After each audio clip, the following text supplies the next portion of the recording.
in the past several months. Now, Treasury Secretary Janet Yellen has repeatedly said that early June, as soon as early June, is when the government could run out of money to pay its bills. We're talking about things like paying federal workers and important programs like Medicaid and Medicare. Yellen told CNBC that it would be a huge hit to the economy. She described Republican demands over the debt ceiling negotiations as, quote, a gun to the head of the American people. We will have to see where things stand after this meeting. Philip Francis. All right, Drew, and can you tell me what happens if this does drag on into June? Yeah, well, the closer we get to this deadline, there could be damage even done by that. If you recall, during the Obama presidency, there was no actual default, but even the negotiation process led to a downgrading of the credit rating of the United States, which has caused some lasting impacts on the economy. And that's the fear here. Even if there is an eventual deal, just the negotiations up to the brink could do harm to the economy. Sure. All right, Drew Petrom reporting from Washington this morning. Drew, thank you. We are learning more now about the 8 people murdered in a shooting rampage in Allen, Texas on Saturday. We know that a 3-year-old boy, James Cho, was killed along with his parents, seen here.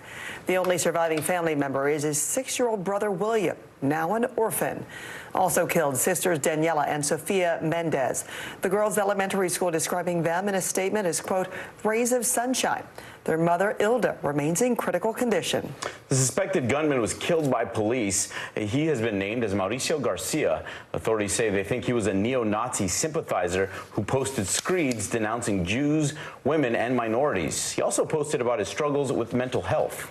Authorities say he opened fire with an AR-style rifle at an outlet mall while wearing a tactical vest and a patch with the initials RWDS, which stands for Right Wing Death Squad.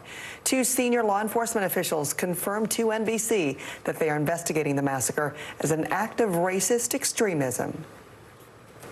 We are learning new information about the investigation into a chokehold death on the New York City subway last week.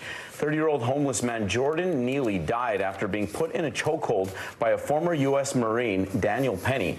The incident was captured on video and sparked outrage from some local residents and lawmakers. Penny says that Neely was acting in a threatening manner before he subdued him.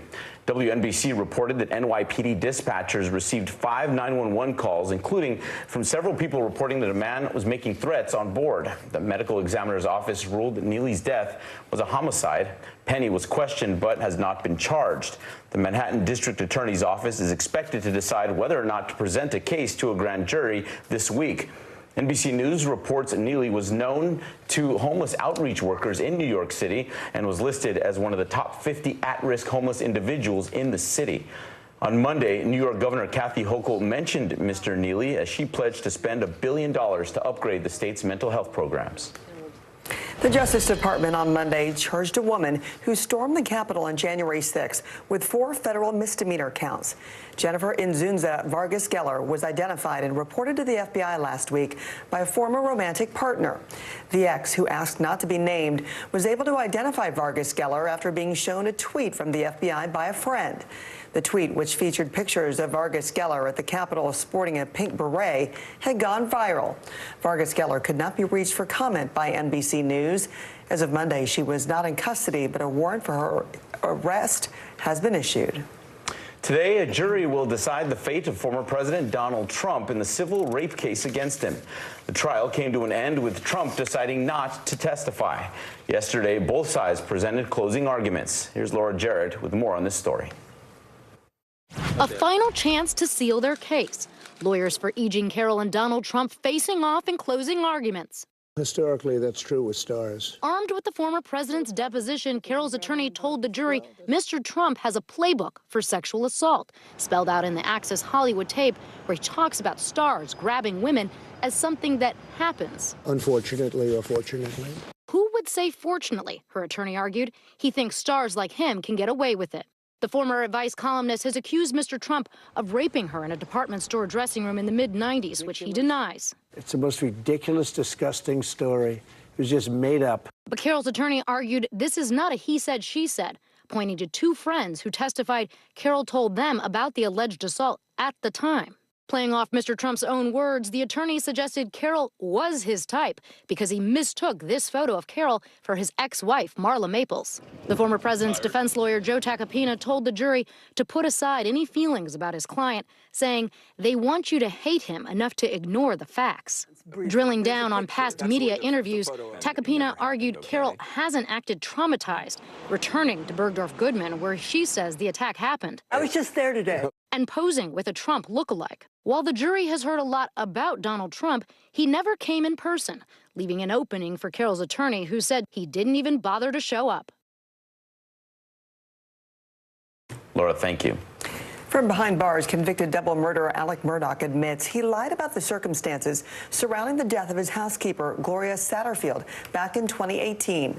Responding from prison to a $4 million lawsuit brought by Satterfield's insurance company, Murdaugh says he fabricated a story about the family dogs, causing the housekeeper to suffer a fatal fall.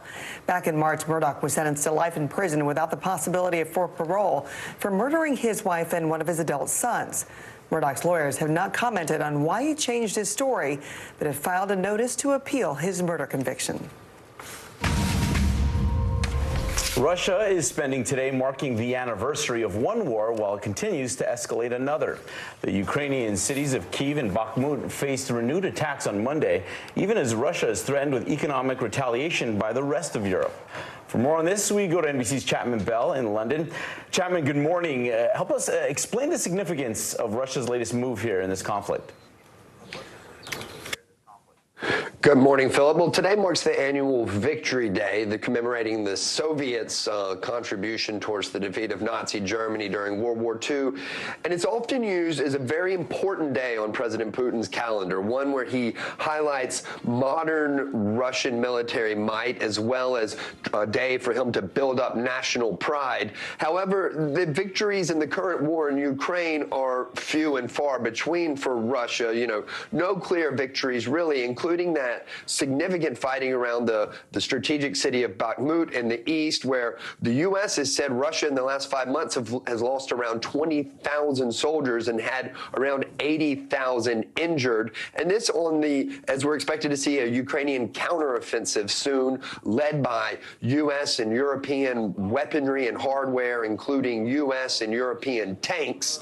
We've seen upped air attacks around the country, including the capital, Kyiv. Earlier today, around 2/3 of the country, including the capital, were under an air raid siren. But this is also coming at a time where the situation out of Moscow, many are saying, is nervous. And this is after that alleged drone attack on the Kremlin that has many people, including government leaders, being quite careful.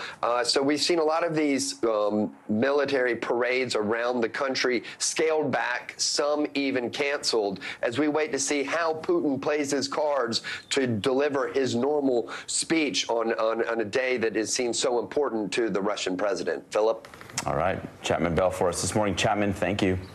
It is looking like a washed out Tuesday for parts of the country. Let's see where. NBC meteorologist Angie Lastman is tracking those storms. Angie, good morning. Good morning, guys. We've got a couple of spots dealing with rain already this morning that is focused mainly towards the mid-Atlantic, the Tennessee Valley, and down south towards Texas. Texas is going to be one of those places that gets a whole lot of rain by the time we get through the next couple of days. We could see upwards of 5 inches in some spots, and that does include the Houston metro area, so we'll be closely watching that location and into parts of Louisiana for the flooding potential in the coming days.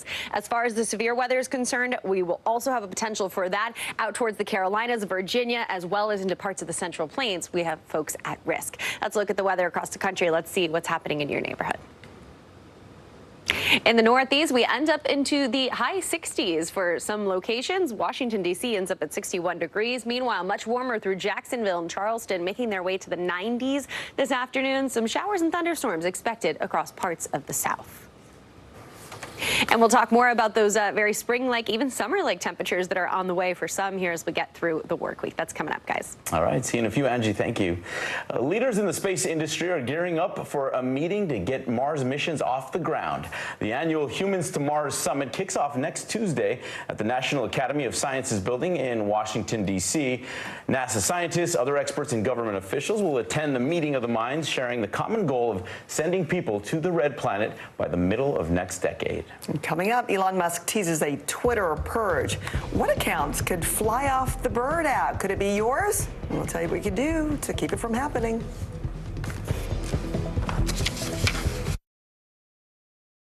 This is what it looks and feels. The storm zone. Bigger piece to the puzzle. Here's some of the stories we're watching tonight. Good evening. We begin tonight with breaking news just coming in. We begin this hour with the latest developments. We're coming on the air with some shakeups big time on Capitol Hill.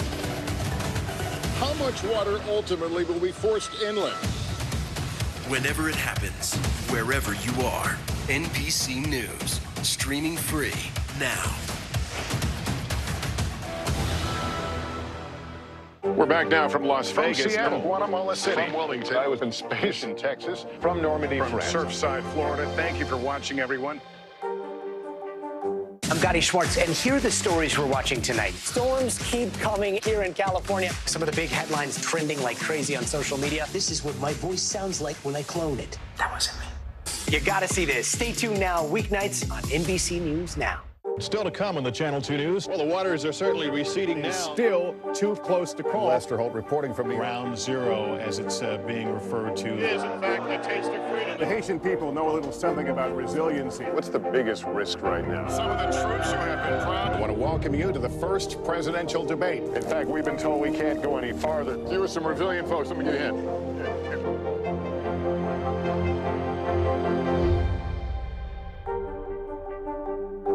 I'm Gotti Schwartz, and here are the stories we're watching tonight. Storms keep coming here in California. Some of the big headlines trending like crazy on social media. This is what my voice sounds like when I clone it. That wasn't me. You gotta see this. Stay tuned now, weeknights on NBC News Now. We're back now from Las Vegas. From Seattle, and Guatemala City. From Wilmington. I was in space in Texas. From Normandy, From France. Surfside, Florida. Thank you for watching, everyone. We begin tonight with breaking news just coming in. Whenever it happens, wherever you are, NBC News, streaming free now. Before Americans take off for the summer travel season, the Biden administration is rolling out a plan to compensate travelers whose flights are delayed. But will the plan be clear skies for passengers? NBC's Tom Costello explains. The White House plan calls for compensating passengers with cash, meal, and hotel vouchers when delays or cancellations are the airline's fault, not weather-related, including mechanical issues, crew scheduling or shortages, computer failures. American air travelers deserve better. Your time matters. Impact on your life matters. The proposed rule comes after last summer's travel chaos when 20% of flights were delayed. It's stressful and it's a lot of money that you don't get refunded. Then Southwest Airlines' mega meltdown over the winter break. There's no hotels, there's no rental cars, there's just people cancel flights everywhere. The DOT website flightrights.gov listing each airline's voucher and refund policies will now include whether they compensate passengers. So far, none does. But a shortage of 3,000 air traffic controllers also contributes to delays. The FAA is causing delays and cancellations. Shouldn't they be compensating passengers as well? Well, when airlines make billions of dollars in profit running their business selling us tickets, they need to honor their responsibilities under that ticket. The airlines received billions in taxpayer bailout money during the pandemic, now warn the new rule would cost passengers more. Airfares are going to rise, plain and simple. It also creates a one-size-fits-all solution that doesn't allow our carriers to compete with each other. The compensation plan will not be in effect for this summer's travel stress test. This is a proposed rule, which means the FAA will solicit feedback from passengers and the airlines, and this process will take months, if not longer, before it ever takes effect. Good info there. Thanks to Tom for that report. All right. If you're a big tweeter, that catchy Twitter name you've always wanted could soon be on the market for your taking. According to TechCrunch, Elon Musk says the social media company will be purging old inactive Twitter accounts soon. Twitter's official policy requires users to log in at least once every 30 days to keep accounts active and safe from being purged. Twitter has seen an exodus of users to other social media platforms after the Elon Musk takeover earlier this year. In addition to freeing up usernames, Musk says that some people who gained tons of followers in Twitter's heyday may see some of those followers disappear if the follower accounts are deemed inactive. All right, still to come here on Early Today, the Academy of Country Music is getting dolled up ahead of tonight's award show thanks to Dolly Parton. And later, will.i.am got a feeling he wanted to bring his music into the racing world. Still to come on the Channel 2 News. Well, the waters are certainly receding now. Still too close to call. Lester Holt reporting from Ground Zero, as it's being referred to. It is, in fact, the taste of freedom. The Haitian people know a little something about resiliency. What's the biggest risk right now? Some of the troops who have been proud. I want to welcome you to the first presidential debate. In fact, we've been told we can't go any farther. You were some resilient folks. Let me get a hint.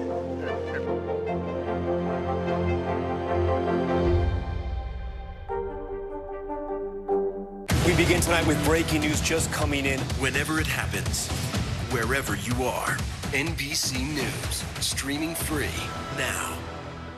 Your music is so familiar. What do you think when people start humming back your tunes?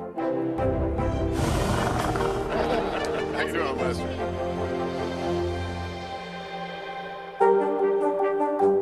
For Dateline Premium, subscribe now on Apple Podcasts.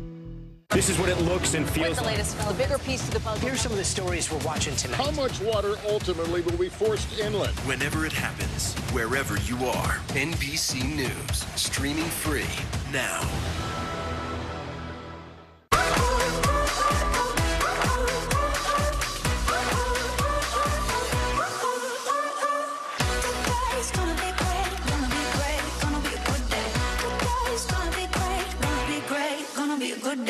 Hey, podcast fans, ready to unlock our true crime mysteries? Try Dateline Premium on Apple Podcasts. You'll get early access to originals, plus bonus content, and everything is ad-free. So head to Apple Podcasts now to subscribe.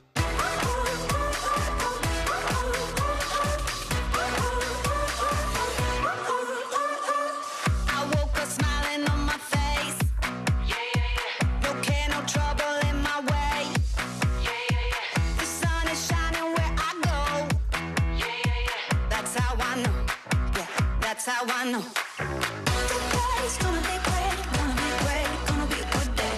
Today's gonna be great, gonna be a good day. We begin tonight with breaking news just coming in. Whenever it happens, wherever you are, NBC News, streaming free now. I'm Gotti Schwartz, and here are the stories we're watching tonight. Storms keep coming here in California. Some of the big headlines trending like crazy on social media. This is what my voice sounds like when I clone it. That wasn't me. You gotta see this. Stay tuned now, weeknights on NBC News Now. For Dateline Premium, subscribe now on Apple Podcasts. I left home, I was 17. I had a lot of ambitious dreams. Seen a lot of those dreams come true. I had good love. Dolly Parton and Garth Brooks are wishing the nominees good luck ahead of the Academy Country Music Awards. The country legends, who've each won several ACM awards themselves, are hosting the 58th annual ceremony out of Frisco, Texas. Parton also joins the list of evening's performers, debuting a brand new single.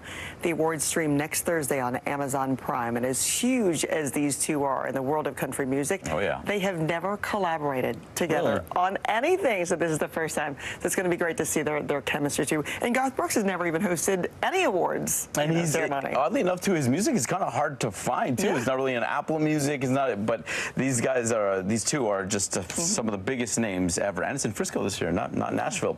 Our rappers and producers will.i.am and Lil Wayne have teamed up on a new single. Their new song called The Formula was released Sunday as a part of Formula One's new Global Artist in Residence initiative.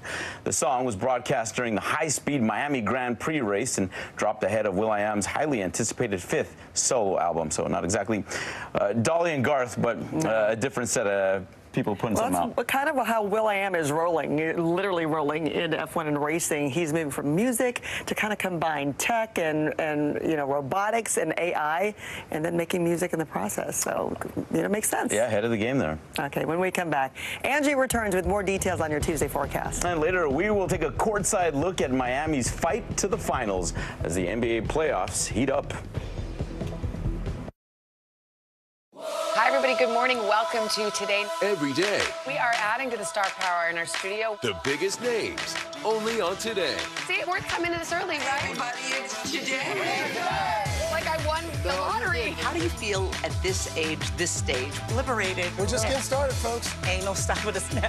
The boys are back in town. Boys are back in town. It's a miracle. It's a miracle. This has been fantastic. Everything and everyone you're talking about. Only on Today. What is going to happen now? Going back and forth because they... Go ahead. This is it, right? I'm Gotti Schwartz, and here are the stories we're watching tonight. Storms keep coming here in California. Some of the big headlines trending like crazy on social media. This is what my voice sounds like when I clone it. That wasn't me. You gotta see this. Stay tuned now, weeknights on NBC News Now.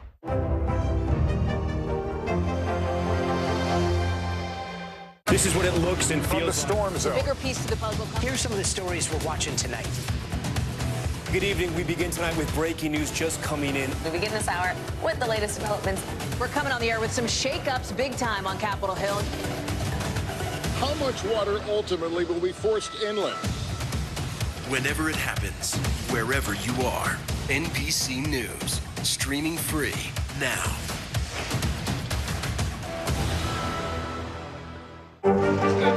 What is going to happen now? Going back and forth because they... Go ahead. This is it, right? NBC News, streaming free now. It was the end of the story, but it was also just the beginning. We couldn't know then that following the mystery would take us to places as strange as any fiction. The mind whirled among dreadful possibilities. What happened here? The True Crime Original. Dateline, Fridays and Sundays. We begin tonight with breaking news just coming in. Whenever it happens, wherever you are, NBC News, streaming free now. Watch NBC Nightly News with Lester Holt or listen wherever you get your podcasts. Welcome back. Warm weather on the way for a lot of folks. We're going to be dealing with above normal temperatures from the southeast. We'll end up into the upper 80s for places like Atlanta, Jackson, low 80s for Kansas City. This warmth will continue even into tomorrow. For parts of the Midwest, we end up into the upper 70s. Minneapolis, Chicago hit 75 degrees, and on the way is 80s just in time for the weekend for parts of the Northeast. New York heads to the 80s for both Thursday, Friday, Saturday. Pittsburgh, 80 degrees on Friday. Not bad for Saturday either, into the upper 70s, guys. Yeah, not bad at all, especially when we know summer's coming. It's going to be a lot harder than that. Thanks, Angie. Why are the Miami Heat still in the playoffs after the break? I'm Gotti Schwartz, and here are the stories we're watching tonight. Storms keep coming here in California. Some of the big headlines trending like crazy on social media. This is what my voice sounds like when I clone it. That wasn't me. You gotta see this. Stay tuned now, weeknights on NBC News Now. What is going to happen now? Going back and forth because they... Go ahead. This is it, right?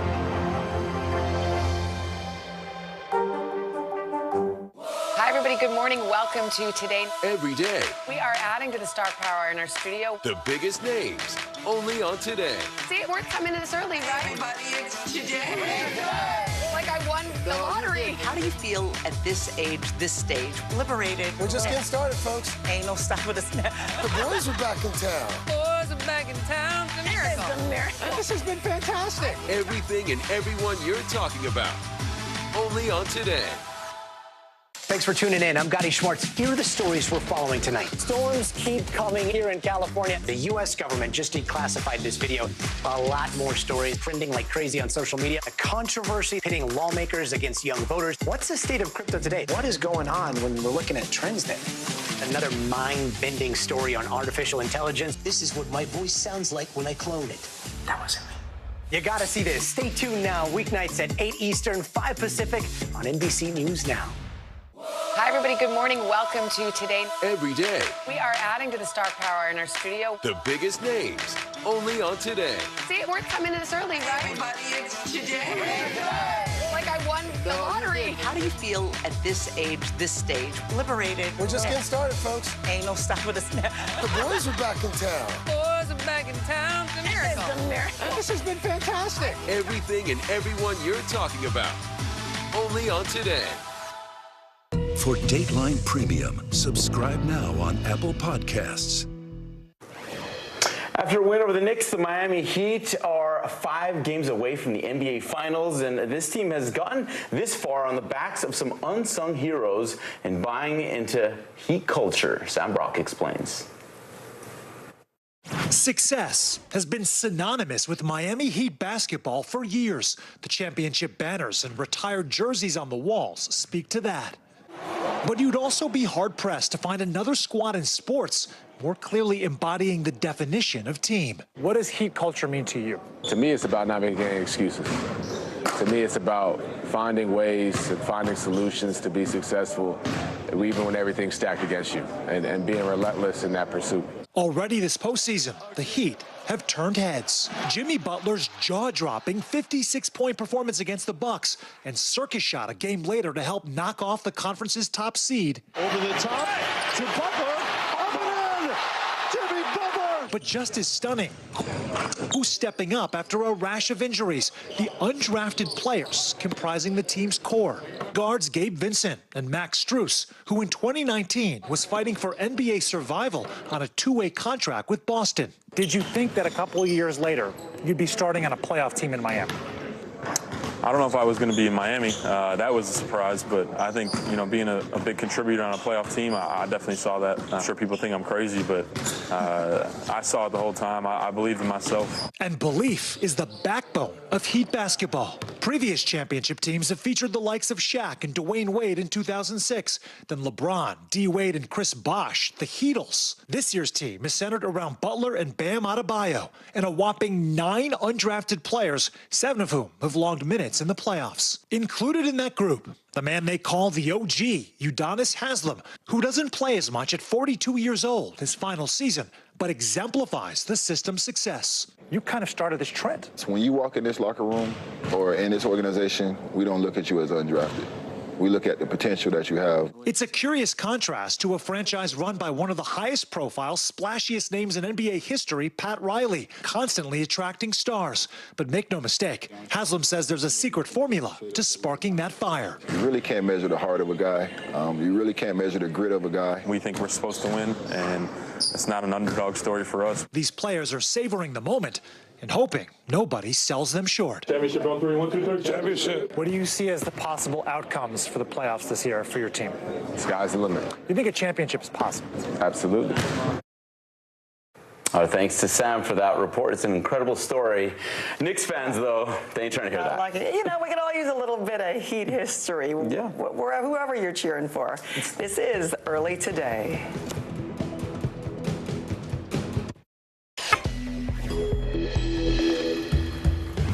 A major showdown at the White House as the president meets with top Democrats and Republicans to try and hammer out the nation's budget. A community united in grief as we learn chilling new details about the man behind the Texas mall massacre. Banks are tightening the purse strings. What this means for you if you're trying to get a line of credit. And why California could be on the cusp of their biggest gold rush in years. It's Tuesday, May 9th. Early Today starts right now. Good morning, I'm Philip Mena. And I'm Francis Rivera. President Biden faces off in the Oval Office with congressional leaders today. It's all over the looming debt limit deadline. Treasury Secretary Janet Yellen says lawmakers have until early June to stop America from defaulting. But the critical bill is stalled in Congress. We're joined now by NBC's Drew Petrimo in Washington, D.C. Drew, good morning. What's going down at the White House this afternoon? Well, good morning, Francis and Philip. This meeting will put President Biden in a meeting room with top leaders from both political parties. And this is the first major showdown between President Biden and the Republican-led House of Representatives. Democrats want what's called a clean bill, raising the debt limit without any extra conditions. Republicans are demanding spending cuts in any new deal to increase government borrowing. The president says he's willing to negotiate spending, but only after the debt issue is handled. That is a non-starter for House Speaker Kevin McCarthy and the Republicans. This is one of the first big tests for the GOP after McCarthy's rocky road to leadership. McCarthy has dug in and was able to pass his own debt ceiling bill. Meanwhile, the White House has ramped up its rhetoric. The Biden administration has been focusing on how the Republican cuts would impact priorities like policing and veterans benefits.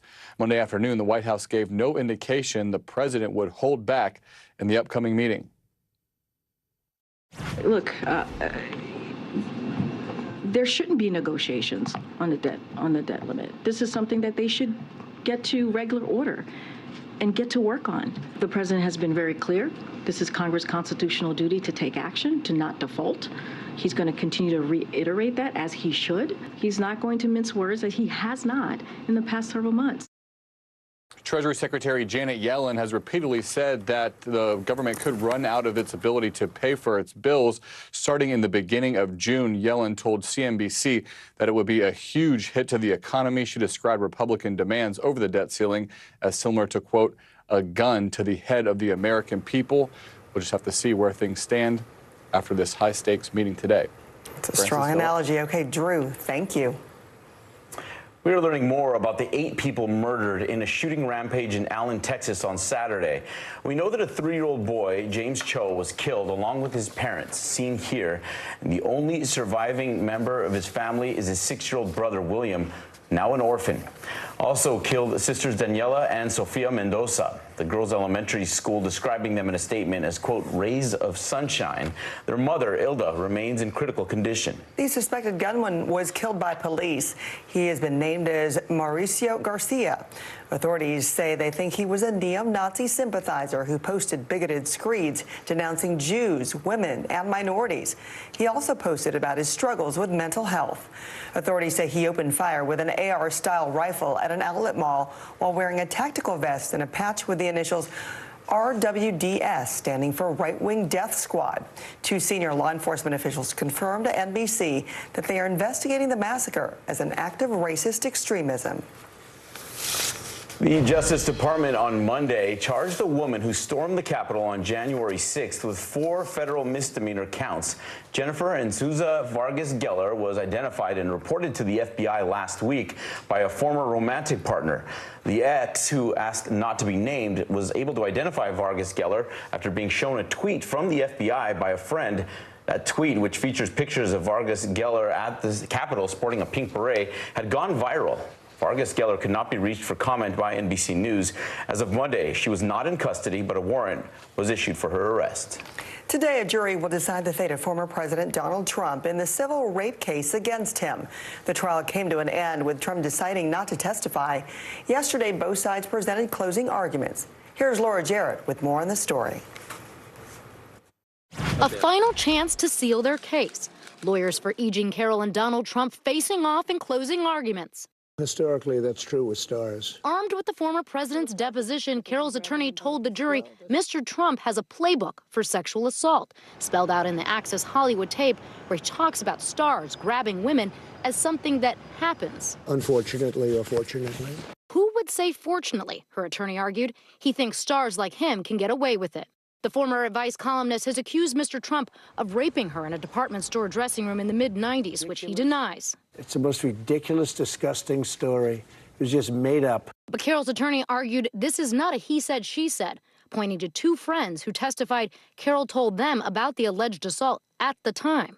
Playing off Mr. Trump's own words, the attorney suggested Carroll was his type because he mistook this photo of Carroll for his ex-wife, Marla Maples. The former president's defense lawyer, Joe Tacopina, told the jury to put aside any feelings about his client, saying they want you to hate him enough to ignore the facts. Drilling down on past media interviews, Tacopina argued Carroll hasn't acted traumatized, returning to Bergdorf Goodman, where she says the attack happened. I was just there today. And posing with a Trump lookalike. While the jury has heard a lot about Donald Trump, he never came in person, leaving an opening for Carroll's attorney, who said he didn't even bother to show up. Laura, thank you. From behind bars, convicted double murderer Alec Murdaugh admitted he lied about the circumstances surrounding the death of his housekeeper, Gloria Satterfield, back in 2018.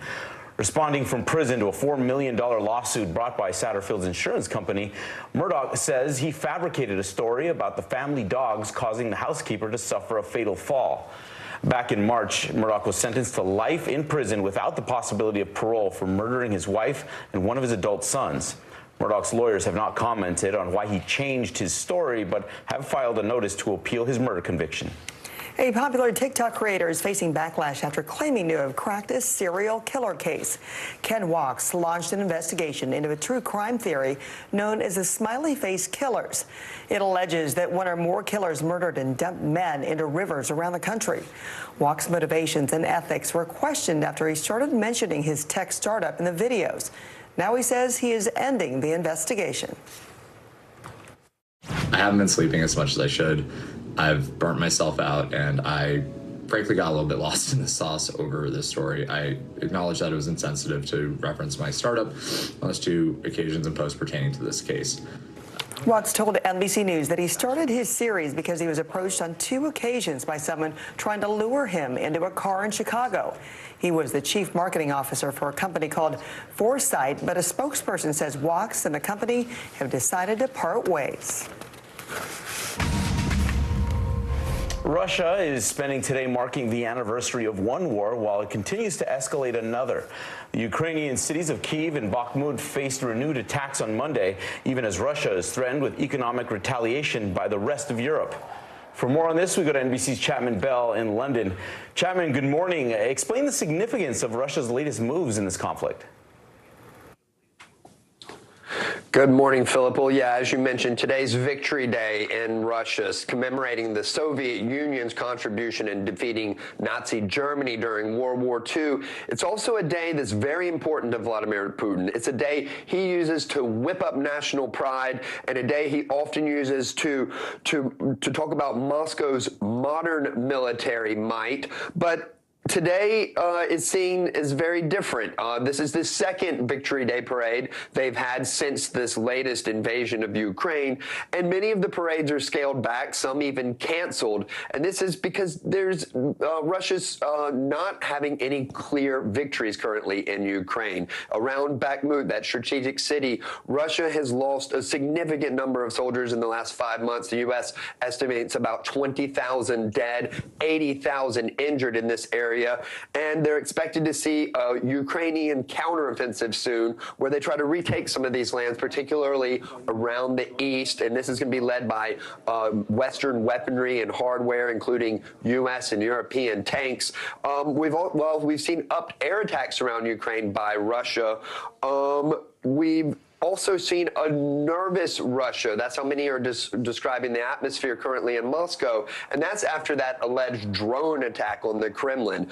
Fears that somehow the heart of Russia could be struck from outside. So we're waiting to see how Putin plays his cards today, how he tries to make any kind of national pride in his speech today. Philip? All right, we appreciate the update. Chapman, thank you. Turning now to India, where at least 22 people, including children, are dead after a double-decker tourist boat capsized. Officials say the boat was carrying over 30 passengers, and crews were expecting to recover more bodies from inside the boat. India's Prime Minister Narendra Modi offered condolences to the families affected, saying he was pained by the loss of lives. The Indian Coast Guard is leading efforts to find those still missing. All right, turning now to our weather. Rain is on the way for parts of the country.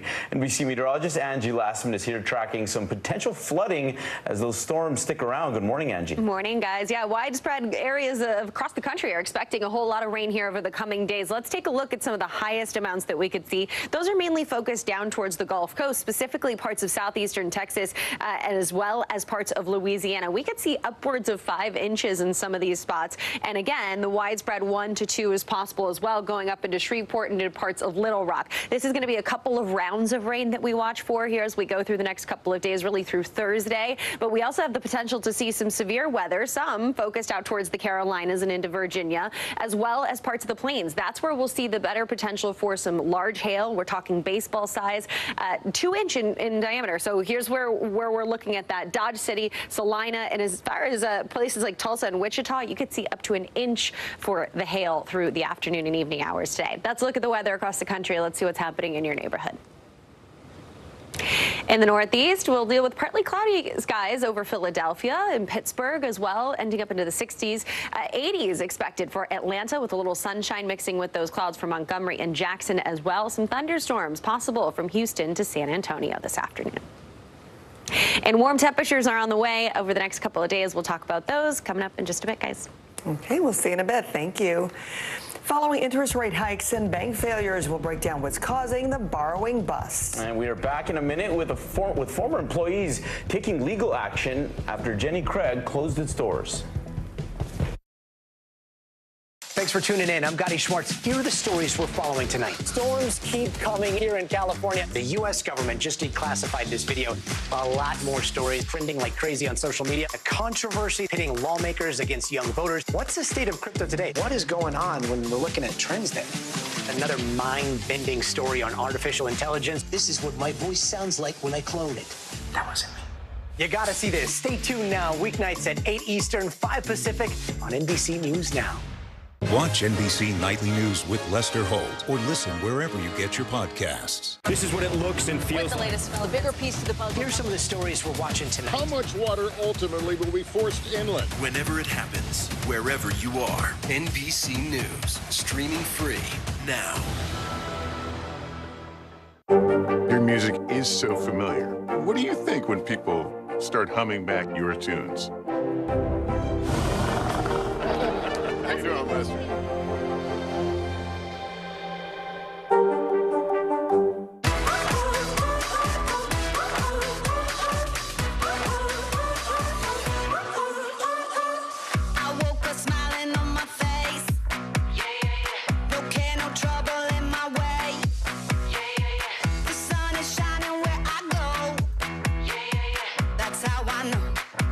That's how I know.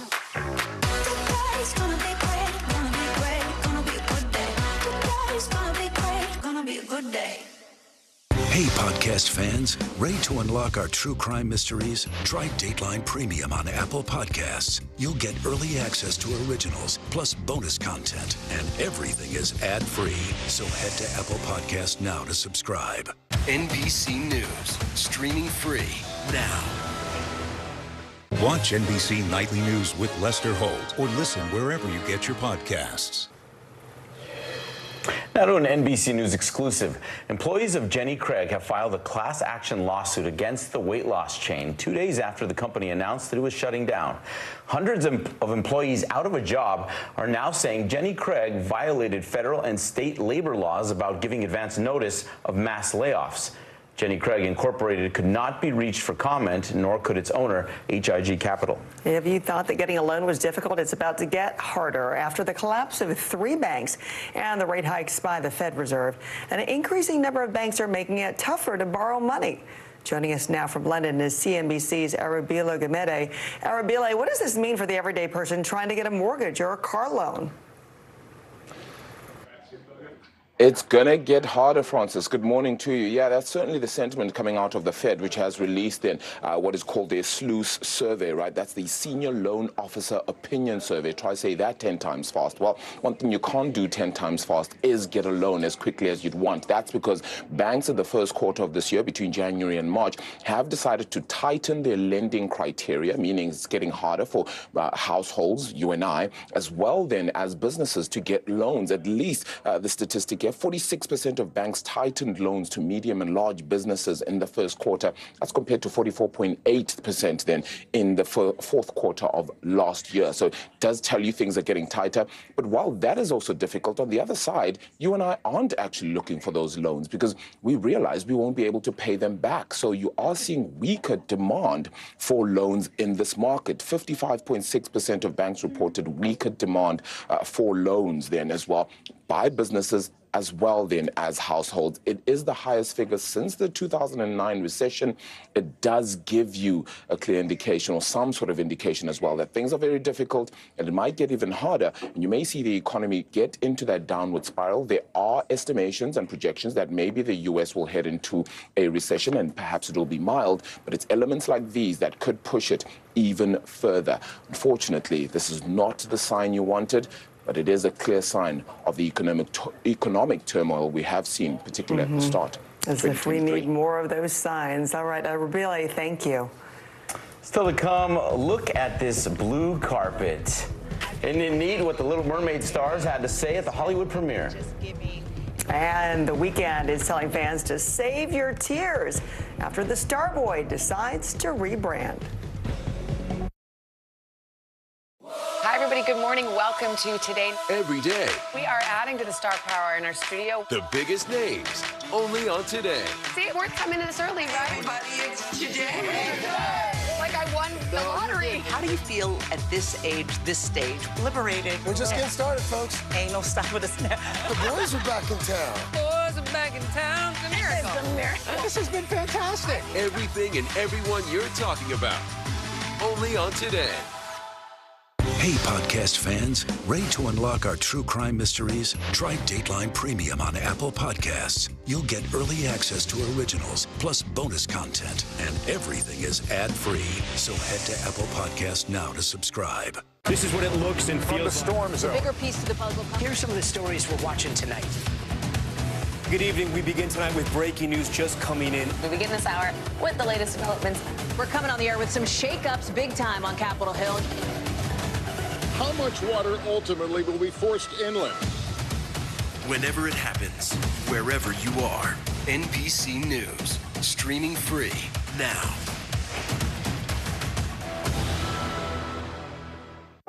Your music is so familiar. What do you think when people start humming back your tunes?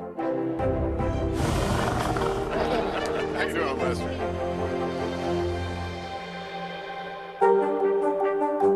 Hey, podcast fans, ready to unlock our true crime mysteries? Try Dateline Premium on Apple Podcasts. You'll get early access to originals, plus bonus content, and everything is ad-free. So head to Apple Podcasts now to subscribe. This is what it looks and feels. The storm zone. Bigger piece to the puzzle. Here's some of the stories we're watching tonight.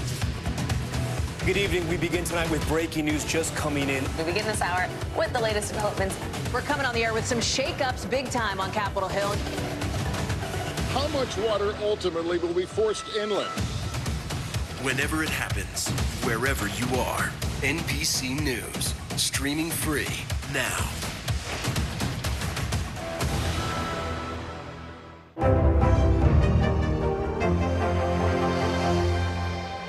I'm Gotti Schwartz, and here are the stories we're watching tonight. Storms keep coming here in California. Some of the big headlines trending like crazy on social media. This is what my voice sounds like when I clone it. That wasn't me. You gotta see this. Stay tuned now, weeknights on NBC News Now. We're back now from Las Vegas, Seattle, Guatemala City, from Wilmington, I was in space in Texas, from Normandy, from France. Surfside, Florida. Thank you for watching, everyone.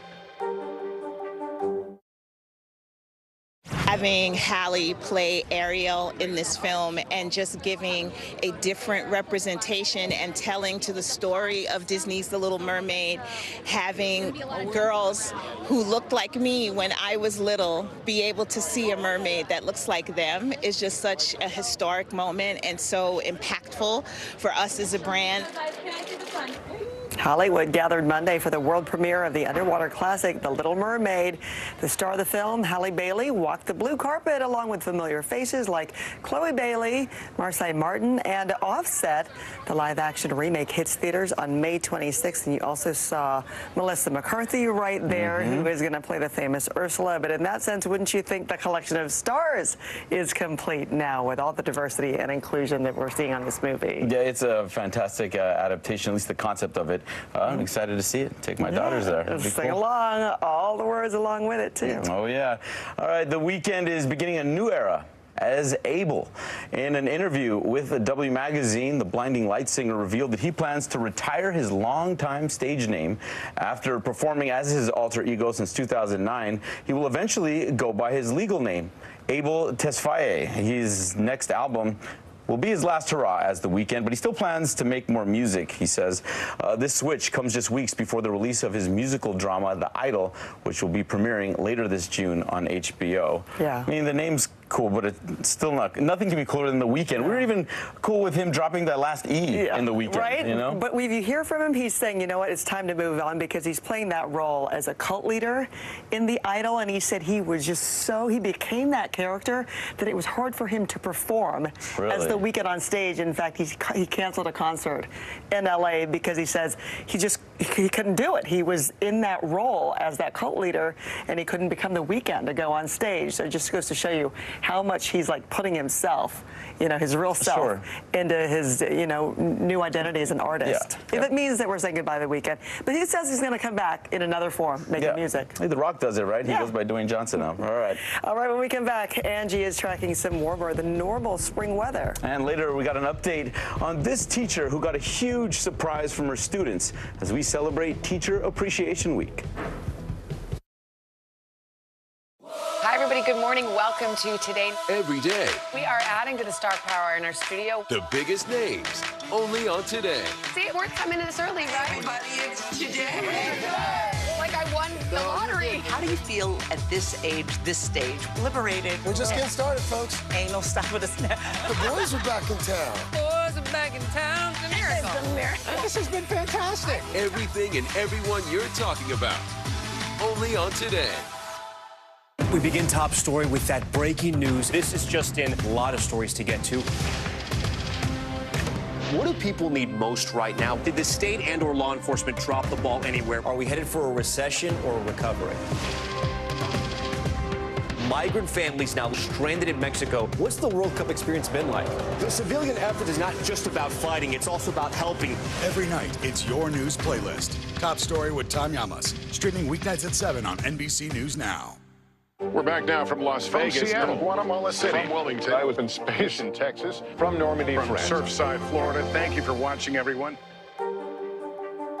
Hey, podcast fans, ready to unlock our true crime mysteries? Try Dateline Premium on Apple Podcasts. You'll get early access to originals, plus bonus content, and everything is ad-free. So head to Apple Podcasts now to subscribe. We're back now from Las Vegas. From Seattle, Guatemala City. From Wilmington. I was in space in Texas. From Normandy, from Surfside, Florida. Thank you for watching, everyone.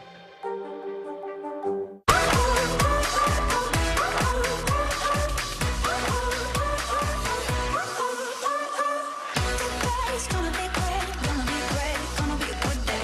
Today's gonna be great, gonna be great, gonna be a good day. Watch NBC Nightly News with Lester Holt or listen wherever you get your podcasts. We begin tonight with breaking news just coming in. Whenever it happens, wherever you are, NBC News, streaming free now. For Dateline Premium, subscribe now on Apple Podcasts. Watch NBC Nightly News with Lester Holt or listen wherever you get your podcasts. Hey, podcast fans, ready to unlock our true crime mysteries? Try Dateline Premium on Apple Podcasts. You'll get early access to originals, plus bonus content, and everything is ad-free. So head to Apple Podcasts now to subscribe. Welcome back. Plenty of sunshine expected today out west for California. We'll see the fire risk for parts of the southwest and the strong storms possible for parts of the plains. Heavy rain as well for Texas and Louisiana through the day today. Meanwhile, through the southeast, we'll have some rain working through, but the really warm temperatures are out there with these above normal conditions lasting not just today, but through the next couple of days. We'll see temperatures into the high 80s for parts of Georgia. Meanwhile, in the northeast, some showers stretching through the mid-Atlantic and mild conditions for the northeast. We'll be right back. I'm Gotti Schwartz, and here are the stories we're watching tonight. Storms keep coming here in California. Some of the big headlines trending like crazy on social media. This is what my voice sounds like when I clone it. That wasn't me. You gotta see this. Stay tuned now, weeknights on NBC News Now. Hi, everybody. Good morning. Welcome to Today. Every day, We are adding to the star power in our studio. the biggest names, only on Today. See, we're coming in this early, right? Everybody, it's Today. Like I won the lottery. How do you feel at this age, this stage? Liberated. We're just getting started, folks. Ain't no stopping us now. The boys are back in town. Boys are back in town. It's a miracle. It's a miracle. This has been fantastic. Everything and everyone you're talking about, only on Today. What is going to happen now? Going back and forth because Go ahead. This is it, right? Thanks for tuning in. I'm Gotti Schwartz. Here are the stories we're following tonight. Storms keep coming here in California. The U.S. government just declassified this video. A lot more stories trending like crazy on social media. A controversy pitting lawmakers against young voters. What's the state of crypto today? What is going on when we're looking at trends there? Another mind-bending story on artificial intelligence. This is what my voice sounds like when I clone it. That wasn't me. You gotta see this. Stay tuned now, weeknights at 8 Eastern, 5 Pacific on NBC News Now. Hey, podcast fans, ready to unlock our true crime mysteries? Try Dateline Premium on Apple Podcasts. You'll get early access to originals, plus bonus content, and everything is ad-free. So head to Apple Podcasts now to subscribe. What is going to happen now? Going back and forth, cooking. Go ahead. This is it.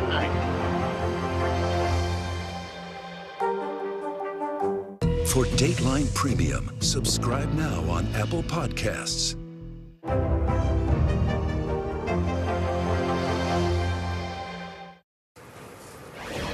We're back now with the new gold rush in California. After a season of historic rain and snow, the rush of water is leaving behind a trail of uncovered treasures. Our Steve Patterson has a look at what's being found. It was the perfect storm, a winter of pounding rain and mountain snow. Moving earth and uncovering new riches long buried. Today in California, it's a new gold rush. This year's a great year because the water has just moved so much new material. Easy gold, I call it. Yeah. Easy gold year. We met this collection of hardcore hobbyists at the heart of the original gold rush, Placerville Hardware, in business since 1852. So you've got every different kind of pan you could think of. The guys geared up. Let's go find some gold. To hit a few hidden hotspots where raging runoff might unearth pay dirt. But as we quickly learned, there's no easy money. How long will you spend in there? All day if we can. It can be hours of backbreaking manual labor, deadlifting boulders in ice-cold streams, just for a shot at that golden ticket. But these guys are pros. This is gold that came right out of that spot Albert's down there working. All this is gold just now. That's gold. After a little more digging and a few more finds, it was time to move on. How much do you think we got? I don't know, probably enough for dinner maybe. Gas. I tried my hand on dry land. Huh? This is the spot. We're digging here. Turns out I miscalculated, but the pros struck again. Oh, there it is. Yeah.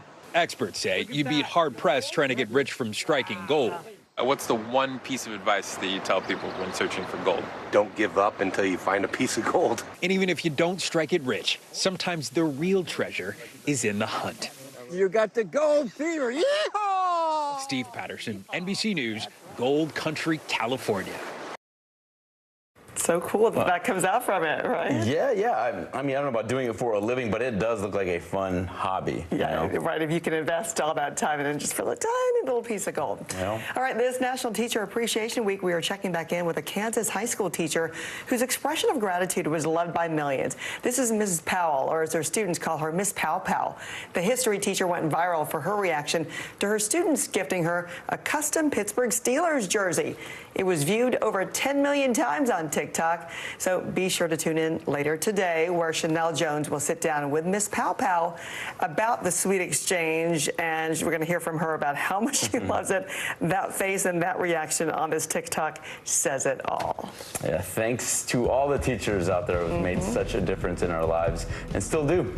Thanks for kicking off your Tuesday with Early Today. I'm Philip Mena. And I'm Francis Rivera. See you back here tomorrow.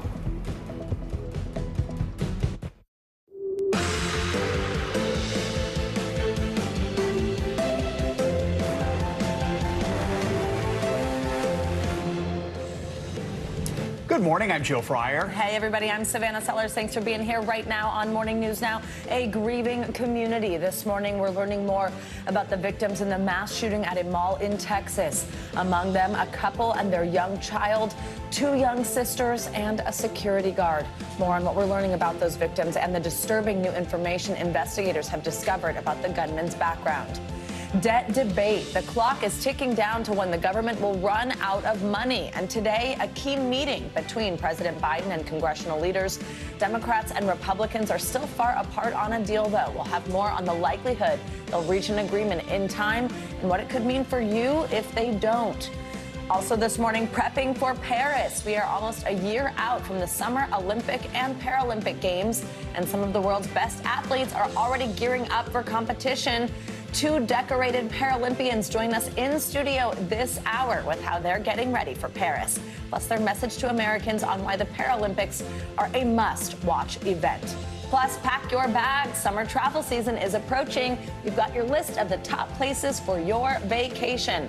Whether you want to stay in the U.S. or put your passport to use, we've got the must-visit cities this summer and how to make sure you get the best deal. And make sure that passport is up to date, because that's a tough thing to do these days. Exactly. and we're going to need the deals because tickets are expensive. So expensive. That's right. But we'll tell you where you should go as long as we can afford it. All right. We'll begin with disturbing new information this morning about the man who shot and killed 8 people at a Dallas area mall over the weekend. A social media page appearing to belong to Mauricio Garcia shared extremist beliefs with rants against Jews, women, and racial minorities. He also shared pictures on a Russian social networking site of the outlet mall where the attack took place, as well as this photo appearing to show the 33-year-old shirtless with multiple Nazi tattoos.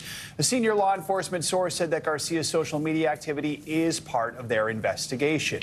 Witnesses described the chaos and the confusion the moment the shooting began.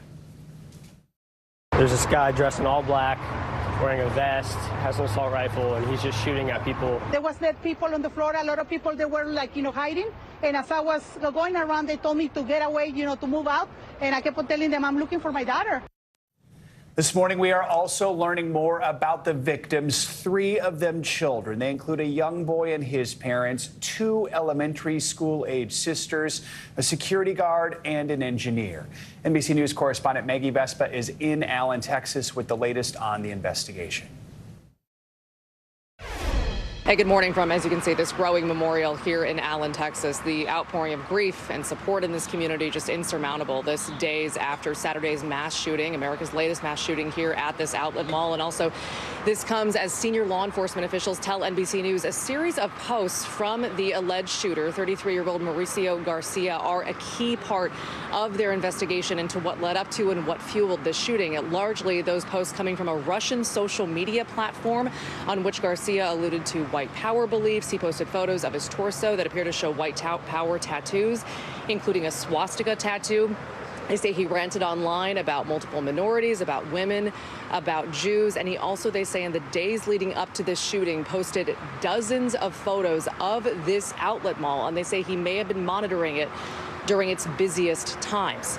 Of course, as we tend to see in the wake of these shootings, nationwide, statewide, a lot of conversations about gun control. Texas Republicans, including Governor Greg Abbott, Senator Ted Cruz, among those, saying this is not about guns, this is about mental health. Of course, their Democrat colleagues arguing that it is indeed about guns, and everybody kind of focusing in on that debate, as we tend to see, again, in the wake of these horrific events. And at the same time, of course, most importantly, we are learning far more about the 8 innocent lives lost, including 3 young children from 2 separate North Texas families. The youngest 3-year-old James Cho, killed along with his parents, Cindy and Q, and law enforcement officials tell us his 6-year-old brother William is the only member of the family to survive. He just turned 6.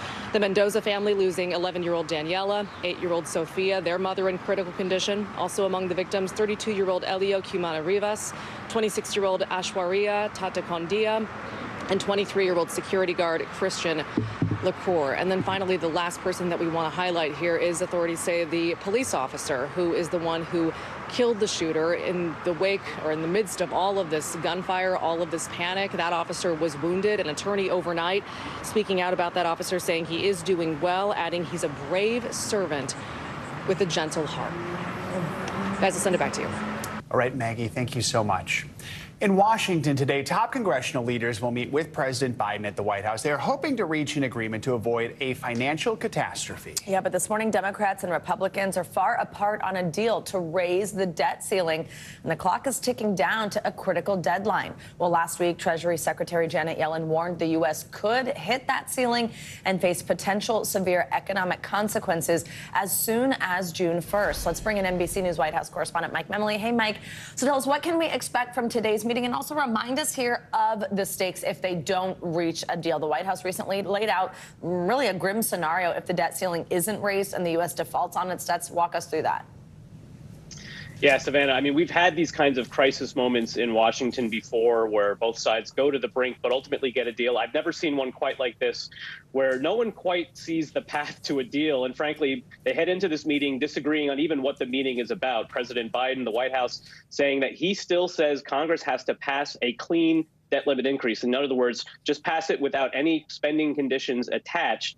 And there's just over 3 weeks for them to reach a deal. Now, the White House raising the stakes by laying out what would happen under a range of scenarios. The worst case scenario, a protracted debt default would lead to more than 8 million jobs lost. The stock market could lose potentially half of its value. A shorter term crisis would lead to the loss of about 500,000 jobs. But consider this, even if they reach a deal, but only at the last minute, you're still talking about the loss of 200,000 jobs. Just to put that into context, last month, we just got last week the jobs report from last month, and we gained 250,000 jobs in the last month. So you're talking about a month's worth of job gains wiped out, even if they get a deal on time.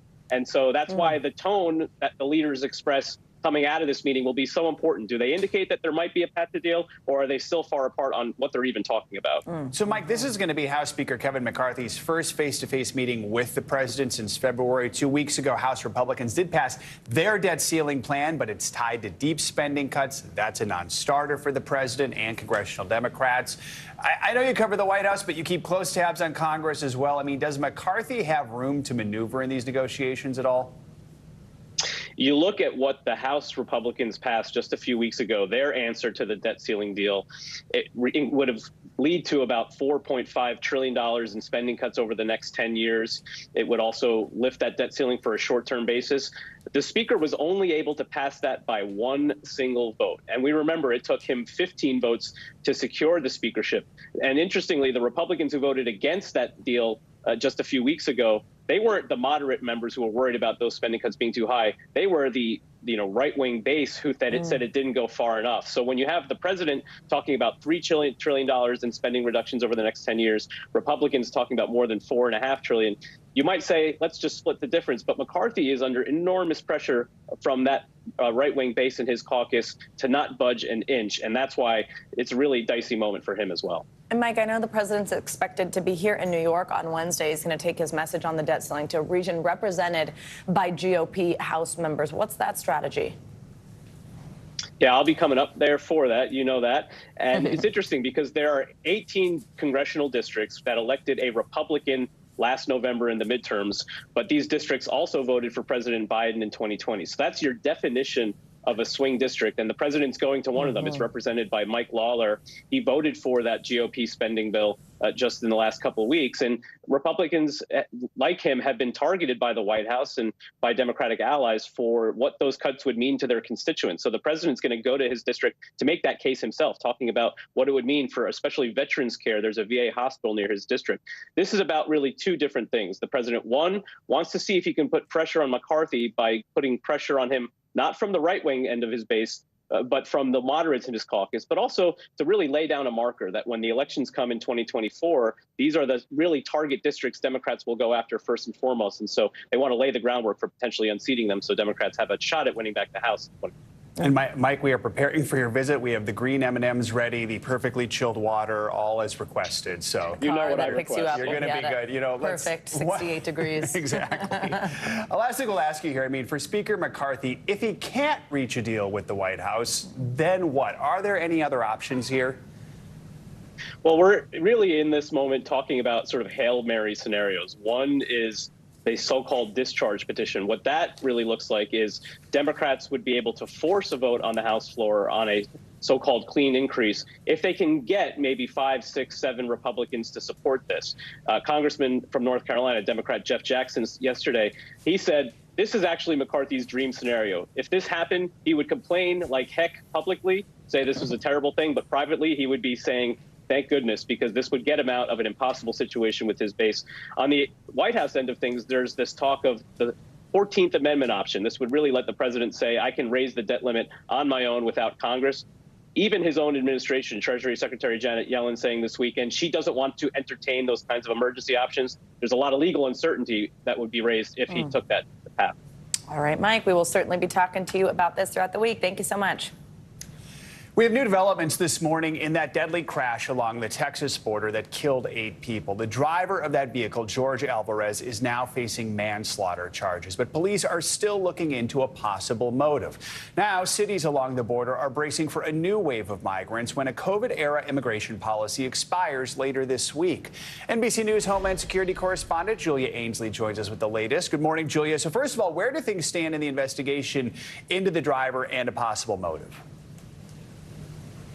Well, Joe, it's really complicated. We actually don't have as many answers at this point as we thought we might. But yes, they know that they've identified the driver as George Alvarez.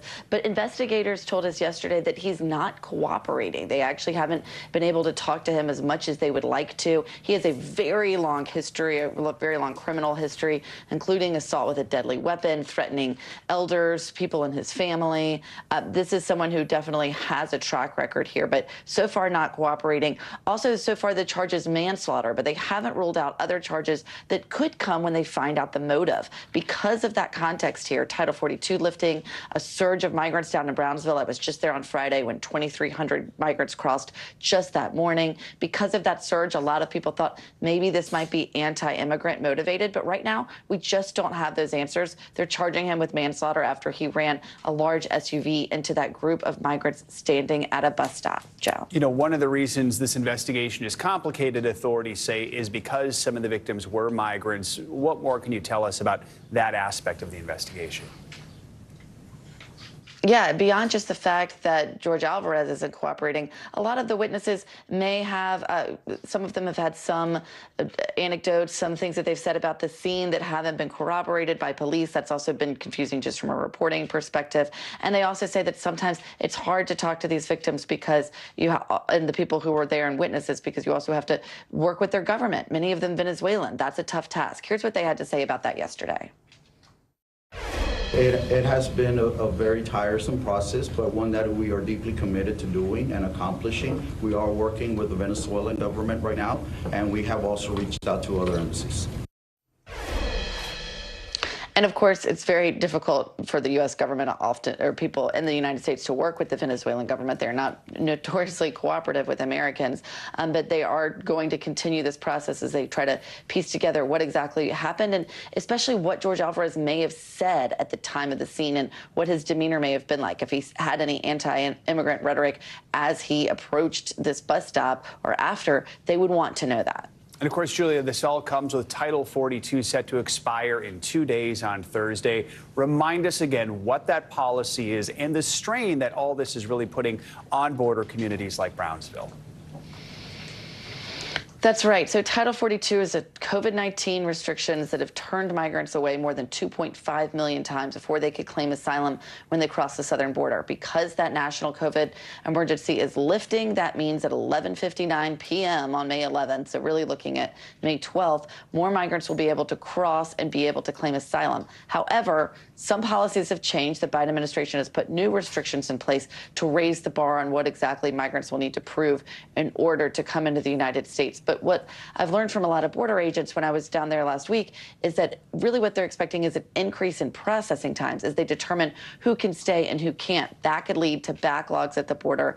Already in cities like El Paso, where I'm just about to head down there later today, I'm told as many as 2,000 are sleeping on the street. Many of those unprocessed because they're able to cross before Border Patrol even interacts with them, because Border Patrol is already stretched so thin. They're $3 billion in the hole. They need more funding from Congress for this. And right now, it looks like those border communities are going to be the ones bearing the brunt of this surge. All right. Safe travels today, Julia. Thank you, as always, for your reporting. And what's happening at the border is being felt across the country. For several months, southern states have been sending busloads of migrants north to places like New York City.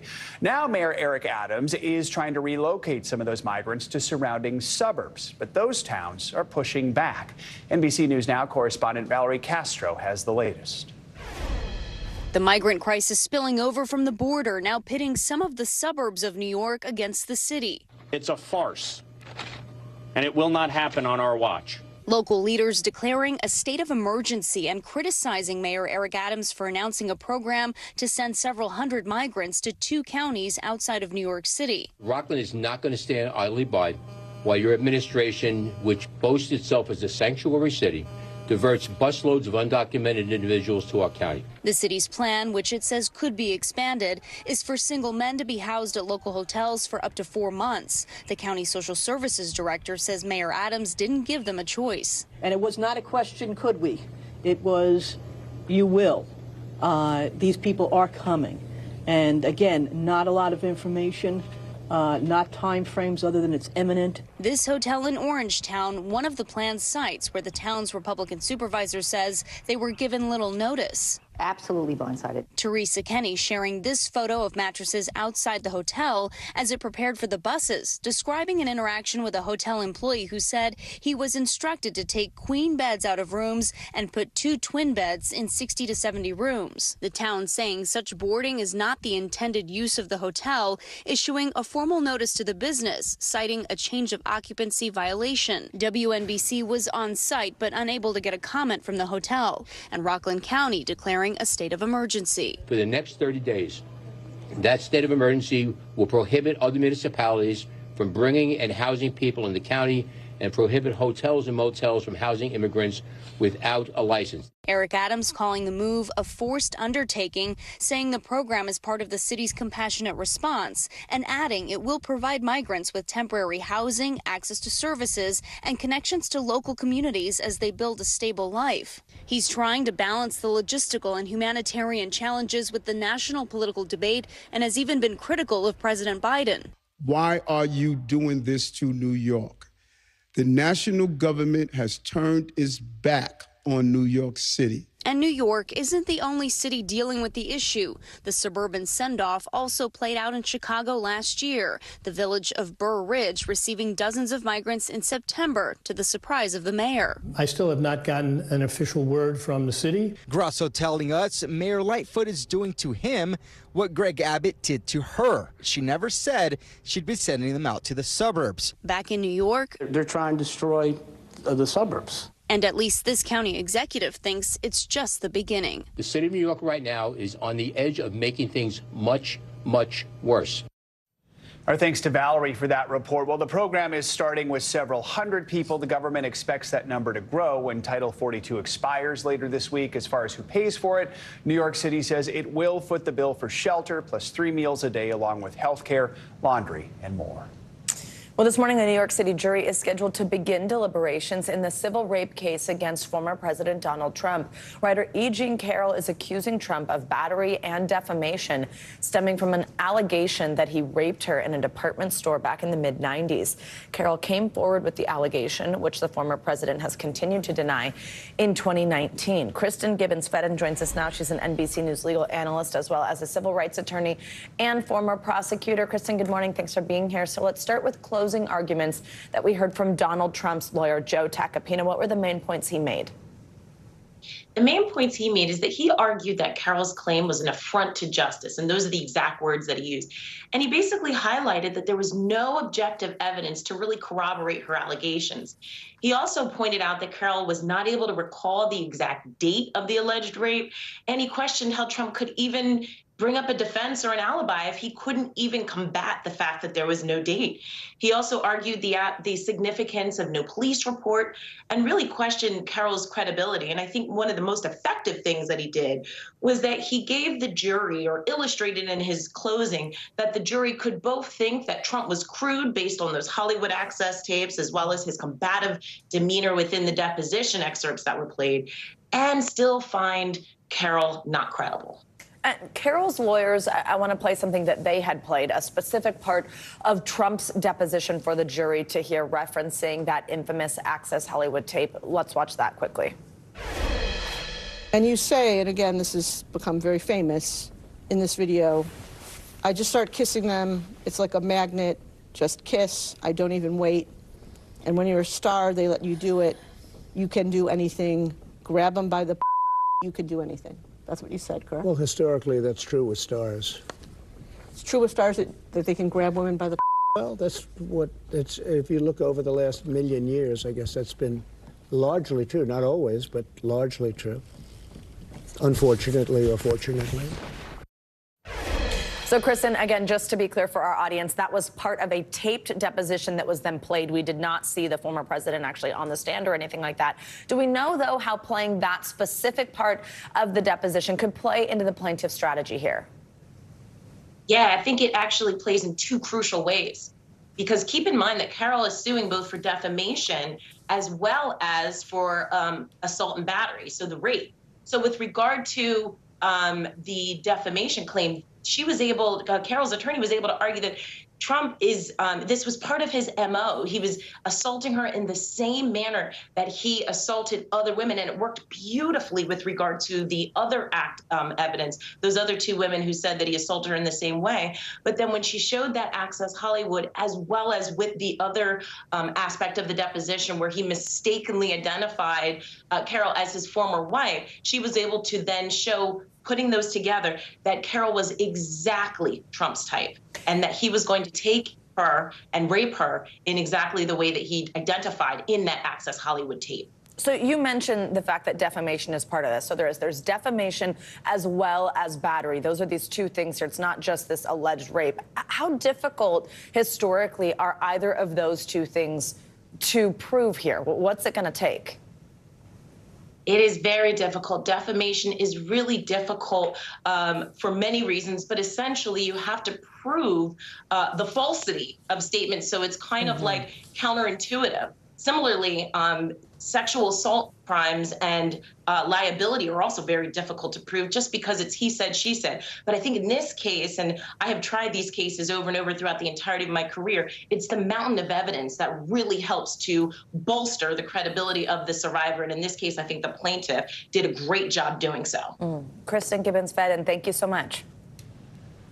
It's looking like a rainy Tuesday for parts of the country. Let's get a check on your Morning News Now forecast. Andrew Lassman joins us now and is tracking those storms this morning. Hey, Angie. Hey, guys. We've got a couple of showers working through parts of the mid-Atlantic and along the East Coast. We've even got some shower activity through parts of the plains, but it's down through Texas that we're really going to keep a close eye on over the next couple of days for heavy rounds of rain, multiple rounds of rain that lead to the potential for some flooding. Here's the rainfall amounts that we'll expect. You can see this goes up into parts of the plains. We'll get a couple of inches into places like Bismarck, Denver, but near the Houston area, specifically the Houston metro, we could see upwards of 5 inches of rain through at least the next couple of days. This is the area that we're looking at for the flooding concern. It does go into parts of Little Rock, Shreveport, into Mississippi, and extending out east. We'll see maybe 1/4 of an inch or 1/2 inch of rain over the next few days, but specifically the Houston metro areas where we'll watch for that moderate risk for flash flooding at least through the day today. The saturated soils, they've already had recent rainfall, and we could see rainfall rates pretty impressive, 2.5 inches per hour. So that's the reason that we're looking at some concern for flooding in that area. But that's not the only thing we have to watch for today. We also have 5 million people at risk for some severe weather. It's in 2 locations. The first is out towards the Carolinas. We have North Carolina, Virginia, South Carolina, all included in this. We'll look for the better potential for some of those stronger storms, though, to be centered into parts of the plains. That will include Wichita, Oklahoma City, and we're mainly looking at the risk for some large hail. We're talking baseball size. It does include Salina, Dodge City, but also Wichita, Blackwell, Tulsa included in 1-inch hail as well. And if you're paying attention tomorrow, too, we'll have that severe risk centered mainly close to the Rockies. Denver included in that, Cheyenne, Casper, as we look for, once again, a day of afternoon strong wind gusts, maybe some damaging hail, and even a couple of tornadoes here as we get into the afternoon and evening hours tomorrow. But how about those temperatures across the southeast? Boy, it's way warmer than normal. Little Rock is headed to the 90s today. Kansas City is headed to the low 80s. Amarillo will hit 94 degrees this afternoon. And it's tomorrow, too, for parts of the Midwest, ending up into the upper 70s in Chicago, upper 70s for Minneapolis. And these numbers are above normal for this time of year, and it goes through the weekend for parts of New York, guys. We are headed to the low 80s. It'll be quite a nice weekend ahead. Another outdoor brunch weekend. There you go. There you go. That's great. Yeah, very exciting. All right, Angie. Thank you. Well, coming up, Russia is celebrating Victory Day, marking the defeat of Nazi Germany in World War II. But as celebrations and commemorations there get underway, the war in Ukraine is casting a shadow over the event. What Russian President Vladimir Putin told crowds this morning and what it could mean for the situation in Ukraine. Next.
We're back now from Las Vegas. From Seattle, Guatemala City. From Wilmington. I was in space in Texas. From Normandy, From France. Surfside, Florida. Thank you for watching, everyone. NBC News, streaming free now. Hey, podcast fans, ready to unlock our true crime mysteries? Try Dateline Premium on Apple Podcasts. You'll get early access to originals, plus bonus content, and everything is ad-free. So head to Apple Podcasts now to subscribe. Russia is celebrating what's known as Victory Day today. The event marks the defeat of Nazi Germany in World War II and commemorates the tens of millions of Russians who died during that conflict. Earlier this morning, Russian President Vladimir Putin delivered a speech in Moscow during the military parade, with the war in Ukraine, though, of course, casting a shadow over the occasion. NBC News reporter Matt Bodner joins us now for more on this. Hi, Matt. Good morning. So walk us through some of the main things that we heard from Putin in this speech. What did he say?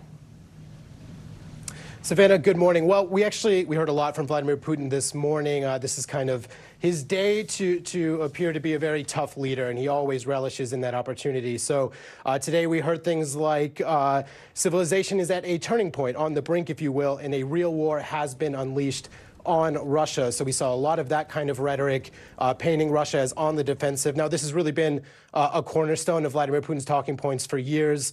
Of course, these kinds of messages are kind of heightened amid the war in Ukraine. Some of the other highlights I want to share with you guys being comments such as saying the catastrophe that Ukraine is experiencing right now is the product of the West's greedy, corrupt plans to sort of suffocate anything it perceives as the other. So it's just a lot of very incendiary rhetoric. I do think it's important to note while looking at these kinds of comments that they are, I would say, rather similar to things we've heard from Vladimir Putin over the past 18 months, but also noteworthy what we didn't hear. And I think coming less than a week after drones were exploding over the Kremlin, claims of an assassination attempt, possibly Western involvement, we didn't hear very much of that from President Putin today. So I think you could, if you wanted to, make the argument that we got restrained Vladimir Putin today. So, Matt, we understand, some parades were called off in some cities. Other events, including the main one in Moscow, were scaled down. Why was that? Well, I think there's a few reasons for it. The one that we keep seeing from the Russians, or at least hints of it, is that there were security concerns. Obviously, I mentioned that there was a drone strike on the Kremlin last week. There was a lot of fuss around that. But there have been drone strikes and other incidents happening across Russia. So we actually saw in dozens of Russian cities, this parade was effectively canceled. They did not happen in many places. And that's a really big deal. This parade is kind of the cornerstone of the Kremlin's domestic narrative, its domestic propaganda machine. And it's a little bit like, I mean, what kind of conversations would we be having if suddenly July 4th was canceled across half of the United States? So there's definitely an apparent security concern going on. But when you look at the Moscow Victory Day parade, now, for years now, especially the Moscow Victory Day parade has been kind of the annual showpiece for the entire Russian military, where, especially where I think President Putin would like to show off the very latest and greatest, but also some of the old weapons. The Russian Air Force was not present at the Victory Day parade in Moscow today. And we only saw one tank, and that was a tank from the Second World War. So there's definitely, clearly, some kind of equipment issue going on for the parade, and it doesn't portray the same kind of confidence that we've seen in years past. Matt, this is playing out amid another wave of missile strikes aimed at Kyiv overnight. Tell us what's happening in Ukraine and how they are marking the day there, again, Victory Day.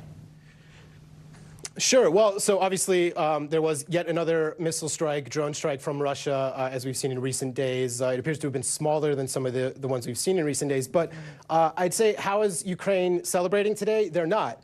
One of the most interesting things they've done is actually in the past few days, President Zelensky called to move Ukraine's holiday. Typically, I guess I should say, in the Soviet Union, Victory Day was celebrated on May 9th. But in the West, we celebrate Victory in Europe Day on May 8th. And this has kind of been a bit of contention between the two sides, the former allies, the entire time. Ukraine actually moved their celebration from May 9th to May 8th this year. And I think if you're familiar with kind of the historiography of the region, it's a very symbolic move. Matt Bodner, thank you very much.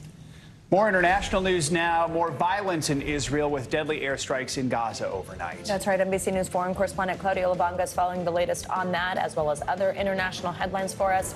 Hi, Claudio. Good morning. Good morning, Savannah and Joe. Well, yes, in the early hours of this morning, Israel carried out a series of airstrikes all across Gaza, killing at least 12 Palestinians and injuring 20 more. Now, the Israeli military said it was targeting militants who pose an immediate threat to its citizens, as well as sites used to manufacture weapons.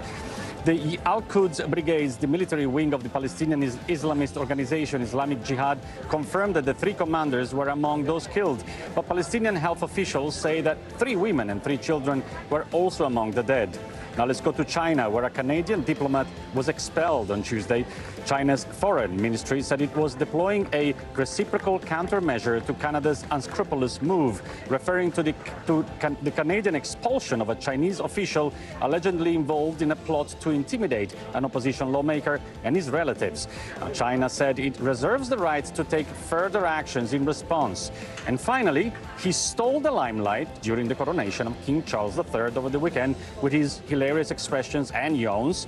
Now at age 5, Prince Louis has undertaken his first royal engagement.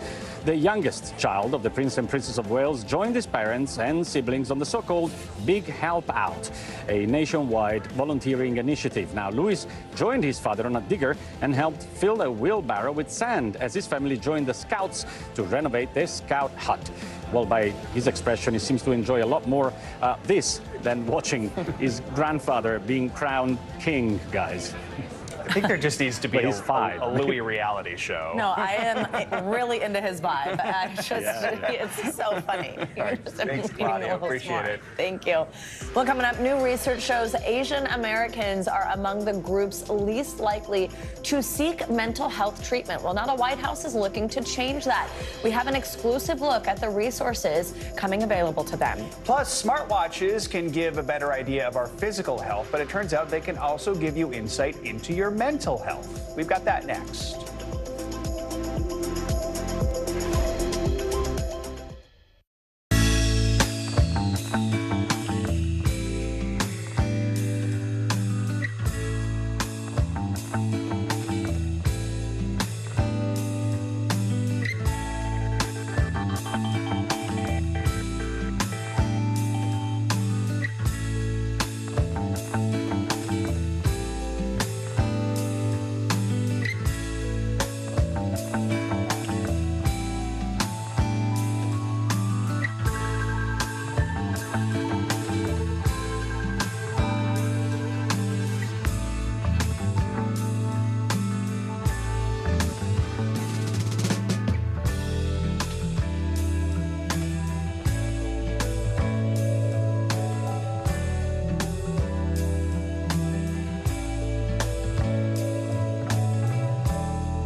This is what it looks and feels like. The latest from a bigger piece to the puzzle. Here's some of the stories we're watching tonight. How much water ultimately will be forced inland? Whenever it happens, wherever you are, NBC News, streaming free now. Welcome back. The White House is taking steps to address mental health problems in the Asian American, Pacific Islander, and Native Hawaiian communities. That's right. Health and Human Services Secretary Xavier Becerra sat down for an exclusive interview with NBC News correspondent Richard Louie to explain why these resources are needed and how the Biden administration plans to provide them. For the first time at this scale in 8 years, HHS Secretary Xavier Becerra kicked off an in-person White House summit for Asian American, Native Hawaiian, and Pacific Islander Heritage Month. And the subject is personal to him. I went to school with a very diverse community, very heavily Asian, many similar traits to the Latino community, many immigrant families, many who come hoping to do more, never having had a chance to go to college. And I relate to so many of the fights and struggles that folks in the AA and NHPI community have.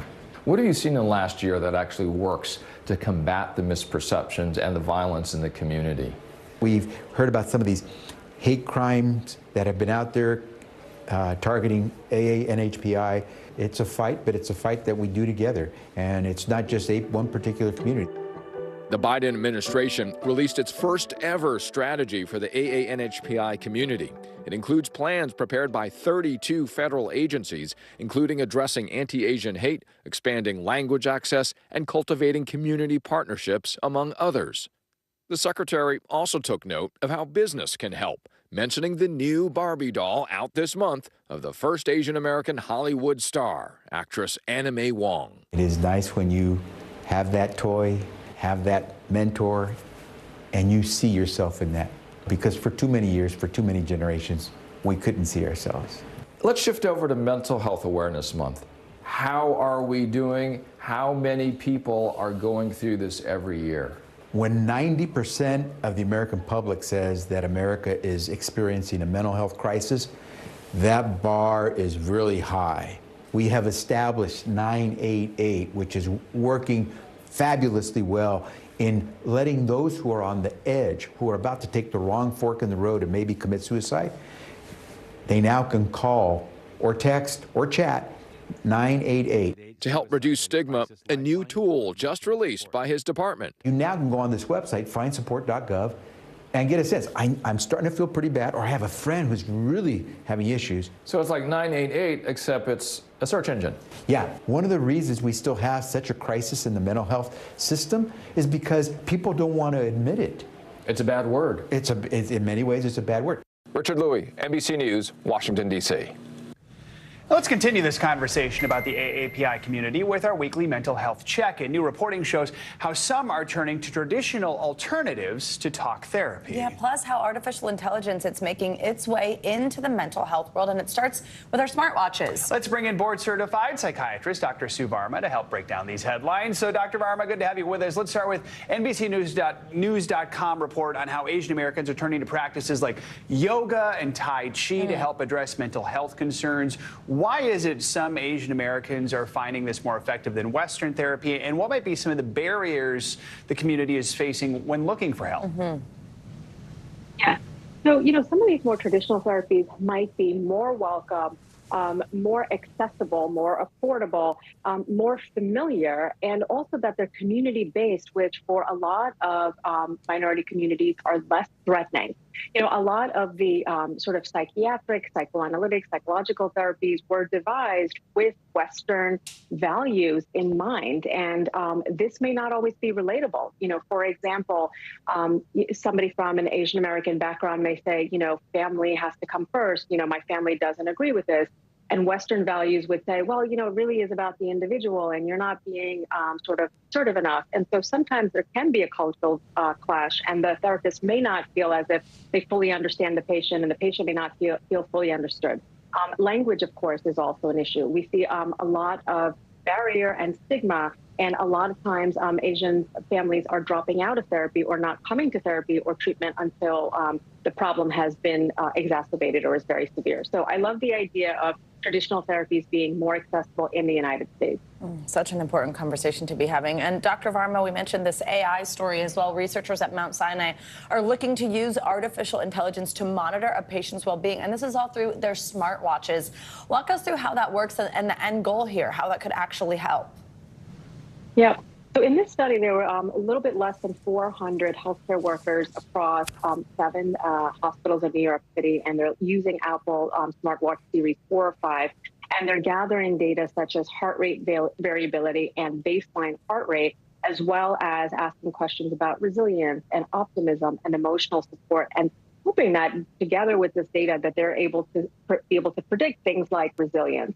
Look, none of this is going to be, 100% clear. There's not going to be necessarily a causation, but we can be able to have what we call observational study information gathering, where we can see, is there some sort of correlation between these measures and mental health, well-being, anxiety, depression, and of course the studies will expand with time.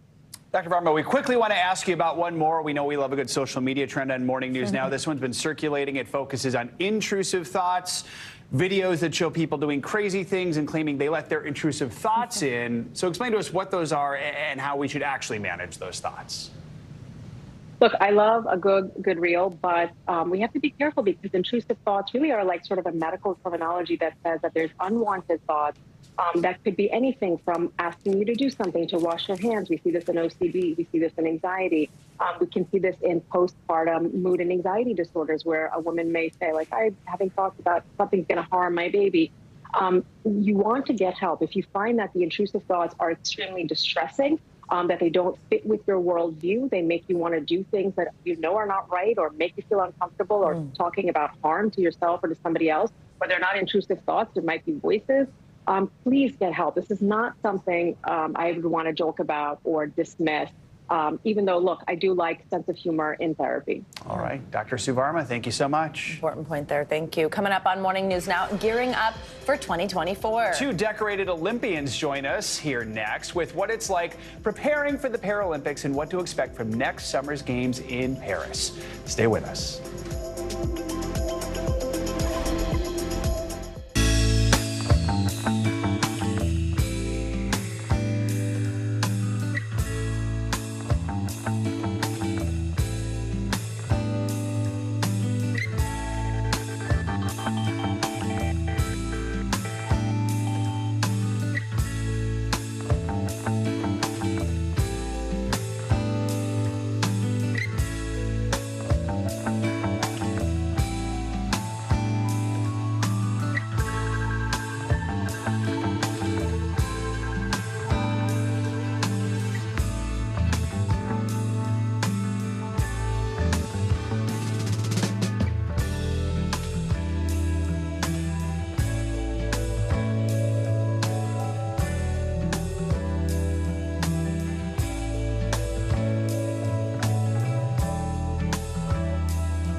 It was the end of the story, but it was also just the beginning.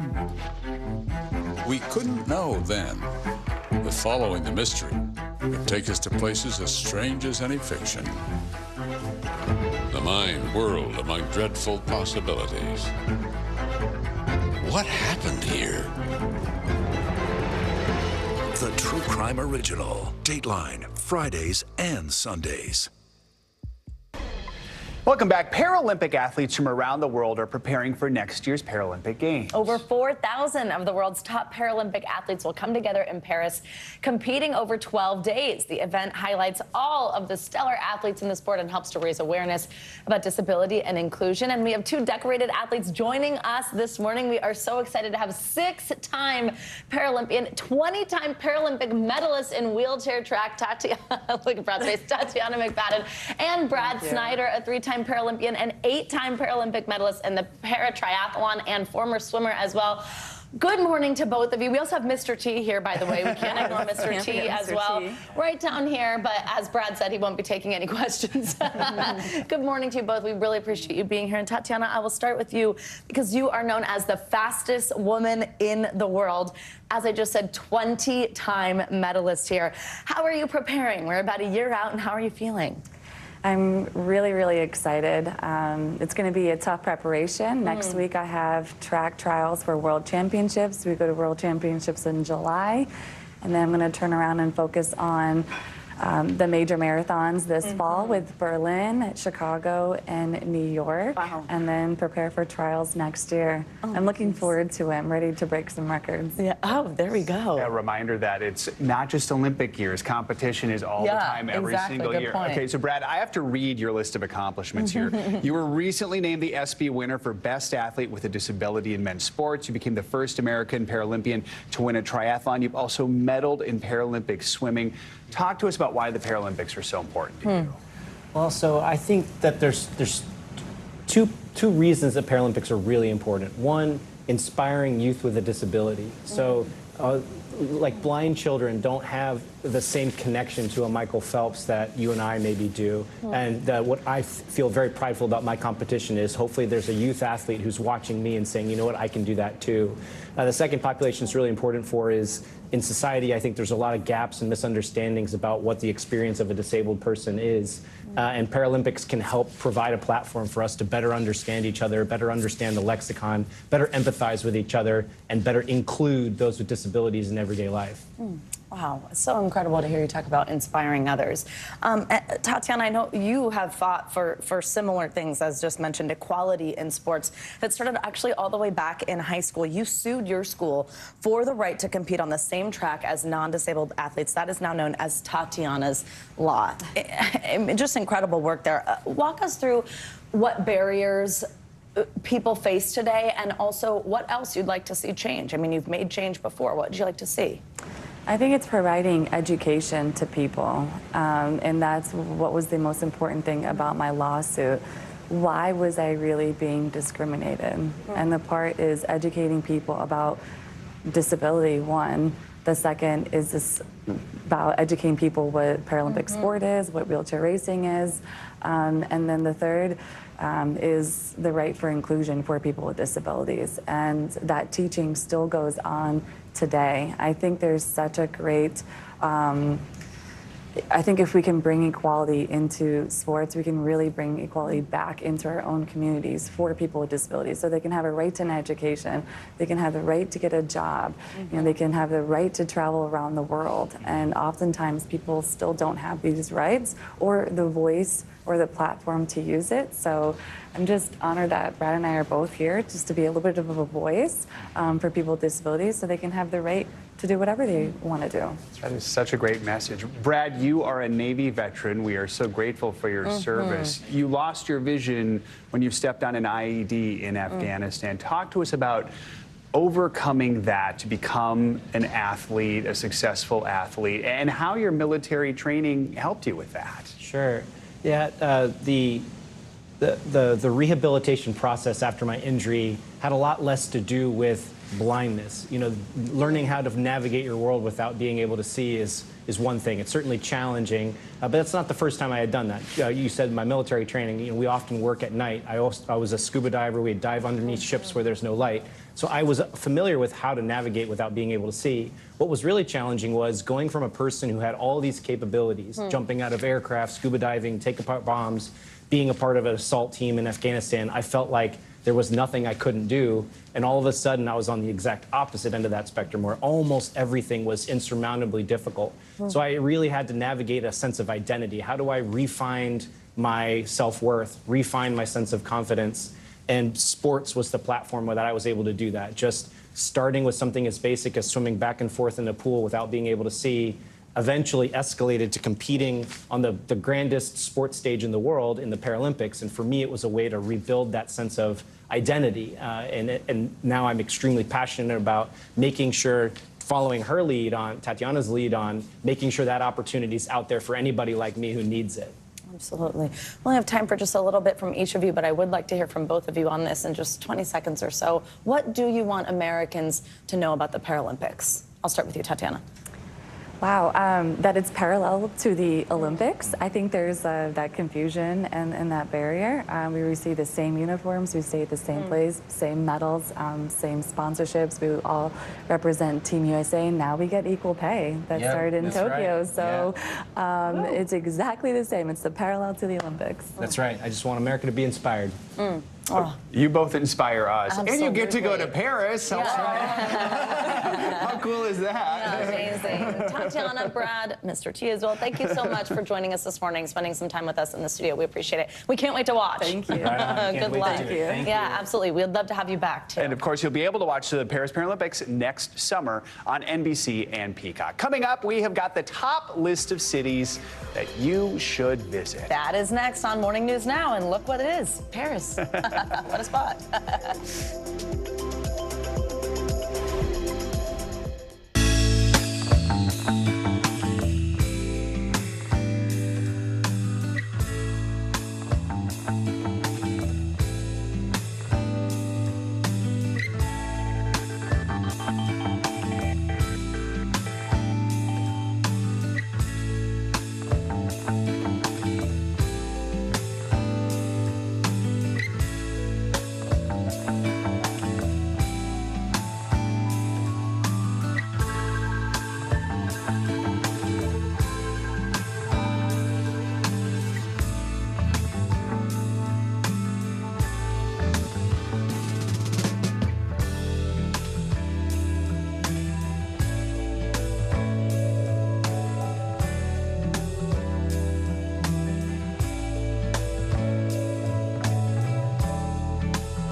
Is so familiar. What do you think when people start humming back your tunes? How you doing, Lester?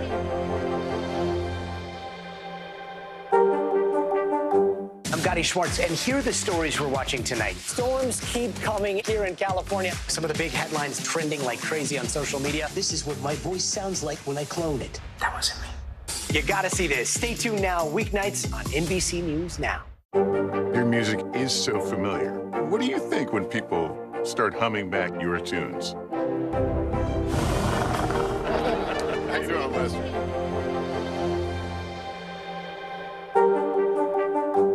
Hey, podcast fans, ready to unlock our true crime mysteries? Try Dateline Premium on Apple Podcasts. You'll get early access to originals, plus bonus content, and everything is ad-free. So head to Apple Podcasts now to subscribe.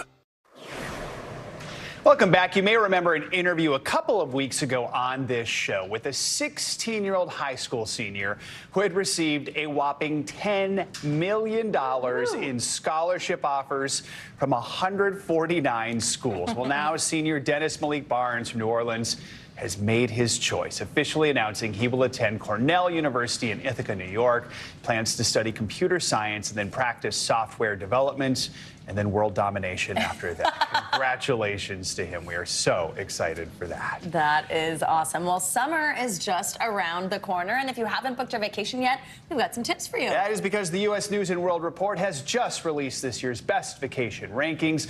From the bright lights of Tokyo to the wilderness of Montana, there's a destination for everyone on this year's list. U.S. News senior travel editor Elizabeth Von Tersch joins us now to unveil some of those top destinations. Elizabeth, good morning. So let's start with the international list for those who are looking to get out of America for a little bit. Where should they be looking? Any cities new to the list this year?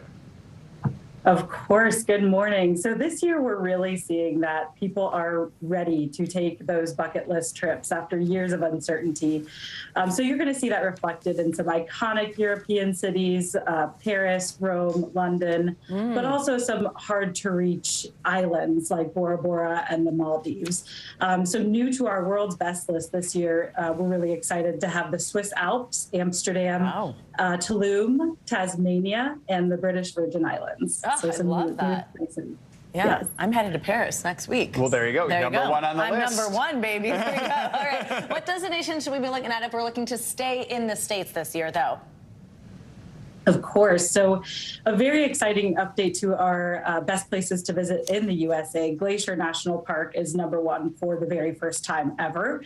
So that's very exciting. Maui and the Grand Canyon also round out that top 3.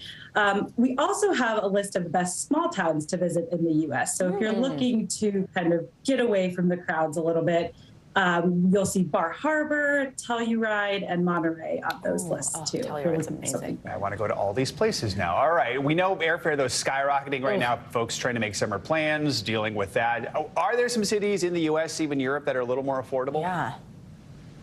Yes, of course. So we do have our cheap U.S. lists and cheap Europe lists for vacations. So in the U.S., you're going to see a lot of them center around national parks. They tend to offer an amazing value with camping and, of course, the low entry fees. But then you'll also see some kind of low-key towns like Cannon Beach, Oregon, where a lot of their best activities are going to be free as well. And then in Europe, we do have some exciting cities too. So Porto, Portugal, Prague, Czech Republic, and Valencia, Spain, round out the top 3 there.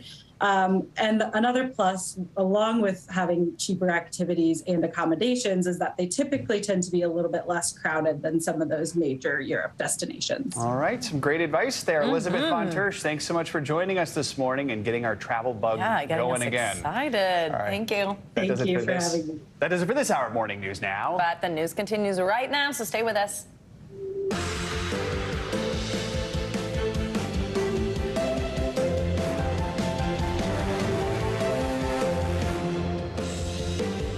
Good morning, everyone. We're happy you're here. I'm Savannah Sellers. And I'm Joe Fryer. Right now on Morning News Now, disturbing new information about the 33-year-old man accused of killing 8 people at a mall near Dallas. The alarming social media posts that have been uncovered appearing to belong to the gunman as this latest mass shooting reignites a heated national debate over gun control. And a shocked community mourns those who were killed, including 3 children.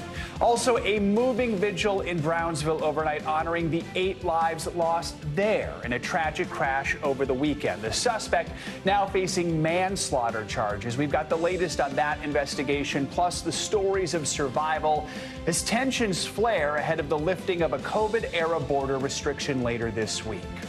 In Washington, the stage is set for a high-stakes meeting over a looming financial crisis. President Biden set to meet with top lawmakers from Capitol Hill to try and reach a deal on raising the debt ceiling. We'll take a look at what could happen if the U.S. defaults on those debts, possibly just weeks from now, what it all means for your money. And heat culture. They are setting the NBA playoffs ablaze with some stunning wins and an all-star roster of league veterans and undrafted players. So what is the secret to Miami's success in the paint this season? Well, according to the team, you've just gotta believe. Sounds like Ted Lasso right there. You just got to believe. It works for all the sports. Take a closer look at that in a little bit. We are going to start this hour with the disturbing new information we are learning about the gunman who killed 8 people at a mall near Dallas. A social media page appearing to belong to the 33-year-old shooter is filled with extremist, racist, and anti-Semitic views. NBC News correspondent Maggie Vespa is in Allen, Texas this morning covering the very latest. Hey, Maggie, good morning.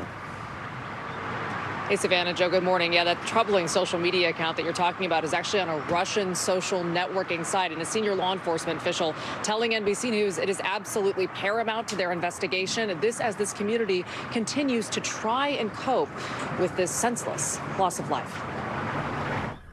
This morning, investigators in Texas zeroing in on disturbing social media posts that appear to belong to the nation's latest mass shooter, 33-year-old Mauricio Garcia. The online activity on a Russian social platform includes vile rants against women and minorities, along with a series of shirtless pictures that show visible white power tattoos. Garcia, who also posted online about struggling with his mental health, published this video the day of the attack that shows him wearing a scream mask. This as more about the shooter's background comes into view. An Army spokesperson telling NBC News Garcia joined the Army in 2008 but did not complete basic training and was kicked out after 3 months for an unspecified physical or mental condition. Electronic receipts posted on the shooter's social media account appear to show he spent more than $3,200 on firearms. Authorities say Garcia was wearing a tactical vest and was armed with multiple weapons, including an AR-15 style rifle and a handgun. This latest mass shooting fueling new calls for gun control, but Texas Governor Greg Abbott suggesting the problem is not guns. People want a quick solution. The long-term solution here is to address the mental health issue. While Democratic state legislators in Texas say the problem is obvious. No, Greg Abbott, it's guns. It's guns. Does that suspect have an AR rifle? Law enforcement sources say this surveillance video shows Garcia opening fire on innocent shoppers Saturday. He was killed by a police officer, being hailed as a hero. Overnight, an attorney saying the officer is doing well, adding he's a brave servant with a gentle heart. Meanwhile, an outpouring of grief at a memorial for the 8 innocent lives lost. 3 of the victims, young children from 2 different North Texas families. 3-year-old James Cho killed along with his parents, Cindy and Q, his 6-year-old brother William, the only member of the family to survive. The Mendoza family losing 11-year-old Daniela and 8-year-old Sophia, their mother, in critical condition. The other victims, 32-year-old Elio Cumana Rivas, 26-year-old Ashwaria Tetacondia, and 23-year-old security guard Christian Lacour. And with those victims and their families in mind, we do want to bring it back to one more detail from those social media posts. Authorities telling us that in the weeks leading up to this attack, they say Garcia posted more than 24 photos of the Allen Premium Outlets, and they say he may have been monitoring this mall during its busiest times. Joe, Savannah. Just heartbreaking there to hear about those victims. Maggie Vespa, thank you so much. There are new developments this morning in the investigation into that deadly crash in the border town of Brownsville, Texas. 8 people were killed, some of them migrants. The driver has now been charged with manslaughter, and while a motive has not been determined, this comes as cities along the border brace for an influx of migrants. It's because a COVID-era immigration policy is set to expire later this week. NBC News national correspondent Gabe Gutierrez is in Brownsville with the latest. Joe, good morning. That deadly crash has left this community completely stunned, and this all comes as tensions remain high along the southern border as Title 42 is now set to expire on Thursday. Meanwhile, here in Brownsville, 3 of the 10 injured migrants have just been released from the hospital, and we're now hearing from one of the victims for the first time. An emotional vigil for the victims of Sunday's horrifying crash as the suspect now faces manslaughter charges for ramming a group of Venezuelan migrants outside a shelter. Family members in agony as they learn their loved ones were among the dead. Gabriel Gallardo, one of the survivors, lost a leg. My dreams are broken. They're gone, he says, from his hospital bed. With his 2 children, his wife desperate, begging President Biden for help. George Alvarez is now facing 8 counts of manslaughter and 10 counts of aggravated assault. Police believe Alvarez lost control of his SUV after running a red light, plowing into the group, killing 8 people. Investigators have not ruled out the crash was intentional. George Alvarez is a Brownsville local with an extensive rap sheet. This man, who says he witnessed the crash, tells us the driver appeared drunk and yelled anti-immigrant profanities, though police have not substantiated that and are still waiting for toxicology results. How is this community doing right now? They're shaken up. I don't think any of us have experienced something like this. The migrant deaths come as tensions ramp up here ahead of the lifting Thursday night of the COVID border restriction known as Title 42, which is expected to bring yet another migrant influx. In just the past 72 hours, the Border Patrol chief says there have been more than 26,000 illegal crossings. Texas's Republican governor now deploying more specialized National Guard troops, while Arizona's Democratic governor is also planning to send in more resources. We cannot manage this influx alone. Without much more robust action from the federal government. Busloads of migrants keep arriving in northern cities and now are even pitting some New York suburbs against the city. Rockland County declaring a state of emergency, slamming New York City Mayor Eric Adams for planning to send several hundred migrants to hotels there. It's a farce, and it will not happen on our watch. Back here in Brownsville, several of the migrants we spoke to describe a dramatic scene where they detain the suspect until police arrive. Now, that suspect, George Alvarez, once again is being held on $3.6 million bail. He has not yet entered a plea, and it's unclear if he has an attorney. Joe, back to you. All right, Gabe, thank you so much. And now to the looming financial crisis here in the U.S. that could have an impact around the world. Congressional leaders are expected to meet with President Biden today to discuss the debt ceiling with hopes of avoiding a potentially catastrophic default for the first time in U.S. history. We'll have more on that meeting in just a moment from NBC's Kristen Welker at the White House. But first, we want to take a closer look at what is at stake. Here's NBC News business and data reporter Brian Chung. The debt ceiling concerns the amount we owe as a nation. And here's how much the U.S. Treasury has issued in debt. So think U.S. bonds and notes. And Congress sets limits, a.k.a. ceilings, on the accumulation of this debt. The current ceiling is $31 trillion, which we've already blown through. Now, it's important to note that the debt ceiling doesn't address how much we spend or where we spend. It's a cap on how much we're able to cover on bills we've already racked up. So what happens now? The Treasury says we can probably only keep the lights on through June 1st. After that, we might be unable to pay the bills, at which point we may have to start choosing where we can keep the money flowing. That means Social Security, Medicare, food stamps might be at risk. Then there's the risk of our reputation. The U.S. takes pride in its creditworthiness since we have historically paid our bills on time. Our credit rating as a nation could fall if we don't, and that would lead to a spike in interest rates as financial markets turn away from our government's debt. As a benchmark for borrowing costs, this could make it more expensive for all of us to get credit for things like houses or cars. And the ultimate concern here would be default, where the government starts to straight up miss payments on what it owes the many people, businesses, and governments owning U.S. debt. All the other things get worse in that case, so even higher interest rates, more ratings downgrades, more government program cuts. And none of this has happened before because Congress has moved to raise or suspend the debt ceiling in the last 78 times we've faced this. We'll see if that becomes 79. All right, Brian Chung, thank you for that report. Very helpful. Let's bring in NBC News Chief White House correspondent Kristen Welker with more on this. Kristen, good morning. So as we mentioned, the president is meeting with congressional leaders today there at the White House. As Brian just showed us, there's a lot at stake. So what can we expect from this meeting? I mean, how likely is it we're going to see progress here today? Doesn't seem very likely, Joe and Savannah. Look, this has become the highest of high-stakes game of chicken, and so far, it's just not clear there's going to be a major breakthrough today. So here's the issue. President Biden has said he's not going to negotiate over the debt limit. He cites the fact that Congress has agreed to raise it without strings attached in many cases during the Trump administration when Republicans did not enact new spending cuts. But now Republicans say they won't do so without some cuts, something the White House has already shot down, at least as a part of this negotiation. negotiation. So the bottom line is all eyes will be on today's meeting, with pressure mounting on President Biden and Republican House Speaker Kevin McCarthy to reach a deal. Not overstated to say both of their jobs could be on the line here. Of course, McCarthy has that narrow majority in the House. And of course, President Biden has announced he's running for re-election. So a lot at stake for everyone involved here, guys. The clock is ticking. We're a little more than 3 weeks from that deadline. So where do negotiations go after today's meeting, do we think? Boy, that's a big question mark, Joe. After today's meeting, I anticipate both sides are going to go back to see what they can sell to their respective parties.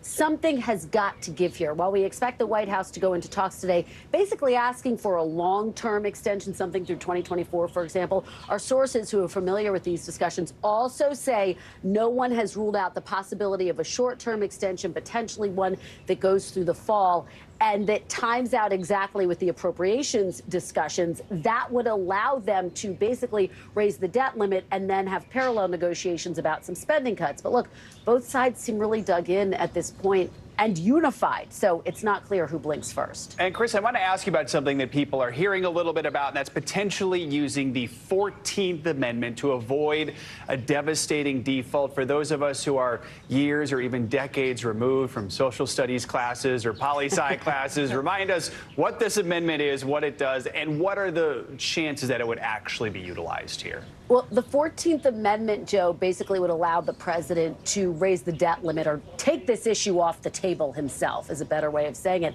And top administration officials, including the president himself, have not ruled out invoking the 14th Amendment, which, as I say, would basically allow the president to unilaterally say the nation has to pay its debt. However, and this is the big however, there's a big debate about the legality of that move. And even Treasury Secretary Janet Yellen herself warned it could be a constitutional crisis and that there's no way to protect the financial system, the economy, other than Congress increasing the debt limit. So this is really a high stakes moment, guys. All right. Thanks for the explanation there, Kristen. Thanks, Appreciate Joe. it. Well, Russia is marking the annual Victory Day, commemorating the defeat of Nazi Germany in the Second World War. The somber occasion remembers the millions of Russians who died during that conflict. Earlier this morning, President Putin addressed crowds during the military parade, which appeared scaled down compared with previous years. NBC News Chief Foreign Correspondent Richard Engel joins us now for more on this. Hi, Richard. Good morning. Well, it was very much scaled down. In fact, foreign journalists, the few foreign journalists who are still operating in Russia, weren't allowed to go. Large crowds were kept at a distance. So Vladimir Putin was out celebrating Victory Day, but not on the same scale as previous years. It's the most important and solemn day in Russia. Victory Day over the Nazis in World War II. Russia lost more than 20 million soldiers and civilians in what is known across Russia as the Great Patriotic War.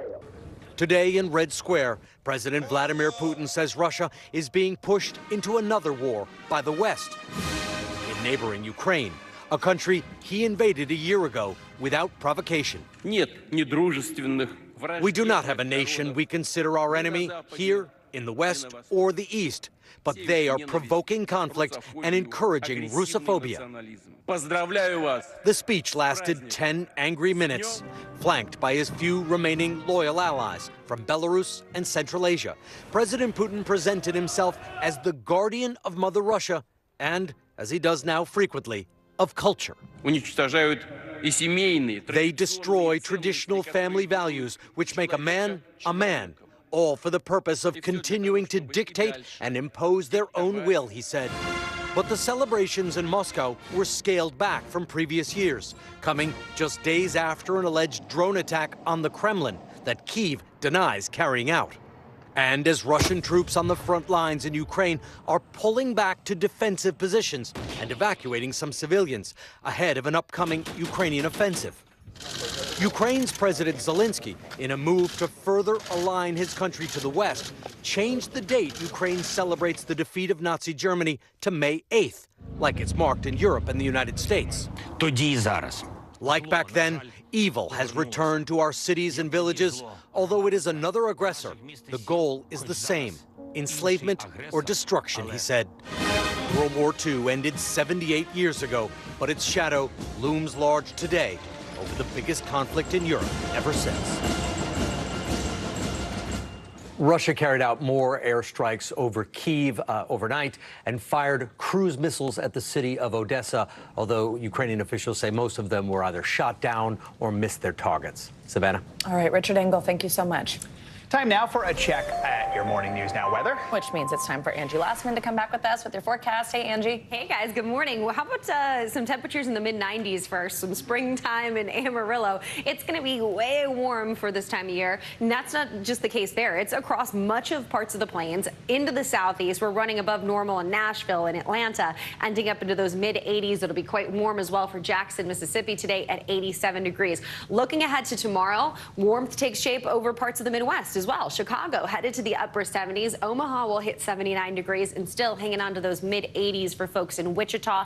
This goes as far south as Memphis, and we'll keep that warmth in place at least for a little while longer. By the time we get into the end of the week, Thursday and say Friday, we're making our way to the 80s in some spots across the Northeast and into the mid-Atlantic. Mid-80s for Richmond, 87 degrees for Saturday. So it'll be a little warm over the next couple of days and even into the weekend, but we're also tracking some rain, and it comes in a couple of rounds. Here's the lay of the land right now. We have Central Plains dealing with some of these showers that are working into parts of the northern plains as well. The mid-Atlantic and parts of the East Coast picking up on some rain as well through the Appalachians. But we have plenty of heavy rain that we're expecting into parts of Texas over the next day or so. Really, the next couple of days, we could pick up on a couple more rounds of this heavy rain. And that's leading us to the issue of some flooding concerns. Here's the rainfall amounts. You notice that into the plains, we'll see anywhere from 1 inch to 2 inches, widespread at 1/4 of an inch or even 1/2 an inch. But focused around the Houston metro area, that's where we'll see the potential for upwards of 5 inches of rain. And again,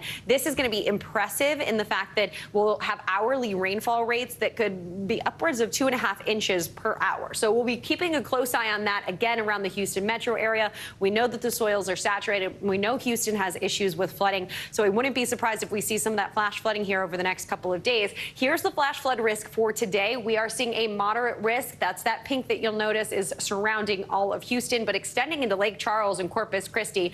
We'll still have the potential to see some flash flooding concerns there as well. And on top of that, we have some severe weather potential. That goes through the day today into parts of the Carolinas and into Virginia, but also through parts of the plains. We'll continue to see that, the potential for some baseball-sized hail into the afternoon and evening hours tonight. And then tomorrow, don't let your guard down either if you live near the Rockies. This is where we'll watch for the wind gusts to be problematic, maybe up to 60 miles per hour. Hail not as big, quite as big as what we'll have to deal with today, but still damaging hail possible, and even a couple of tornadoes. And that severe threat doesn't go away for tomorrow either. We'll end up looking like we'll have some severe weather across parts of that area, guys. So it'll be, a couple of days where we'll have to deal with the potential for some strong storms across many areas. Yeah, the plains, baseball-sized hail. Always just that'll hurt you. Crazy, exactly. Yeah. Thanks, Angie. Appreciate it. Thank you. Coming up on Morning News Now, a new legal challenge for golf legend Tiger Woods. Just ahead, we'll have more on the hearing scheduled for today over that controversial non-disclosure agreement between Woods and his ex-girlfriend. That is next.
day.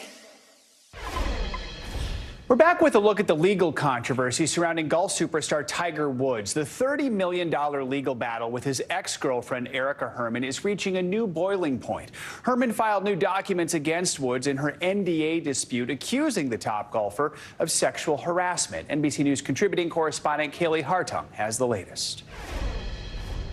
Hey there. So the case will be presented in a Florida court today, where Tiger Woods' lawyers will ask a judge to enforce a non-disclosure agreement between him and his ex, Erica Herman, including a clause that would keep this legal battle out of the public eye. But she's bringing new evidence to support her claims. This morning, the latest legal fallout from Tiger Woods' relationship with his ex-girlfriend, Erica Herman.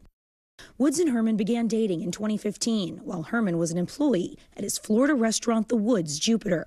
According to court documents, Woods forced her to sign an NDA or else be fired from her job. Her team claims Woods, who was Herman's boss at the time, imposed an NDA on her as a condition to keep her job when she began having a sexual relationship with him. A boss imposing different work conditions on his employee because of their sexual relationship is sexual harassment. Sexual harassment is often about power differential at work. You can't imagine a bigger power differential than an employee at Tiger Woods' restaurant, which bears his name. Herman arguing the sexual harassment invalidates the NDA. In a 2017 email included in the filing, Herman raised concerns about the agreement with Woods' business manager, writing in part, "If by chance TW does something that brings our relationship to an end, do I automatically lose my job? I don't have any problems with what's in this document, but with my whole life in his hands now, if something happened, I don't want to be in my 40s, heartbroken and jobless." Herman is also asking the court to deny the clause compelling arbitration and is suing Woods Trust for more than $30 million in a separate case, where she claims Woods kicked her out of his home where they lived together until October of last year, their breakup making headlines. According to Herman, Woods told her he planned a last-minute getaway for them to the Bahamas, but instead, she says they were met at the airport by a lawyer who informed her she would never see Woods or his home again. For now, the personal life of the famously private Woods playing out publicly in a courtroom drama. It's still unclear if Tiger will be joining his lawyers for the hearing. He's reportedly still recovering from a surgery on his ankle last month, so it's unlikely we think that he'll make an appearance. But all eyes will be on that Florida courtroom to see where things go from here. Representatives for Woods and Herman did not respond to NBC News' request for comment. All right, Kaylee, thank you so much. Joining us now for more insight on this is attorney and legal analyst Angela Sanadella. Angela, always great to have you with us. Thank you so much for joining. So attorneys for Tiger Woods are expected in court today in an effort really to just get this complaint against him halted. Walk us through what that means and then what it is that the court has to decide in the suit. Yes, so at the heart of it, what Tiger Woods attorneys want is for everything to be private. Right. That's what he wants. They want nothing to come out publicly. So what they are saying here is that any litigation should be done in private arbitration, should not be done in a court of law. And their basis for this is the NDA that Erica Herman signed. And in that NDA was an arbitration clause. So he's saying, look, this argument should be upheld because it was between two people and it was personal. It has nothing to do with the employer-employee relationship. But as we know, courts will look at that with a side eye. They will say, look, even if this was personal, at the heart of it, she is your employee. And those things conflate. So she's trying to get out of this NDA. Help us understand how sexual harassment plays into this, because that might be confusing to a lot Yeah, so this is very relevant. As of January 2023, there was a new federal law that was just signed in. And what that federal law does is it nullifies and declares void any NDA that was signed prior to a dispute over sexual harassment. So you can understand the public policy reasons here. You might sign a blanket NDA and then some sort of abuse or alleged harassment happens and you don't want to have your voice silenced forever. So under that act, her lawyers are claiming that this NDA no longer applies because there's a dispute here. There's a separate lawsuit also. Let's walk through the details of this one that Herman's filed $30 million. This is against the trust that owns Woods' beachfront mansion. It alleges that Woods kicked her out after promising she could live there. What is she basing that on? What is $30 million based on? And what will she have to prove to win that? So the $30 million damages is very high, but it's based here off of distress and fraud and a breach of contract. But the real problem with this argument is that it's based off of an oral promise. So she's saying that he claimed to her just orally, but there's no written proof. And this is why, as a lawyer, we tell all of our clients, get everything in writing. I think this will be difficult to litigate on her side. Oh, you do? I do. Well, there we go. Angela Sanadella, thank you so much. Now to some international news. New this morning, the former Prime Minister of Pakistan has been arrested. Let's bring in NBC News foreign correspondent Claudio Lavanga joining us from Rome with that and more. Hey, Claudio, good morning. Savannah, Joe, good morning. Yes, it's a senior official within the party of Imran Khan who said that the former Prime Minister of Pakistan has been arrested this morning in the capital, Islamabad, while he was in a court facing charges of graft. Now, the official said also that Khan was dragged out of the court and into a police vehicle and called the arrest an abduction. Imran Khan was forced to step down after he lost the confidence vote in April last year and has since claimed his ouster was illegal and was the result of a Western conspiracy. Now, the city of Auckland in New Zealand has declared a state of emergency after torrential rain caused widespread flooding on Tuesday. The heavy rain, which filled basements, stranded cars, toppled trees and disrupted rail services, is expected to last at least until Wednesday. Rescue teams are also searching for a high school student missing in a flooded cave north of the city. New Zealand Meteorological Service said that since January, the Auckland region received 90% of its average total annual rainfall. And finally, take a look at this. It's going to be the largest 3D printed building in Europe. The construction, or rather the printing, has started on March 31st, and the building's walls are being printed at a rate of about 43 square feet per hour. Very impressive. Now, when completed, the building will be 6,600 square feet and stand at 30 feet high and will be used as a data management and cloud services center. Now, buildings being printed, that's quite incredible, guys. Yeah, no kidding. Incredible. Yeah, I got My printer doesn't do that. It can barely do a sheet of paper. All We right. appreciate the forced puns every time, Claudio. Thank Love you, it. Claudio. Thank you.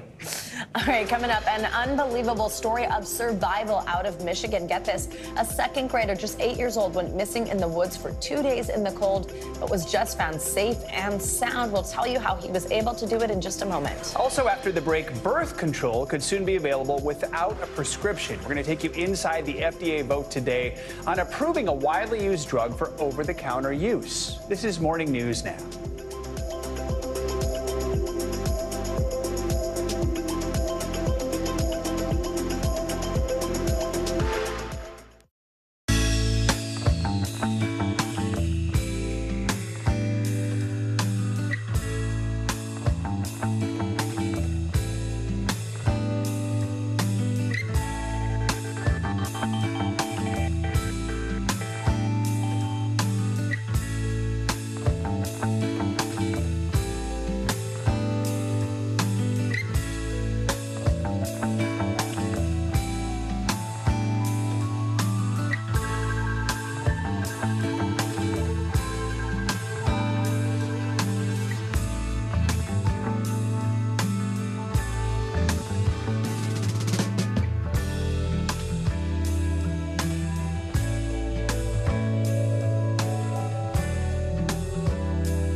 so familiar.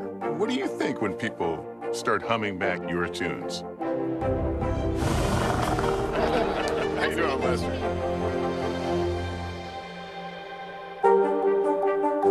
I'm Gotti Schwartz, and here are the stories we're watching tonight. Storms keep coming here in California. Some of the big headlines trending like crazy on social media. This is what my voice sounds like when I clone it. That wasn't me. You gotta see this. Stay tuned now, weeknights on NBC News Now. We begin top story with that breaking news. This is just in, a lot of stories to get to. What do people need most right now? Did the state and/or law enforcement drop the ball anywhere? Are we headed for a recession or a recovery? Migrant families now stranded in Mexico. What's the World Cup experience been like? The civilian effort is not just about fighting, it's also about helping. Every night, it's your news playlist. Top Story with Tom Llamas. Streaming weeknights at 7 on NBC News Now. We are back with an incredible survival story. A brave second grader who put his skills to work after getting lost while camping. The 8-year-old disappeared from his family's Michigan campsite over the weekend, prompting a massive search. NBC News correspondent Ann Thompson joins us now with more on how he was found safe and sound. Ann, good morning. Good morning, Joe. This is really a remarkable story. The area where the boy disappeared is extremely remote and hilly. But this 8-year-old was able to find shelter for himself and give searchers clues leading to an amazing rescue. This morning, a miraculous rescue and a grateful family. An 8-year-old boy who went missing in the Michigan woods for 2 days, fighting through cold and rough terrain by hunkering down under a log, found alive and safe Monday.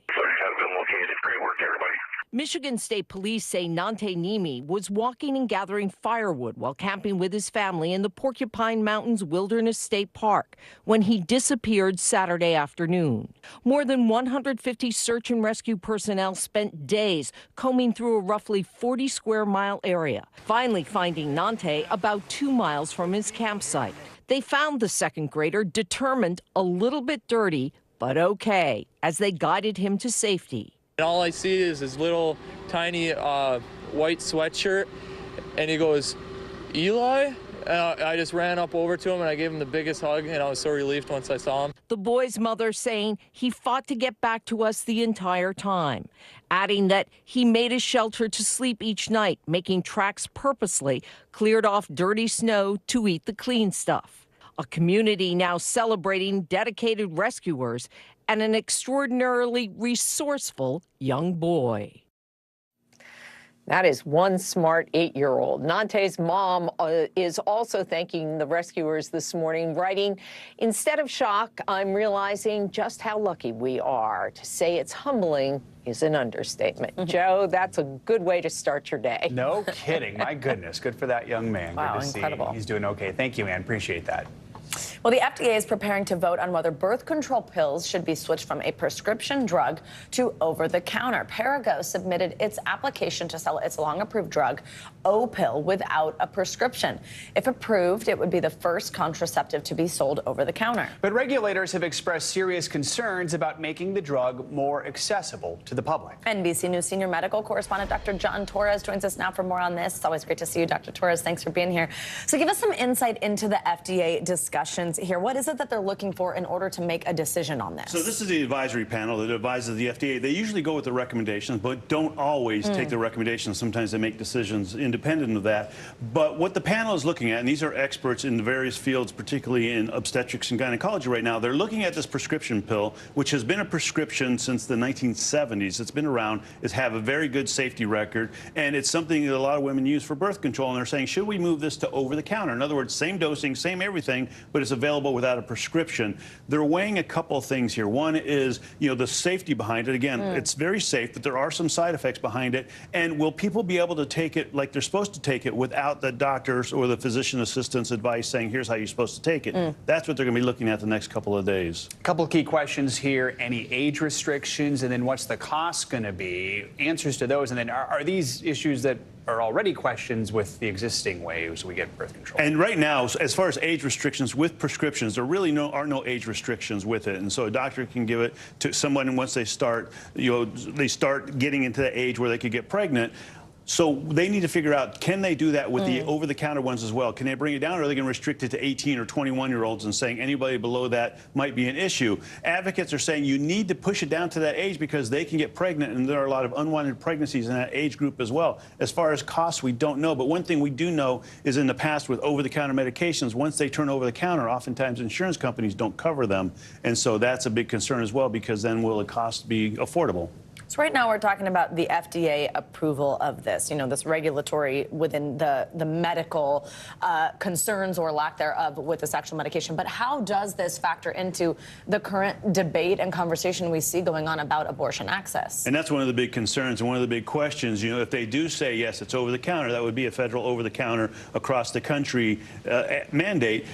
Now what happens when the states start stepping in, especially the states that have restricted abortion access? Are they going to say, no, you cannot have that over the counter here? And then I think that's going to start heading towards the courts of saying, who has jurisdiction, the federal or the state governments, as far as what can be and can't be over the counter in their states. All right, Dr. John Torres, thank you so much. Appreciate it. Thank you. Always good to see you. Well, we've heard the warnings about kids and social media. Well, now there are new guidelines this morning for how your teens and tweens can create healthy boundaries while on social media. Today's show anchor Jenna Bush-Hager has more. Across the U.S., nearly every teen says they've used social media in some form this past year. And this morning, the American Psychological Association released new guidelines to help them learn healthy behaviors online. Among the 10 recommendations, adult monitoring for kids ages 10 to 14 using social platforms, routine screenings for signs of problematic use, and adolescents avoiding apps for social comparison, particularly around beauty or appearance-related content. Conversations many parents, like Ray Kilmer in upstate New York, are already having. His 3 kids, including 15-year-old Elizabeth, don't get cell phones until 8th grade. The now 9th grader has some restrictions, including a time limit for TikTok, blocked videos, and her phone is kept downstairs after bedtime. Clearly outline what our expectations are for her, and then she understands what the consequences are if she doesn't meet those. It's made me feel like I have more responsibility because, I know that they trust me with that stuff. Keeping kids safe online, a growing national discussion. From Here on Today, where actress Jennifer Garner told Hoda and Savannah she's keeping her 3 kids off social media. I just said to my kids, show me the articles that prove that social media is good for teenagers, and then we'll have the conversation. Oh. How do they feel at this point? My eldest is grateful. To Capitol Hill, where a bipartisan group of senators introduced new legislation in April. Their proposal aims to ban kids under 13 from signing up for social media platforms and requires parental consent for 13 to 17-year-olds to use popular apps like TikTok and Instagram. This comes as more studies show how being plugged in on social can impact mental health. A recent CDC study shows nearly 3 in 5 teenage girls feel sad or hopeless. One reason the report suggests, because 16% of high school students, most likely girls, are electronically bullied through texting or social platforms like Instagram and Facebook. And just last week, the Surgeon General's advisory on loneliness suggests an increase in online versus in-person interactions is making Americans feel more isolated. Sometimes they feel worse when they see people doing things without them. But for Elizabeth, she says her relationship with social media is overall a positive one. Sometimes it's I get to the point where I know I've been on it too much. I just need to balance it sometimes. Our thanks to Jenna Bush-Hager for that report. Well, here's one more social media guideline everyone, not just teens, can use. Make sure your social media scrolling doesn't interfere with your sleep schedule and physical activity. Set a plan and create time to switch it off. Great advice there.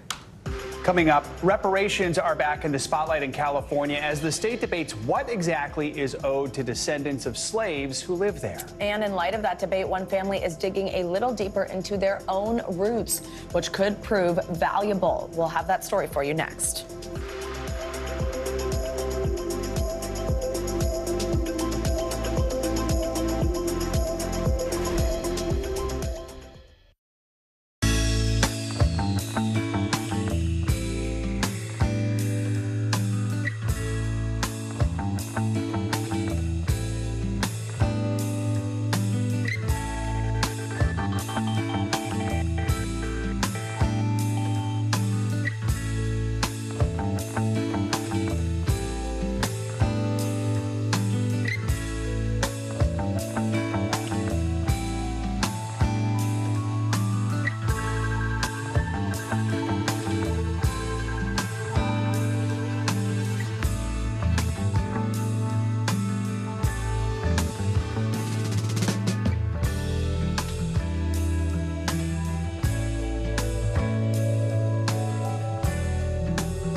We begin tonight with breaking news just coming in. Whenever it happens, wherever you are, NBC News, streaming free now. For Dateline Premium, subscribe now on Apple Podcasts. This is what it looks and feels With the latest, a bigger piece to the puzzle. Here's some of the stories we're watching tonight. How much water ultimately will be forced inland? Whenever it happens, wherever you are, NBC News, streaming free now.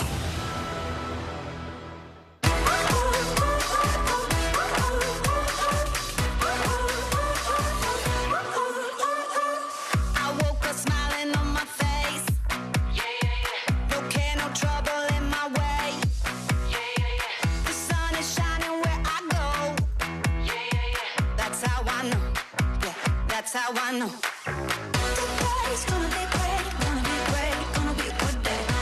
Today's gonna be great, gonna be a good day. Thanks for tuning in. I'm Gotti Schwartz. Here are the stories we're following tonight. Storms keep coming here in California. The U.S. government just declassified this video. A lot more stories trending like crazy on social media. A controversy pitting lawmakers against young voters. What's the state of crypto today? What is going on when we're looking at trends there? Another mind-bending story on artificial intelligence. This is what my voice sounds like when I clone it. That wasn't me. You gotta see this. Stay tuned now, weeknights at 8 Eastern, 5 Pacific on NBC News Now. A task force in California voted over the weekend approving recommendations for how the state may compensate Black Californians for generations of harm caused by slavery and racism. NBC News correspondent Dana Griffin shares one family's journey toward discovering their own history. 62-year-old Denise Green has lived in Southern California her entire life. This is my grandmother right here. She knows her ancestors came from Mississippi, but much of her family history was unknown. That is until her niece started doing research. Here's the 1880 census. Adrienne Abiodun is a professional genealogist in Tampa, Florida. But even she spent 2 decades and thousands of dollars before uncovering the name Philip Branch. So Philip Branch is my 4th great grandfather, and he was an enslaved person. What was your reaction when Adrienne told you that your family is direct descendants of an enslaved person named Philip Branch? I thought that was awesome. It was just a little overwhelming. The vital lineage information could be valuable in California as it debates what is owed to descendants of the enslaved. Camila Moore is chair of the California Reparations Task Force, the first in the nation's statewide effort to address systemic racism against African Americans caused by the enduring legacy of slavery. Could it be something as simple as you take a cheek swab, you submit your DNA, and they go, oh, you're a descendant of an enslaved person, here's your check? I mean, it could be. Again, this is all still a work in progress. The task force wants eligibility to be lineage-based versus race-based. That has sparked debate. The paper trail is not always proven to be correct. For people who have to prove their lineage, it can be difficult, costly, and time-consuming, especially since many slaves weren't identified by name but property codes up until the 1870 census. People think that, oh, I'm going to sit down and do my family research this weekend and get my application for reparations ready. That's not going to happen. Over the weekend, the task force approved recommendations for reparations that could be worth up to $1.2 million for eligible applicants. Citywide reparations efforts are also underway in Boston, St. Louis, and San Francisco. Some may not support the idea because it could cost taxpayer dollars. Denise doesn't know if she'll ever get reparations, but she supports the Golden State's effort. I'm excited for people who, will need it and can use it, but the sad part is we're getting it at the expense of what our ancestors went through. Dana Griffin, NBC News, Los Angeles. Now let's get to some financial news. Goldman Sachs is settling a long-time class action lawsuit over workplace bias against women. CNBC Markets reporter Pippa Stevens joins us with that and other money news. Pippa, good morning. Good morning. Well, Goldman Sachs has agreed to pay $215 million to settle a class action lawsuit alleging widespread bias against women. Former employees accused Goldman of systematically paying women less than men and giving them weaker performance reviews, blocking their career growth. The settlement covers about 2,800 female associates and vice presidents in investment banking, asset management, and securities trading. Meanwhile, Tesla breaks ground on a massive lithium refinery in Texas. CEO Elon Musk says the facility could produce enough of the critical battery metal to build about 1 million electric vehicles by 2025. It will also push Tesla outside of its core business of making cars into the complex area of refining and processing. But it's a step Musk says is necessary if Tesla wants to meet its sales targets. China dominates global processing of lithium and other key EV metals. And Disney is ditching some of its pandemic-era ticket policies at its Orlando theme parks. Starting in January, visitors who buy a dated ticket to Disney will not have to make a reservation to one of its 4 theme parks. That's Magic Kingdom, Epcot, Animal Kingdom, and Hollywood Studios. Disney has required people to make reservations as a way to control crowds. The company says the changes are based on customer feedback. I guess everyone wants to hop around the park, so don't want to be held back by those reservations. Yeah. Freedom, go wherever you'd like. All right. Exactly. Pippa, thank you. Coming up, the NBA playoffs are really heating up with the Miami Heat stunning top seed contenders, all while making it look pretty easy. After the break, we'll take you behind the basket, so to speak, you know, because I know what I'm talking about. With a look at what the team calls Heat culture, a group of underdogs at the bottom of the conference leaderboard, now soaring to the top. Stick around.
Hey, podcast fans, ready to unlock our true crime mysteries? Try Dateline Premium on Apple Podcasts. You'll get early access to originals, plus bonus content, and everything is ad-free. So head to Apple Podcasts now to subscribe. What is going to happen now? Going back and forth because Go ahead. This is it, right? We begin top story with that breaking news. This is just in. A lot of stories to get to. What do people need most right now? Did the state and or law enforcement drop the ball anywhere? Are we headed for a recession or a recovery? Migrant families now stranded in Mexico. What's the World Cup experience been like? The civilian effort is not just about fighting, it's also about helping. Every night, it's your news playlist. Top Story with Tom Llamas. Streaming weeknights at 7 on NBC News Now. It was the end of the story, but it was also just the beginning. We couldn't know then that following the mystery would take us to places as strange as any fiction. The mind whirled among dreadful possibilities. What happened here? The True Crime Original. Dateline, Fridays and Sundays. This is what it looks and feels From the storm like. zone. Bigger piece to the puzzle. Here's some of the stories we're watching tonight. Good evening. We begin tonight with breaking news just coming in. We begin this hour with the latest developments. We're coming on the air with some shakeups big time on Capitol Hill. How much water ultimately will be forced inland? Whenever it happens, wherever you are, NBC News, streaming free now.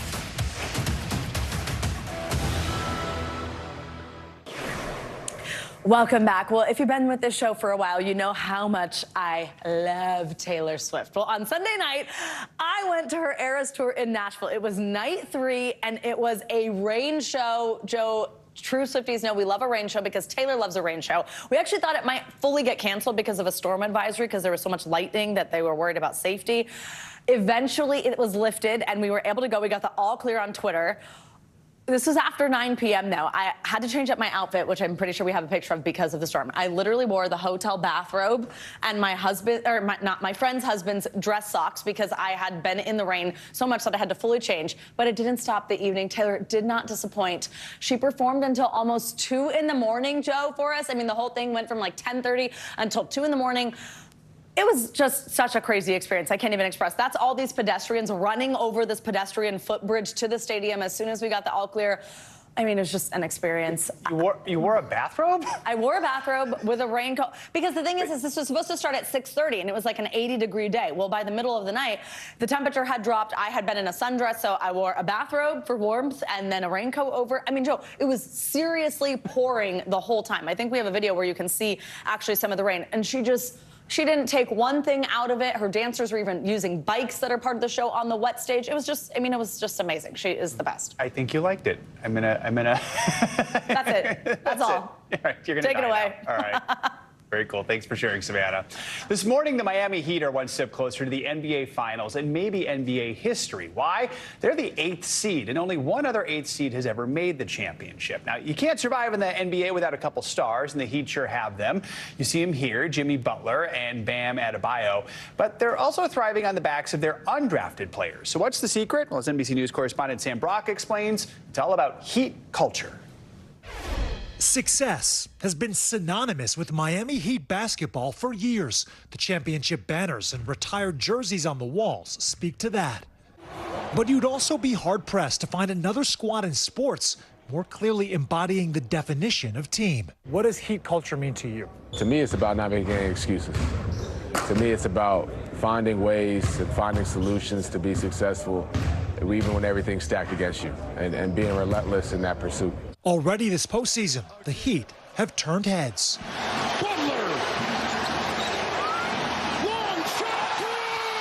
Jimmy Butler's jaw-dropping 56-point performance against the Bucks and circus shot a game later to help knock off the conference's top seed. Over the top to Butler. Up and in! Jimmy Butler! Has captured headlines and imaginations. But just as stunning, who's stepping up after a rash of injuries? The undrafted players comprising the team's core. Guards Gabe Vincent and Max Strus, who in 2019 was fighting for NBA survival on a two-way contract with Boston. Did you think that a couple of years later, you'd be starting on a playoff team in Miami? I don't know if I was going to be in Miami. That was a surprise, but I think, you know, being a big contributor on a playoff team, I definitely saw that. I'm sure people think I'm crazy, but I saw it the whole time. I believed in myself. And belief is the backbone of Heat basketball. Previous championship teams have featured the likes of Shaq and Dwayne Wade in 2006, then LeBron, D. Wade, and Chris Bosh, the Heatles. This year's team is centered around Butler and Bam Adebayo, and a whopping 9 undrafted players, 7 of whom have logged minutes in the playoffs. I mean, this year's team is the epitome of Heat culture. Included in that group, the man they call the OG, Udonis Haslem, who doesn't play as much at 42 years old, his final season, but exemplifies the system's success. You kind of started this trend. So when you walk in this locker room or in this organization, we don't look at you as undrafted. We look at the potential that you have. We look at a guy that has the opportunity to help this team. It's a curious contrast to a franchise run by one of the highest profile, splashiest names in NBA history, Pat Riley, constantly attracting stars. But make no mistake, Haslam says there's a secret formula to sparking that fire. I think when people go to these draft camps and, they look at all these different numbers and what guys did in college, you really can't measure the heart of a guy. You really can't measure the grit of a guy. We think we're supposed to win, and it's not an underdog story for us. We're supposed to be here. We're supposed to be winning these games, and we're going to keep doing that. With the matchup against the rival Knicks now underway, these players are savoring the moment and hoping nobody sells them short. Championship on 3, 1, 2, 3. Championship. What do you see as the possible outcomes for the playoffs this year for your team? Sky's the limit. You think a championship is possible? Absolutely. Thank you, Sam. The Heat now lead the Knicks 3-1. That does it for this hour of Morning News Now. The news continues right now.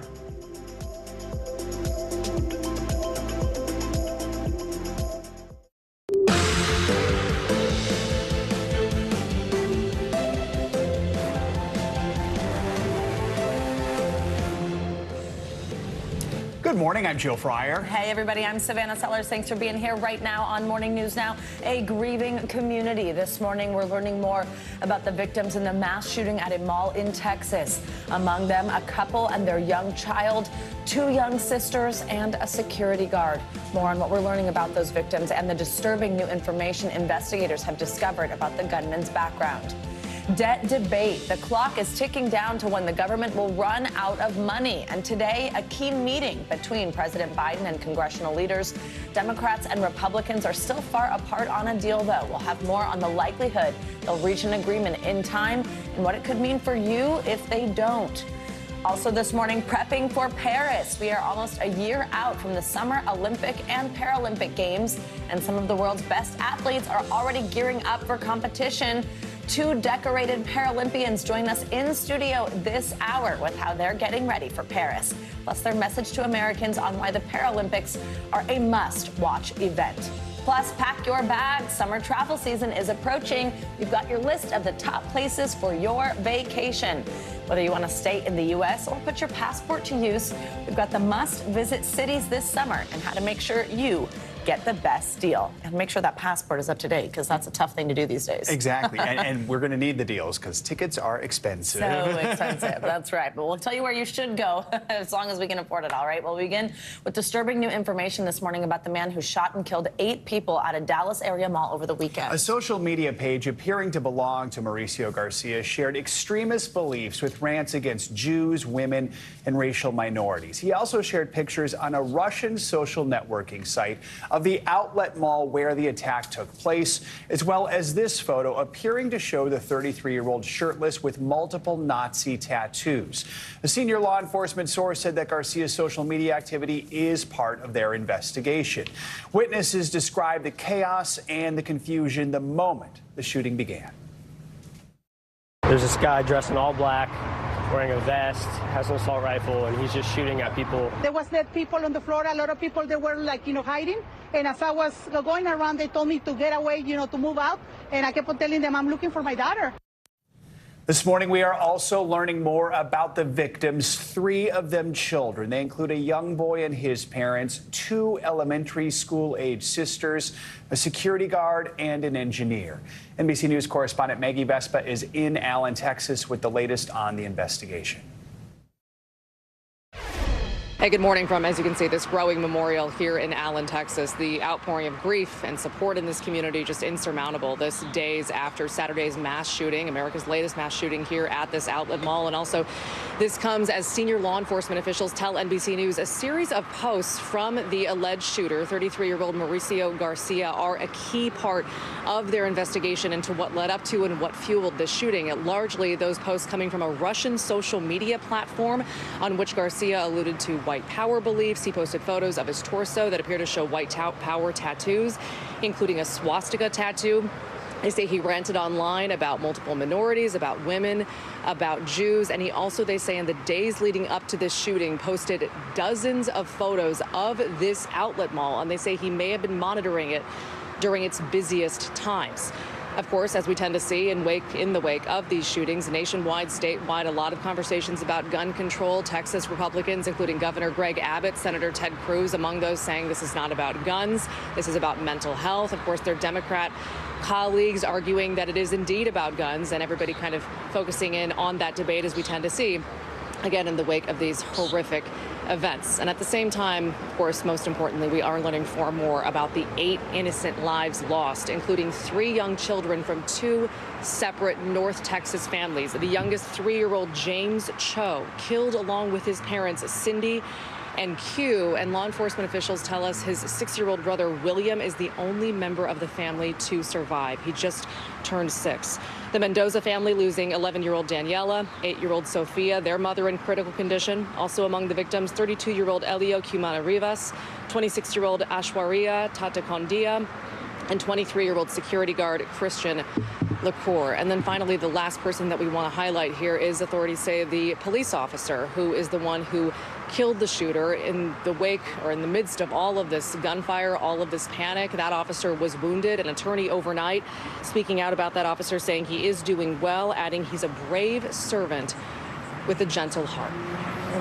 Guys, I'll send it back to you. All right, Maggie, thank you so much.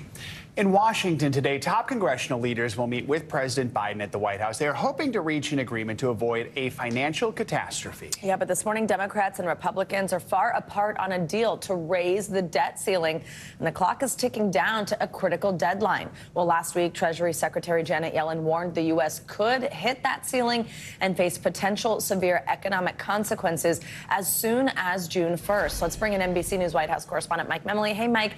So tell us, what can we expect from today's meeting, and also remind us here of the stakes if they don't reach a deal. The White House recently laid out really a grim scenario if the debt ceiling isn't raised and the U.S. defaults on its debts. Walk us through that.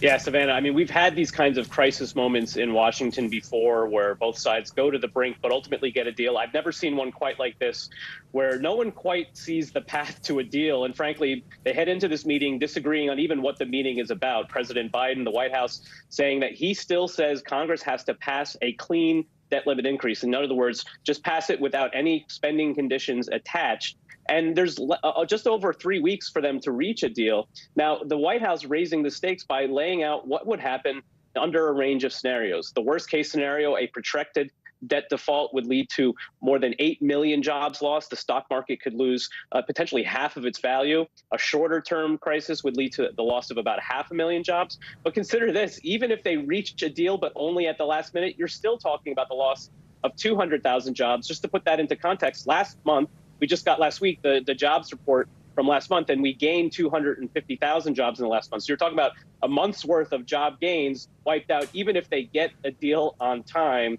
And so that's why the tone that the leaders express coming out of this meeting will be so important. Do they indicate that there might be a path to deal, or are they still far apart on what they're even talking about? So, Mike, this is going to be House Speaker Kevin McCarthy's first face-to-face meeting with the president since February. 2 weeks ago, House Republicans did pass their debt ceiling plan, but it's tied to deep spending cuts. That's a non-starter for the president and congressional Democrats. I know you cover the White House, but you keep close tabs on Congress as well. I mean, does McCarthy have room to maneuver in these negotiations at all? You look at what the House Republicans passed just a few weeks ago, their answer to the debt ceiling deal, it would have lead to about $4.5 trillion in spending cuts over the next 10 years. It would also lift that debt ceiling for a short-term basis. The speaker was only able to pass that by one single vote. And we remember it took him 15 votes to secure the speakership. And interestingly, the Republicans who voted against that deal just a few weeks ago, they weren't the moderate members who were worried about those spending cuts being too high. They were the right-wing base who said it didn't go far enough. So when you have the president talking about $3 trillion in spending reductions over the next 10 years, Republicans talking about more than $4.5 trillion, you might say, let's just split the difference. But McCarthy is under enormous pressure from that right-wing base in his caucus to not budge an inch. And that's why it's a really dicey moment for him as well. And Mike, I know the president's expected to be here in New York on Wednesday. He's going to take his message on the debt ceiling to a region represented by GOP House members. What's that strategy? Yeah, I'll be coming up there for that. You know that. And it's interesting because there are 18 congressional districts that elected a Republican last November in the midterms, but these districts also voted for President Biden in 2020. So that's your definition of a swing district, and the president's going to one of them. It's represented by Mike Lawler. He voted for that GOP spending bill just in the last couple of weeks. And Republicans like him have been targeted by the White House and by Democratic allies for what those cuts would mean to their constituents. So the president's going to go to his district to make that case himself, talking about what it would mean for especially veterans care. There's a VA hospital near his district. This is about really two different things. The president, one, wants to see if he can put pressure on McCarthy by putting pressure on him, not from the right-wing end of his base, but from the moderates in his caucus, but also to really lay down a marker that when the elections come in 2024, these are the really target districts Democrats will go after first and foremost. And so they want to lay the groundwork for potentially unseating them so Democrats have a shot at winning back the House. And Mike, we are preparing for your visit. We have the green M&Ms ready, the perfectly chilled water, all as requested. So you know what I request. You're going to be good. You know, perfect. 68 degrees. Exactly. Last thing we'll ask you here. I mean, for Speaker McCarthy, if he can't reach a deal with the White House, then what? Are there any other options here? Well, we're really in this moment talking about sort of Hail Mary scenarios. One is a so-called discharge petition. What that really looks like is Democrats would be able to force a vote on the House floor on a so-called clean increase if they can get maybe 5, 6, 7 Republicans to support this. Congressman from North Carolina, Democrat Jeff Jackson, yesterday, he said, this is actually McCarthy's dream scenario. If this happened, he would complain like heck publicly, say this was a terrible thing, but privately he would be saying, thank goodness, because this would get him out of an impossible situation with his base. On the White House end of things, there's this talk of the 14th Amendment option. This would really let the president say, I can raise the debt limit on my own without Congress. Even his own administration, Treasury Secretary Janet Yellen saying this weekend, she doesn't want to entertain those kinds of emergency options. There's a lot of legal uncertainty that would be raised if he took that path. All right, Mike, we will certainly be talking to you about this throughout the week. Thank you so much. We have new developments this morning in that deadly crash along the Texas border that killed 8 people. The driver of that vehicle, George Alvarez, is now facing manslaughter charges, but police are still looking into a possible motive. Now, cities along the border are bracing for a new wave of migrants when a COVID-era immigration policy expires later this week. NBC News Homeland Security correspondent Julia Ainsley joins us with the latest. Good morning, Julia. So first of all, where do things stand in the investigation into the driver and a possible motive? Well, Joe, it's really complicated. We actually don't have as many answers at this point as we thought we might. But yes, they know that they've identified the driver as George Alvarez. But investigators told us yesterday that he's not cooperating. They actually haven't been able to talk to him as much as they would like to. He has a very long history, a very long criminal history, including assault with a deadly weapon, threatening elders, people in his family. This is someone who definitely has a track record here, but so far not cooperating. Also, so far the charge is manslaughter, but they haven't ruled out other charges that could come when they find out the motive. Because of that context here, Title 42 lifting, a surge of migrants down in Brownsville. I was just there on Friday when 2,300 migrants crossed just that morning. Because of that surge, a lot of people thought maybe this might be anti-immigrant motivated, but right now we just don't have those answers. They're charging him with manslaughter after he ran a large SUV into that group of migrants standing at a bus stop. Joe. You know, one of the reasons this investigation is complicated, authorities say, is because some of the victims were migrants. What more can you tell us about that aspect of the investigation? Yeah, beyond just the fact that George Alvarez isn't cooperating, a lot of the witnesses may have, some of them have had some anecdotes, some things that they've said about the scene that haven't been corroborated by police. That's also been confusing just from a reporting perspective. And they also say that sometimes it's hard to talk to these victims because and the people who were there and witnesses, because you also have to work with their government, many of them Venezuelan. That's a tough task. Here's what they had to say about that yesterday. It has been a very tiresome process, but one that we are deeply committed to doing and accomplishing. We are working with the Venezuelan government right now, and we have also reached out to other embassies. And of course, it's very difficult for the U.S. government often, or people in the United States, to work with the Venezuelan government. They're not notoriously cooperative with Americans, but they are going to continue this process as they try to piece together what exactly happened, and especially what George Alvarez may have said at the time of the scene and what his demeanor may have been like, if he had any anti-immigrant rhetoric as he approached this bus stop or after. They would want to know that. And of course, Julia, this all comes with Title 42 set to expire in 2 days on Thursday. Remind us again what that policy is and the strain that all this is really putting on border communities like Brownsville. That's right. So Title 42 is a COVID-19 restrictions that have turned migrants away more than 2.5 million times before they could claim asylum when they cross the southern border. Because that national COVID emergency is lifting, that means at 11:59 p.m. on May 11th, so really looking at May 12th, more migrants will be able to cross and be able to claim asylum. However, some policies have changed. The Biden administration has put new restrictions in place to raise the bar on what exactly migrants will need to prove in order to come into the United States. But what I've learned from a lot of border agents when I was down there last week is that really what they're expecting is an increase in processing times as they determine who can stay and who can't. That could lead to backlogs at the border. Already in cities like El Paso, where I'm just about to head down there later today, I'm told as many as 2,000 are sleeping on the street, many of those unprocessed because they're able to cross before Border Patrol even interacts with them because Border Patrol is already stretched so thin. They're $3 billion in the hole. They need more funding from Congress for this. And right now, it looks like those border communities are going to be the ones bearing the brunt of this surge. All right. Safe travels today, Julia. Thank you, as always, for your reporting. And what's happening at the border is being felt across the country. For several months, southern states have been sending busloads of migrants north to places like New York City. Now, Mayor Eric Adams is trying to relocate some of those migrants to surrounding suburbs. But those towns are pushing back. NBC News Now correspondent Valerie Castro has the latest.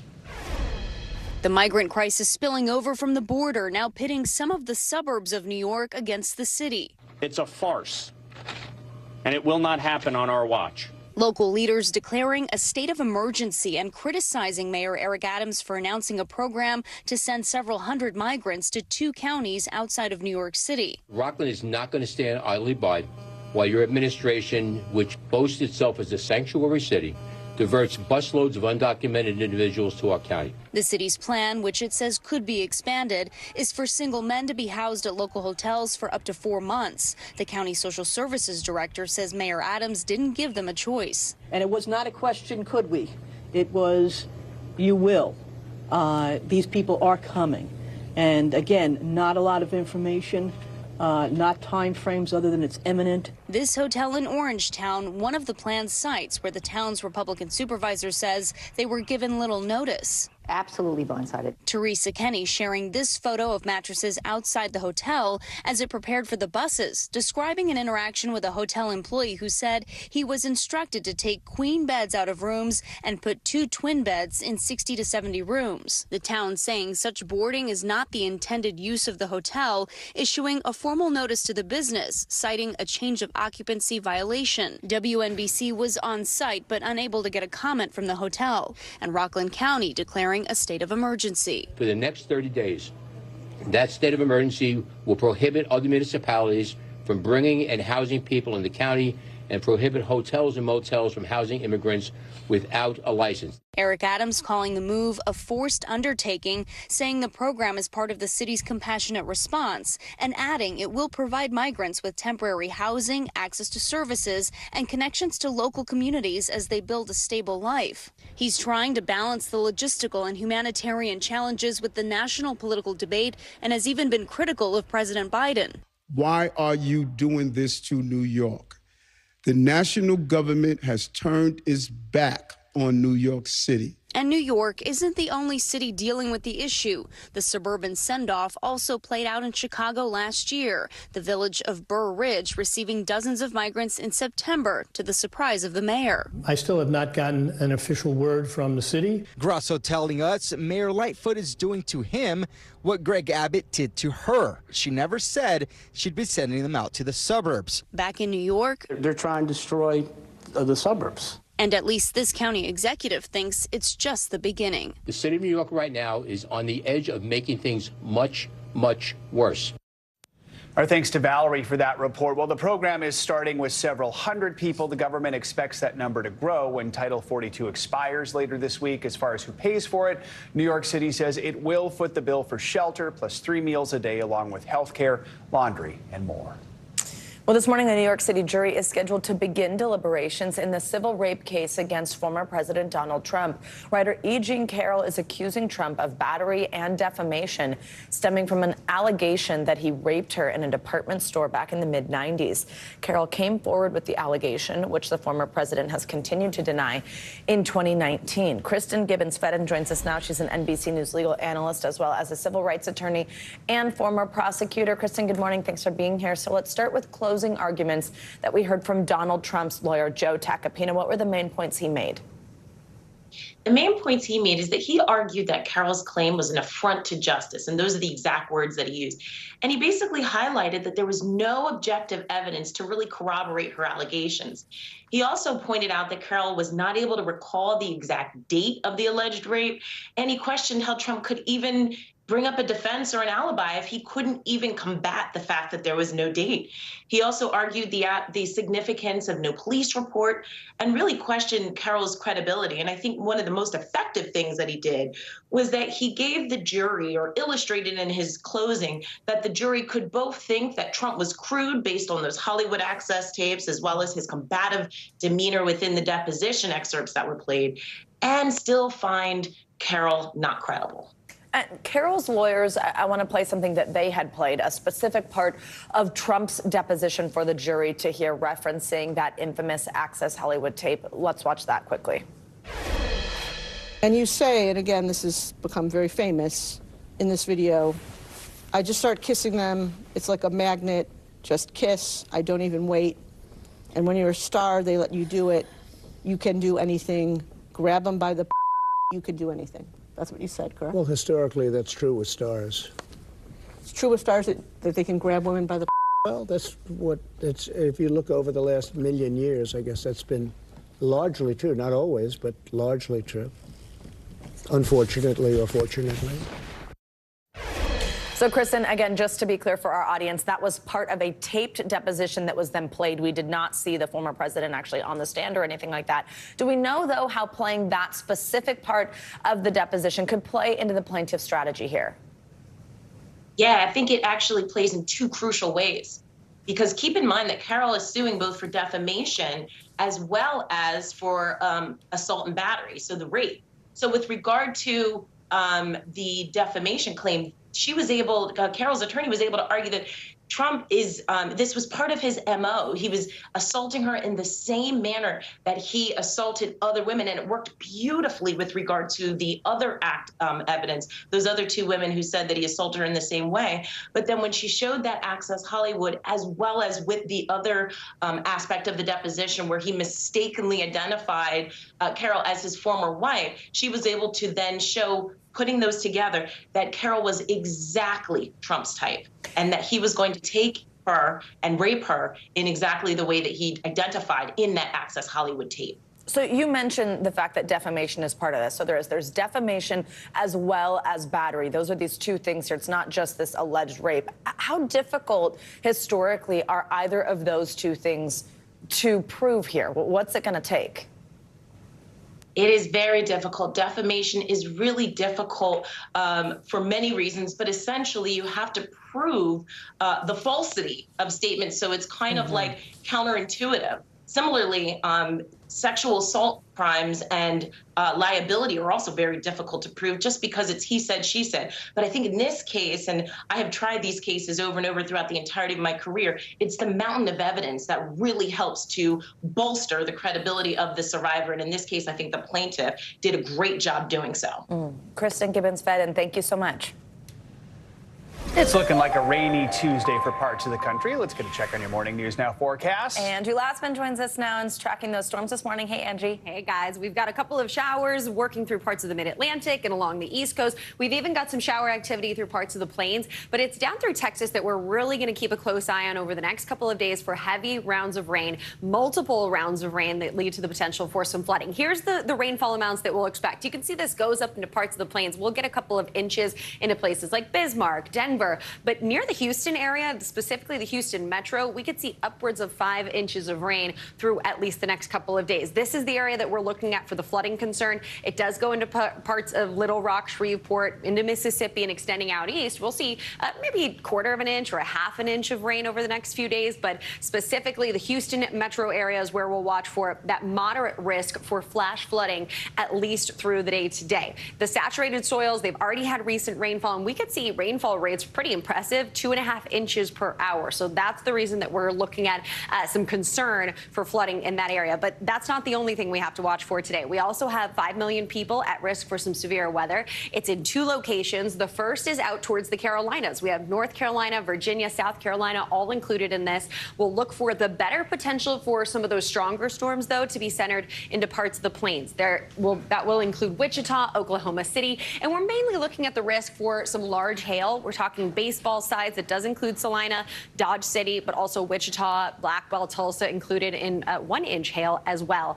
And if you're paying attention tomorrow, too, we'll have that severe risk centered mainly close to the Rockies.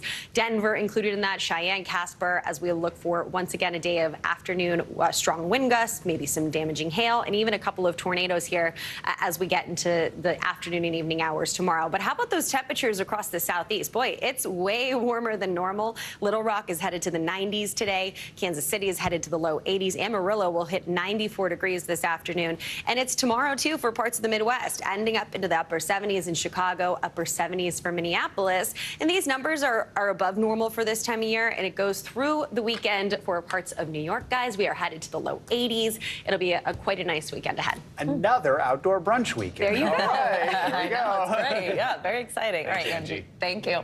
Well, coming up, Russia is celebrating Victory Day, marking the defeat of Nazi Germany in World War II. But as celebrations and commemorations there get underway, the war in Ukraine is casting a shadow over the event. What Russian President Vladimir Putin told crowds this morning and what it could mean for the situation in Ukraine. Next.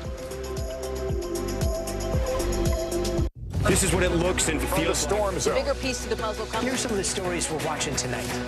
We begin with breaking news just coming in. Russia has launched another round of attacks. What was it like when you came back and saw your neighborhood like this? They say that in modern war, there aren't any front lines anymore. Here, there certainly are. Extreme weather tonight on both the West Coast and the East Coast. We've had some of the strongest winds here. How many of you were up there? At least like 11. Now to the economy as Americans face the highest inflation rate in decades. How does this all impact your wallet? More fallout from Elon Musk's Twitter takeover. Peak flu season is almost here. How does RSV specifically hit some kids so hard, and then it seems like it almost doesn't affect others? Can voters trust that you will be able to do this job? Why should voters believe you? This special election night. We love it. We live for this. We have a substantial team of NBC News correspondents fanned out. This is the first time we've not been able to call control of the House on election night. Tonight, we'll take an unflinching look at the resurgence of anti-Semitism in America. They're waiting until Title 42 is lifted before they decide whether to cross into the United States. What made you decide to go the medicinal healing route for what you're growing here? Who should be accountable? The city points the finger at the state at the city. Some more breaking news. We are live on the ground there. I want to show you an up-close look at what we're talking about here. The news continues right now. We're back now from Las Vegas, from Seattle, Guatemala City, from Wilmington. I was in space in Texas, from Normandy, from Surfside, Florida. Thank you for watching, everyone. NBC News, streaming free now. We begin top story with that breaking news. This is just in, a lot of stories to get to. What do people need most right now? Did the state and/or law enforcement drop the ball anywhere? Are we headed for a recession or a recovery? Migrant families now stranded in Mexico. What's the World Cup experience been like? The civilian effort is not just about fighting, it's also about helping. Every night, it's your news playlist. Top Story with Tom Llamas, streaming weeknights at 7 on NBC News Now. Hi, everybody. Good morning. Welcome to Today. Every day. We are adding to the star power in our studio. The biggest names, only on Today. See, we're coming to this early, right? Everybody, it's Today. Like I won the lottery. How do you feel at this age, this stage? Liberated. We're just getting started, folks. Ain't no stopping us now. The boys are back in town. Boys are back in town. It's a miracle. It's a miracle. This has been fantastic. Everything and everyone you're talking about. Only on Today.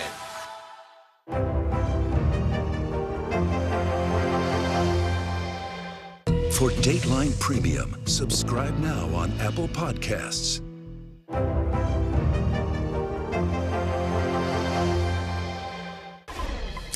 Russia is celebrating what's known as Victory Day today. The event marks the defeat of Nazi Germany in World War II and commemorates the tens of millions of Russians who died during that conflict. Earlier this morning, Russian President Vladimir Putin delivered a speech in Moscow during the military parade, with the war in Ukraine, though, of course, casting a shadow over the occasion. NBC News reporter Matt Bodner joins us now for more on this. Hi, Matt. Good morning. So walk us through some of the main things that we heard from Putin in this speech. What did he say? Savannah, good morning. Well, we heard a lot from Vladimir Putin this morning. This is kind of his day to appear to be a very tough leader, and he always relishes in that opportunity. So today we heard things like civilization is at a turning point, on the brink, if you will, and a real war has been unleashed on Russia. So we saw a lot of that kind of rhetoric, painting Russia as on the defensive. Now, this has really been a cornerstone of Vladimir Putin's talking points for years. Of course, these kinds of messages are kind of heightened amid the war in Ukraine.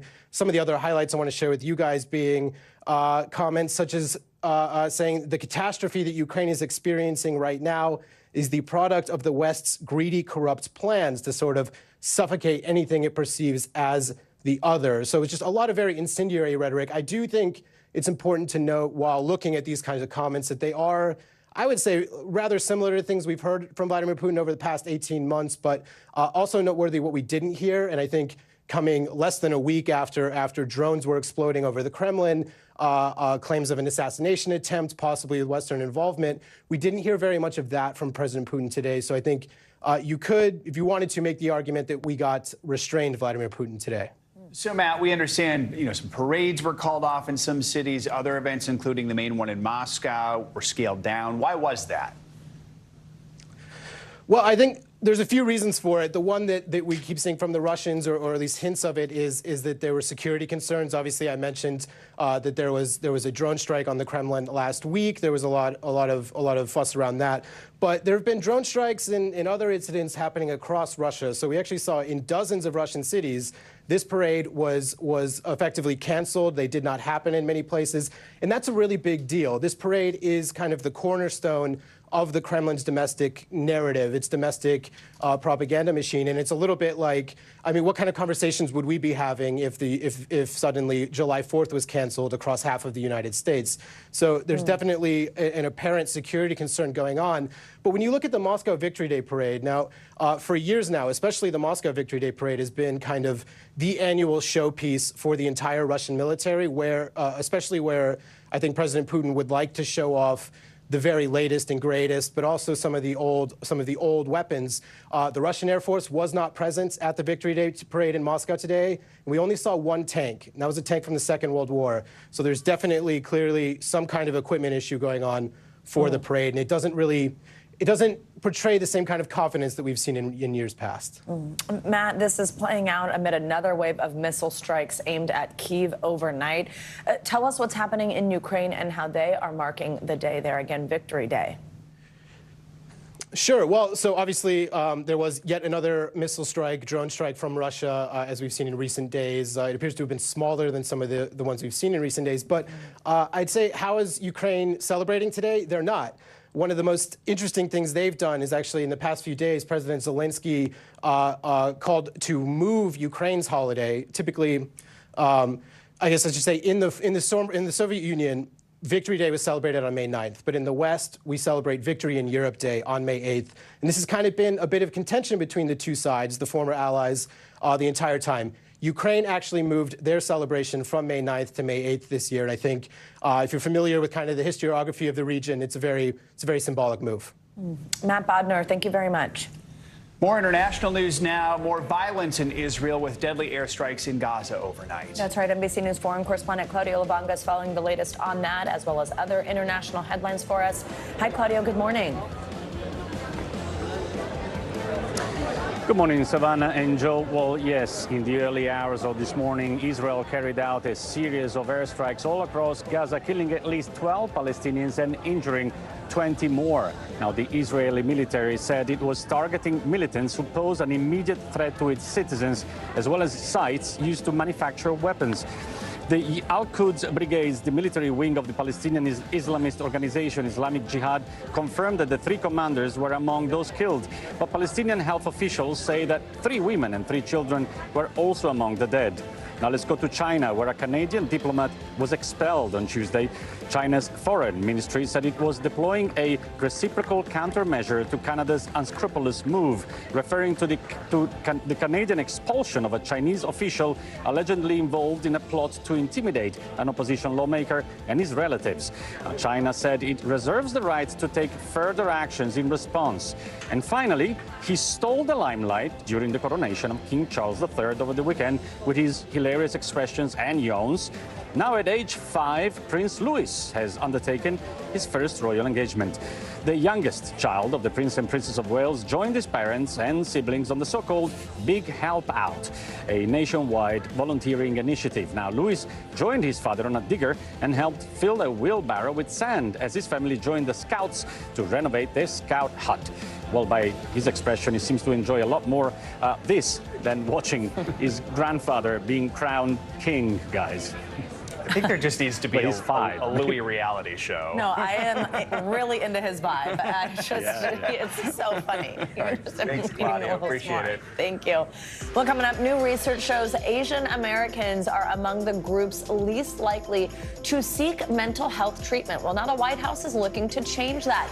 We have an exclusive look at the resources coming available to them. Plus, smartwatches can give a better idea of our physical health, but it turns out they can also give you insight into your mental health. We've got that next.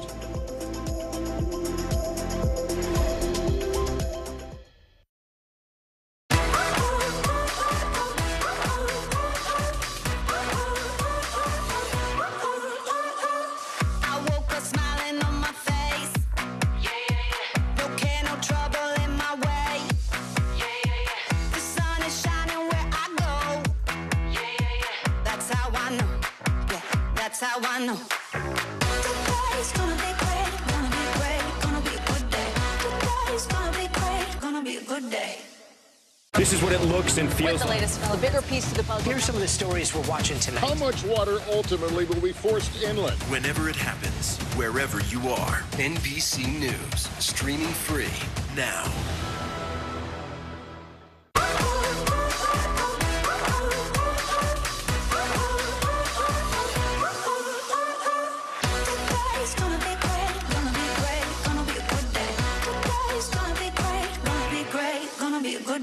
This is what it looks and feels the storm zone. A bigger piece to the puzzle. Here's some of the stories we're watching tonight. Good evening. We begin tonight with breaking news just coming in. We begin this hour with the latest developments. We're coming on the air with some shakeups big time on Capitol Hill. How much water ultimately will be forced inland? Whenever it happens, wherever you are, NBC News, streaming free now.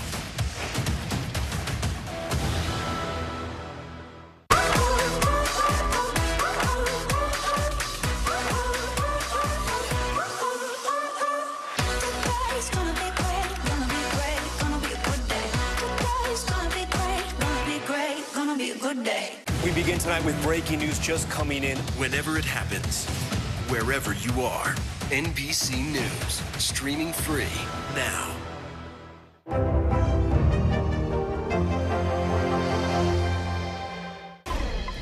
Welcome back. The White House is taking steps to address mental health problems in the Asian American, Pacific Islander, and Native Hawaiian communities. Health and Human Services Secretary Javier Becerra sat down for an exclusive interview with NBC News correspondent Richard Louie to explain why these resources are needed and how the Biden administration plans to provide them. For the first time at this scale in 8 years, HHS Secretary Javier Becerra kicked off an in-person White House summit for Asian American, Native Hawaiian, and Pacific Islander Heritage Month. And the subject is personal to him. I went to school with a very diverse community, very heavily Asian, many similar traits to the Latino community, many immigrant families, many who come hoping to do more, never having had a chance to go to college. And I relate to so many of the fights and struggles that folks in the AA and NHPI community have. What have you seen in the last year that actually works to combat the misperceptions and the violence in the community? We've heard about some of these hate crimes that have been out there targeting AA and NHPI. It's a fight, but it's a fight that we do together. And it's not just one particular community. The Biden administration released its first ever strategy for the AA-NHPI community.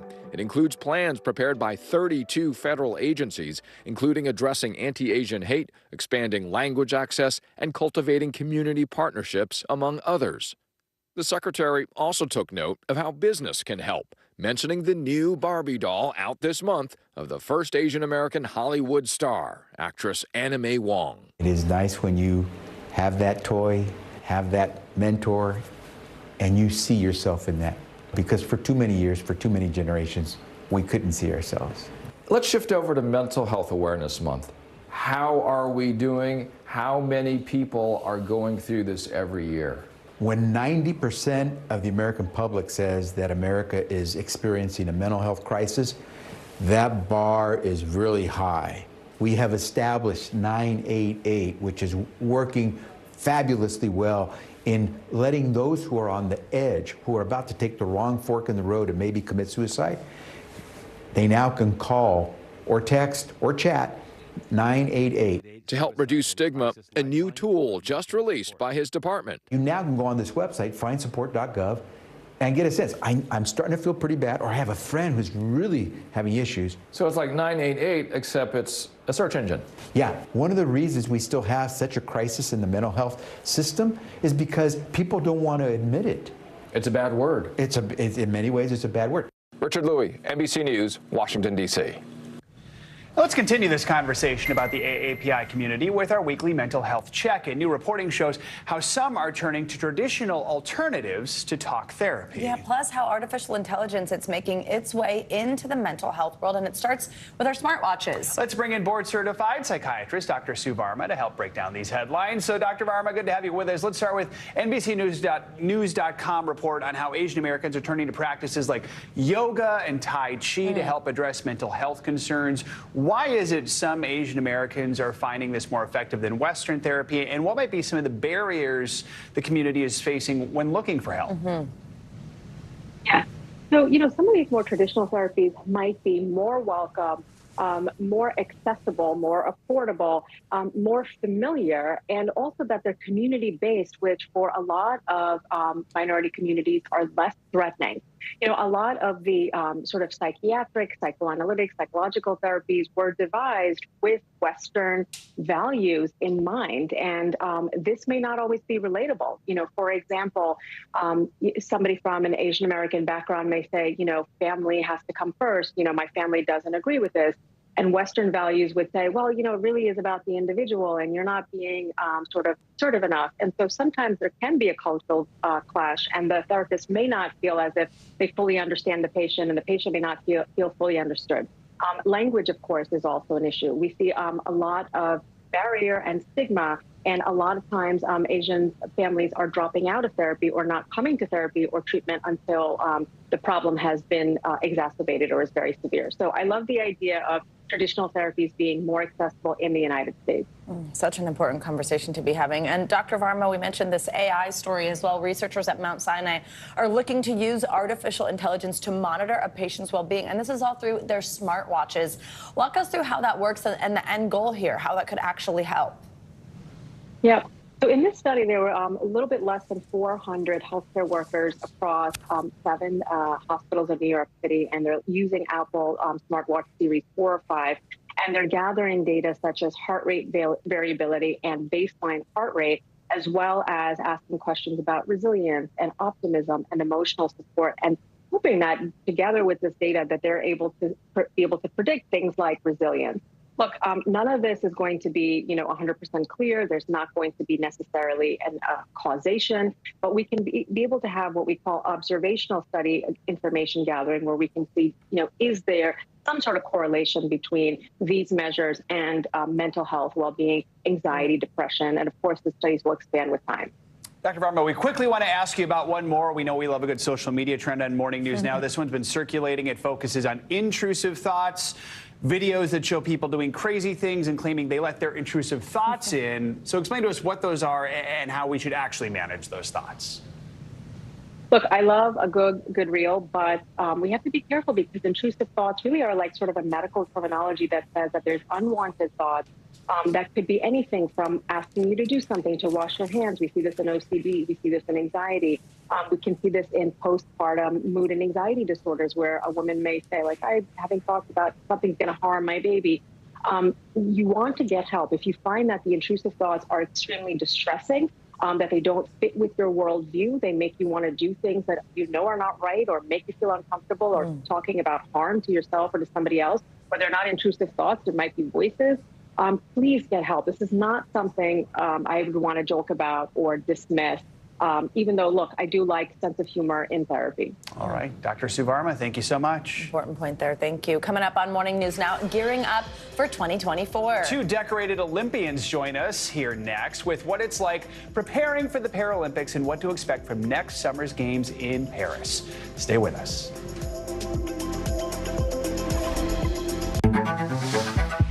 It was the end of the story, but it was also just the beginning.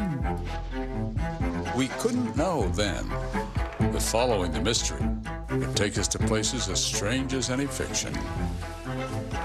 The mind whirled among dreadful possibilities. What happened here? The True Crime Original. Dateline, Fridays and Sundays.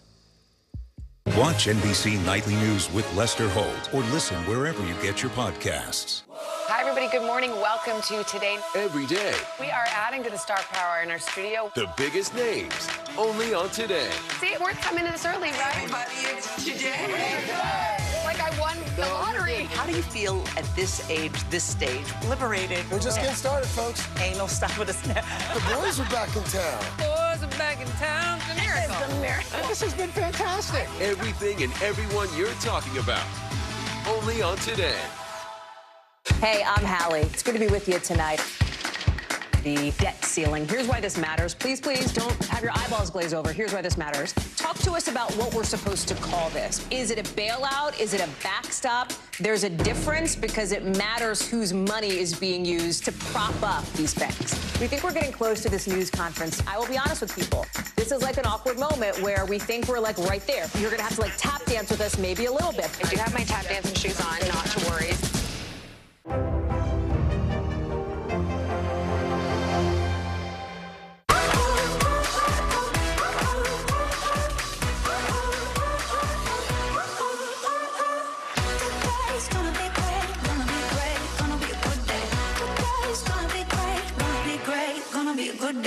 We begin tonight with breaking news just coming in. Whenever it happens, wherever you are, NBC News, streaming free now.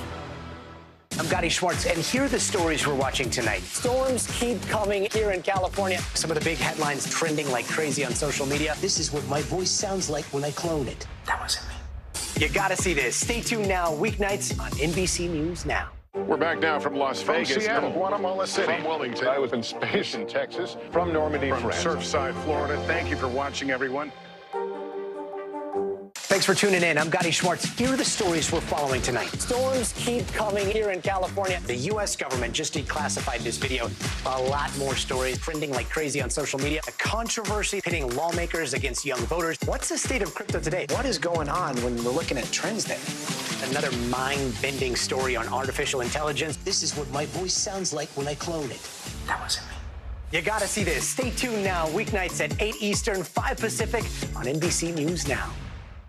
Welcome back. Paralympic athletes from around the world are preparing for next year's Paralympic Games. Over 4,000 of the world's top Paralympic athletes will come together in Paris, competing over 12 days. The event highlights all of the stellar athletes in the sport and helps to raise awareness about disability and inclusion. And we have two decorated athletes joining us this morning. We are so excited to have 6-time Paralympian, 20-time Paralympic medalist in wheelchair track, Tatiana McFadden, and Brad Snyder, a 3-time Paralympian and 8-time Paralympic medalist in the para-triathlon and former swimmer as well. Good morning to both of you. We also have Mr. T here, by the way. We can't ignore Mr. T as well. Right down here, but as Brad said, he won't be taking any questions.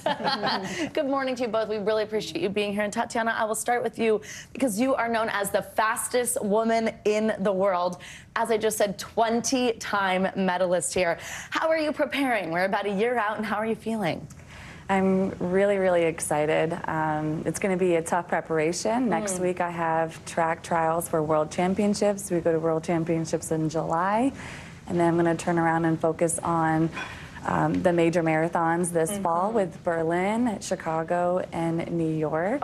And then prepare for trials next year. I'm looking forward to it. I'm ready to break some records. Yeah. Oh, there we go. A reminder that it's not just Olympic years. Competition is all the time, every single year. Point. Okay, so Brad, I have to read your list of accomplishments here. You were recently named the ESPY winner for Best Athlete with a Disability in Men's Sports. You became the first American Paralympian to win a triathlon. You've also medaled in Paralympic swimming. Talk to us about why the Paralympics are so important to you. Well, so I think that there's two reasons that Paralympics are really important. One, inspiring youth with a disability. So like blind children don't have the same connection to a Michael Phelps that you and I maybe do. And what I feel very prideful about my competition is hopefully there's a youth athlete who's watching me and saying, you know what, I can do that too. The second population it's really important for is in society, I think there's a lot of gaps and misunderstandings about what the experience of a disabled person is. And Paralympics can help provide a platform for us to better understand each other, better understand the lexicon, better empathize with each other, and better include those with disabilities in everyday life. Wow, it's so incredible to hear you talk about inspiring others. Tatiana, I know you have fought for similar things, as just mentioned, equality in sports. That started actually all the way back in high school. You sued your school for the right to compete on the same track as non-disabled athletes. That is now known as Tatiana's Law. Just incredible work there. Walk us through what barriers people face today and also what else you'd like to see change. I mean, you've made change before. What would you like to see? I think it's providing education to people, and that's what was the most important thing about my lawsuit. Why was I really being discriminated? And the part is educating people about disability, one. The second is this about educating people what Paralympic sport is, what wheelchair racing is, and then the third is the right for inclusion for people with disabilities. And that teaching still goes on today. I think there's such a great, I think if we can bring equality into sports, we can really bring equality back into our own communities for people with disabilities, so they can have a right to an education, they can have the right to get a job, you know, they can have the right to travel around the world. And oftentimes people still don't have these rights or the voice or the platform to use it. So I'm just honored that Brad and I are both here just to be a little bit of a voice for people with disabilities so they can have the right to do whatever they want to do. That is such a great message. Brad, you are a Navy veteran. We are so grateful for your service. You lost your vision when you stepped on an IED in Afghanistan. Talk to us about overcoming that to become an athlete, a successful athlete, and how your military training helped you with that. Sure. Yeah, the rehabilitation process after my injury had a lot less to do with blindness. You know, learning how to navigate your world without being able to see is one thing. It's certainly challenging, but that's not the first time I had done that. You said my military training, you know, we often work at night. I was a scuba diver. We'd dive underneath ships where there's no light. So I was familiar with how to navigate without being able to see. What was really challenging was going from a person who had all these capabilities, jumping out of aircraft, scuba diving, take apart bombs, being a part of an assault team in Afghanistan. I felt like there was nothing I couldn't do. And all of a sudden, I was on the exact opposite end of that spectrum where almost everything was insurmountably difficult. So I really had to navigate a sense of identity. How do I refine my self-worth, refine my sense of confidence? And sports was the platform where that I was able to do that. Just starting with something as basic as swimming back and forth in a pool without being able to see, eventually escalated to competing on the grandest sports stage in the world in the Paralympics. And for me, it was a way to rebuild that sense of identity. And now I'm extremely passionate about making sure, following her lead on, Tatiana's lead on, making sure that opportunity's out there for anybody like me who needs it. Absolutely. We only have time for just a little bit from each of you, but I would like to hear from both of you on this in just 20 seconds or so. What do you want Americans to know about the Paralympics? I'll start with you, Tatiana. Wow, that it's parallel to the Olympics. I think there's that confusion and that barrier. We receive the same uniforms, we stay at the same place, same medals, same sponsorships. We all represent Team USA. Now we get equal pay. That started in Tokyo. Right. So it's exactly the same. It's the parallel to the Olympics. That's right. I just want America to be inspired. Oh. You both inspire us. Absolutely. And you get to go to Paris. How cool is that? Yeah, amazing. Tatiana, Brad, Mr. T as well, thank you so much for joining us this morning, spending some time with us in the studio. We appreciate it. We can't wait to watch. Thank you. Good luck. Thank you. Yeah, absolutely. We'd love to have you back, too. And, of course, you'll be able to watch the Paris Paralympics next summer on NBC and Peacock. Coming up, we have got the top list of cities that you should visit. That is next on Morning News Now, and look what it is, Paris. What a spot.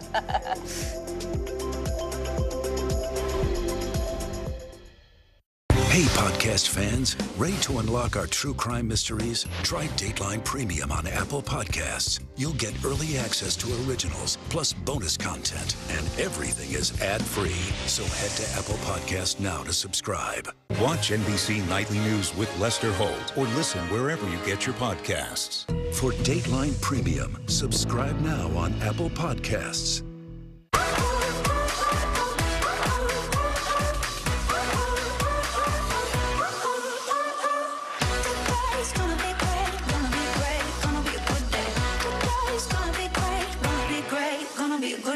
We're back now from Las Vegas. From Seattle, Guatemala City. From Wilmington. I was in space in Texas. From Normandy, from Surfside, Florida. Thank you for watching, everyone.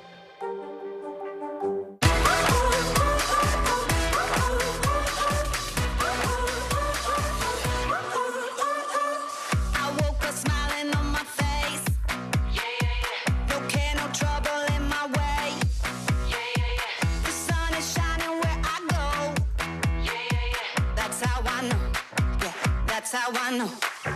Today's gonna be great, gonna be great, gonna be a good day. Today's gonna be great, gonna be a good day. Your music is so familiar. What do you think when people start humming back your tunes? How you doing, Lester?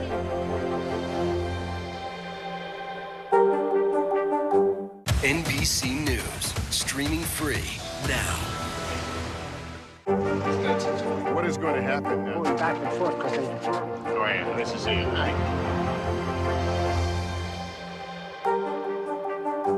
For Dateline Premium, subscribe now on Apple Podcasts. Watch NBC Nightly News with Lester Holt or listen wherever you get your podcasts. Welcome back. You may remember an interview a couple of weeks ago on this show with a 16-year-old high school senior who had received a whopping $10 million in scholarship offers from 149 schools. Well, now senior Dennis Malik Barnes from New Orleans has made his choice, officially announcing he will attend Cornell University in Ithaca, New York, plans to study computer science and then practice software development and then world domination after that. Congratulations to him. We are so excited for that. That is awesome. Well, summer is just around the corner, and if you haven't booked your vacation yet, we've got some tips for you. That is because the U.S. News and World Report has just released this year's best vacation rankings. From the bright lights of Tokyo to the wilderness of Montana, there's a destination for everyone on this year's list. U.S. News senior travel editor Elizabeth Von Tersch joins us now to unveil some of those top destinations. Elizabeth, good morning. So let's start with the international list for those who are looking to get out of America for a little bit. Where should they be looking? Any cities new to the list this year? Of course. Good morning. So this year, we're really seeing that people are ready to take those bucket list trips after years of uncertainty. So you're going to see that reflected in some iconic European cities, Paris, Rome, London, but also some hard to reach islands like Bora Bora and the Maldives. So new to our world's best list this year, we're really excited to have the Swiss Alps, Amsterdam, Tulum, Tasmania, and the British Virgin Islands. Oh, So I love that. Yeah, Yes. I'm headed to Paris next week. Well, there you go. There you Number go. one on the I'm list. number one, baby. There you go. All right. What destination should we be looking at if we're looking to stay in the States this year, though? Of course. So a very exciting update to our best places to visit in the USA. Glacier National Park is #1 for the very first time ever. So that's very exciting. Maui and the Grand Canyon also round out that top 3. We also have a list of the best small towns to visit in the US. So if you're looking to kind of get away from the crowds a little bit, you'll see Bar Harbor, Telluride, and Monterey on those lists too. Telluride's amazing. I want to go to all these places now. All right. We know airfare, though, is skyrocketing right now. Folks trying to make summer plans, dealing with that. Are there some cities in the U.S., even Europe, that are a little more affordable? Yeah. Yes, of course. So we do have our cheap U.S. lists and cheap Europe lists for vacations. So in the U.S., you're going to see a lot of them center around national parks. They tend to offer an amazing value with camping and, of course, the low entry fees. But then you'll also see some kind of low-key towns like Cannon Beach, Oregon, where a lot of their best activities are going to be free as well. And then in Europe, we do have some exciting cities too. So Porto, Portugal, Prague, Czech Republic, and Valencia, Spain, round out the top 3 there. And another plus, along with having cheaper activities and accommodations, is that they typically tend to be a little bit less crowded than some of those major Europe destinations. All right, some great advice there. Elizabeth Von Tersch, thanks so much for joining us this morning and getting our travel bug going again. Excited. All right. Thank you. Thank you for having me. That does it for this hour of Morning News Now. But the news continues right now, so stay with us.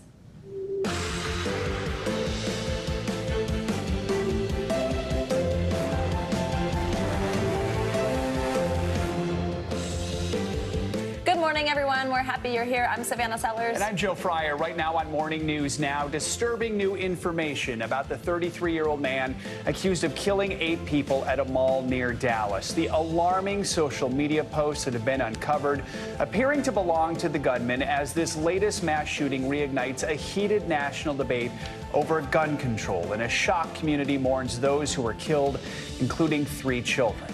Also, a moving vigil in Brownsville overnight honoring the 8 lives lost there in a tragic crash over the weekend. The suspect now facing manslaughter charges. We've got the latest on that investigation, plus the stories of survival as tensions flare ahead of the lifting of a COVID-era border restriction later this week. In Washington, the stage is set for a high-stakes meeting over a looming financial crisis. President Biden set to meet with top lawmakers from Capitol Hill to try and reach a deal on raising the debt ceiling. We'll take a look at what could happen if the U.S. defaults on those debts, possibly just weeks from now, what it all means for your money. And heat culture. They are setting the NBA playoffs ablaze with some stunning wins and an all-star roster of league veterans and undrafted players. So what is the secret to Miami's success in the paint this season? Well, according to the team, you've just gotta believe. Sounds like Ted Lasso right there. You just gotta believe. It works for all the sports. Take a closer look at that in a little bit. We are going to start this hour with the disturbing new information we are learning about the gunman who killed 8 people at a mall near Dallas. A social media page appearing to belong to the 33-year-old shooter is filled with extremist, racist, and anti-Semitic views. NBC News correspondent Maggie Vespa is in Allen, Texas this morning covering the very latest. Hey, Maggie, good morning.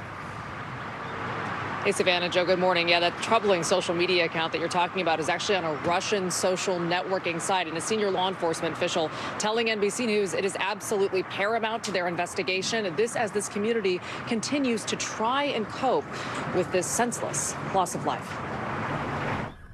This morning, investigators in Texas zeroing in on disturbing social media posts that appear to belong to the nation's latest mass shooter, 33-year-old Mauricio Garcia. The online activity on a Russian social platform includes vile rants against women and minorities, along with a series of shirtless pictures that show visible white power tattoos. Garcia, who also posted online about struggling with his mental health, published this video the day of the attack that shows him wearing a scream mask. This as more about the shooter's background comes into view. An Army spokesperson telling NBC News Garcia joined the Army in 2008 but did not complete basic training and was kicked out after 3 months for an unspecified physical or mental condition. Electronic receipts posted on the shooter's social media account appear to show he spent more than $3,200 on firearms. Authorities say Garcia was wearing a tactical vest and was armed with multiple weapons, including an AR-15 style rifle and a handgun. This latest mass shooting fueling new calls for gun control, but Texas Governor Greg Abbott suggesting the problem is not guns. People want a quick solution. The long-term solution here is to address the mental health issue. While Democratic state legislators in Texas say the problem is obvious. No, Greg Abbott, it's guns. It's guns. Does that suspect have an AR rifle? Law enforcement sources say this surveillance video shows Garcia opening fire on innocent shoppers Saturday. He was killed by a police officer, being hailed as a hero. Overnight, an attorney saying the officer is doing well, adding he's a brave servant with a gentle heart. Meanwhile, an outpouring of grief at a memorial for the 8 innocent lives lost. 3 of the victims, young children from 2 different North Texas families. 3-year-old James Cho killed along with his parents, Cindy and Q, his 6-year-old brother William, the only member of the family to survive. The Mendoza family losing 11-year-old Daniela and 8-year-old Sophia, their mother, in critical condition. The other victims, 32-year-old Elio Cumana Rivas, 26-year-old Ashwaria Tatacondia, and 23-year-old security guard Christian Lacour. And with those victims and their families in mind, we do want to bring it back to one more detail from those social media posts. Authorities telling us that in the weeks leading up to this attack, they say Garcia posted more than 24 photos of the Allen Premium Outlets, and they say he may have been monitoring this mall during its busiest times. Joe, Savannah. Just heartbreaking there to hear about those victims. Maggie Vespa, thank you so much. There are new developments this morning in the investigation into that deadly crash in the border town of Brownsville, Texas. 8 people were killed, some of them migrants. The driver has now been charged with manslaughter, and while a motive has not been determined, this comes as cities along the border brace for an influx of migrants. It's because a COVID-era immigration policy is set to expire later this week. NBC News national correspondent Gabe Gutierrez is in Brownsville with the latest. Joe, good morning. That deadly crash has left this community completely stunned, and this all comes as tensions remain high along the southern border as Title 42 is now set to expire on Thursday. Meanwhile, here in Brownsville, 3 of the 10 injured migrants have just been released from the hospital, and we're now hearing from one of the victims for the first time. An emotional vigil for the victims of Sunday's horrifying crash, as the suspect now faces manslaughter charges for ramming a group of Venezuelan migrants outside a shelter. Family members in agony as they learn their loved ones were among the dead. Gabriel Gallardo, one of the survivors, lost a leg. My dreams are broken. They're gone, he says, from his hospital bed. With his 2 children, his wife desperate, begging President Biden for help. George Alvarez is now facing 8 counts of manslaughter and 10 counts of aggravated assault. Police believe Alvarez lost control of his SUV after running a red light, plowing into the group, killing 8 people. Investigators have not ruled out the crash was intentional. George Alvarez is a Brownsville local with an extensive rap sheet.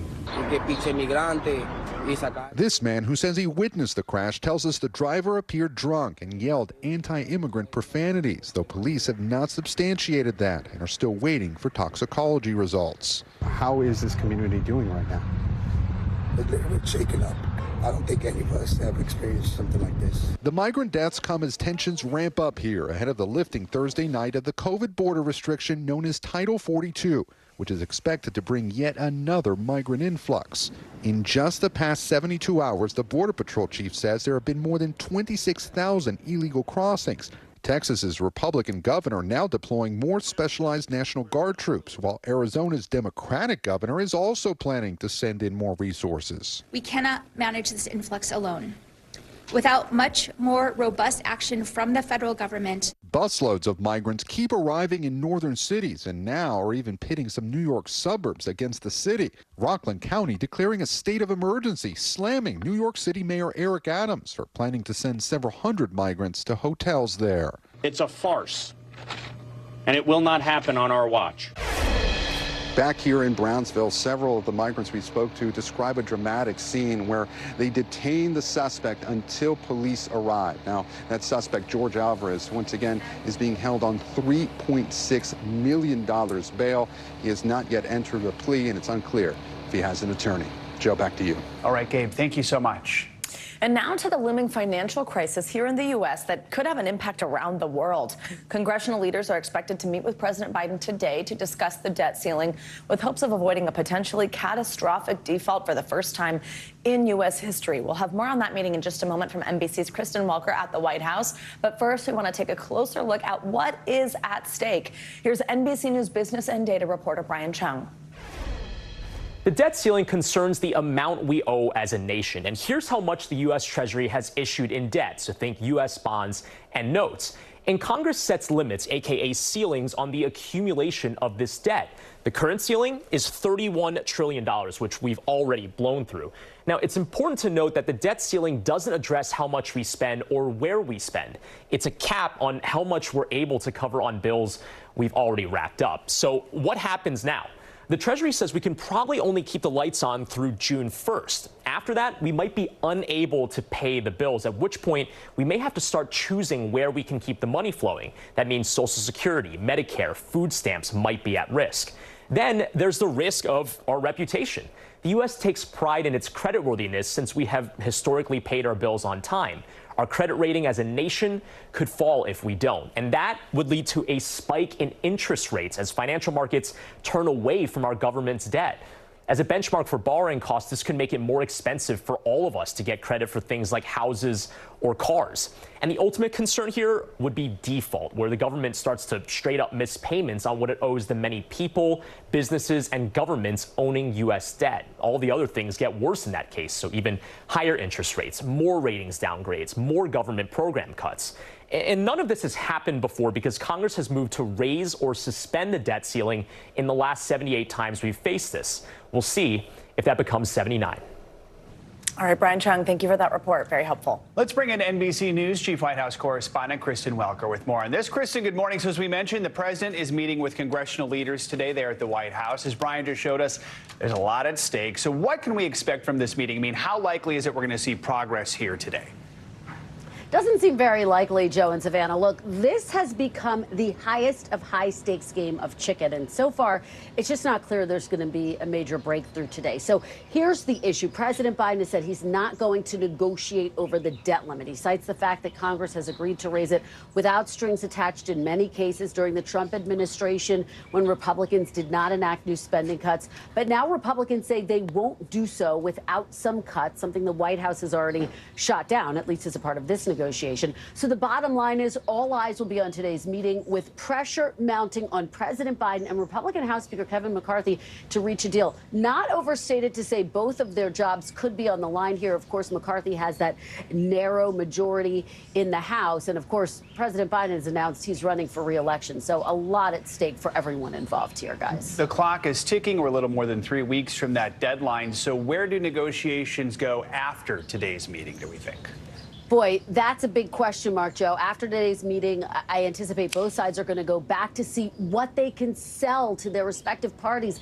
Something has got to give here. While we expect the White House to go into talks today, basically asking for a long-term extension, something through 2024, for example, our sources who are familiar with these discussions also say no one has ruled out the possibility of a short-term extension, potentially one that goes through the fall, and that times out exactly with the appropriations discussions. That would allow them to basically raise the debt limit and then have parallel negotiations about some spending cuts. But look, both sides seem really dug in at this point. and unified. So it's not clear who blinks first. And Chris, I want to ask you about something that people are hearing a little bit about, and that's potentially using the 14th Amendment to avoid a devastating default. For those of us who are years or even decades removed from social studies classes or poli-sci classes, remind us what this amendment is, what it does, and what are the chances that it would actually be utilized here? Well, the 14th Amendment, Joe, basically would allow the president to raise the debt limit or take this issue off the table himself, is a better way of saying it.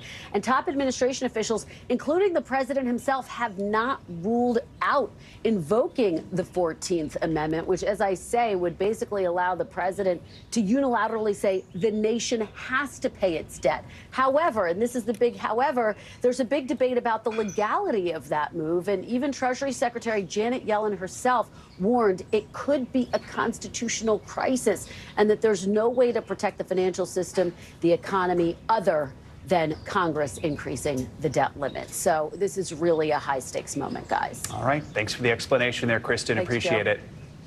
Well, Russia is marking the annual Victory Day, commemorating the defeat of Nazi Germany in the Second World War. The somber occasion remembers the millions of Russians who died during that conflict. Earlier this morning, President Putin addressed crowds during the military parade, which appeared scaled down compared with previous years. NBC News Chief Foreign Correspondent Richard Engel joins us now for more on this. Hi, Richard. Good morning.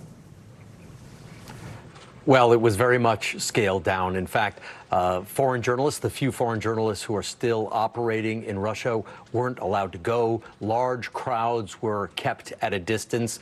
So Vladimir Putin was out celebrating Victory Day, but not on the same scale as previous years. It's the most important and solemn day in Russia. Victory Day over the Nazis in World War II.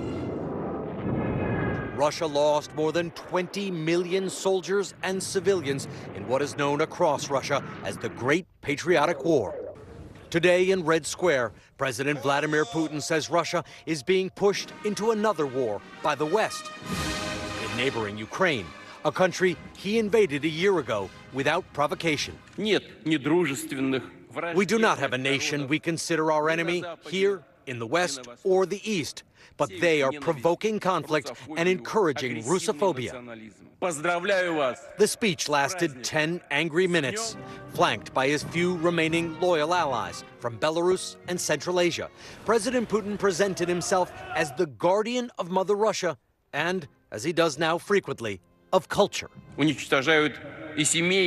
destroy traditional family values, which make a man, all for the purpose of continuing to dictate and impose their own will, he said. But the celebrations in Moscow were scaled back from previous years, coming just days after an alleged drone attack on the Kremlin that Kyiv denies carrying out. And as Russian troops on the front lines in Ukraine are pulling back to defensive positions and evacuating some civilians ahead of an upcoming Ukrainian offensive. Ukraine's President Zelensky, in a move to further align his country to the West, changed the date Ukraine celebrates the defeat of Nazi Germany to May 8th, like it's marked in Europe and the United States. Like back then, evil has returned to our cities and villages. Although it is another aggressor, the goal is the same: enslavement or destruction, he said. World War II ended 78 years ago, but its shadow looms large today over the biggest conflict in Europe ever since. Russia carried out more airstrikes over Kyiv overnight and fired cruise missiles at the city of Odessa, although Ukrainian officials say most of them were either shot down or missed their targets. Savannah. All right, Richard Engel, thank you so much. Time now for a check at your Morning News Now weather. Which means it's time for Angie Lassman to come back with us with your forecast. Hey, Angie. Hey, guys. Good morning. Well, how about some temperatures in the mid-90s for some springtime in Amarillo? It's going to be way warm for this time of year. And that's not just the case there. It's across much of parts of the plains into the southeast. We're running above normal in Nashville and Atlanta, ending up into those mid-80s. It'll be quite warm as well for Jackson, Mississippi today at 87 degrees. Looking ahead to tomorrow, warmth takes shape over parts of the Midwest as well. Chicago headed to the upper 70s. Omaha will hit 79 degrees and still hanging on to those mid-80s for folks in Wichita. This goes as far south as Memphis, and we'll keep that warmth in place at least for a little while longer. By the time we get into the end of the week, Thursday and say Friday, we're making our way to the 80s in some spots across the Northeast and into the mid-Atlantic. Mid-80s for Richmond, 87 degrees for Saturday. So it'll be a little warm over the next couple of days and even into the weekend, but we're also tracking some rain, and it comes in a couple of rounds. Here's the lay of the land right now. We have Central Plains dealing with some of these showers that are working into parts of the northern plains as well. The mid-Atlantic and parts of the East Coast picking up on some rain as well through the Appalachians, but we have plenty of heavy rain that we're expecting into parts of Texas over the next day or so. Really, the next couple of days, we could pick up on a couple more rounds of this heavy rain, and that's leading us to the issue of some flooding concerns. Here's the rainfall amounts. You notice that into the plains, we'll see anywhere from 1 inch to 2 inches, widespread 1/4 of an inch or even 1/2 an inch. But focused around the Houston metro area, that's where we'll see the potential for upwards of 5 inches of rain. And again, this is going to be impressive in the fact that we'll have hourly rainfall rates that could be upwards of 2.5 inches per hour. So we'll be keeping a close eye on that again around the Houston metro area. We know that the soils are saturated. We know Houston has issues with flooding, so I wouldn't be surprised if we see some of that flash flooding here over the next couple of days. Here's the flash flood risk for today. We are seeing a moderate risk. That's that pink that you'll notice is surrounding all of Houston, but extending into Lake Charles and Corpus Christi. We'll still have the potential to see some flash flooding concerns there as well. And on top of that, we have some severe weather potential. That goes through the day today into parts of the Carolinas and into Virginia, but also through parts of the plains. We'll continue to see that, the potential for some baseball-size hail into the afternoon and evening hours tonight. And then tomorrow, don't let your guard down either if you live near the Rockies. This is where we'll watch for the wind gusts to be problematic, maybe up to 60 miles per hour. Hail not as big, quite as big as what we'll have to deal with today, but still damaging hail possible, and even a couple of tornadoes. And that severe threat doesn't go away for tomorrow either. We'll end up looking like we'll have some severe weather across parts of that area, guys. So it'll be, a couple of days where we'll have to deal with the potential for some strong storms across many areas. Yeah, the plains, baseball-size hail. Always just that'll hurt you. Crazy, exactly. Yeah. Thanks, Angie. Appreciate it. Thank you. Coming up on Morning News Now, a new legal challenge for golf legend Tiger Woods. Just ahead, we'll have more on the hearing scheduled for today over that controversial non-disclosure agreement between Woods and his ex-girlfriend. That is next.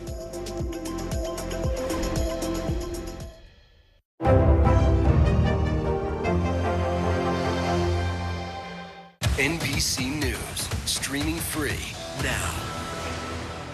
I'm Gotti Schwartz, and here are the stories we're watching tonight. Storms keep coming here in California. Some of the big headlines trending like crazy on social media. This is what my voice sounds like when I clone it. That wasn't me.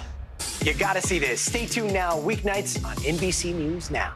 Hi, everybody. Good morning. Welcome to Today. Every day, We are adding to the star power in our studio. the biggest names, only on Today. See, we're coming in this early, right? Everybody, it's Today. Like I won the lottery. How do you feel at this age, this stage? Liberated. We're just getting started, folks. Ain't no stopping us now. The boys are back in town. Boys are back in town. It's a miracle. It's a miracle. This has been fantastic. Everything and everyone you're talking about, only on Today. We're back now from Las Vegas, Seattle, Guatemala City, from Wilmington. I was in space in Texas, from Normandy, from Surfside, Florida. Thank you for watching, everyone. Hi, everybody. Good morning. Welcome to Today. Every day, We are adding to the star power in our studio. the biggest names, only on Today. See, we're coming in this early, right? Everybody, it's Today. Like I won the lottery. How do you feel at this age, this stage? Liberated. We're just getting started, folks. Ain't no stopping us now. The boys are back in town. Boys are back in town. It's a miracle. It's a miracle. This has been fantastic. Everything and everyone you're talking about, only on Today. This is what it looks and feels With the latest, the bigger piece to the puzzle. Here's some of the stories we're watching tonight. How much water ultimately will be forced inland? Whenever it happens, wherever you are, NBC News, streaming free now. For Dateline Premium, subscribe now on Apple Podcasts. Hey, I'm Hallie. It's good to be with you tonight.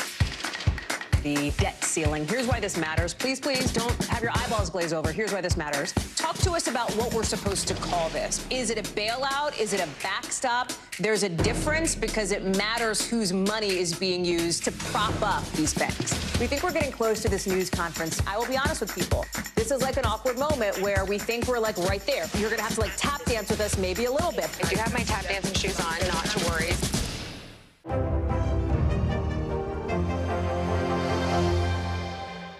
For Dateline Premium, subscribe now on Apple Podcasts.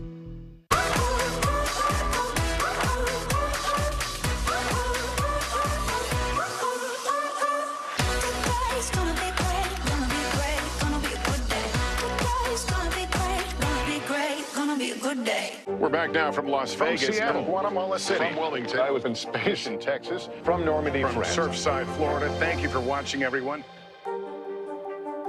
Hey, I'm Hallie. It's good to be with you tonight. The debt ceiling. Here's why this matters. Please don't have your eyeballs glaze over. Here's why this matters. Talk to us about what we're supposed to call this. Is it a bailout? Is it a backstop? There's a difference because it matters whose money is being used to prop up these banks. We think we're getting close to this news conference. I will be honest with people. This is like an awkward moment where we think we're like right there. You're going to have to like tap dance with us maybe a little bit. I do have my tap dancing shoes on, not to worry. We're back with a look at the legal controversy surrounding golf superstar Tiger Woods. The $30 million legal battle with his ex-girlfriend, Erica Herman, is reaching a new boiling point. Herman filed new documents against Woods in her NDA dispute, accusing the top golfer of sexual harassment. NBC News contributing correspondent Kaylee Hartung has the latest. Hey there. So the case will be presented in a Florida court today, where Tiger Woods' lawyers will ask a judge to enforce a non-disclosure agreement between him and his ex, Erica Herman, including a clause that would keep this legal battle out of the public eye. But she's bringing new evidence to support her claims. This morning, the latest legal fallout from Tiger Woods' relationship with his ex-girlfriend, Erica Herman. Woods and Herman began dating in 2015 while Herman was an employee at his Florida restaurant, The Woods Jupiter. According to court documents, Woods forced her to sign an NDA or else be fired from her job. Her team claims Woods, who was Herman's boss at the time, imposed an NDA on her as a condition to keep her job when she began having a sexual relationship with him. A boss imposing different work conditions on his employee because of their sexual relationship is sexual harassment. Sexual harassment is often about power differential at work. You can't imagine a bigger power differential than an employee at Tiger Woods' restaurant, which bears his name. Herman arguing the sexual harassment invalidates the NDA. In a 2017 email included in the filing, Herman raised concerns about the agreement with Woods' business manager, writing in part, "If by chance TW does something that brings our relationship to an end, do I automatically lose my job? I don't have any problems with what's in the document, but with my whole life in his hands now, if something happened, I don't want to be in my 40s, heartbroken and jobless." Herman is also asking the court to deny the cause compelling arbitration and is suing Woods Trust for $30 million in a separate case, where she claims Woods kicked her out of his home where they lived together until October of last year, their breakup making headlines. According to Herman, Woods told her he planned a last-minute getaway for them to the Bahamas. But instead, she says they were met at the airport by a lawyer who informed her she would never see Woods or his home again. For now, the personal life of the famously private Woods, playing out publicly in a courtroom drama. It's still unclear if Tiger will be joining his lawyers for the hearing. He's reportedly still recovering from a surgery on his ankle last month, so it's unlikely we think that he'll make an appearance. But all eyes will be on that Florida courtroom to see where things go from here. Representatives for Woods and Herman did not respond to NBC News' request for comment. Joining us now for more insight on this is attorney and legal analyst Angela Sanadella. Angela, always great to have you with us. Thank you so much for joining. So attorneys for Tiger Woods are expected in court today in an effort really to just get this complaint against him halted. Walk us through what that means and then what it is that the court has to decide in the suit. Yes, so at the heart of it, what Tiger Woods attorneys want is for everything to be private. Right. That's what he wants. They want nothing to come out publicly. So what they are saying here is that any litigation should be done in private arbitration, should not be done in a court of law. And their basis for this is the NDA that Erica Herman signed. And in that NDA was an arbitration clause. So he's saying, look, this this argument should be upheld because it was between two people and it was personal. It has nothing to do with the employer-employee relationship. But as we know, courts will look at that with a side eye. They will say, look, even if this was personal, at the heart of it, she is your employee, and those things conflate. So she's trying to get out of this NDA. Help us understand how sexual harassment plays into this, because that might be confusing to us. Yeah, so this is very relevant. As of January 2023, there was a new federal law that was just signed in, and what that federal law does is it nullifies and declares void any NDA that was signed prior to a dispute over sexual harassment. So you can understand the public policy reasons here. You might sign a blanket NDA and then some sort of abuse or alleged harassment happens and you don't want to have your voice silenced forever. So under that act, her lawyers are claiming that this NDA no longer applies because there's a dispute here. There's a separate lawsuit also. Let's walk through the details of this one that Herman's filed. $30 million. This is against the trust that owns Woods' beachfront mansion. It alleges that Woods kicked her out after promising she could live there.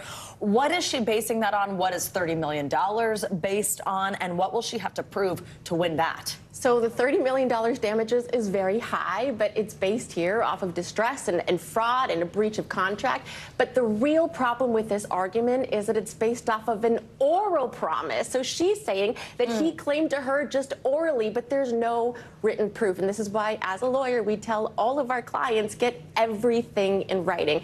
I think this will be difficult to litigate on her side. Oh, you do? I do. Well, there we go. Angela Sanadella, thank you so much. Now to some international news. New this morning, the former Prime Minister of Pakistan has been arrested. Let's bring in NBC News foreign correspondent Claudio Lavanga joining us from Rome with that and more. Hey, Claudio, good morning. Savannah, Joe, good morning. Yes, it's a senior official within the party of Imran Khan who said that the former Prime Minister of Pakistan has been arrested this morning in the capital, Islamabad, while he was in a court facing charges of graft. Now, the official said also that Khan was dragged out of the court and into a police vehicle and called the arrest an abduction. Imran Khan was forced to step down after he lost the confidence vote in April last year and has since claimed his ouster was illegal and was the result of a Western conspiracy. Now, the city of Auckland in New Zealand has declared a state of emergency after torrential rain caused widespread flooding on Tuesday. The heavy rain, which filled basements, stranded cars, toppled trees and disrupted rail services, is expected to last at least until Wednesday. Rescue teams are also searching for a high school student missing in a flooded cave north of the city. New Zealand Meteorological Service said that since January, the Auckland region received 90% of its average total annual rainfall. And finally, take a look at this. It's going to be the largest 3D printed building in Europe. The construction, or rather the printing, has started on March 31st, and the building's walls are being printed at a rate of about 43 square feet per hour. Very impressive. Now, when completed, the building will be 6,600 square feet and stand at 30 feet high and will be used as a data management and cloud services center. Now, buildings being printed, that's quite incredible, guys. Yeah, no kidding. Incredible. Yeah, I got My printer doesn't do that. It can barely do a sheet of paper. All We right. appreciate the forced puns every time, Claudio. Thank Love you, it. Claudio. Thank you. All right, coming up, an unbelievable story of survival out of Michigan. Get this, a second grader, just 8 years old, went missing in the woods for 2 days in the cold, but was just found safe and sound. We'll tell you how he was able to do it in just a moment. Also, after the break, birth control could soon be available without a prescription. We're going to take you inside the FDA vote today on approving a widely used drug for over-the-counter use. This is Morning News Now.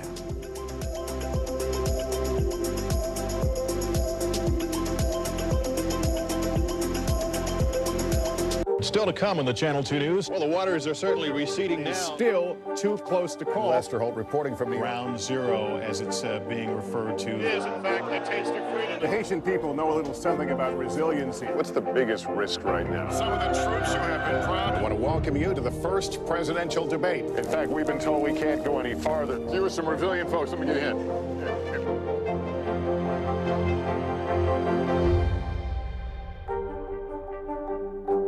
We begin tonight with breaking news just coming in whenever it happens, wherever you are.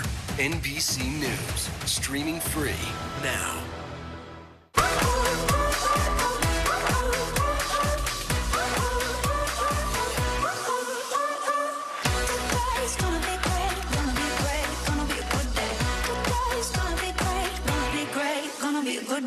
This is what it looks and feels the storm zone. The bigger piece of the puzzle. Here's some of the stories we're watching tonight. Good evening. We begin tonight with breaking news just coming in. We begin this hour with the latest developments. We're coming on the air with some shakeups big time on Capitol Hill. How much water ultimately will be forced inland? Whenever it happens, wherever you are, NBC News, streaming free now.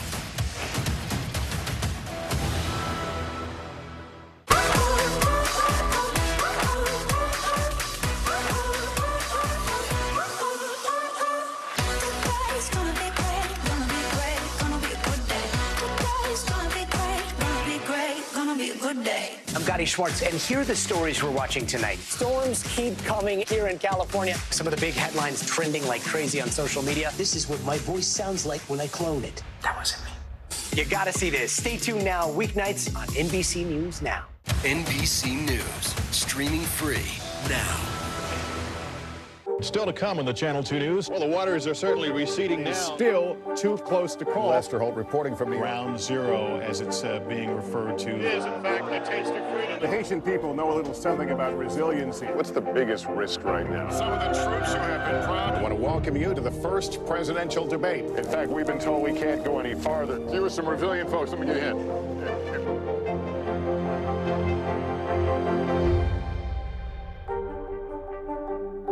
This is what it looks and feels the storm zone. The bigger piece of the puzzle. Here's some of the stories we're watching tonight.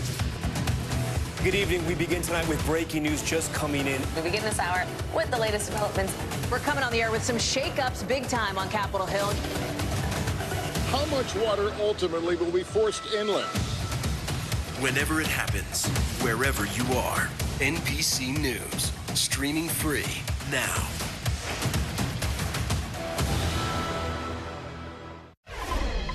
We are back with an incredible survival story. A brave second grader who put his skills to work after getting lost while camping. The 8-year-old disappeared from his family's Michigan campsite over the weekend, prompting a massive search. NBC News correspondent Ann Thompson joins us now with more on how he was found safe and sound. Ann, good morning. Good morning, Joe. This is really a remarkable story. The area where the boy disappeared is extremely remote and hilly. But this 8-year-old was able to find shelter for himself and give searchers clues leading to an amazing rescue. This morning, a miraculous rescue and a grateful family. An 8-year-old boy who went missing in the Michigan woods for 2 days, fighting through cold and rough terrain by hunkering down under a log, found alive and safe Monday. Michigan State Police say Nante Nimi was walking and gathering firewood while camping with his family in the Porcupine Mountains Wilderness State Park when he disappeared Saturday afternoon. More than 150 search and rescue personnel spent days combing through a roughly 40-square-mile area, finally finding Nante about 2 miles from his campsite. They found the second grader determined, a little bit dirty, but okay, as they guided him to safety. And all I see is his little tiny white sweatshirt, and he goes, "Eli?" And I just ran up over to him and I gave him the biggest hug, and I was so relieved once I saw him. The boy's mother saying he fought to get back to us the entire time, adding that he made a shelter to sleep each night, making tracks purposely, cleared off dirty snow to eat the clean stuff. A community now celebrating dedicated rescuers and an extraordinarily resourceful young boy. That is one smart 8-year-old. Nante's mom is also thanking the rescuers this morning, writing, "Instead of shock, I'm realizing just how lucky we are. To say it's humbling is an understatement." Joe, that's a good way to start your day. No kidding. My goodness. Good for that young man. Wow, good to incredible. see. He's doing okay. Thank you, Ann. Appreciate that. Well, the FDA is preparing to vote on whether birth control pills should be switched from a prescription drug to over-the-counter. Perrigo submitted its application to sell its long-approved drug, O-Pill, without a prescription. If approved, it would be the first contraceptive to be sold over-the-counter. But regulators have expressed serious concerns about making the drug more accessible to the public. NBC News senior medical correspondent Dr. John Torres joins us now for more on this. It's always great to see you, Dr. Torres. Thanks for being here. So give us some insight into the FDA discussions questions here. What is it that they're looking for in order to make a decision on this? So this is the advisory panel that advises the FDA. They usually go with the recommendations, but don't always take the recommendations. Sometimes they make decisions independent of that. But what the panel is looking at, and these are experts in the various fields, particularly in obstetrics and gynecology right now, they're looking at this prescription pill, which has been a prescription since the 1970s. It's been around. It's have a very good safety record, and it's something that a lot of women use for birth control, and they're saying, should we move this to over-the-counter? In other words, same dosing, same everything, but it's available without a prescription. They're weighing a couple of things here. One is, the safety behind it. Again, it's very safe, but there are some side effects behind it. And will people be able to take it like they're supposed to take it without the doctor's or the physician assistant's advice saying, here's how you're supposed to take it? That's what they're going to be looking at the next couple of days. A couple key questions here. Any age restrictions, and then what's the cost going to be? Answers to those, and then are these issues that are already questions with the existing ways we get birth control? And right now, as far as age restrictions with prescriptions, there really are no age restrictions with it. And so a doctor can give it to someone once they start, they start getting into the age where they could get pregnant. So they need to figure out, can they do that with the over-the-counter ones as well? Can they bring it down, or are they going to restrict it to 18 or 21-year-olds and saying anybody below that might be an issue? Advocates are saying you need to push it down to that age because they can get pregnant, and there are a lot of unwanted pregnancies in that age group as well. As far as costs, we don't know. But one thing we do know is in the past with over-the-counter medications, once they turn over-the-counter, oftentimes insurance companies don't cover them. And so that's a big concern as well, because then will the cost be affordable? So right now we're talking about the FDA approval of this, this regulatory within the medical concerns or lack thereof with this actual medication. But how does this factor into the current debate and conversation we see going on about abortion access? And that's one of the big concerns and one of the big questions. If they do say, yes, it's over-the-counter, that would be a federal over-the-counter across the country mandate. Now what happens when the states start stepping in, especially the states that have restricted abortion access? Are they going to say, no, you cannot have that over the counter here? And then I think that's going to start heading towards the courts of saying, who has jurisdiction, the federal or the state governments, as far as what can be and can't be over the counter in their states. All right, Dr. John Torres, thank you so much. Appreciate it. Thank you. Always good to see you. Well, we've heard the warnings about kids and social media. Well, now there are new guidelines this morning for how your teens and tweens can create healthy boundaries while on social media. Today's show anchor Jenna Bush-Hager has more. Across the U.S., nearly every teen says they've used social media in some form this past year. And this morning, the American Psychological Association released new guidelines to help them learn healthy behaviors online. Among the 10 recommendations, adult monitoring for kids ages 10 to 14 using social platforms, routine screenings for signs of problematic use, and adolescents avoiding apps for social comparison, particularly around beauty or appearance-related content. Conversations many parents, like Ray Kilmer in upstate New York, are already having. His 3 kids, including 15-year-old Elizabeth, don't get cell phones until 8th grade. The now 9th grader has some restrictions, including a time limit for TikTok, blocked videos, and her phone is kept downstairs after bedtime.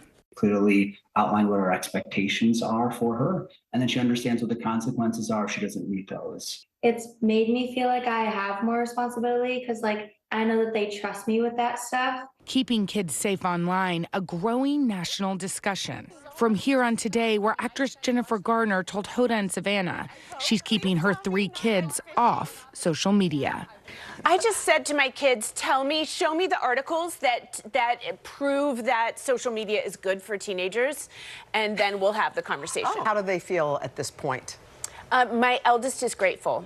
To Capitol Hill, where a bipartisan group of senators introduced new legislation in April. Their proposal aims to ban kids under 13 from signing up for social media platforms and requires parental consent for 13 to 17-year-olds to use popular apps like TikTok and Instagram. This comes as more studies show how being plugged in on social can impact mental health. A recent CDC study shows nearly 3 in 5 teenage girls feel sad or hopeless. One reason the report suggests, because 16% of high school students, most likely girls, are electronically bullied through texting or social platforms like Instagram and Facebook. And just last week, the Surgeon General's advisory on loneliness suggests an increase in online versus in-person interactions is making Americans feel more isolated. Sometimes they feel worse when they see people doing things without them.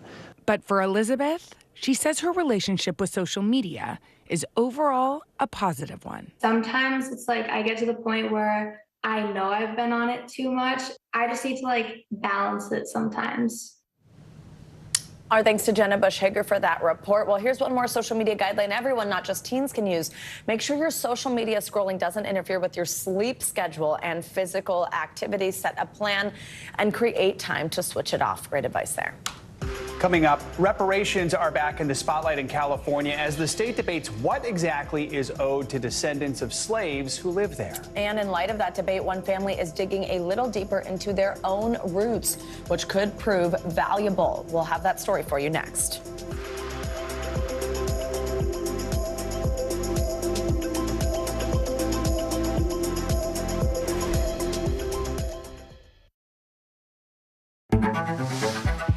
It was the end of the story, but it was also just the beginning.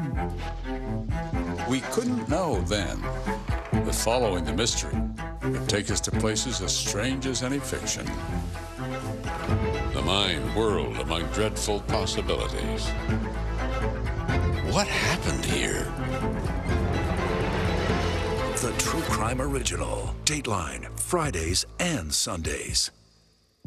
This is what it looks and feels. From the storm like. zone. Bigger piece to the puzzle. Here's some of the stories we're watching tonight. Good evening. We begin tonight with breaking news just coming in. We begin this hour with the latest developments. We're coming on the air with some shakeups big time on Capitol Hill. How much water ultimately will be forced inland? Whenever it happens, wherever you are, NBC News, streaming free now. Hi, everybody. Good morning. Welcome to Today. Every day, We are adding to the star power in our studio. the biggest names, only on Today. See, we're coming in this early, right? Everybody, it's today.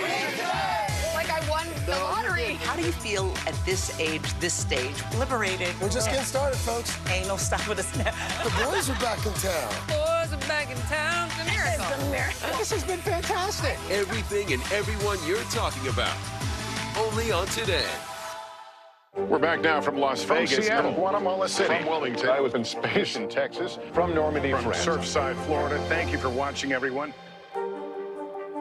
This is what it looks and With feels the like. latest, the bigger piece to the puzzle. Here's some of the stories we're watching tonight. How much water ultimately will be forced inland? Whenever it happens, wherever you are, NBC News, streaming free now.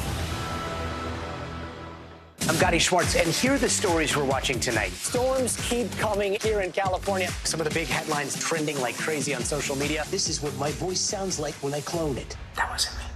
You gotta see this. Stay tuned now, weeknights on NBC News Now. For Dateline Premium, subscribe now on Apple Podcasts. Hey, I'm Hallie. It's good to be with you tonight. The debt ceiling. Here's why this matters. Please, please don't have your eyeballs glaze over. Here's why this matters. Talk to us about what we're supposed to call this. Is it a bailout? Is it a backstop? There's a difference because it matters whose money is being used to prop up these banks. We think we're getting close to this news conference. I will be honest with people. This is like an awkward moment where we think we're like right there. You're going to have to like tap dance with us maybe a little bit. I do have my tap dancing shoes on, not to worry. We begin tonight with breaking news just coming in. Whenever it happens, wherever you are, NBC News, streaming free now.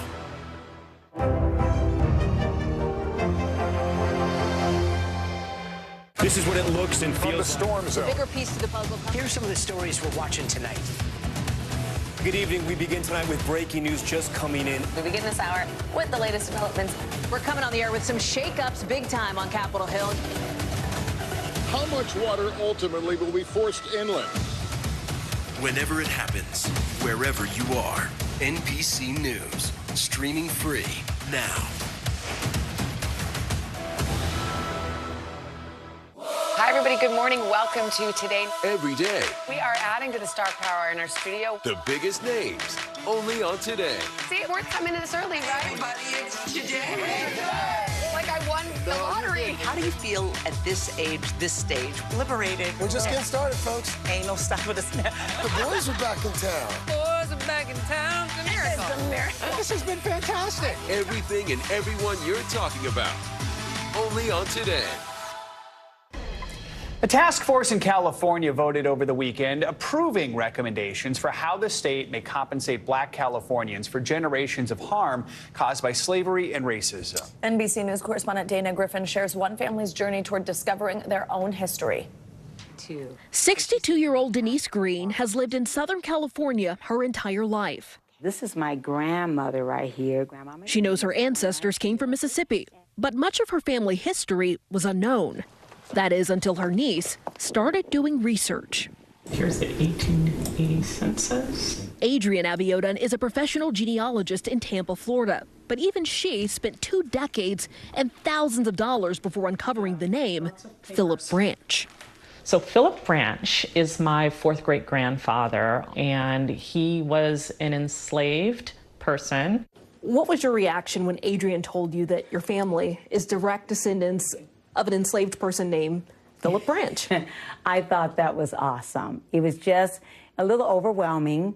The vital lineage information could be valuable in California as it debates what is owed to descendants of the enslaved. Camila Moore is chair of the California Reparations Task Force, the first in the nation's statewide effort to address systemic racism against African Americans caused by the enduring legacy of slavery. Could it be something as simple as you take a cheek swab, you submit your DNA, and they go, oh, you're a descendant of an enslaved person, here's your check? I mean, it could be. Again, this is all still a work in progress. The task force wants eligibility to be lineage-based versus race-based. That has sparked debate. The paper trail is not always proven to be correct. For people who have to prove their lineage, it can be difficult, costly, and time-consuming, especially since many slaves weren't identified by name but property codes up until the 1870 census. People think that, oh, I'm going to sit down and do my family research this weekend and get my application for reparations ready. That's not going to happen. Over the weekend, the task force approved recommendations for reparations that could be worth up to $1.2 million for eligible applicants. Citywide reparations efforts are also underway in Boston, St. Louis, and San Francisco. Some may not support the idea because it could cost taxpayer dollars. Denise doesn't know if she'll ever get reparations, but she supports the Golden State's effort. I'm excited for people who, will need it and can use it, but the sad part is we're getting it at the expense of what our ancestors went through. Dana Griffin, NBC News, Los Angeles. Now let's get to some financial news. Goldman Sachs is settling a long-time class action lawsuit over workplace bias against women. CNBC Markets reporter Pippa Stevens joins us with that and other money news. Pippa, good morning. Good morning. Well, Goldman Sachs has agreed to pay $215 million to settle a class action lawsuit alleging widespread bias against women. Former employees accused Goldman of systematically paying women less than men and giving them weaker performance reviews, blocking their career growth. The settlement covers about 2,800 female associates and vice presidents in investment banking, asset management, and securities trading. Meanwhile, Tesla breaks ground on a massive lithium refinery in Texas. CEO Elon Musk says the facility could produce enough of the critical battery metal to build about 1 million electric vehicles by 2025. It will also push Tesla outside of its core business of making cars into the complex area of refining and processing. But it's a step Musk says is necessary if Tesla wants to meet its sales targets. China dominates global processing of lithium and other key EV metals. And Disney is ditching some of its pandemic-era ticket policies at its Orlando theme parks. Starting in January, visitors who buy a dated ticket to Disney will not have to make a reservation to one of its 4 theme parks. That's Magic Kingdom, Epcot, Animal Kingdom, and Hollywood Studios. Disney has required people to make reservations as a way to control crowds. The company says the changes are based on customer feedback. I guess everyone wants to hop around the park, so don't want to be held back by those reservations. Yeah, freedom, go wherever you'd like. All right. Exactly. Pippa, thank you. Coming up, the NBA playoffs are really heating up with the Miami Heat stunning top seed contenders, all while making it look pretty easy. After the break, we'll take you behind the basket, so to speak, because I know what I'm talking about. With a look at what the team calls Heat culture, a group of underdogs at the bottom of the conference leaderboard, now soaring to the top. Stick around. Still to come on the Channel 2 News. Well, the waters are certainly receding now. Still too close to call. Lester Holt reporting from Ground Zero, as it's being referred to. It is, in fact, the taste of freedom. The Haitian people know a little something about resiliency. What's the biggest risk right now? Some of the troops who have been proud. I want to welcome you to the first presidential debate. In fact, we've been told we can't go any farther. You are some resilient folks. Let me get in.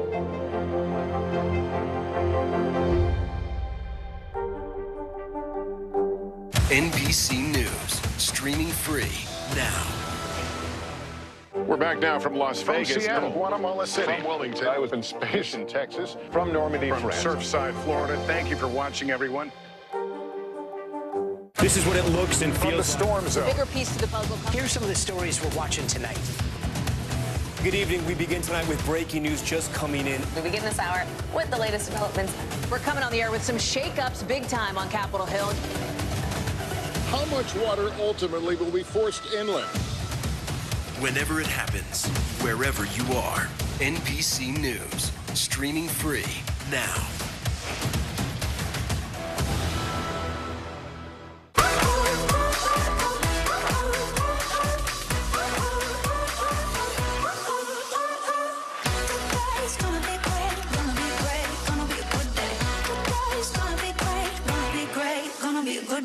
I'm Gotti Schwartz, and here are the stories we're watching tonight. Storms keep coming here in California. Some of the big headlines trending like crazy on social media. This is what my voice sounds like when I clone it. That wasn't me.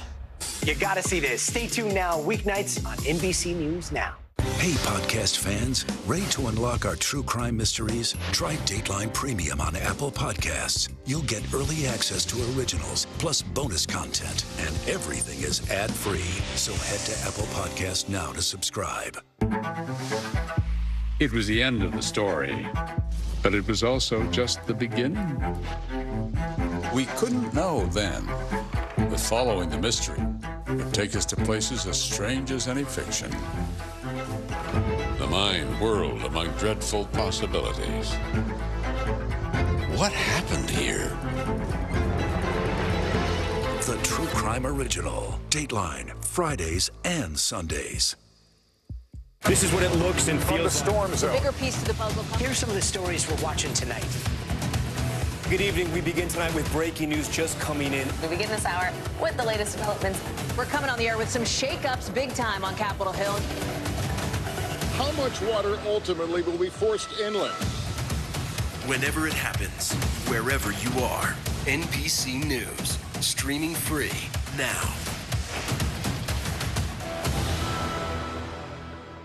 Hi, everybody. Good morning. Welcome to Today. Every day, We are adding to the star power in our studio. the biggest names, only on Today. See, we're coming in this early, right? Everybody, it's today. Like I won the lottery. How do you feel at this age, this stage? Liberated. We're just getting started, folks. Ain't no stopping us now. The boys are back in town. Boys are back in town. This has been fantastic. Everything and everyone you're talking about, only on Today. Hey, I'm Hallie. It's good to be with you tonight. The debt ceiling. Here's why this matters. Please, please don't have your eyeballs glaze over. Here's why this matters. Talk to us about what we're supposed to call this. Is it a bailout? Is it a backstop? There's a difference because it matters whose money is being used to prop up these banks. We think we're getting close to this news conference. I will be honest with people. This is like an awkward moment where we think we're like right there. You're going to have to like tap dance with us maybe a little bit. I do have my tap dancing shoes on, not to worry. Welcome back. Well, if you've been with this show for a while, you know how much I love Taylor Swift. Well, on Sunday night, I went to her Eras tour in Nashville. It was night 3, and it was a rain show. Joe, true Swifties know we love a rain show because Taylor loves a rain show. We actually thought it might fully get canceled because of a storm advisory because there was so much lightning that they were worried about safety. Eventually, it was lifted, and we were able to go. We got the all clear on Twitter. This was after 9 p.m. though. I had to change up my outfit, which I'm pretty sure we have a picture of because of the storm. I literally wore the hotel bathrobe and my husband, or not my friend's husband's dress socks because I had been in the rain so much that I had to fully change. But it didn't stop the evening. Taylor did not disappoint. She performed until almost 2 in the morning, Joe, for us. I mean, the whole thing went from like 10:30 until 2 in the morning.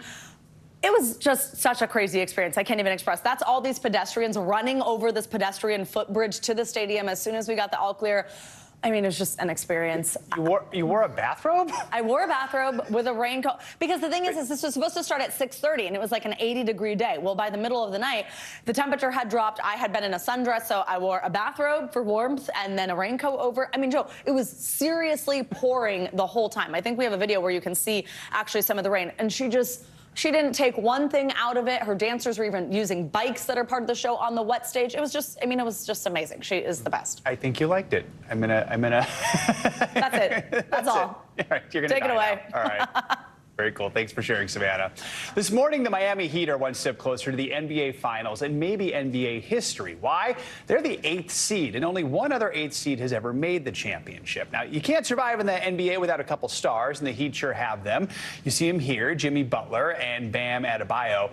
But they're also thriving on the backs of their undrafted players. So what's the secret? Well, as NBC News correspondent Sam Brock explains, it's all about Heat culture. Success has been synonymous with Miami Heat basketball for years. The championship banners and retired jerseys on the walls speak to that. But you'd also be hard-pressed to find another squad in sports more clearly embodying the definition of team. What does Heat culture mean to you? To me, it's about not making any excuses. To me, it's about finding ways and finding solutions to be successful, even when everything's stacked against you, and being relentless in that pursuit. Already this postseason, the Heat have turned heads.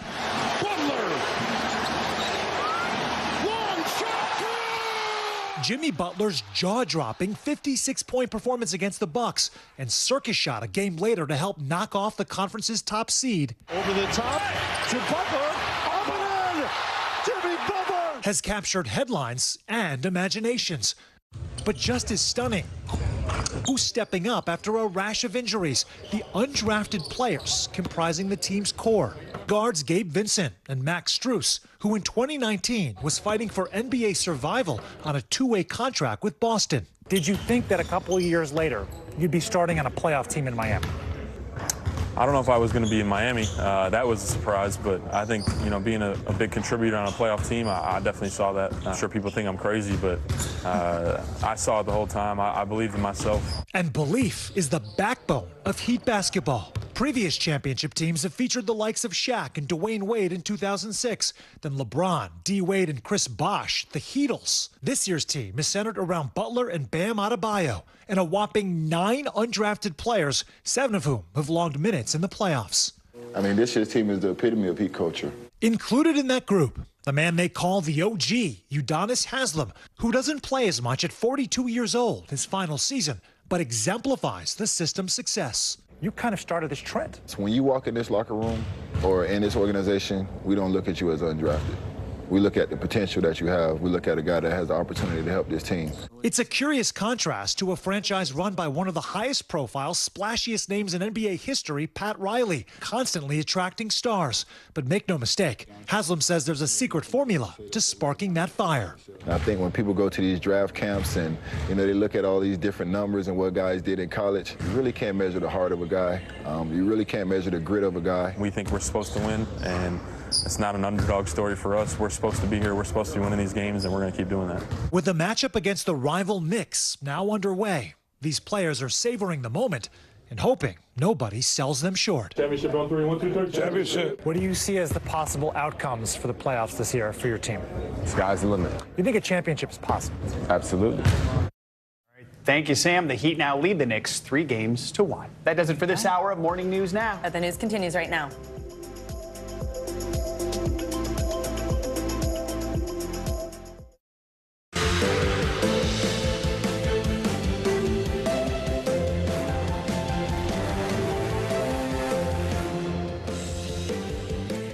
Everyone, we're happy you're here. I'm Savannah Sellers. And I'm Joe Fryer. Right now on Morning News Now, disturbing new information about the 33-year-old man accused of killing 8 people at a mall near Dallas. The alarming social media posts that have been uncovered appearing to belong to the gunman as this latest mass shooting reignites a heated national debate over gun control, and a shocked community mourns those who were killed, including 3 children. Also, a moving vigil in Brownsville overnight honoring the 8 lives lost there in a tragic crash over the weekend. The suspect now facing manslaughter charges. We've got the latest on that investigation, plus the stories of survival as tensions flare ahead of the lifting of a COVID-era border restriction later this week.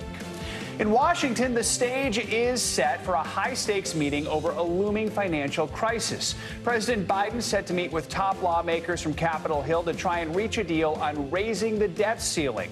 We'll take a look at what could happen if the U.S. defaults on those debts, possibly just weeks from now, what it all means for your money.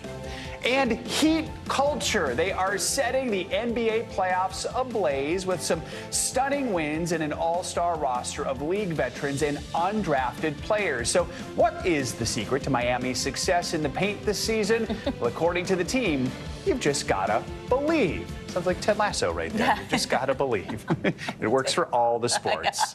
We'll take a closer look at that in a little bit. We are going to start this hour with the disturbing new information we are learning about the gunman who killed 8 people at a mall near Dallas. A social media page appearing to belong to the 33-year-old shooter is filled with extremist, racist, and anti-Semitic views. NBC News correspondent Maggie Vespa is in Allen, Texas this morning covering the very latest. Hey, Maggie, good morning. Hey, Savannah, Joe, good morning. Yeah, that troubling social media account that you're talking about is actually on a Russian social networking site, and a senior law enforcement official telling NBC News it is absolutely paramount to their investigation. This as this community continues to try and cope with this senseless loss of life.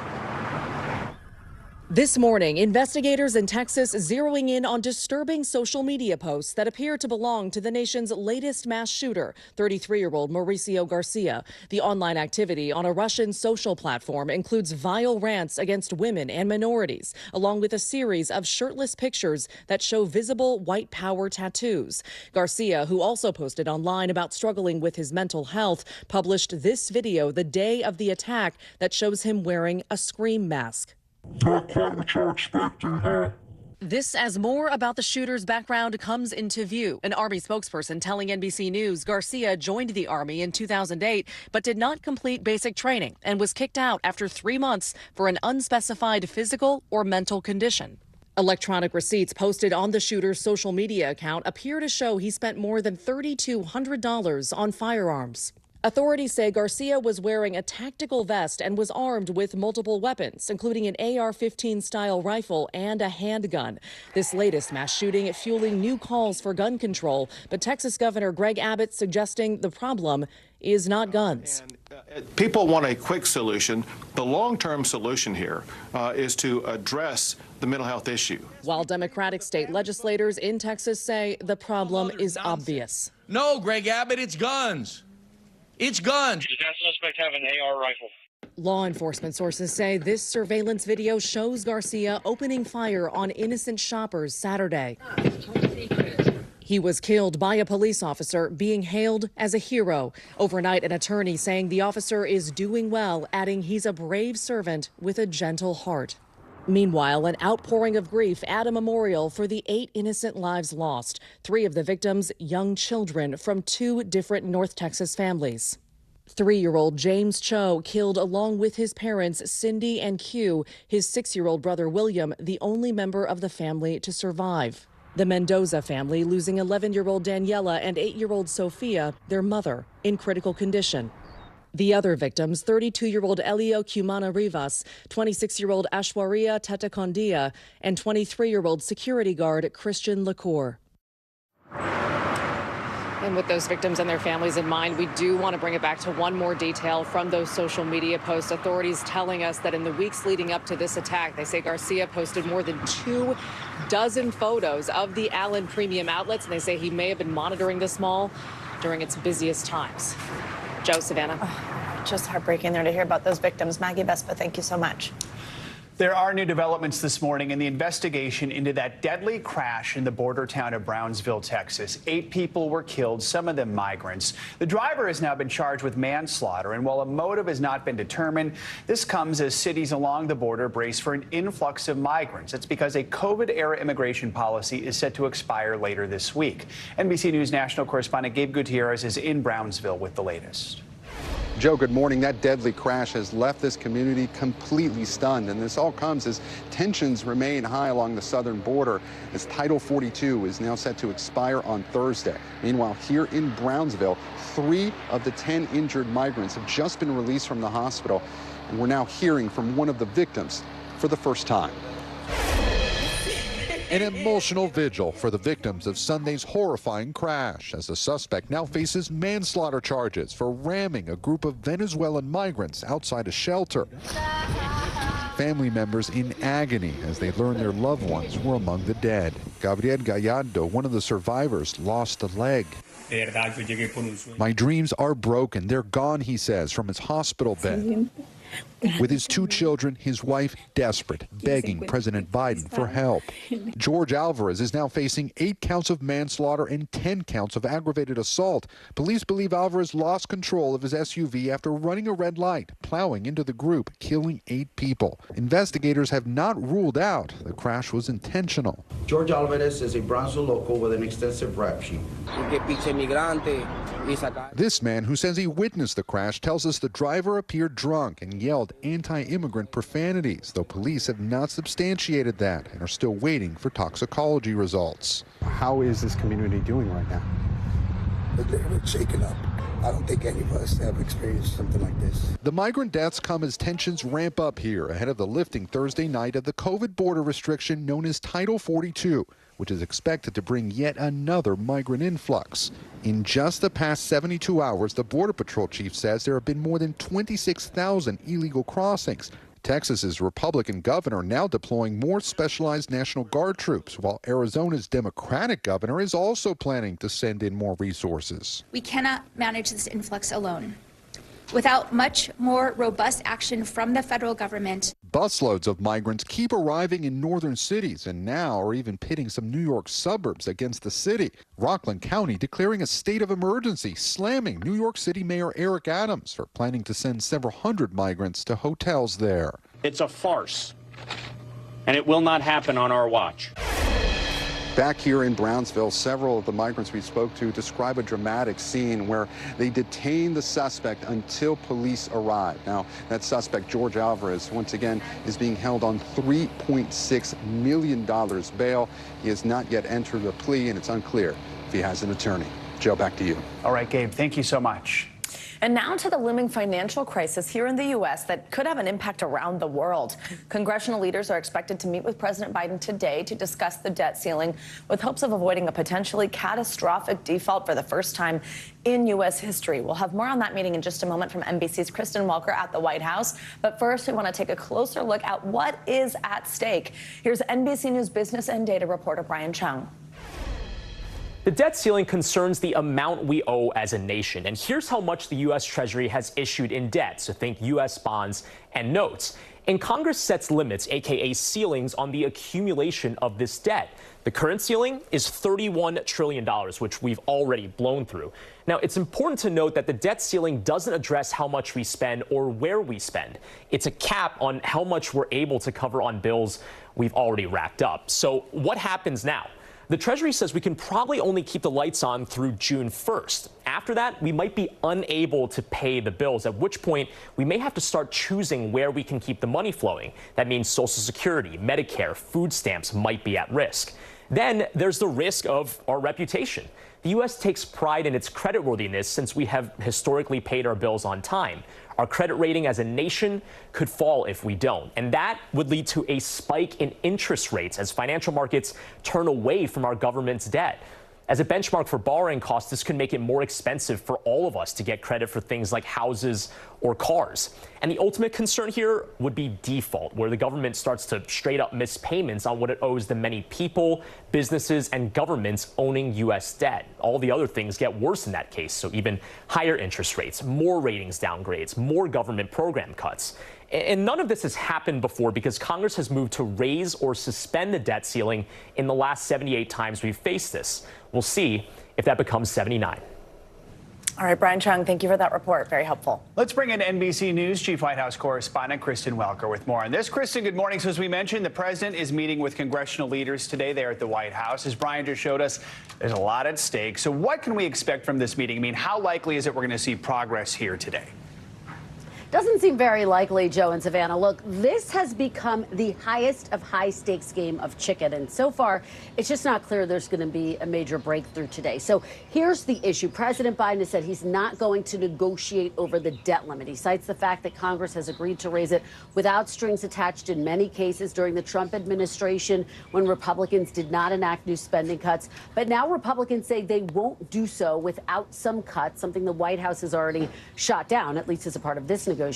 So the bottom line is all eyes will be on today's meeting, with pressure mounting on President Biden and Republican House Speaker Kevin McCarthy to reach a deal. Not overstated to say both of their jobs could be on the line here. Of course, McCarthy has that narrow majority in the House. And of course, President Biden has announced he's running for re-election. So a lot at stake for everyone involved here, guys. The clock is ticking. We're a little more than 3 weeks from that deadline. So where do negotiations go after today's meeting, do we think? Boy, that's a big question mark, Joe. After today's meeting, I anticipate both sides are going to go back to see what they can sell to their respective parties. Something has got to give here. While we expect the White House to go into talks today, basically asking for a long-term extension, something through 2024, for example, our sources who are familiar with these discussions also say no one has ruled out the possibility of a short-term extension, potentially one that goes through the fall, and that times out exactly with the appropriations discussions. That would allow them to basically raise the debt limit and then have parallel negotiations about some spending cuts. But look, both sides seem really dug in at this point and unified, so it's not clear who blinks first. And Chris, I want to ask you about something that people are hearing a little bit about, and that's potentially using the 14th Amendment to avoid a devastating default. For those of us who are years or even decades removed from social studies classes or poli-sci classes, remind us what this amendment is, what it does, and what are the chances that it would actually be utilized here? Well, the 14th Amendment, Joe, basically would allow the president to raise the debt limit or take this issue off the table himself, is a better way of saying it. And top administration officials, including the president himself, have not ruled out invoking the 14th Amendment, which, as I say, would basically allow the president to unilaterally say the nation has to pay its debt. However, and this is the big however, there's a big debate about the legality of that move. And even Treasury Secretary Janet Yellen herself warned it could be a constitutional crisis and that there's no way to protect the financial system, the economy, other than Congress increasing the debt limit. So this is really a high-stakes moment, guys. All right. Thanks for the explanation there, Kristen. Thanks, appreciate Joe. it. Well, Russia is marking the annual Victory Day, commemorating the defeat of Nazi Germany in the Second World War. The somber occasion remembers the millions of Russians who died during that conflict. Earlier this morning, President Putin addressed crowds during the military parade, which appeared scaled down compared with previous years. NBC News Chief Foreign Correspondent Richard Engel joins us now for more on this. Hi, Richard. Good morning. Well, it was very much scaled down. In fact, foreign journalists, the few foreign journalists who are still operating in Russia, weren't allowed to go. Large crowds were kept at a distance. So Vladimir Putin was out celebrating Victory Day, but not on the same scale as previous years. It's the most important and solemn day in Russia. Victory Day over the Nazis in World War II. Russia lost more than 20 million soldiers and civilians in what is known across Russia as the Great Patriotic War. Today in Red Square, President Vladimir Putin says Russia is being pushed into another war by the West in neighboring Ukraine, a country he invaded a year ago without provocation. We do not have a nation we consider our enemy here in the West or the East, but they are provoking conflict and encouraging Russophobia. The speech lasted 10 angry minutes, flanked by his few remaining loyal allies from Belarus and Central Asia. President Putin presented himself as the guardian of Mother Russia and, as he does now frequently, of culture. They destroy traditional family values which make a man, all for the purpose of continuing to dictate and impose their own will, he said. But the celebrations in Moscow were scaled back from previous years, coming just days after an alleged drone attack on the Kremlin that Kyiv denies carrying out. And as Russian troops on the front lines in Ukraine are pulling back to defensive positions and evacuating some civilians ahead of an upcoming Ukrainian offensive. Ukraine's President Zelensky, in a move to further align his country to the West, changed the date Ukraine celebrates the defeat of Nazi Germany to May 8th, like it's marked in Europe and the United States. Like back then, evil has returned to our cities and villages. Although it is another aggressor, the goal is the same: enslavement or destruction, he said. World War II ended 78 years ago, but its shadow looms large today over the biggest conflict in Europe ever since. Russia carried out more airstrikes over Kyiv overnight and fired cruise missiles at the city of Odessa, although Ukrainian officials say most of them were either shot down or missed their targets. Savannah? All right, Richard Engel, thank you so much. Time now for a check at your Morning News Now weather. Which means it's time for Angie Lastman to come back with us with your forecast. Hey, Angie. Hey, guys. Good morning. Well, how about some temperatures in the mid-90s first? Some springtime in Amarillo. It's going to be way warm for this time of year. And that's not just the case there. It's across much of parts of the plains into the southeast. We're running above normal in Nashville and Atlanta, ending up into those mid-80s. It'll be quite warm as well for Jackson, Mississippi today at 87 degrees. Looking ahead to tomorrow, warmth takes shape over parts of the Midwest as well. Chicago headed to the upper 70s. Omaha will hit 79 degrees and still hanging on to those mid-80s for folks in Wichita. This goes as far south as Memphis, and we'll keep that warmth in place at least for a little while longer. By the time we get into the end of the week, Thursday and say Friday, we're making our way to the 80s in some spots across the Northeast and into the Mid-Atlantic. Mid-80s for Richmond, 87 degrees for Saturday. So it'll be a little warm over the next couple of days and even into the weekend, but we're also tracking some rain, and it comes in a couple of rounds. Here's the lay of the land right now. We have Central Plains dealing with some of these showers that are working into parts of the northern plains as well. The Mid-Atlantic and parts of the East Coast picking up on some rain as well through the Appalachians. But we have plenty of heavy rain that we're expecting into parts of Texas over the next day or so. Really, the next couple of days, we could pick up on a couple more rounds of this heavy rain, and that's leading us to the issue of some flooding concerns. Here's the rainfall amounts. You notice that into the plains, we'll see anywhere from 1 inch to 2 inches, widespread at 1/4 of an inch or even 1/2 an inch. But focused around the Houston metro area, that's where we'll see the potential for upwards of 5 inches of rain. And again,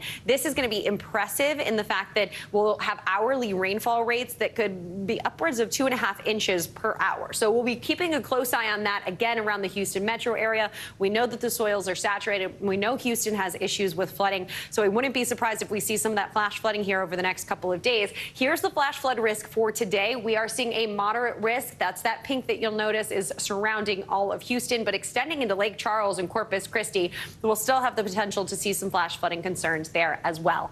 And on top of that, we have some severe weather potential. That goes through the day today into parts of the Carolinas and into Virginia, but also through parts of the plains. We'll continue to see that, the potential for some baseball-sized hail into the afternoon and evening hours tonight. And then tomorrow, don't let your guard down either if you live near the Rockies. This is where we'll watch for the wind gusts to be problematic, maybe up to 60 miles per hour. Hail not as big, quite as big as what we'll have to deal with today, but still damaging hail possible, and even a couple of tornadoes. And that severe threat doesn't go away for tomorrow either. We'll end up looking like we'll have some severe weather across parts of that area, guys. So it'll be, a couple of days where we'll have to deal with the potential for some strong storms across many areas. Yeah, the plains, baseball-sized hail. Always just that'll hurt you. Crazy, exactly. Yeah. Thanks, Angie. Appreciate it. Thank you. Coming up on Morning News Now, a new legal challenge for golf legend Tiger Woods. Just ahead, we'll have more on the hearing scheduled for today over that controversial non-disclosure agreement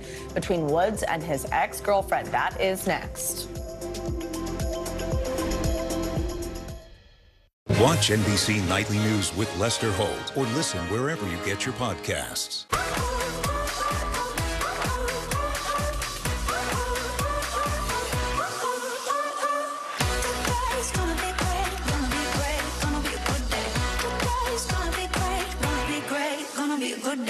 Hey, I'm Hallie. It's good to be with you tonight.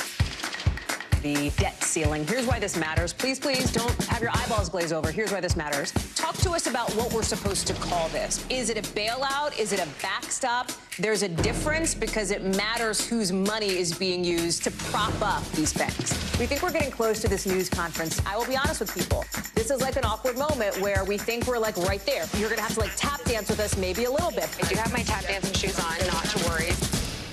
This is what it looks and feels the latest, the bigger piece to the puzzle. Here's some of the stories we're watching tonight. How much water ultimately will be forced inland? Whenever it happens, wherever you are, NBC News, streaming free now. Watch NBC Nightly News with Lester Holt or listen wherever you get your podcasts. For Dateline Premium, subscribe now on Apple Podcasts. This is what it looks and feels the latest, the bigger piece to the puzzle. Here's some of the stories we're watching tonight. How much water ultimately will be forced inland? Whenever it happens, wherever you are, NBC News, streaming free now. Watch NBC Nightly News with Lester Holt or listen wherever you get your podcasts. Hey, podcast fans, ready to unlock our true crime mysteries? Try Dateline Premium on Apple Podcasts. You'll get early access to originals, plus bonus content, and everything is ad-free. So head to Apple Podcasts now to subscribe. Hi, everybody. Good morning. Welcome to Today. Every day, We are adding to the star power in our studio. the biggest names, only on Today. See, we're coming in this early, right? Everybody, it's Today. Like I won the lottery. How do you feel at this age, this stage? Liberated. We're just getting started, folks. Ain't no stopping us now. The boys are back in town. Boys are back in town. It's a miracle. It's a miracle. This has been fantastic. Everything and everyone you're talking about, only on Today. Your music is so familiar. What do you think when people start humming back your tunes? How you doing, Lester?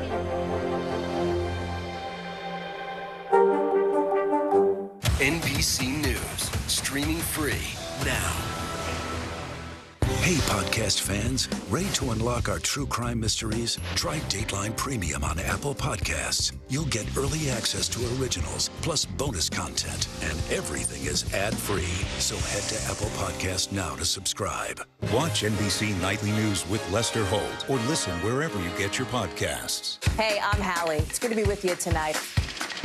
The debt ceiling. Here's why this matters. Please, please don't have your eyeballs glaze over. Here's why this matters. Talk to us about what we're supposed to call this. Is it a bailout? Is it a backstop? There's a difference because it matters whose money is being used to prop up these banks. We think we're getting close to this news conference. I will be honest with people. This is like an awkward moment where we think we're like right there. You're going to have to like tap dance with us maybe a little bit. I do have my tap dancing shoes on, not to worry. We're back with a look at the legal controversy surrounding golf superstar Tiger Woods. The $30 million legal battle with his ex-girlfriend, Erica Herman, is reaching a new boiling point. Herman filed new documents against Woods in her NDA dispute, accusing the top golfer of sexual harassment. NBC News contributing correspondent Kaylee Hartung has the latest. Hey there. So the case will be presented in a Florida court today, where Tiger Woods' lawyers will ask a judge to enforce a non-disclosure agreement between him and his ex, Erica Herman, including a clause that would keep this legal battle out of the public eye. But she's bringing new evidence to support her claims. This morning, the latest legal fallout from Tiger Woods' relationship with his ex-girlfriend, Erica Herman. Woods and Herman began dating in 2015 while Herman was an employee at his Florida restaurant, The Woods Jupiter. According to court documents, Woods forced her to sign an NDA or else be fired from her job. Her team claims Woods, who was Herman's boss at the time, imposed an NDA on her as a condition to keep her job when she began having a sexual relationship with him. A boss imposing different work conditions on his employee because of their sexual relationship is sexual harassment. Sexual harassment is often about power differential at work. You can't imagine a bigger power differential than an employee at Tiger Woods' restaurant, which bears his name. Herman arguing the sexual harassment invalidates the NDA. In a 2017 email included in the filing, Herman raised concerns about the agreement with Woods' business manager, writing in part, "If by chance TW does something that brings our relationship to an end, do I automatically lose my job? I don't have any problems with what's in the document, but with my whole life in his hands now, if something happened, I don't want to be in my 40s, heartbroken and jobless." Herman is also asking the court to deny the cause compelling arbitration and is suing Woods Trust for $30 million in a separate case, where she claims Woods kicked her out of his home where they lived together until October of last year, their breakup making headlines. According to Herman, Woods told her he planned a last-minute getaway for them to the Bahamas. But instead, she says they were met at the airport by a lawyer who informed her she would never see Woods or his home again. for now the personal life of the famously private Woods, playing out publicly in a courtroom drama. It's still unclear if Tiger will be joining his lawyers for the hearing. He's reportedly still recovering from a surgery on his ankle last month, so it's unlikely we think that he'll make an appearance. But all eyes will be on that Florida courtroom to see where things go from here.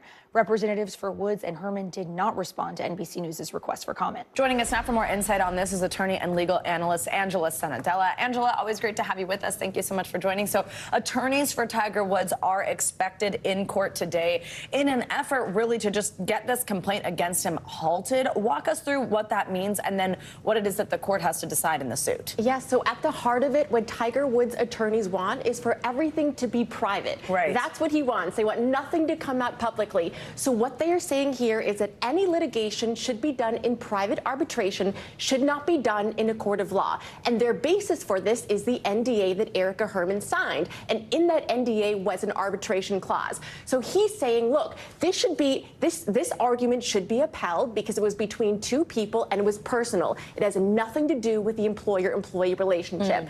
But as we know, courts will look at that with a side eye. They will say, look, even if this was personal, at the heart of it, she is your employee, and those things conflate. So she's trying to get out of this NDA. Help us understand how sexual harassment plays into this, because that might be confusing to a lot Yeah, so this is very relevant. As of January 2023, there was a new federal law that was just signed in, and what that federal law does is it nullifies and declares void any NDA that was signed prior to a dispute over sexual harassment. So you can understand the public policy reasons here. You might sign a blanket NDA and then some sort of abuse or alleged harassment happens and you don't want to have your voice silenced forever. So under that act, her lawyers are claiming that this NDA no longer applies because there's a dispute here. There's a separate lawsuit also. Let's walk through the details of this one that Herman's filed $30 million. This is against the trust that owns Woods' beachfront mansion. It alleges that Woods kicked her out after promising she could live there.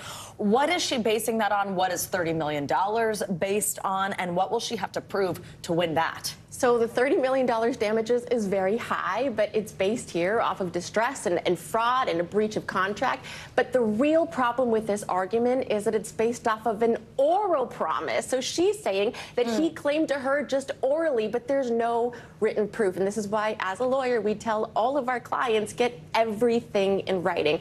I think this will be difficult to litigate on her side. Oh, you do? I do. Well, there we go. Angela Sanadella, thank you so much. Now to some international news. New this morning, the former Prime Minister of Pakistan has been arrested. Let's bring in NBC News foreign correspondent Claudio Lavanga joining us from Rome with that and more. Hey, Claudio, good morning.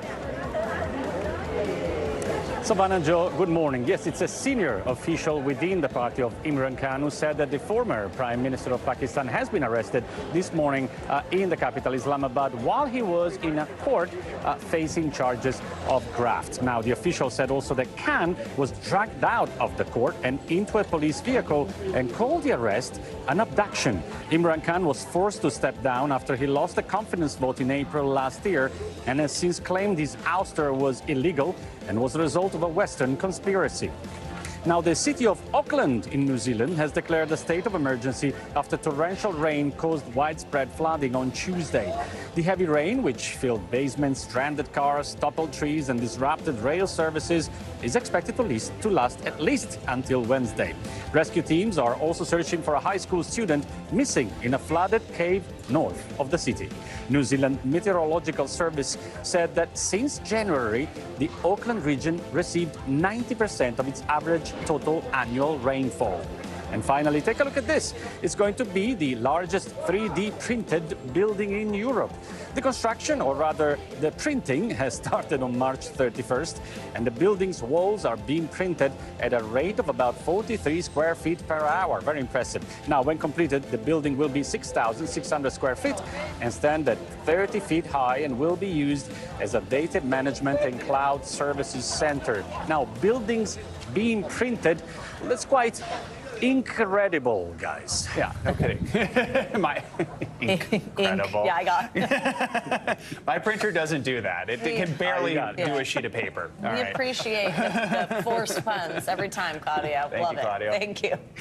All right, coming up, an unbelievable story of survival out of Michigan. Get this, a second grader, just 8 years old, went missing in the woods for 2 days in the cold, but was just found safe and sound. We'll tell you how he was able to do it in just a moment. Also, after the break, birth control could soon be available without a prescription. We're going to take you inside the FDA vote today on approving a widely used drug for over-the-counter use. This is Morning News Now.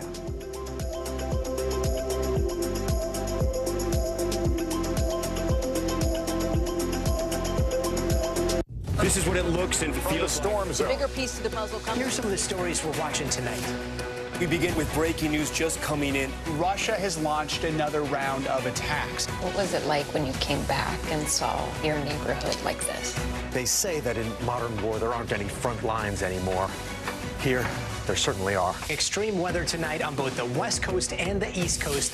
We've had some of the strongest winds here. How many of you were up there? At least like 11. Now to the economy as Americans face the highest inflation rate in decades. How does this all impact your wallet?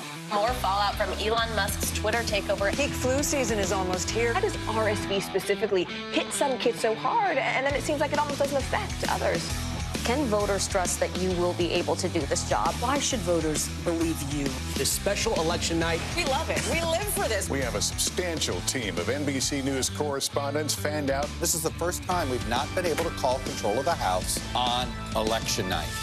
Tonight, we'll take an unflinching look at the resurgence of anti-Semitism in America. They're waiting until Title 42 is lifted before they decide whether to cross into the United States. What made you decide to go the medicinal healing route for what you're growing here? Who should be accountable? The city points the finger at the state at the city.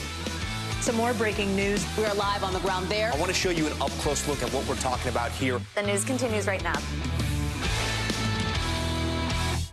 I'm Gotti Schwartz, and here are the stories we're watching tonight. Storms keep coming here in California. Some of the big headlines trending like crazy on social media. This is what my voice sounds like when I clone it. That wasn't me.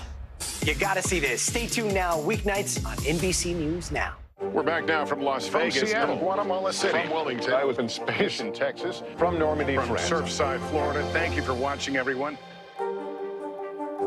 For Dateline Premium, subscribe now on Apple Podcasts. This is what it looks and feels. Storm The zone. bigger piece of the puzzle comes. Here's some of the stories we're watching tonight. We begin with breaking news just coming in. Russia has launched another round of attacks. What was it like when you came back and saw your neighborhood like this? They say that in modern war, there aren't any front lines anymore. Here, there certainly are. Extreme weather tonight on both the West Coast and the East Coast. We've had some of the strongest winds here. How many of you were up there? At least like 11. Now to the economy as Americans face the highest inflation rate in decades. How does this all impact your wallet? More fallout from Elon Musk's Twitter takeover. Peak flu season is almost here. How does RSV specifically hit some kids so hard, and then it seems like it almost doesn't affect others? Can voters trust that you will be able to do this job? Why should voters believe you? This special election night. We love it. We live for this. We have a substantial team of NBC News correspondents fanned out. This is the first time we've not been able to call control of the House on election night. Tonight, we'll take an unflinching look at the resurgence of anti-Semitism in America. They're waiting until Title 42 is lifted before they decide whether to cross into the United States. What made you decide to go the medicinal healing route for what you're growing here? Who should be accountable? The city points the finger at the state at the city. Some more breaking news. We are live on the ground there. I want to show you an up-close look at what we're talking about here. The news continues right now. We are back with an incredible survival story. A brave second grader who put his skills to work after getting lost while camping. The 8-year-old disappeared from his family's Michigan campsite over the weekend, prompting a massive search. NBC News correspondent Ann Thompson joins us now with more on how he was found safe and sound. Ann, good morning. Good morning, Joe. This is really a remarkable story. The area where the boy disappeared is extremely remote and hilly. But this 8-year-old was able to find shelter for himself and give searchers clues leading to an amazing rescue. This morning, a miraculous rescue and a grateful family. An 8-year-old boy who went missing in the Michigan woods for 2 days, fighting through cold and rough terrain by hunkering down under a log, found alive and safe Monday. Great work, everybody. Michigan State Police say Nante Nimi was walking and gathering firewood while camping with his family in the Porcupine Mountains Wilderness State Park when he disappeared Saturday afternoon. More than 150 search and rescue personnel spent days combing through a roughly 40-square-mile area, finally finding Nante about 2 miles from his campsite. They found the second grader determined, a little bit dirty, but okay, as they guided him to safety. And all I see is his little tiny white sweatshirt, and he goes, "Eli?" And I just ran up over to him and I gave him the biggest hug, and I was so relieved once I saw him. The boy's mother saying he fought to get back to us the entire time, adding that he made a shelter to sleep each night, making tracks purposely, cleared off dirty snow to eat the clean stuff. A community now celebrating dedicated rescuers and an extraordinarily resourceful young boy. That is one smart 8-year-old. Nante's mom is also thanking the rescuers this morning, writing, "Instead of shock, I'm realizing just how lucky we are. To say it's humbling is an understatement." Joe, that's a good way to start your day. No kidding. My goodness. Good for that young man. Wow, Good to incredible. see he's doing okay. Thank you, man. Appreciate that. Well, the FDA is preparing to vote on whether birth control pills should be switched from a prescription drug to over-the-counter. Perrigo submitted its application to sell its long-approved drug, O-Pill, without a prescription. If approved, it would be the first contraceptive to be sold over-the-counter. But regulators have expressed serious concerns about making the drug more accessible to the public. NBC News senior medical correspondent Dr. John Torres joins us now for more on this. It's always great to see you, Dr. Torres. Thanks for being here. So give us some insight into the FDA discussions here. What is it that they're looking for in order to make a decision on this? So this is the advisory panel that advises the FDA. They usually go with the recommendations, but don't always take the recommendations. Sometimes they make decisions independent of that. But what the panel is looking at, and these are experts in the various fields, particularly in obstetrics and gynecology right now, they're looking at this prescription pill, which has been a prescription since the 1970s. It's been around, it's have a very good safety record, and it's something that a lot of women use for birth control, and they're saying, should we move this to over-the-counter? In other words, same dosing, same everything, but it's available without a prescription. They're weighing a couple of things here. One is, the safety behind it. Again, it's very safe, but there are some side effects behind it. And will people be able to take it like they're supposed to take it without the doctor's or the physician assistant's advice saying, here's how you're supposed to take it? That's what they're going to be looking at the next couple of days. A couple of key questions here. Any age restrictions? And then what's the cost going to be? Answers to those. And then are these issues that are already questions with the existing ways we get birth control? And right now, as far as age restrictions with prescriptions, there really are no age restrictions with it. And so a doctor can give it to someone once they start, they start getting into the age where they could get pregnant. So they need to figure out, can they do that with the over-the-counter ones as well? Can they bring it down, or are they going to restrict it to 18 or 21-year-olds and saying anybody below that might be an issue? Advocates are saying you need to push it down to that age because they can get pregnant, and there are a lot of unwanted pregnancies in that age group as well. As far as costs, we don't know. But one thing we do know is in the past with over-the-counter medications, once they turn over-the-counter, oftentimes insurance companies don't cover them. And so that's a big concern as well, because then will the cost be affordable? So right now we're talking about the FDA approval of this, this regulatory within the medical concerns or lack thereof with this actual medication. But how does this factor into the current debate and conversation we see going on about abortion access? And that's one of the big concerns and one of the big questions. If they do say, yes, it's over-the-counter, that would be a federal over-the-counter across the country mandate. Now what happens when the states start stepping in, especially the states that have restricted abortion access? Are they going to say, no, you cannot have that over the counter here? And then I think that's going to start heading towards the courts of saying, who has jurisdiction, the federal or the state governments, as far as what can be and can't be over the counter in their states. All right, Dr. John Torres, thank you so much. Appreciate it. Thank you. Always good to see you. Well, we've heard the warnings about kids and social media. Well, now there are new guidelines this morning for how your teens and tweens can create healthy boundaries while on social media. Today's show anchor Jenna Bush-Hager has more. Across the U.S., nearly every teen says they've used social media in some form this past year. And this morning, the American Psychological Association released new guidelines to help them learn healthy behaviors online. Among the 10 recommendations, adult monitoring for kids ages 10 to 14 using social platforms, routine screenings for signs of problematic use, and adolescents avoiding apps for social comparison, particularly around beauty or appearance-related content. Conversations many parents, like Ray Kilmer in upstate New York, are already having. His 3 kids, including 15-year-old Elizabeth, don't get cell phones until 8th grade. The now 9th grader has some restrictions, including a time limit for TikTok, blocked videos, and her phone is kept downstairs after bedtime. Clearly outline what our expectations are for her, and then she understands what the consequences are if she doesn't meet those. It's made me feel like I have more responsibility because, I know that they trust me with that stuff. Keeping kids safe online, a growing national discussion. From Here on Today, where actress Jennifer Garner told Hoda and Savannah she's keeping her 3 kids off social media. I just said to my kids, show me the articles that prove that social media is good for teenagers, and then we'll have the conversation. Oh. How do they feel at this point?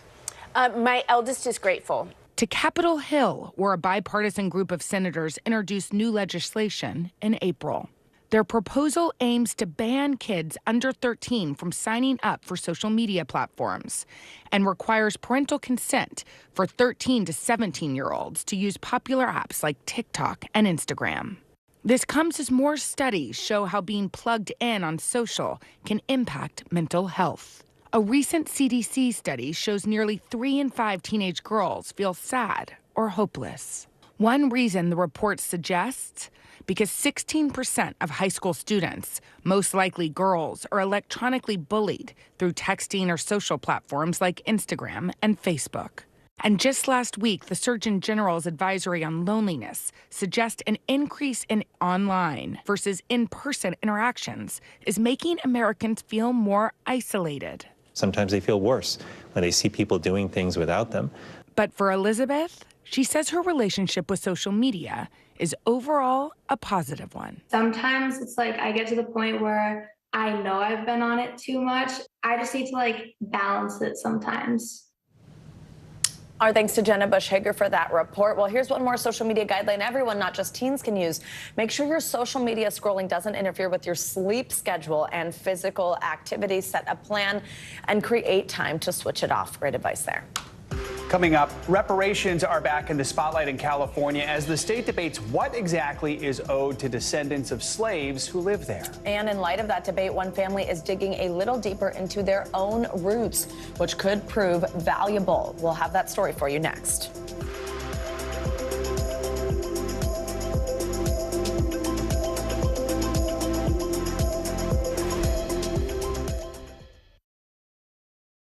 Still to come on the Channel 2 News. Well, the waters are certainly receding now. Still too close to call. Lester Holt reporting from Ground Zero, as it's being referred to. It is, in fact, a taste of freedom. The Haitian people know a little something about resiliency. What's the biggest risk right now? Some of the troops who have been proud. I want to welcome you to the first presidential debate. In fact, we've been told we can't go any farther. You with some resilient folks. Let me get a hint.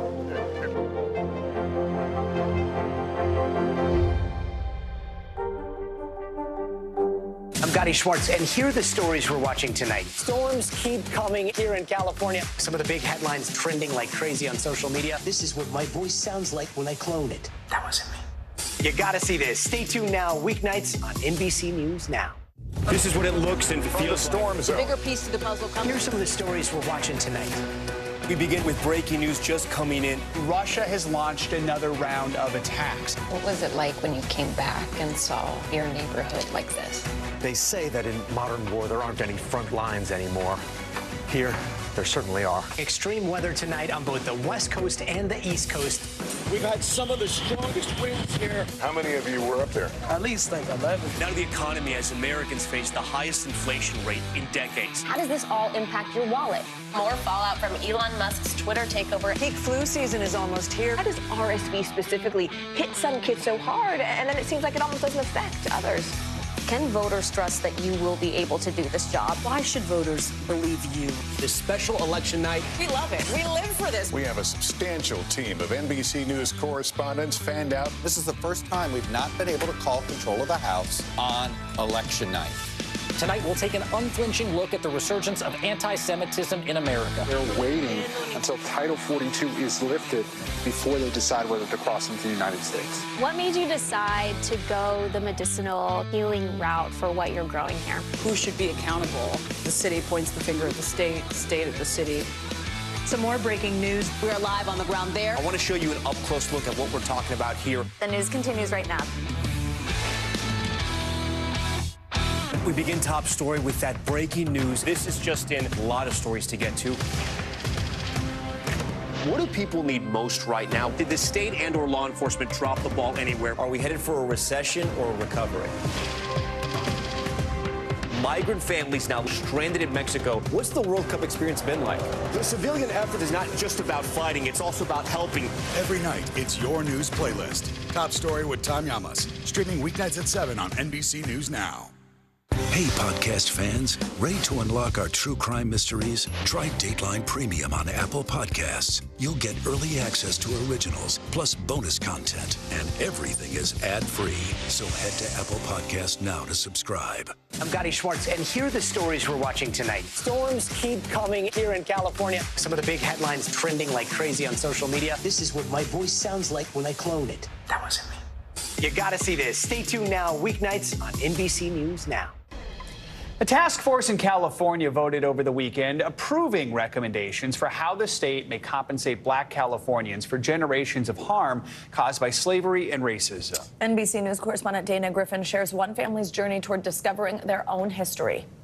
62-year-old Denise Green has lived in Southern California her entire life. This is my grandmother right here. She knows her ancestors came from Mississippi, but much of her family history was unknown. That is, until her niece started doing research. Here's the 1880 census. Adrienne Abiodun is a professional genealogist in Tampa, Florida. But even she spent 2 decades and thousands of dollars before uncovering the name Philip Branch. So Philip Branch is my 4th great grandfather, and he was an enslaved person. What was your reaction when Adrienne told you that your family is direct descendants of an enslaved person named Philip Branch? I thought that was awesome. It was just a little overwhelming. The vital lineage information could be valuable in California as it debates what is owed to descendants of the enslaved. Camila Moore is chair of the California Reparations Task Force, the first in the nation's statewide effort to address systemic racism against African Americans caused by the enduring legacy of slavery. Could it be something as simple as you take a cheek swab, you submit your DNA, and they go, oh, you're a descendant of an enslaved person, here's your check?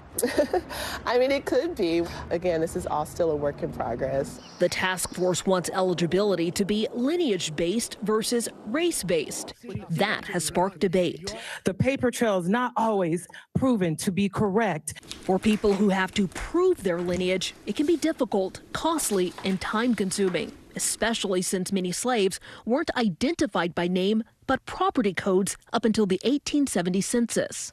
People think that, oh, I'm going to sit down and do my family research this weekend and get my application for reparations ready. That's not going to happen. Over the weekend, the task force approved recommendations for reparations that could be worth up to $1.2 million for eligible applicants. Citywide reparations efforts are also underway in Boston, St. Louis, and San Francisco. Some may not support the idea because it could cost taxpayer dollars. Denise doesn't know if she'll ever get reparations, but she supports the Golden State's effort. I'm excited for people who, will need it and can use it, but the sad part is we're getting it at the expense of what our ancestors went through. Dana Griffin, NBC News, Los Angeles. Now let's get to some financial news. Goldman Sachs is settling a long-time class action lawsuit over workplace bias against women. CNBC Markets reporter Pippa Stevens joins us with that and other money news. Pippa, good morning. Good morning. Well, Goldman Sachs has agreed to pay $215 million to settle a class action lawsuit alleging widespread bias against women. Former employees accused Goldman of systematically paying women less than men and giving them weaker performance reviews, blocking their career growth. The settlement covers about 2,800 female associates and vice presidents in investment banking, asset management, and securities trading. Meanwhile, Tesla breaks ground on a massive lithium refinery in Texas. CEO Elon Musk says the facility could produce enough of the critical battery metal to build about 1 million electric vehicles by 2025. It will also push Tesla outside of its core business of making cars into the complex area of refining and processing. But it's a step Musk says is necessary if Tesla wants to meet its sales targets. China dominates global processing of lithium and other key EV metals. And Disney is ditching some of its pandemic-era ticket policies at its Orlando theme parks. Starting in January, visitors who buy a dated ticket to Disney will not have to make a reservation to one of its 4 theme parks. That's Magic Kingdom, Epcot, Animal Kingdom, and Hollywood Studios. Disney has required people to make reservations as a way to control crowds. The company says the changes are based on customer feedback. I guess everyone wants to hop around the park, so don't want to be held back by those reservations. Yeah. Freedom, go wherever you'd like. All right. Exactly. Pippa, thank you. Coming up, the NBA playoffs are really heating up with the Miami Heat stunning top seed contenders, all while making it look pretty easy. After the break, we'll take you behind the basket, so to speak, because I know what I'm talking about. With a look at what the team calls Heat culture, a group of underdogs at the bottom of the conference leaderboard, now soaring to the top. Stick around.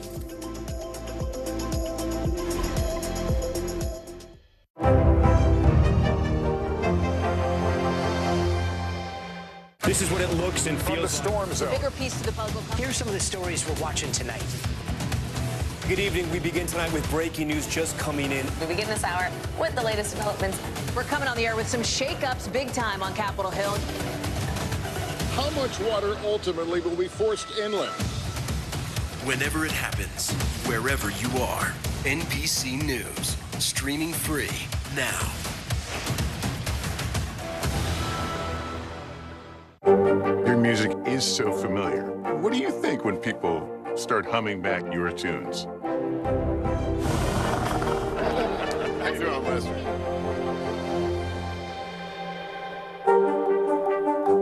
Hey, podcast fans, ready to unlock our true crime mysteries? Try Dateline Premium on Apple Podcasts. You'll get early access to originals, plus bonus content, and everything is ad-free. So head to Apple Podcasts now to subscribe. I'm Gotti Schwartz, and here are the stories we're watching tonight. Storms keep coming here in California. Some of the big headlines trending like crazy on social media. This is what my voice sounds like when I clone it. That wasn't me. You gotta see this. Stay tuned now, weeknights on NBC News Now. We're back now from Las Vegas, Seattle, Guatemala City, from Wilmington, I was in space in Texas, from Normandy, from France, Surfside, Florida. Thank you for watching, everyone.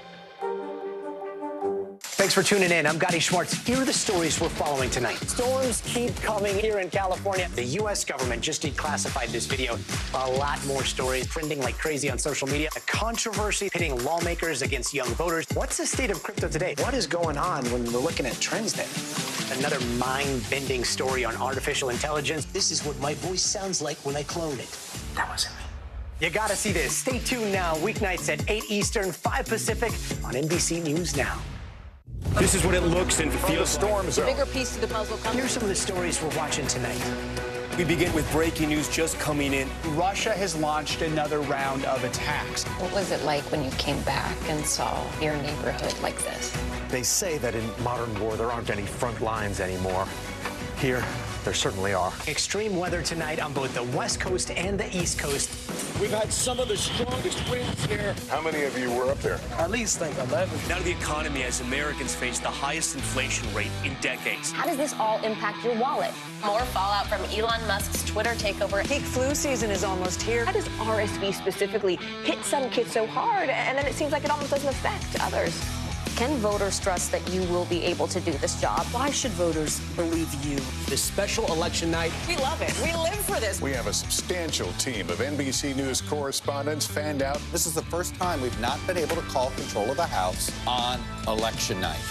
Tonight, we'll take an unflinching look at the resurgence of anti-Semitism in America. They're waiting until Title 42 is lifted before they decide whether to cross into the United States. What made you decide to go the medicinal healing route for what you're growing here? Who should be accountable? The city points the finger at the state at the city. Some more breaking news. We are live on the ground there. I want to show you an up-close look at what we're talking about here. The news continues right now. Welcome back. Well, if you've been with this show for a while, you know how much I love Taylor Swift. Well, on Sunday night, I went to her Eras Tour in Nashville. It was night 3, and it was a rain show. Joe, true Swifties know we love a rain show because Taylor loves a rain show. We actually thought it might fully get canceled because of a storm advisory because there was so much lightning that they were worried about safety. Eventually, it was lifted, and we were able to go. We got the all clear on Twitter. This was after 9 p.m. though. I had to change up my outfit, which I'm pretty sure we have a picture of because of the storm. I literally wore the hotel bathrobe and my husband, or not my friend's husband's dress socks because I had been in the rain so much that I had to fully change. But it didn't stop the evening. Taylor did not disappoint. She performed until almost 2 in the morning, Joe, for us. I mean, the whole thing went from like 10:30 until 2 in the morning. It was just such a crazy experience. I can't even express. That's all these pedestrians running over this pedestrian footbridge to the stadium as soon as we got the all clear. I mean, it was just an experience.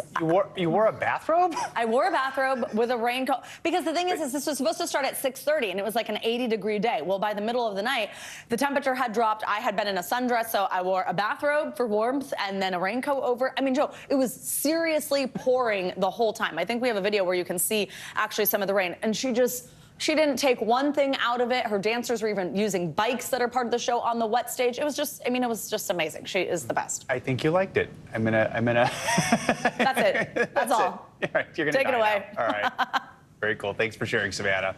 This morning, the Miami Heat are one step closer to the NBA Finals and maybe NBA history. Why? They're the 8th seed, and only one other 8th seed has ever made the championship. Now, you can't survive in the NBA without a couple stars, and the Heat sure have them. You see them here, Jimmy Butler and Bam Adebayo. But they're also thriving on the backs of their undrafted players. So what's the secret? Well, as NBC News correspondent Sam Brock explains, it's all about Heat culture. Success has been synonymous with Miami Heat basketball for years. The championship banners and retired jerseys on the walls speak to that. But you'd also be hard-pressed to find another squad in sports more clearly embodying the definition of team. What does Heat culture mean to you? To me, it's about not making any excuses. To me, it's about finding ways and finding solutions to be successful, even when everything's stacked against you, and being relentless in that pursuit. Already this postseason, the Heat have turned heads.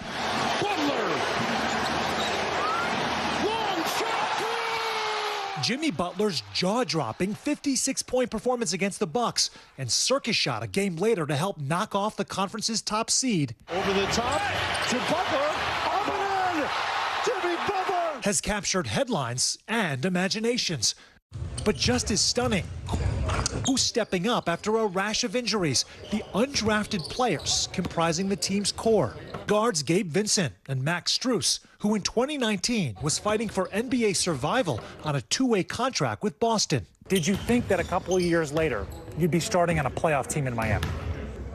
I don't know if I was going to be in Miami. That was a surprise, but I think, being a big contributor on a playoff team, I definitely saw that. I'm sure people think I'm crazy, but I saw it the whole time. I believed in myself. And belief is the backbone of Heat basketball. Previous championship teams have featured the likes of Shaq and Dwayne Wade in 2006, then LeBron, D. Wade, and Chris Bosh, the Heatles. This year's team is centered around Butler and Bam Adebayo, and a whopping 9 undrafted players, 7 of whom have logged minutes in the playoffs.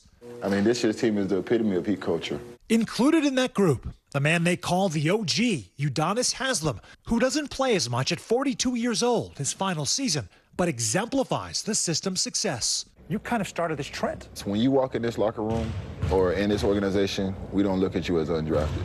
We look at the potential that you have. We look at a guy that has the opportunity to help this team. It's a curious contrast to a franchise run by one of the highest profile, splashiest names in NBA history, Pat Riley, constantly attracting stars. But make no mistake, Haslem says there's a secret formula to sparking that fire. I think when people go to these draft camps and they look at all these different numbers and what guys did in college, you really can't measure the heart of a guy. You really can't measure the grit of a guy. We think we're supposed to win, and it's not an underdog story for us. We're supposed to be here. We're supposed to be winning these games, and we're going to keep doing that. With the matchup against the rival Knicks now underway, these players are savoring the moment and hoping nobody sells them short. Championship on 3, 1, 2, 3. Championship. What do you see as the possible outcomes for the playoffs this year for your team?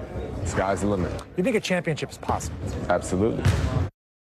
Thank you, Sam. The Heat now lead the Knicks 3-1. That does it for this hour of Morning News Now. The news continues right now.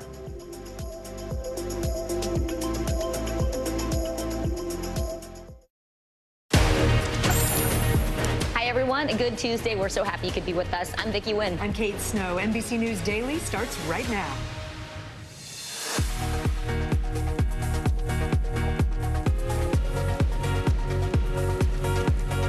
Today is Tuesday, May 9th. Disturbing details. Police say the suspect in the Texas mall shooting posted vile rants against women and minorities online. Plus, we learn more about the 8 people killed, all of them under 40 years old. Under review, an FDA advisory committee is deciding whether a birth control pill can be sold over the counter for the first time ever. How effective and safe is this pill without a doctor's prescription? Not out of the woods. The legal fallout from Tiger Woods' relationship with his ex-girlfriend is escalating as she disputes their NDA. More on the new evidence she is bringing to court to support her claims of sexual harassment. To grandmother's house we go. The relationship between a child and their grandparents, it can be one of the most special and rewarding of all. But how can parents set boundaries if their parenting style differs from the older generations? Later this hour, we're going to weigh in on that with an expert. That's going to be a good one. Welcome to NBC News Daily. So happy you could be with us. We begin in Texas with new details about the 8 people who were shot and killed at an outlet mall near Dallas. 3 were members of just one family, the Shows. The mother, father, and a 3-year-old boy all killed. Just their 6-year-old son survived that shooting. Just unbelievable. 2 young sisters, the Mendozas, ages 8 and 11, they also died in the shooting. Their school principal called them the kindest, most thoughtful students with smiles that could light up any room. Their mother is in critical condition. The final 3 victims, all in their 20s and 30s. Their names are Elio Cumanarivas, Ashwaria Taticona, and Christian LaCour. NBC News correspondent Stephen Romo joins us now from Allen, Texas. That's about 25 miles north of Dallas. Stephen, tell us more about what you know at this hour regarding these victims and also the community. How are they coping right now with this? Frankly, it's a senseless loss of life. Yeah, so senseless, and they are trying to make sense of that senselessness. There's a growing memorial here behind me that really took off once those photos of the children who were killed were made public. Just the outpouring of support here from the family. And of course, we do want to focus on those victims. We are learning more, and all of it is heartbreaking. You mentioned those children killed. The ages, they're just 11, 8, and 3 years old. Talking to people in the area about that really hits home for them, and the outrage behind it. And that 6-year-old boy as well from the Cho family, who is now orphaned because of this. The community trying to cope with that massive loss, while also many of them, hundreds, were here when it happened and are dealing with their own trauma. A lot of near misses with that gunman. Let's listen. There's this guy dressed in all black, wearing a vest, has an assault rifle, and he's just shooting at people. There was dead people on the floor. A lot of people, they were like, hiding. And as I was going around, they told me to get away, to move out. And I kept on telling them, I'm looking for my daughter. Hearing it from so many people who came very close to that gunman and lived to tell about it, something they're going to have to work through as well. And Stephen, we're learning more about the suspected shooter as well. A social media page that appears to belong to him was filled with extremist views. What do we know now? Yeah, Kate, some deeply disturbing and just bizarre stuff posted on a Russian social media platform, posted photos of this outlet mall and Google searches trying to figure out when it would be the busiest, ultimately choosing 3 o'clock on a Saturday, which it was extremely busy at the time. Also posting rantings against women, against Jewish people, against people of color, and also posting photos of himself with Nazi tattoos. Just a lot of bizarre information we're hearing about the shooter, and more to come. We know his home and his parents' home were also searched, Kate. All right, NBC News correspondent Stephen Romo for us. Thank you so much. Well, Kate, an FDA advisory committee is set to meet this week to consider allowing one birth control pill to be sold over the counter. If approved, this would be the first time this has ever happened in the U.S. NBC News medical contributor Dr. Natalie Azar joins us now. Dr. Azar, great to have you. So tell us about this birth control. Which one is it, and what are the advantages to having this contraceptive available over the counter? Yeah, absolutely, Vicki. So this is what is known as a progestin-only birth control pill. Many women are familiar with combination birth control that contains both estrogen and progesterone. The estrogen there in that makeup is usually the culprit that is most associated with potential side effects like blood clots. So progestin over the counter would definitely be deemed something that would be safer alternative to an estrogen containing birth control. It's very, very important, Vicki, that the pill actually was FDA approved in 1973. It currently, however, does require a prescription, and there are no age restrictions. It is indicated for any woman of childbearing potential. And Dr. Azar, what is the FDA committee looking at right now before they make their decision to say yes or no, this should be sold over the counter? And if they say yes, when could we see it? So, Vicki, the FDA is looking at two major issues. One is the question of whether or not a consumer, in this case a woman, can read a label effectively and correctly so that they're taking the medicine safely without the assistance of a healthcare provider. And the second thing that they're looking at is whether or not a woman can appropriately deselect to take the medication, which basically means a woman who shouldn't take the medicine correctly identifies herself as someone who shouldn't take the medicine. And the number one absolute contraindication to taking these progestin-only pills is having a current history of breast cancer. There are some other conditions for which an alternative might be better, people with cirrhosis taking certain medications, past history of breast cancer, but nonetheless, this is where we are. In terms of timing, after tomorrow, there will be a vote. If they vote to recommend approval, it will go to the FDA for a final decision, which we expect sometime over the summer. And then shortly thereafter, we could anticipate it hitting store shelves, Vicki. All right, NBC News medical contributor, Dr. Natalie Azar, thanks for walking us through that. You bet. President Biden is set to meet with congressional leaders at the White House today to discuss raising the debt ceiling. That's the total amount of money the government is allowed to borrow to pay its bills, and time is running out to reach a deal. The Treasury Department warns if the debt limit is not raised, the U.S. will likely default on its debt as soon as June 1st. That has never happened before, and it could cripple the U.S. economy. NBC News White House correspondent Monica Alba joins us now with more details. Monica, we've seen this coming. It's like a slow motion disaster. We've seen it coming for months. It's been 3 months since President Biden last met with House Speaker Kevin McCarthy. Break down where things stand on both sides right now. You're right, Kate, and both sides are completely dug into their position. So the White House, the president have said for weeks now they don't even think negotiations should take place on something as critical as raising the debt ceiling, something that has been an obligation of Congress for many, many years, that parties of both sides have been able to come together and resolve under Democratic and Republican presidents. So they're saying they're heading into this meeting saying that position hasn't changed, but at the same time, they're going to continue to urge these leaders to act and to do something. Republicans, for their part, have said they don't want to raise the debt ceiling without getting a commitment of major spending cuts. That's something that Speaker McCarthy is really committed to. And he just told our own Garrett Haake in the hallway just now that he wouldn't even be open to a short-term extension here, which is one idea that the White House had played with. So the stakes are incredibly high, Kate, and it doesn't seem like there's a lot of common ground here. At the same time, coming together just to talk about where they can find and go from here is a little bit of progress. And let's go to what does it mean to all of us, right? America's credit, overall trust at stake here. What would a potential default mean for average Americans?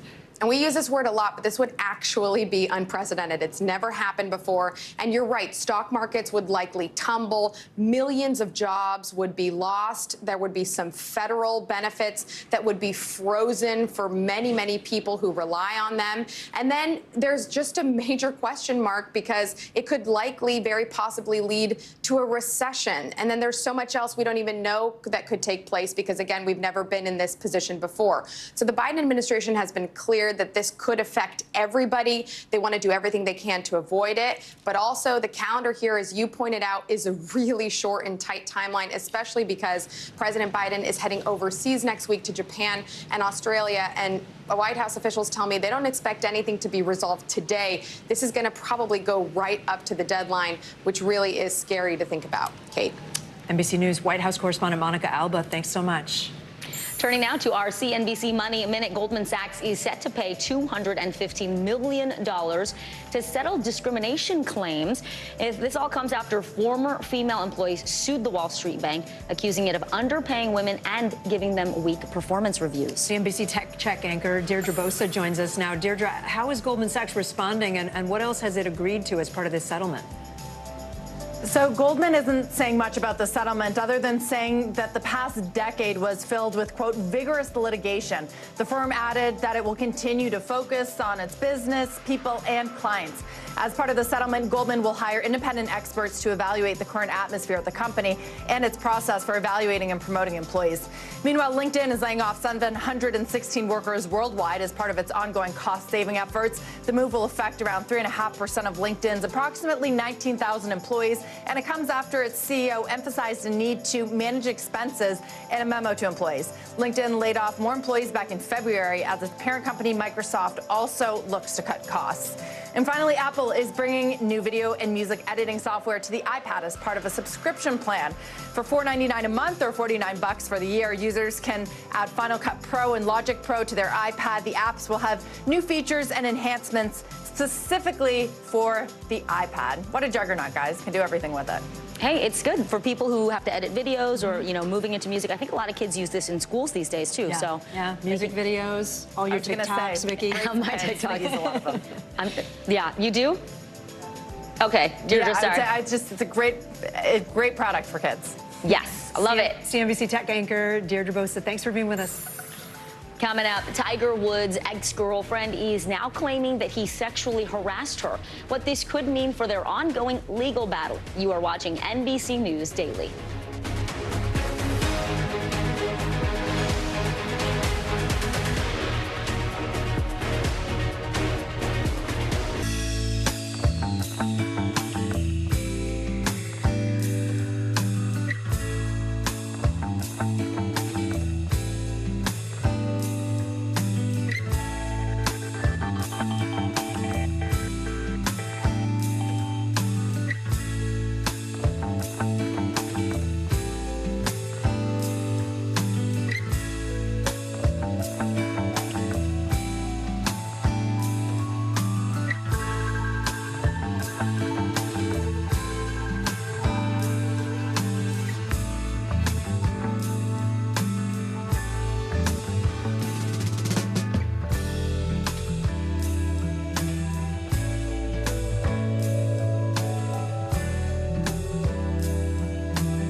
It was the end of the story, but it was also just the beginning. We couldn't know then that following the mystery would take us to places as strange as any fiction. The mind whirled among dreadful possibilities. What happened here? The True Crime Original. Dateline, Fridays and Sundays. Some new details are emerging in Erica Herman's $30 million lawsuit against ex-boyfriend Tiger Woods. Yeah, Herman is now accusing Woods of sexual harassment, saying he started a relationship with her when she was working for him. Her lawyers say that should void the couple's non-disclosure agreement. NBC News contributing correspondent Kaylee Hartung has the details. Hey there. So the case will be presented in a Florida court today, where Tiger Woods' lawyers will ask a judge to enforce a non-disclosure agreement between him and his ex, Erica Herman, including a clause that would keep this legal battle out of the public eye. But she's bringing new evidence to support her claims. The latest legal fallout from Tiger Woods' relationship with his ex-girlfriend, Erica Herman. Woods and Herman began dating in 2015, while Herman was an employee at his Florida restaurant, The Woods, Jupiter. According to court documents, Woods forced her to sign an NDA or else be fired from her job. Her team claims Woods, who was Herman's boss at the time, imposed an NDA on her as a condition to keep her job when she began having a sexual relationship with him. A boss imposing different work conditions on his employee because of their sexual relationship is sexual harassment. Sexual harassment is often about power differential at work. You can't imagine a bigger power differential than an employee at Tiger Woods' restaurant, which bears his name. Herman arguing the sexual harassment invalidates the NDA. In a 2017 email included in the filing, Herman raised concerns about the agreement with Woods' business manager, writing in part, "If by chance TW does something that brings our relationship to an end, do I automatically lose my job? I don't have any problems with what's in this document, but with my whole life in his hands now, if something happened, I don't want to be in my 40s heartbroken and jobless." Herman is also asking the court to deny the clause compelling arbitration and is suing Woods Trust for more than $30 million in a separate case, where she claims Woods kicked her out of his home where they lived together until October of last year, their breakup making headlines. According to Herman, Woods told her he planned a last-minute getaway for them to the Bahamas, but instead, she says they were met at the airport by a lawyer who informed her she would never see Woods or his home again. For now, the personal life of the famously private Woods playing out publicly in a courtroom drama. It's still unclear if Tiger will be joining his lawyers for the hearing. He's reportedly still recovering from a surgery on his ankle last month, so it's unlikely we think that he'll make an appearance. But all eyes will be on that Florida courtroom to see where things go from here. Representatives for Woods and Herman did not respond to NBC News' request for comment. All right, Kaylee Hartung, thank you. Let's bring in Danny Savalos now, our NBC News legal analyst, none other. Okay, so you walked in and said, super complicated. Lay it out for us. First, this is really about arbitration. It doesn't sound like a sexy topic, but it's important because arbitration touches all of us. We are every day signing new agreements to arbitrate that we're probably not even aware of. And what arbitration does for corporations and increasingly celebrities like Tiger Woods is force your claims out of public court and into private arbitration where they disappear. And your odds of getting a successful outcome as a plaintiff are much lower. And either way, they are kept confidential and they're binding. You're giving up your right to go to the public courts and have a judge decide your claims. And that's what they're doing. Is that what they're doing now, or is that what Tiger Woods wants to do? Tiger Woods has set up a number of non-disclosure agreements and arbitration agreements that he's now saying that Ms. Herman signed. And here's the way these things work. Normally, as long as a judge determines, even if you try to file in court, as Ms. Herman did, if a judge determines that you signed the agreement and that's your signature, even the issue of whether or not it's arbitrable goes to arbitration, if that's what you agreed to. And a lot of times people sign these things without knowing, and we're already seeing Ms. Herman's legal team making that argument. She didn't know what she was signing. Even if that's her signature and she doesn't necessarily recognize her signature, there's no agreement because she doesn't know what she did. What about? Oh, sorry. Yeah, go ahead, Kate. You go. I was going to say, what about the claim that she says this was sexual harassment, therefore none of this is binding? Exactly, and this is a very creative argument. There is a federal law that says that while most arbitration agreements are binding, I mean, federal law essentially encourages arbitration. So the default position is if you sign the agreement, you're going to arbitration, but there is an exception, and it is a very recent new law. If your employer tries to get you to sign away your rights and force you into arbitration in cases of sexual harassment, then you may be able to invalidate your arbitration agreement. So that now is what Ms. Herman's legal team is trying to marshal the facts to make this claim. And the theme here is that because she was an employee at Tiger Woods' restaurant, this must be a case of employment harassment, and therefore the arbitration agreement must be invalidated under federal law. But that still is a long shot because you have the overall default of, and I keep saying it again, warning all of you out there that if you sign an arbitration agreement, you are probably going to arbitration, even if you look back and say, well, wait a minute, it was in a bunch of fine print and I don't remember even clicking on it, because that's how we usually sign these things these days. I'm okay with arbitration on whatever you're... click it. Yeah. Yeah. I mean, how many of us read all the terms and agreements? I'm a lawyer and I don't read all the fine print. Yeah. And by the way, look, I've been broken up with before and I thought that was bad, but not like the way this apparently happened. All right. Wow. To be continued. Danny Ceballos, thank you. Later in our hour, the jury in the civil rape case against President Trump. We'll be getting into that. You're watching NBC News Daily.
That's how I know.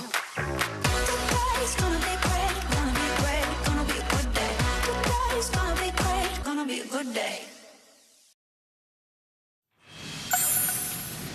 Senator John Fetterman is opening up about his battle with depression and the treatment he received after checking into Walter Reed.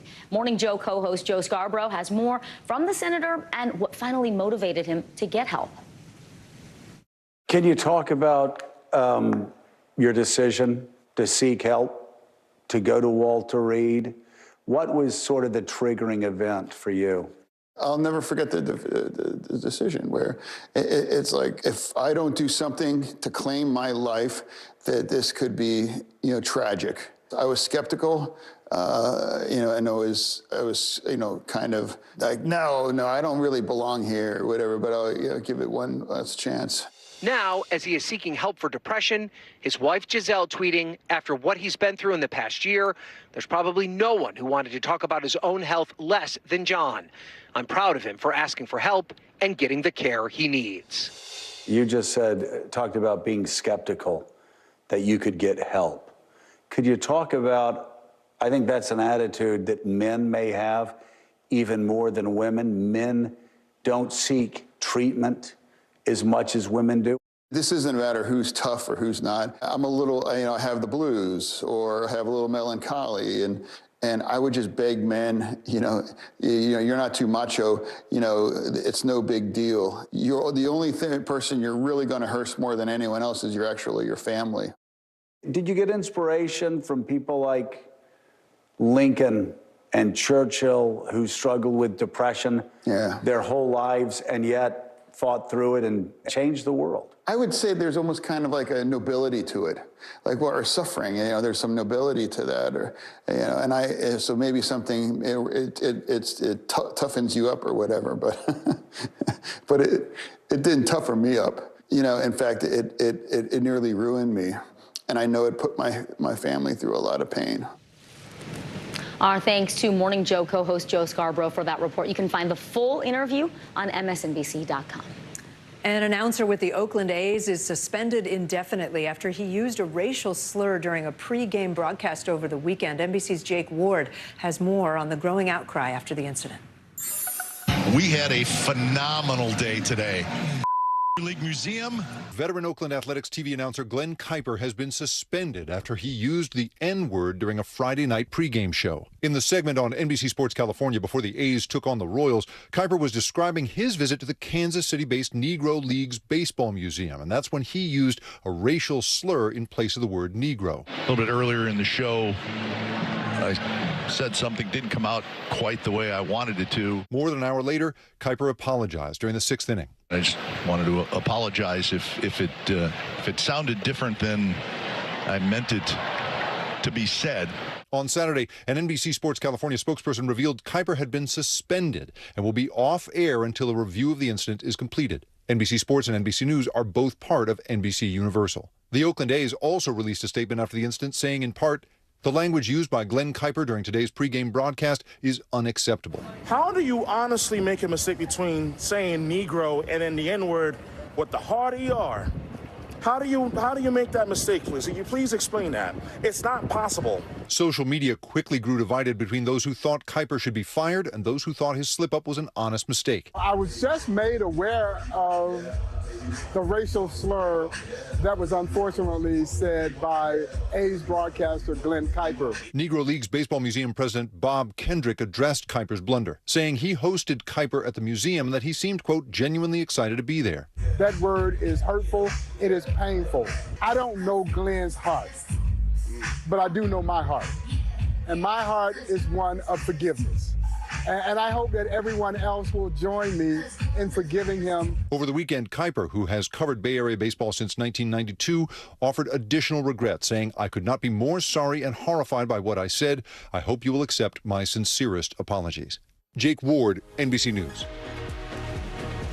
Up next, the deadly crash along the Texas border, what we know about the man behind the wheel who has now been charged with manslaughter. You're watching NBC News Daily. You can also watch us for free 24/7 on our streaming network, NBC News Now. Do that wherever you stream. That includes YouTube, Hulu, Roku, and Peacock, plus those other places. Kate, you want to chime in? Yeah, sure. Which ones didn't you say? Fire TV? There you go. Apple TV? The news continues after this.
Welcome to Today. Every day, We are adding to the star power in our studio. the biggest names, only on Today.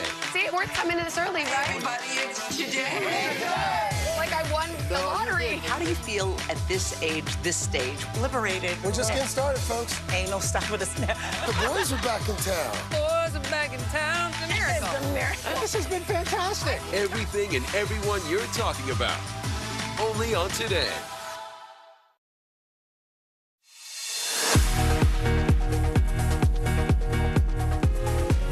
And we are back on this Tuesday. So happy you could be with us. I'm Vicki Wynn. I'm Kate Snow. Making news right now, Russia celebrating Victory Day, an annual event to mark the end of World War II.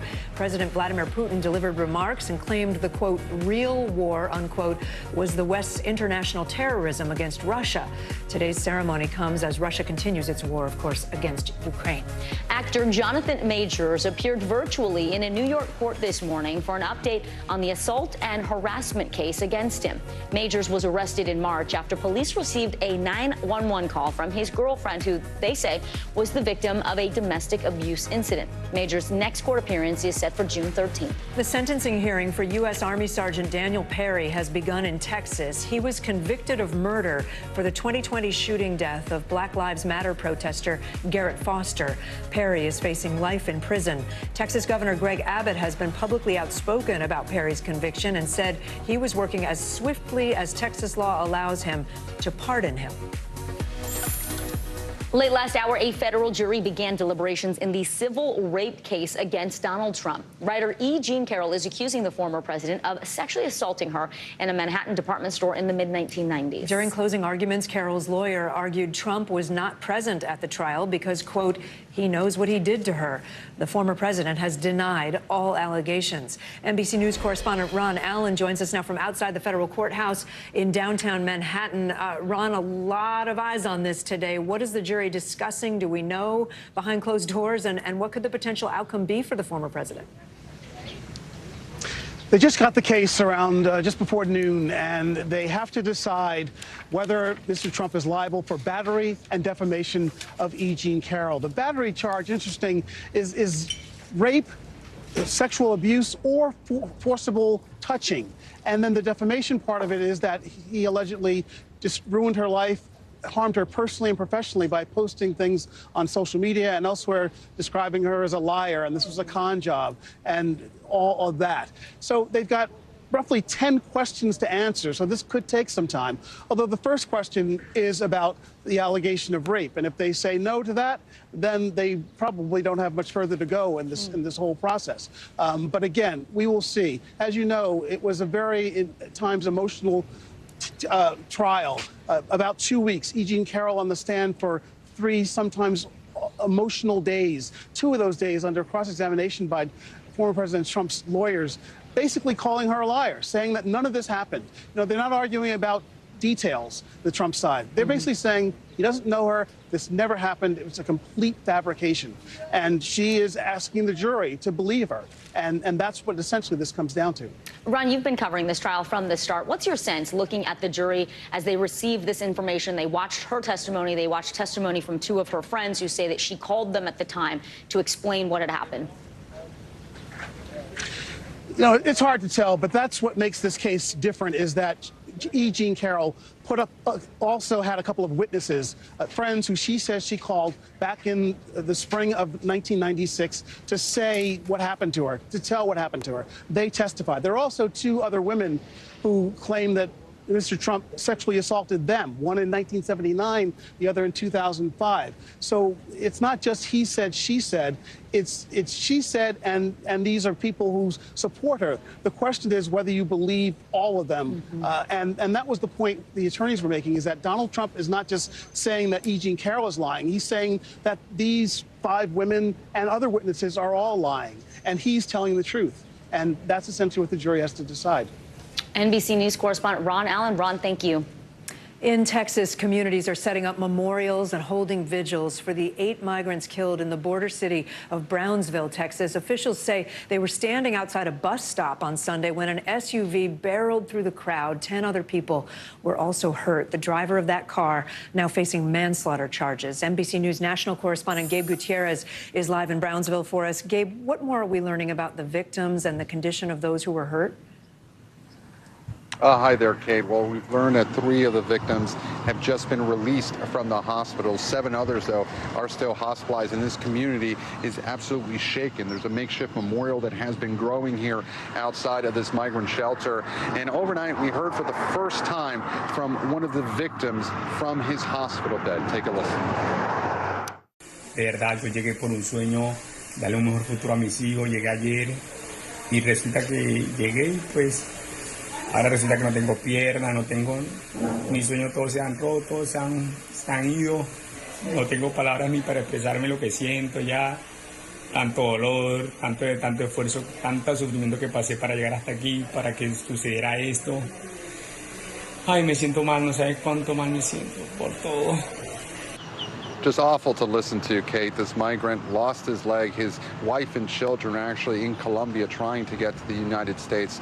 Just a troubling sign of the humanitarian cost of all this. And we should point out the driver has been charged with 8 counts of manslaughter, 10 counts of aggravated assault, Kate. Yeah, you can hear the pain in his voice. Gabe, I want to kind of switch to an adjacent subject, which is what is going to happen at the border, because you're at the border when Title 42 expires on Thursday. That's that COVID-era policy that the Biden administration used to have. It's complicated, right? But what could it mean for people seeking asylum and for others that are trying to cross illegally? Well, Kate, it is certainly top of mind in this community. Brownsville is one of the Texas cities that has declared a state of emergency, and there have been several fast-moving developments on this topic, with Title 42, as you mentioned, set to expire in about 2 days. Now, the Department of Homeland Security has just announced a targeted enforcement operation in El Paso, another part of Texas. Some migrants there feel that they could be deported very soon. The National Border Patrol is slamming that announcement, saying that the Biden administration shouldn't have announced it before they did it. But there are questions about what this will mean. We were in Juarez, Mexico last week, where thousands of migrants have gathered at the border potentially to cross when Title 42 is lifted. Unclear if that will happen, but right now, there are many migrants that have already been crossing. So many of these border communities do expect a surge, an influx, when Title 42 is lifted. And Border Patrol officials say that just in the last 72 hours, there have been more than 26,000 illegal crossings. So again, Kate, this is an ongoing issue. Still a lot of questions about how it will play out later this week, Kate. Okay, NBC News national correspondent Gabe Gutierrez, thanks for being there. Well, Kate, today is National Fentanyl Awareness Day. According to the Drug Enforcement Administration, fentanyl kills more Americans under 50 than anything else. That includes heart disease, cancer, and homicide. Now, there is a new treatment some addicts say could be life-changing. NBC News correspondent Dasha Burns shows us how it works. I started using when I was 16. There were periods of time that I tried to stop using, but there was never a period of my life that I wasn't abusing a substance. Callie Lamb's struggle with addiction took her to Kensington, Philadelphia's notorious open-air drug market. I lived on the streets on a piece of cardboard. All I wanted to do was come here and get high. So what changed? I was in and out of jail. When I got there, I weighed 89 pounds. Oh my gosh. My hair was matted to the top of my head. I had body lice. I eventually realized that it was up to me to fix that. Callie's fix is a drug called Sublocade. Any concerns about your Sublocade? No. You still want to continue on the same dose? Yes. All right, perfect. Unlike other addiction treatments that need to be taken daily, Sublocade is an FDA-approved monthly injection, something Patrick Blake, who we met when he got his first Sublocade injection, says is key. How big of a difference do you think that's going to make for you? Huge. I won't have to be going somewhere every 2 weeks. Callie and Patrick's stories aren't uncommon. According to the CDC, fentanyl deaths have surged 279% since 2016, a crisis that's visible here at Prevention Point, a harm reduction organization in the heart of Kensington. We visited on their syringe exchange day.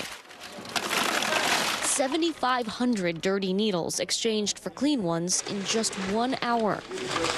So how do you get folks out of this line and into recovery? The vast majority of them, nearly all of them, came directly from our syringe exchange line. Prevention Point says a big challenge to getting people off of fentanyl and onto a drug like Sublocade is combating a black market for these medications. So they tried a new approach. The thought came up, could we incentivize? Why would you pay somebody to take a medication that's, supposed to help them? It's a small price to pay to keep somebody alive.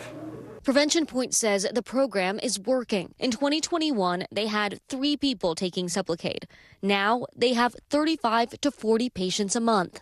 When I'm on Sublocade, I can't feel the drug. My mood is stabilized. How does that feel, thinking about it sitting here now? It makes me sad because I love those people. The greatest friends and the closest relationships I've had are with people that I survived with. The girls that I live with, the 3 of us were in jail together. And now you share a beautiful 3-bedroom apartment. Exactly. I mean, it's unreal what recovery can do and what Sublocade did. Dasha Burns, NBC News. A second grader in Michigan is safe after going missing over the weekend. Yeah, police say he was camping with his family when he disappeared Saturday afternoon. NBC News correspondent Ann Thompson has more on where he found shelter until help arrived. A miraculous rescue and a grateful family. An 8-year-old boy who went missing in the Michigan woods for 2 days, fighting through cold and rough terrain by hunkering down under a log, found alive and safe Monday. Michigan State Police say Nante Nimi was walking and gathering firewood while camping with his family in the Porcupine Mountains Wilderness State Park when he disappeared Saturday afternoon. More than 150 search and rescue personnel spent days combing through a roughly 40-square-mile area, finally finding Nante about 2 miles from his campsite. They found the second grader determined, a little bit dirty, but okay, as they guided him to safety. And all I see is his little tiny white sweatshirt, and he goes, "Eli?" And I just ran up over to him and I gave him the biggest hug, and I was so relieved once I saw him. The boy's mother saying he fought to get back to us the entire time, adding that he made a shelter to sleep each night, making tracks purposely, cleared off dirty snow to eat the clean stuff. A community now celebrating dedicated rescuers and an extraordinarily resourceful young boy.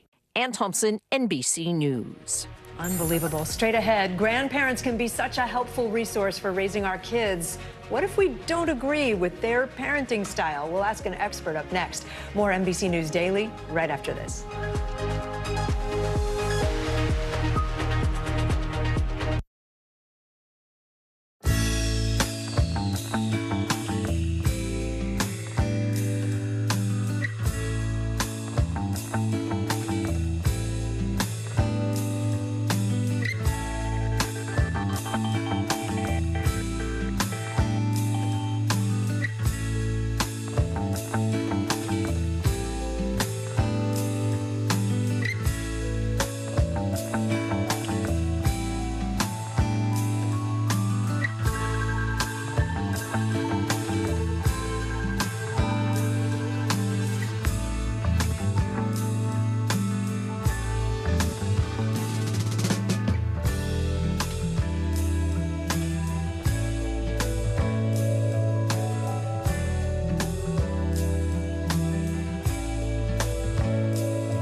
This is what it looks and feels From the storm zone. Bigger piece to the puzzle. Here's some of the stories we're watching tonight.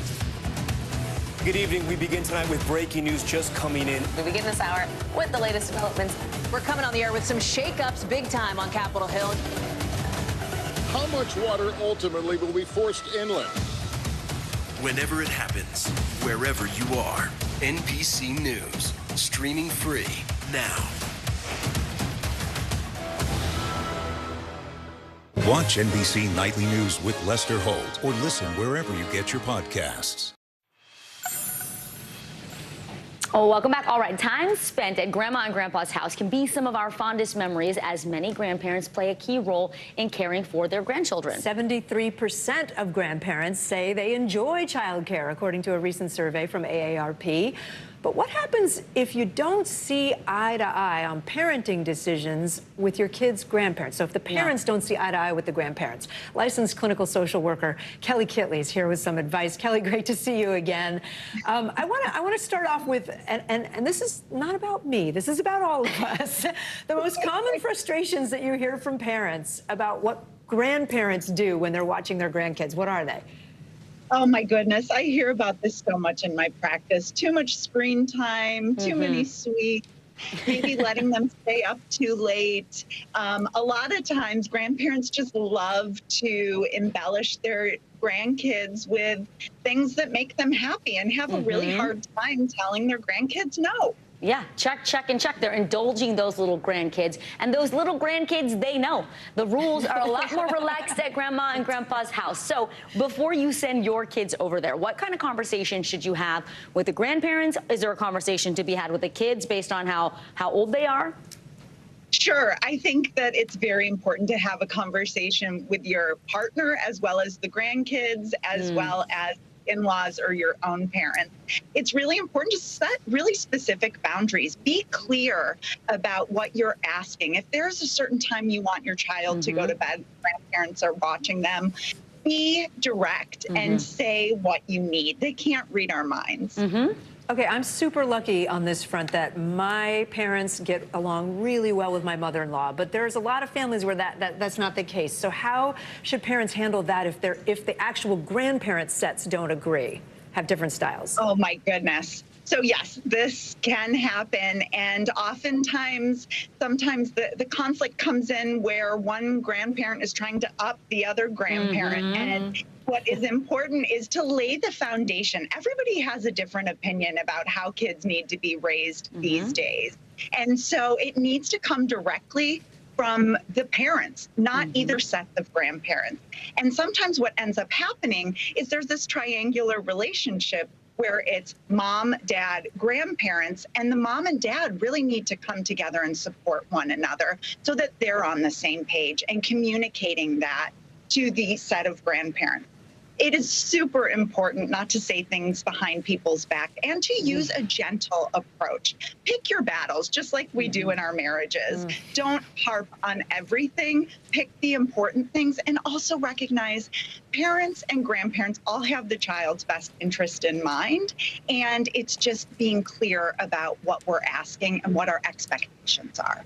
I love that, Kelly. It's true. Don't get into that weird three-way or people are talking behind people's back. That makes things so much more complicated. And I know sometimes it's easier said than done, but being direct and clear in your conversations with both sides, it helps. It makes a big difference. What about this, the scenario where you're getting nitpicked by the grandparents about how you might be raising your children differently than they raised you or differently than they think you should be raising your children? Because that happens in a lot of family dynamics. It does, especially when we're talking about a generational gap. Yeah. And so what might have worked for our parents doesn't work for us. And so we need to be firm yet gentle and continue to reiterate what it is that you're asking. Certainly, you know, I've heard grandparents say, well, when you were kids, we put you in a laundry basket in the car.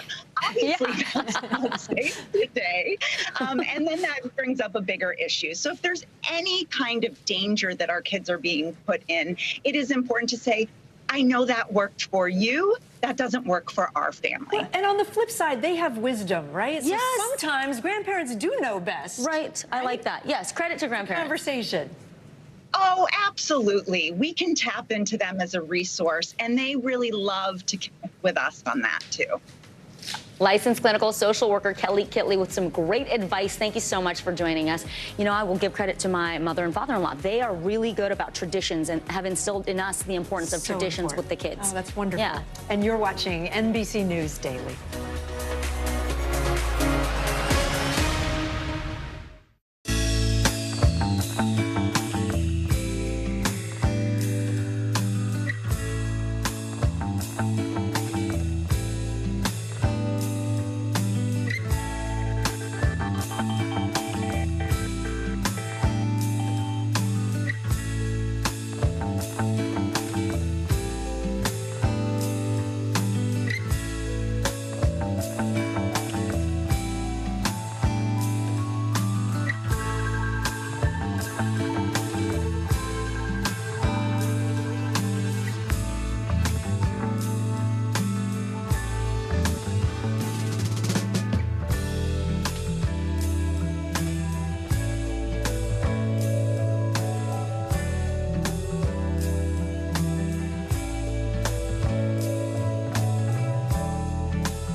Tonight with breaking news just coming in. Whenever it happens, wherever you are, NBC News, streaming free now. For Dateline Premium, subscribe now on Apple Podcasts. This is what it looks and feels With the latest, a bigger piece to the puzzle. Here's some of the stories we're watching tonight. How much water ultimately will be forced inland? Whenever it happens, wherever you are, NBC News, streaming free now.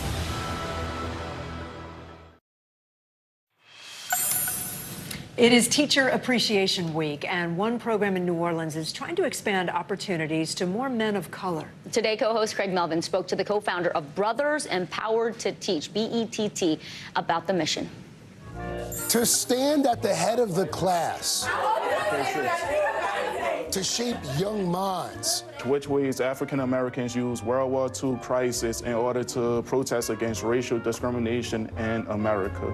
Teaching, more than a career, it's a calling, especially for Jerome Perkins. So you just woke up one morning and you're like, you know what? God was like, you need to be a teacher. He called you to it. Yes, sir. Jerome teaches African American history at Sophie B. Wright High School in New Orleans. When you finally got into the classroom, do you remember what those few days and those first few weeks were like? I was scared. Just like anything, it's new to me, so I didn't really know what to expect. And I just didn't want to be bad at it. I just didn't want to be a bad teacher.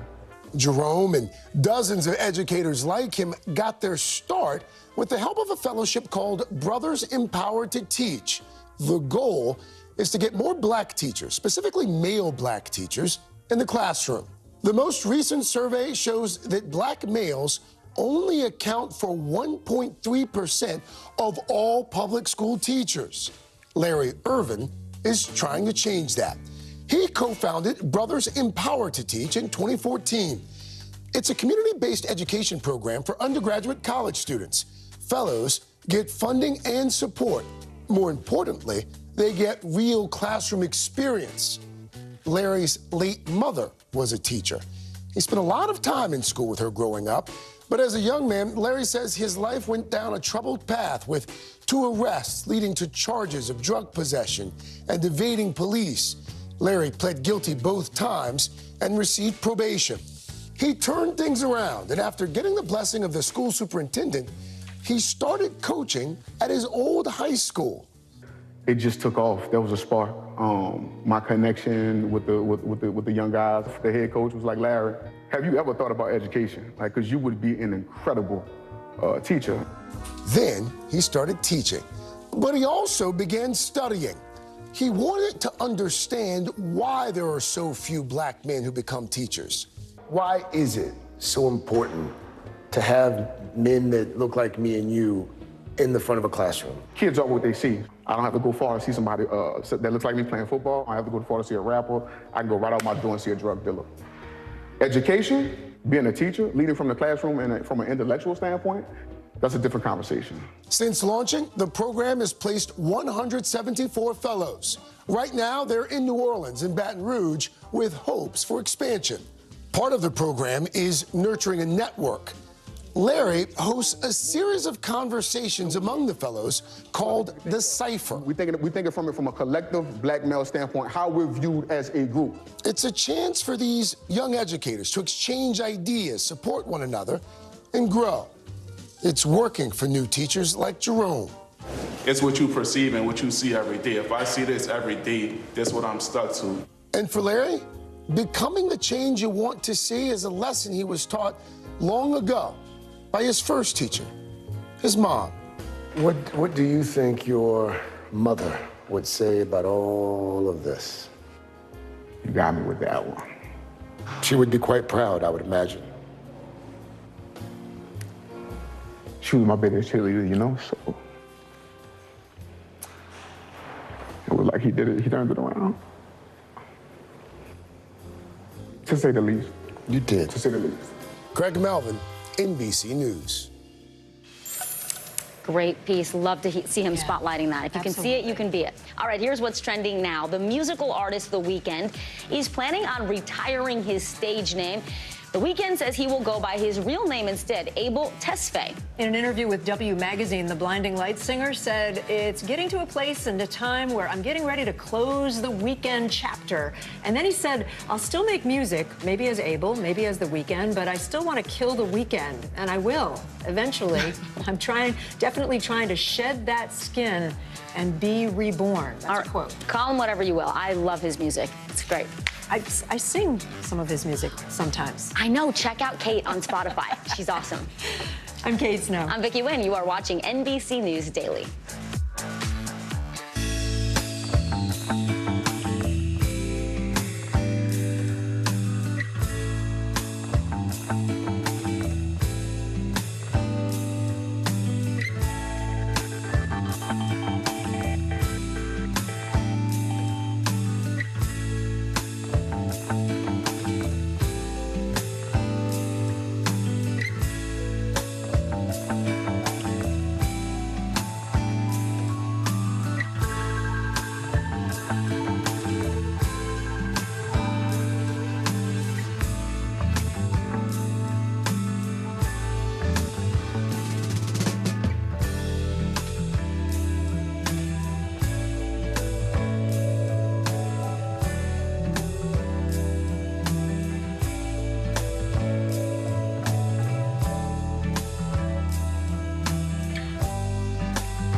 Still to come on the Channel 2 News. Well, the waters are certainly receding now. Still too close to call. Lester Holt reporting from Ground Zero, as it's being referred to. It is, in fact, a taste of freedom. The Haitian people know a little something about resiliency. What's the biggest risk right now? Some of the troops who have been proud. I want to welcome you to the first presidential debate. In fact, we've been told we can't go any farther. You were some resilient folks. Let me get in.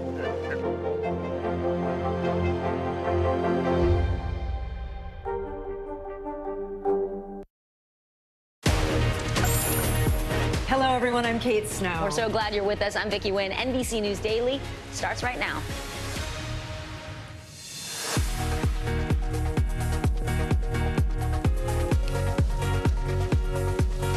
Today is Tuesday, May 9th, remembering the victims. A North Texas community mourning the loss of 8 people who died after that mass shooting at a shopping mall. Plus, what we're learning about the suspected gunman from his social media posts. Deadline looming. Congressional leaders are meeting with President Biden today at the White House to discuss a deal on the debt ceiling, how the political battle could cause severe damage to the country's already fragile economy. In deliberations, the Trump civil rape case is now in a jury's hands. Our legal expert is here with analysis, and we have a report from outside the courtroom in Lower Manhattan. Brain blast. New research found that surfing the web for up to 2 hours a day can protect older adults from developing dementia. We'll talk to a doctor about the study's mind-blowing results. That is really fascinating. Yeah. Something positive about screens. Welcome to NBC News Daily. We start in North Texas with that devastating mall shooting that left 8 people dead. The victims all under 40 years old. 3 of them members of the Cho family, including a 3-year-old boy, died in the shooting. All of them, the 6-year-old son survived and now is left without a mom, dad, and brother. A pair of sisters as well, ages 8 and 11, were among the dead. Their mom remains in critical condition. The Mendoza girls' school principal called them the kindest, most thoughtful students with smiles that could light up any room. And 3 more victims, all in their 20s and 30s. Their names are Christian Licor, Ashwa Rihat Tati Konda, and Elio Kumana Rivas. NBC News correspondent Stephen Romo joins us now from Allen, Texas. That's about 25 miles north of Dallas. Stephen, so much has come out about these victims, as it should. These are the people we want to remember, recognize. What else are we learning at this hour? Yeah, you're absolutely right, Vicki. We certainly want to focus on these victims, all of these young lives cut short in such a senseless way. Not only those young lives lost that you mentioned, but also this 6-year-old boy from the Cho family, his parents killed. He's now orphaned due to all of this. And the security guard you mentioned, Christian Licor, in his early 20s, we saw his grandmother post on Facebook about him. We're also learning more about him from people who knew him as he worked here, and the gunman, of course, who took him out as well. Let's listen. He would always walk by our store and he would wave at us, and if we don't wave back, he wouldn't go away. So we had to wave at him. He was such a loving guy, such a caring guy. We're also hearing stories from so many people who had near misses with that gunman, people who survived but are now left to deal with all of the trauma from what they went through.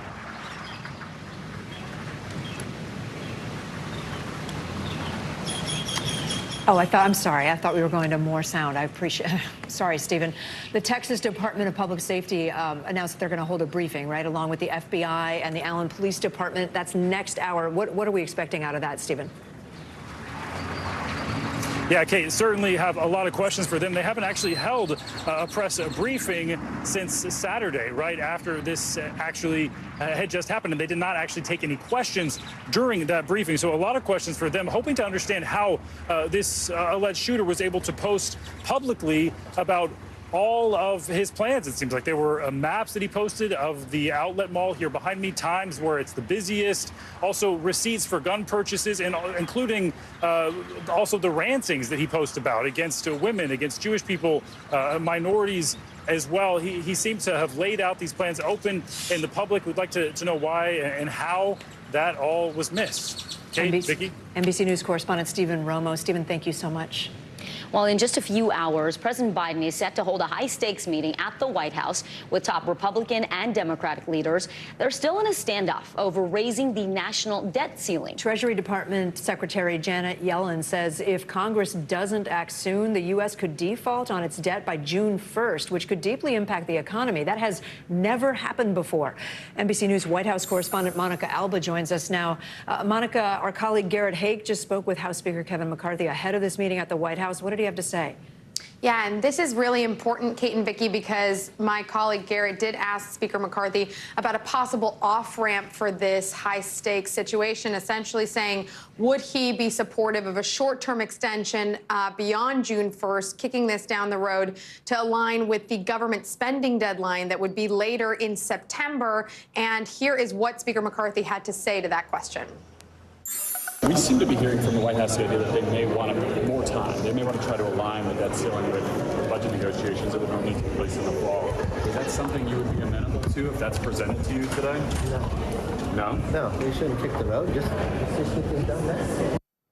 The speaker pretty clear that he doesn't want to support anything that would kick this can down the road. But then that raises the question of how is this going to be resolved, given both sides are completely dug in. Republicans want the promise of major spending cuts attached to raising the debt ceiling. The president and the White House have said they don't even want to negotiate on anything in that realm because this is so critical to the U.S. economy that it's not something that should be talked about, they say, in the form of basically being held hostage. So all four congressional leaders are coming to meet with the president in the Oval Office later this afternoon, where we expect this will be kind of a starting point of talks. Nobody's very optimistic that anything will be resolved by the end of today, Vicki. And Monica, put all of this into context for us. How would a default, which has never happened before, how would that impact everyday Americans across the country? Yeah, and it may seem to a lot of people that they're confused about what it could mean because, again, we've never seen it. But there are really stark repercussions if this were to take place. First, you would really see stock markets tumble. There would possibly be a recession. Millions of jobs could be lost. And then very important federal benefits that so many people rely on would be essentially frozen in time. And then that also just raises the bigger question of the unknown. Since we've never found ourselves in this position, what else could take place? But it is very clear it would send a big signal to the global financial market that the U.S. can't be relied upon to pay its debts. All right, NBC News White House correspondent Monica Alba. Monica, thank you for that. An FDA committee will decide this week if the oral contraceptive called O-pill should be sold over the counter. Now, if it is approved, this would be the first time this has happened for a birth control pill in the United States. Joining us now is NBC News senior medical correspondent Dr. John Torres. Dr. Torres, great to have you here on set with us. So what can you tell us about the O-pill? How effective is it compared to other birth control that's out there now? So the O-pill is very effective. It's progesterone only versus some of the other birth controls that use estrogen and progesterone. But in perfect situations, 99% effective, meaning they take it every day like they're supposed to. If they miss some in most life situations, about 93% effective. So still very effective. And you can see here, it was actually approved back in 1973. It's been a prescription medication since then. There's been no age requirements on it up until this point. And so that's a big important thing to remember. And again, it's only progesterone only. It's been proven to be very safe and very effective since 1973. So what kind of things is the FDA likely considering as they think about whether this should be available without prescription? And then if they do approve it without prescription, how soon does it hit store shelves? So let me start with that last point first, as hitting the store shelves. So what's going to happen is this is the advisory committee. The advisory committee will sit down. They're going to actually vote tomorrow, from what we understand. And once they give the vote, then they pass that up to the FDA commissioner, and the FDA commissioner then decides whether they're going to go ahead and approve this or not. And so that could take, a week or a few days. It just depends on how long they want to take with that. But as far as when it's going to show up, it's going to show up right away. As far what are as they considering? well, the things they're considering, they're looking at number one, will people take it consistently? And that's their big concern, because right now, when the doctor prescribes it, the doctor goes over, here's when you need to take it, here's how you have to take it. Next time you're here, let's check and see if you're taking it correctly. If it's over the counter, that's up to the patient or the person themselves.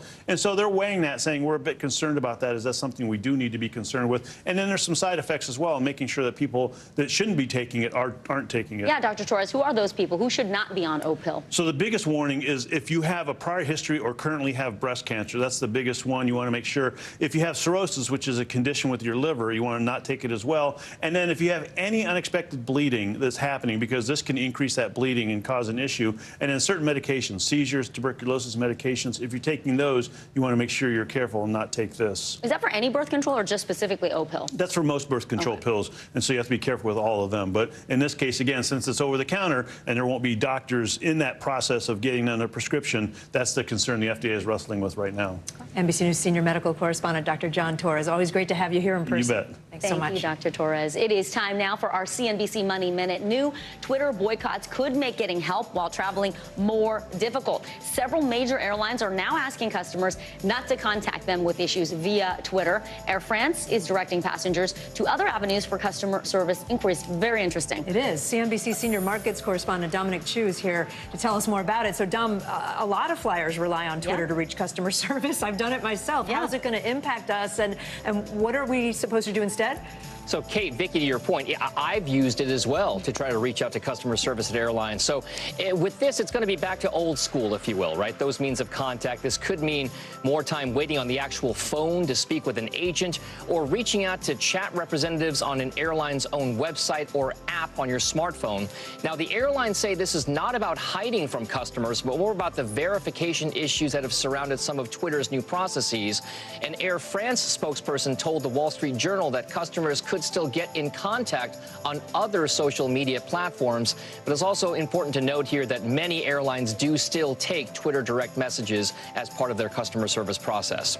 Speaking of airlines, Ryanair is ordering at least 150 of Boeing's largest 737 MAX planes as the low-cost European carrier continues to expand its fleet. The airline said the aircraft will likely be delivered between 2027 and the year 2033, as Boeing is in the process of ramping up production of its best-selling plane model. And Google parent company Alphabet is set to unveil AI updates at its annual developer conference this week. The tech company has invested heavily in artificial intelligence and plans to show off some of the new features and wares like creative writing and coding capabilities from its search and language models. But this is all the rage, right, Kate, Vicky? Everyone's talking about what they're going to do on that artificial intelligence front. It really is this generation's blockchain, if you will. Yeah. I would be surprised if they weren't talking about AI. Every single company is. Dom, what are you most concerned about when it comes to AI? I think for me, it really is about the displacement and the unintended consequences, right? How many jobs get replaced by things like AI? You're already seeing kiosks at fast food restaurants. What happens if everything just gets replaced? I keep thinking of that movie WALL-E, right? The Disney film, Pixar film. Yeah, so, where everyone's floating on the chairs, yes, sipping from the. I think about that all the time. All right, CNBC senior markets correspondent Dominic Chu. Thank you so much, Dom. Thanks, Dom. Well, deliberations are underway in the civil rape case against Donald Trump. A live update from the courthouse in the E. Jean Carroll case up next. You're watching NBC News Daily.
for tuning in. I'm Gotti Schwartz. Here are the stories we're following tonight. Storms keep coming here in California. The U.S. government just declassified this video. A lot more stories trending like crazy on social media. A controversy pitting lawmakers against young voters. What's the state of crypto today? What is going on when we're looking at trends there? Another mind-bending story on artificial intelligence. This is what my voice sounds like when I clone it. That wasn't me. You gotta see this. Stay tuned now, weeknights at 8 Eastern, 5 Pacific on NBC News Now. Well, deliberations are now underway in the civil rape and defamation trial of former President Donald Trump. Writer E. Jean Carroll is suing the former president for allegedly raping her in a New York City department store back in the mid-90s. Mr. Trump says the assault never happened. NBC News correspondent Ron Allen joins us now from outside the federal courthouse, downtown Manhattan. Ron, you've been following this case for a while now. Because it's civil, it's not a criminal case. Talk to us about what the jury will have to decide. They have to decide whether the former president is liable for the attack, right? Exactly. And whether he defamed E. Jean Carroll by posting about it and calling her a liar, calling the allegation a hoax, so on and so forth. So there's a battery allegation, which is rape, but it's also sexual abuse or forcible touching. So there are several categories of battery that they could find him liable for, if not rape outright. So there's that. And then they have to decide if they in fact find that he is liable for battery. They can put a financial figure on it, how much he is liable for, how much will it cost E. Jean Carroll to repair her reputation, to get her life back. What about punitive damages, to send a message to Mr. Trump if he was malicious in what he did. And the number that's come up in the testimony was about $2.7 million that one expert gave, a marketing and a communications expert gave. But that's just a start, because that didn't include other kinds of damages. There's 10 questions that they have to answer on this jury form. So it could take them a while. And again, 6 men, 3 women, all from Manhattan, we believe, who have been deliberating now for a couple of hours. Ron, after the jury began their deliberations a little bit, maybe about an hour ago, E. Jean Carroll's attorney actually brought Mr. Trump's post on Truth Social this morning to the attention of the judge. What do you know about what was in that post and how it could be part of this verdict potentially? Well, I don't think it's going to be part of the verdict because, as you pointed out, it happened after the jury's not aware of this, so they have no idea what this is about. Basically, it seems that Mr. Trump is conflating a couple of things, his criminal trial down the street and the civil case here. And he's basically reacting to a court order that was issued in the criminal case where the judge is trying to limit what he says about the case on social media because there's a concern about inflaming passions, there's concern about security in the DA's office. And he is conflating that by mentioning this. Here he was given the opportunity to testify. He declined it. And so, again, but the short answer is because it was outside of the presence of the jury, it's probably not going to matter much. All right, NBC News correspondent Ron Allen. Ron, thank you. Well, let's get some more analysis from NBC News legal analyst Danny Savalos. He joins us here on set. So President Trump, former President Trump, opted out of testifying. I don't think he ever showed up, right? He never was even in that courtroom. He said he was going to. He did many times. Does that help or hurt his defense in a case like this, as Ron just described, a civil case? Yeah, it's all relative. Yes, it helps him, but that's because had he taken the stand in open court with no net, then he would have been in big trouble on cross-examination. Because he might have said things. Right. It's unscripted, and Trump being Trump, who knows what he would say in front of a jury and who knows what questions he would be asked.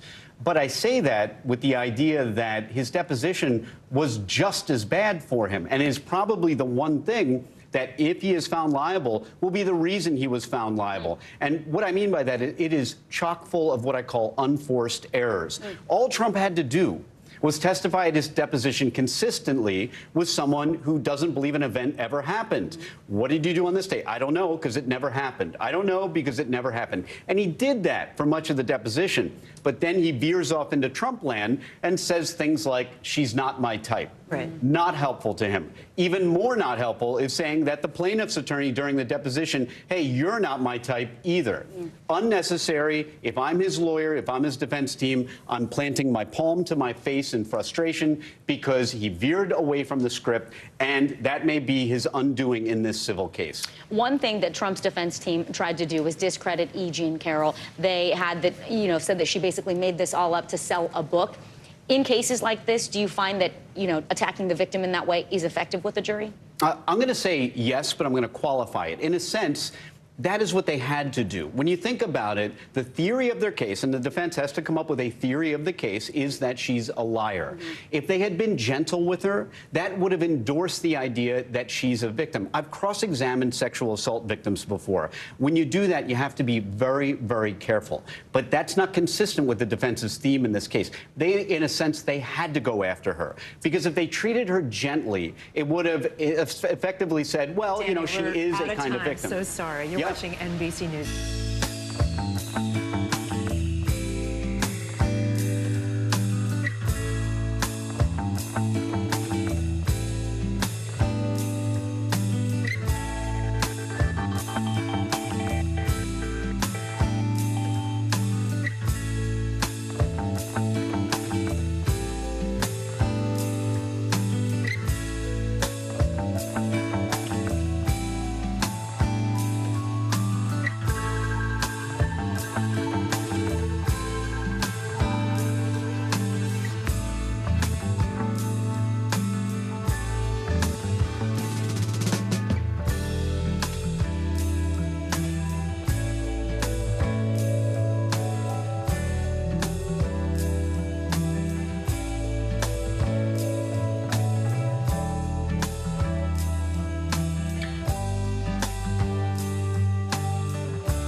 That's how I know.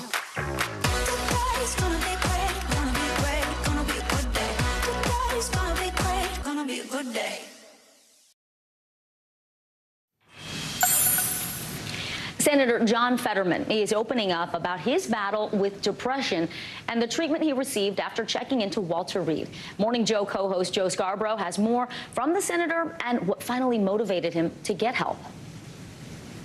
Can you talk about your decision to seek help, to go to Walter Reed? What was sort of the triggering event for you? I'll never forget the decision where it's like, if I don't do something to claim my life, that this could be, tragic. I was skeptical, and I was, kind of like, no, I don't really belong here or whatever, but I'll give it one last chance.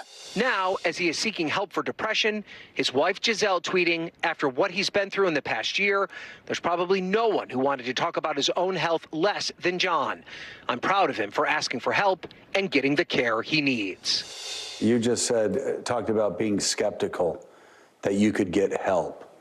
Could you talk about, I think that's an attitude that men may have even more than women. Men don't seek treatment as much as women do. This isn't a matter who's tough or who's not. I'm a little, I have the blues or have a little melancholy, and I would just beg men, you're not too macho, it's no big deal. You're the only person you're really going to hurt more than anyone else is your family. Did you get inspiration from people like Lincoln and Churchill, who struggled with depression their whole lives and yet fought through it and changed the world? I would say there's almost kind of like a nobility to it, or suffering. There's some nobility to that, and so maybe something it toughens you up or whatever, but it didn't toughen me up. In fact, it nearly ruined me, and I know it put my family through a lot of pain. Our thanks to Morning Joe co-host Joe Scarborough for that report. You can find the full interview on msnbc.com. An announcer with the Oakland A's is suspended indefinitely after he used a racial slur during a pre-game broadcast over the weekend. NBC's Jake Ward has more on the growing outcry after the incident. We had a phenomenal day today. League Museum. Veteran Oakland Athletics TV announcer Glenn Kuiper has been suspended after he used the N-word during a Friday night pregame show. In the segment on NBC Sports California before the A's took on the Royals, Kuiper was describing his visit to the Kansas City-based Negro Leagues Baseball Museum, and that's when he used a racial slur in place of the word Negro. A little bit earlier in the show, I said something didn't come out quite the way I wanted it to. More than an hour later, Kuiper apologized during the 6th inning. I just wanted to apologize if it sounded different than I meant it to be said. On Saturday, an NBC Sports California spokesperson revealed Kuiper had been suspended and will be off air until a review of the incident is completed. NBC Sports and NBC News are both part of NBC Universal. The Oakland A's also released a statement after the incident saying, in part, the language used by Glenn Kuiper during today's pregame broadcast is unacceptable. How do you honestly make a mistake between saying Negro and then the N-word with the hard ER? How do you make that mistake, please? Can you please explain that? It's not possible. Social media quickly grew divided between those who thought Kuiper should be fired and those who thought his slip-up was an honest mistake. I was just made aware of the racial slur that was unfortunately said by A's broadcaster Glenn Kuiper. Negro Leagues Baseball Museum President Bob Kendrick addressed Kuiper's blunder, saying he hosted Kuiper at the museum and that he seemed, quote, genuinely excited to be there. That word is hurtful. It is painful. I don't know Glenn's heart, but I do know my heart. And my heart is one of forgiveness. And I hope that everyone else will join me in forgiving him. Over the weekend, Kuiper, who has covered Bay Area baseball since 1992, offered additional regret, saying, I could not be more sorry and horrified by what I said. I hope you will accept my sincerest apologies. Jake Ward, NBC News. Up next, the deadly crash along the Texas border, what we know about the man behind the wheel who has now been charged with manslaughter. You're watching NBC News Daily. You can also watch us for free 24/7 on our streaming network, NBC News Now. Do that wherever you stream. That includes YouTube, Hulu, Roku, and Peacock, plus those other places. Kate, you want to chime in? Yeah, sure. Which ones didn't you say? Fire TV? There you go. Apple TV? The news continues after this.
Patty Schwartz, and here are the stories we're watching tonight. Storms keep coming here in California. Some of the big headlines trending like crazy on social media. This is what my voice sounds like when I clone it. That wasn't me. You gotta see this. Stay tuned now, weeknights on NBC News Now.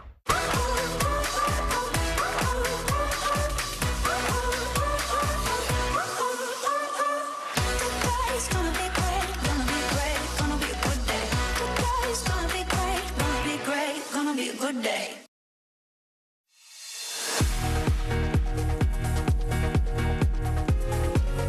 Welcome back. I'm Kate Snow. Good to be with you. I'm Vicki Nguyen. Making news right now.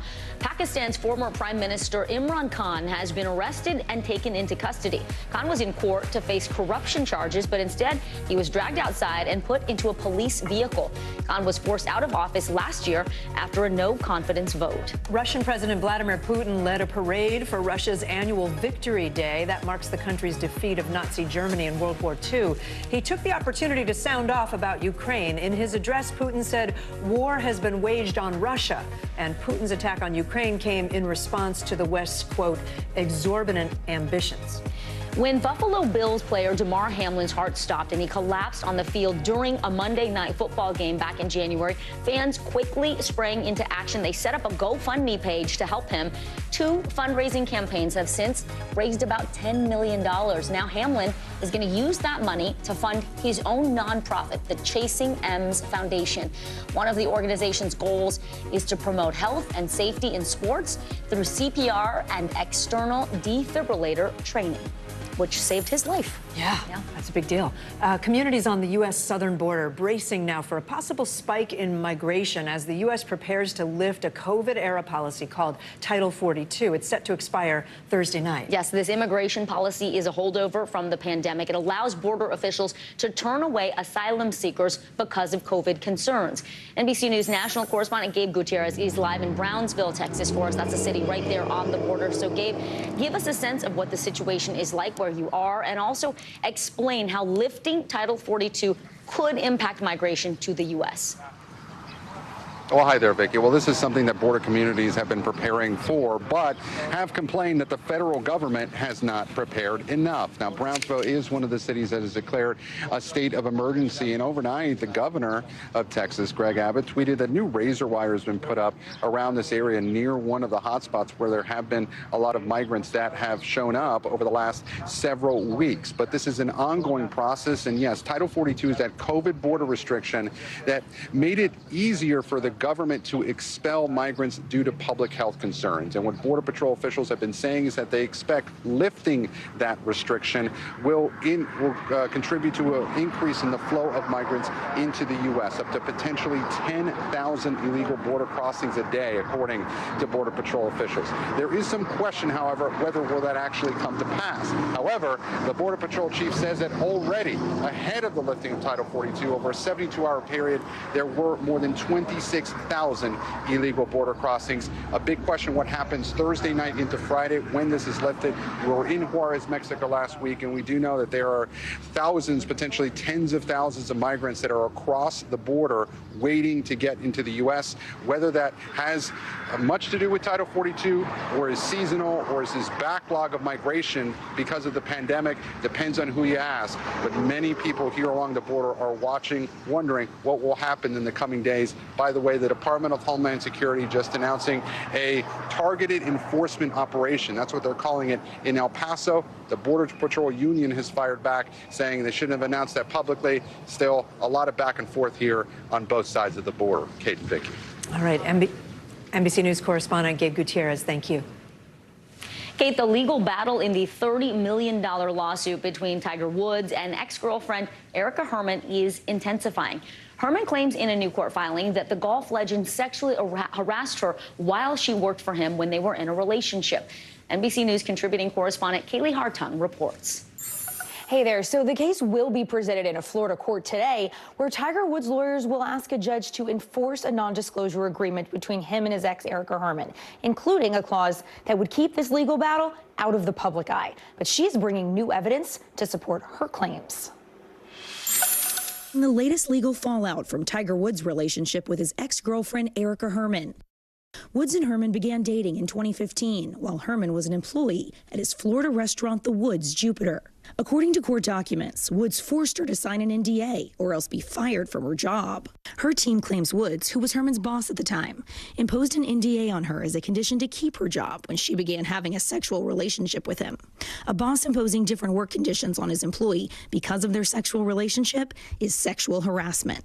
Sexual harassment is often about power differential at work. You can't imagine a bigger power differential than an employee at Tiger Woods' restaurant, which bears his name. Herman arguing the sexual harassment invalidates the NDA. In a 2017 email included in the filing, Herman raised concerns about the agreement with Woods' business manager, writing in part, "If by chance TW does something that brings our relationship to an end, do I automatically lose my job?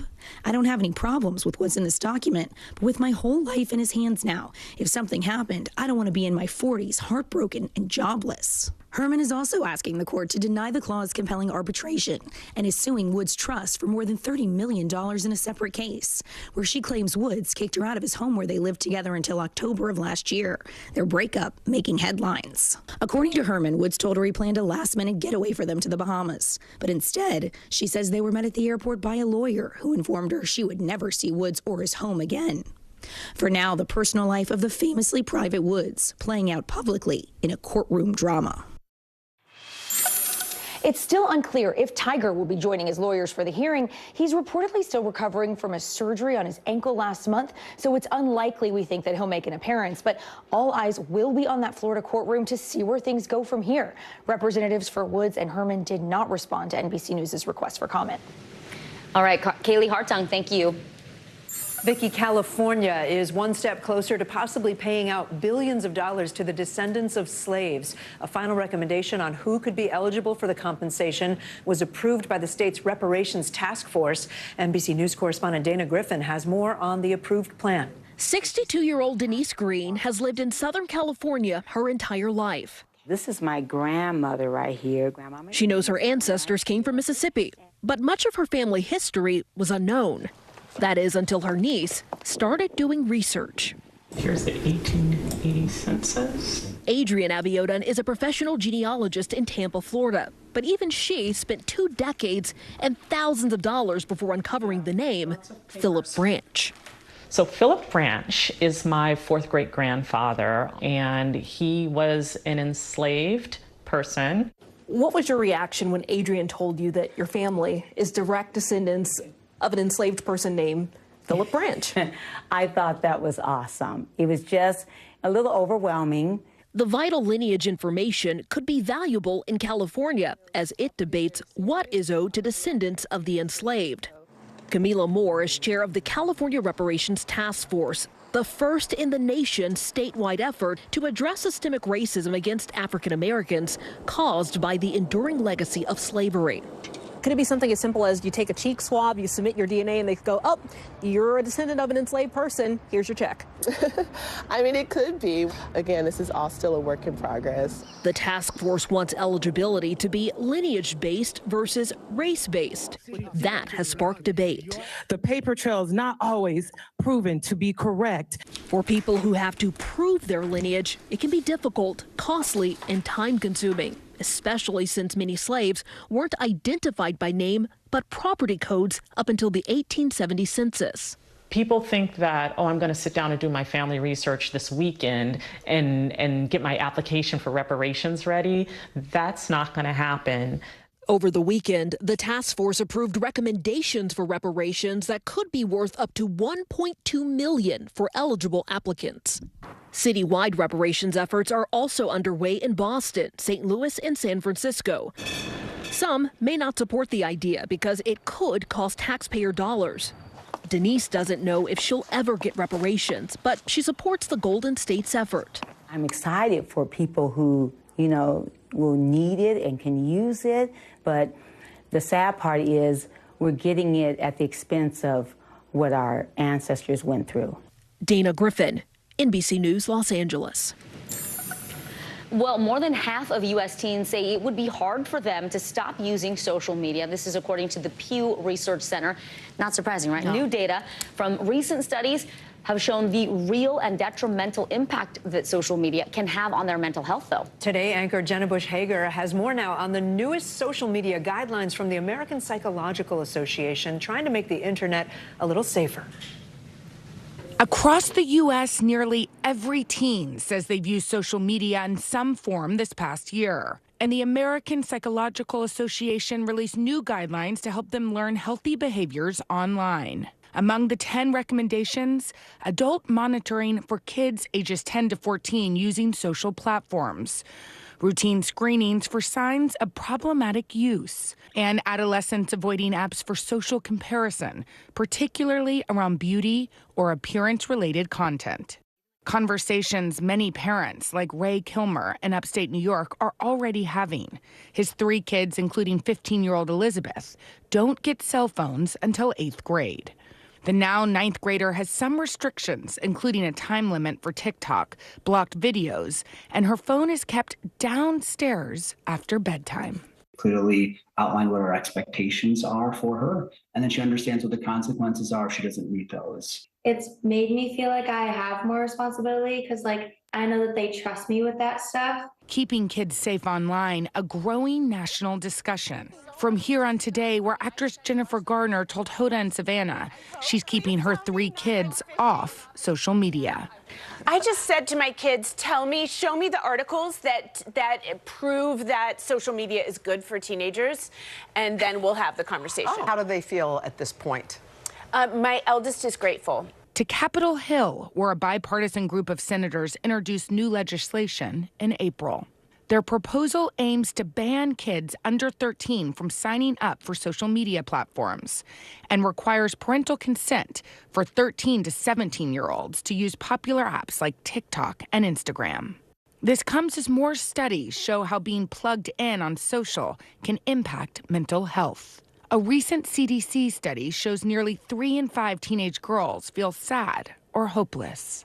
One reason the report suggests, because 16% of high school students, most likely girls, are electronically bullied through texting or social platforms like Instagram and Facebook. And just last week, the Surgeon General's advisory on loneliness suggests an increase in online versus in-person interactions is making Americans feel more isolated. Sometimes they feel worse when they see people doing things without them. But for Elizabeth, she says her relationship with social media is overall a positive one. Sometimes it's I get to the point where I know I've been on it too much. I just need to balance it sometimes. Jenna Bush Hager, NBC News. Okay, so we just talked about the negatives of young people and social media, but new research shows that the internet could actually have a positive impact on the health of older adults. The pros and cons of scrolling on the phone when we come back. More NBC News Daily right after this.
morning. Welcome to Today. Every day. We are adding to the star power in our studio. The biggest names, only on Today. See, it worth coming to this early, right? Everybody, it's Today. Like I won the lottery. How do you feel at this age, this stage? Liberated. We're just getting started, folks. Ain't no stopping us now. The boys are back in town. Boys are back in town. It's a miracle. It's a miracle. This has been fantastic. Everything and everyone you're talking about, only on Today. For Dateline Premium, subscribe now on Apple Podcasts. Well, could the internet actually be helping your brain? New research says that surfing the web for up to 2 hours a day can protect older adults from dementia. A new study published in the Journal of the American Geriatric Society shows that adults between the ages of 50 and 64 who use the internet regularly are nearly 50% less likely to develop dementia compared to people who do not use the internet regularly. Okay, I want to dig in. Some 43%. experts, yeah, that's interesting. Some experts worry too much internet use can have detrimental effects on other aspects of your brain function, though. So how helpful is it actually? Joining us now, NBC News medical contributor Dr. Uche Blackstock. Dr. Blackstock, explain how this study worked and how the internet could help older adults. Right, so it's actually a pretty good study. They looked at patients for almost 17 years, a maximum. Wow. So they really studied them. They studied their hobbies, kind of what they did, how active they were. And they found that people who were online from about 6 minutes to 2 hours, exactly, 0.1 hour, were most likely to have reduced chance of developing dementia. So what specifically did they study? What were the people doing? Was it like looking at social media? Did you have to be playing Sudoku or something? I mean, what? Doing crossword puzzles? Yeah, you know, they didn't really get down to the nitty-gritty, but what we know from other studies is that most likely if you're doing puzzles, if you're doing word games, that you're more likely to be intellectually stimulated by that. Also, if you're using social media to stay in touch with family and friends, that also helps, as well as looking up health information. Apparently, that's very empowering for patients, and that makes them, you know, feel like they actually can do something and prevents them from developing depression and anxiety. You were giving us a little caveat in the commercial break on this particular study. It was people that are more affluent? We don't know for sure, but we think it could be an association that we're seeing, you know, this decreased incidence of dementia in these patients. It could be that they're more likely to have a strong social network, right? If they're likely to afford internet, they have networks, social networks that makes them more engaged. So it could be that. We need more studies. What about the dangers of being on the internet for too long? Right. So there are. At each end of the spectrum, we have issues. If you're not on the internet at all, and if you're on for more than 2 hours a day, that can be associated with a very sedentary lifestyle. So you're probably less likely to be exercising, less likely to be eating well, less likely to be socializing, and those can all increase your risk of developing dementia. So it's like Goldilocks. There's a just right exactly. setting. What else can people do besides the internet to prevent cognitive decline? Okay, so we know from the research most important is to stay connected. When older people are isolated, they don't have friends and family, that really impacts the development of dementia. So even if it's volunteering with different activities or at a hospital, older people need to make sure that they are staying connected with family and loved ones, but also eating well, getting your sleep, exercising. And if you have chronic medical problems like diabetes and high blood pressure, make sure to get those under control as well. That can help. More than 55 million people worldwide have dementia. That's such a high number. This is according to the World Health Organization. What are some early signs and symptoms? Right, and we don't know a lot about who gets dementia. There's some people that it's a genetic component, but still there's so much research that needs to be done. But things to look out for are, you know, if people are becoming less organized, if they're having, they're repeating things, they're having forgetfulness. Also, if they're being confused often, that's another sign. If they forget even how to tie their shoelaces or button their shirts, another sign of dementia. And even personality changes. If people are becoming more aggressive or just different personality, as well as, you know, more depressed and anxious, another sign of dementia. Okay. This is all so interesting. What age, you know, does this start showing up? So it could be 55 and up. Okay, so again, you want to make sure there are people that can develop early dementia. Again, that there's a genetic component to that. So you want to make sure that you look for people who are having problems with just everyday tasks. All of a sudden, over time, their symptoms are worsening, and you're wondering why. They should go see either their primary care physician or their neurologist. Very interesting. Thank you. Lots of good information there. NBC News medical contributor Dr. Uche Blackstock. Thank you so much. And you are watching NBC News Daily.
Back now from Las Vegas, from Seattle, Guatemala City, from Wilmington, I was in space in Texas, from Normandy, from Surfside, Florida. Thank you for watching, everyone. This is what it looks and feels. With the latest, a bigger piece to the puzzle. Here's some of the stories we're watching tonight. How much water ultimately will be forced inland? Whenever it happens, wherever you are, NBC News, streaming free now. Watch NBC Nightly News with Lester Holt or listen wherever you get your podcasts. Well, black families trying to start a family say that they're running into a problem, a nationwide shortage of black sperm donors. How one organization is trying to change all that. NBC News correspondent Zincle Esemwa has that story. Did you always know you would want to have a kid? Yes, absolutely. From a very young age, I knew that I wanted to be a mom. What Reese Brooks didn't know is that at 24 years old, she would need a sperm donor. What were you looking for when it came to finding a donor? I wanted him to be college educated, a certain height as well. At first, it was trying to find a donor that was African American. In the United States, there's a black sperm donor shortage. A recent study looking at 20 sperm banks in the country, finding that of over 1,600 donors, just 53 were African American. That's only 3.2%. The lack of representative donors leading some, like Brooks, to less regulated tactics of conception, searching for donors through online groups or reaching out to friends. Did you have any concerns about using online groups when they don't have the same regulations? Absolutely. You can run into a lot of, legal issues down the road. Finding a black donor using U.S. cryobanks is a struggle Angela Stepanczyk also knows well. We were really looking for a donor who would reflect our culture. We searched. We were not able to find a black donor that matched our DNA needs.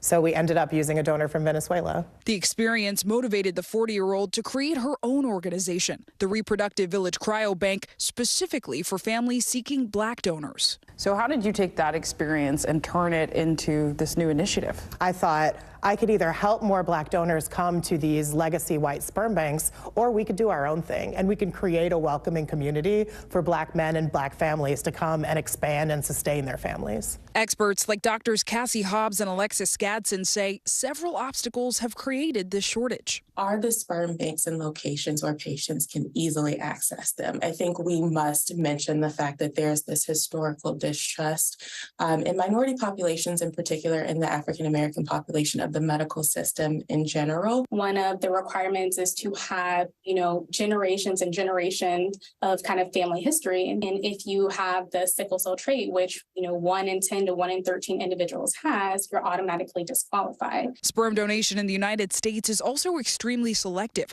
with height and education requirements and extensive health and psych evaluations. Another major disqualifier, men who have sex with men cannot donate, following a controversial FDA ban in place since 2005.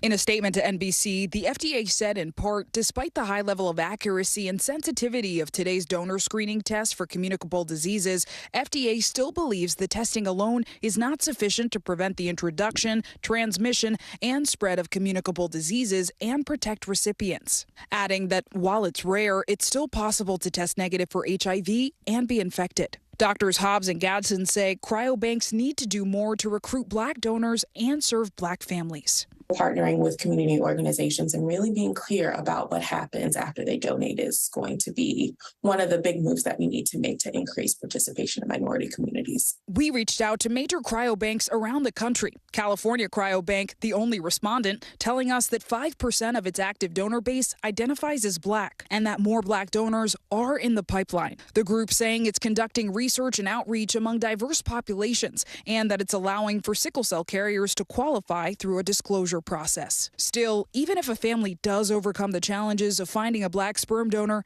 not every insemination attempt is viable. Reese Brooks did find her Black sperm donor, but it came at a cost. I guess I didn't realize how expensive it was. I did 3 IUI tries with that person, and unfortunately I did not conceive. Brooks says at around $1,200 per vial, she eventually sought a new donor, but during her next try, she didn't find a Black donor match. So how did it feel realizing you weren't going to get that Black sperm donor? I think it was more important that I, at the end of the day, was a mom.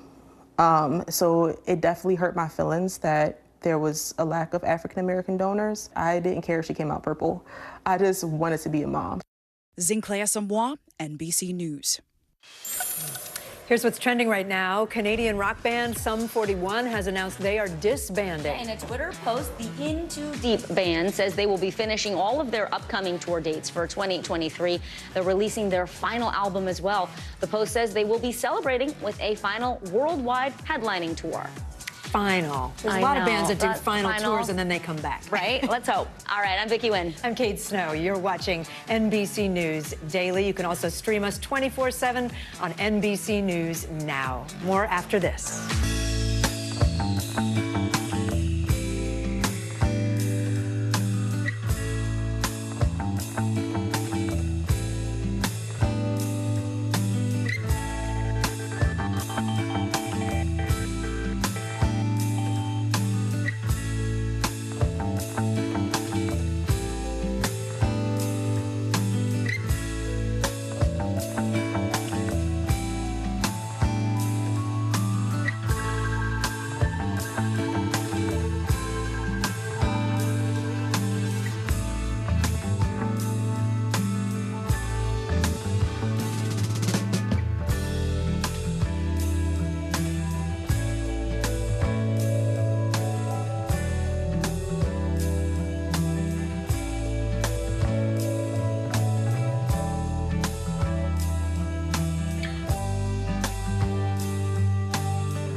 top story with that breaking news. This is just in. A lot of stories to get to. What do people need most right now? Did the state and/or law enforcement drop the ball anywhere? Are we headed for a recession or a recovery? Migrant families now stranded in Mexico. What's the World Cup experience been like? The civilian effort is not just about fighting, it's also about helping. Every night, it's your news playlist. Top Story with Tom Llamas. Streaming weeknights at 7 on NBC News Now. Hello, everyone. I'm Kate Snow. And I'm Zinklea Samoa. NBC News Daily starts right now.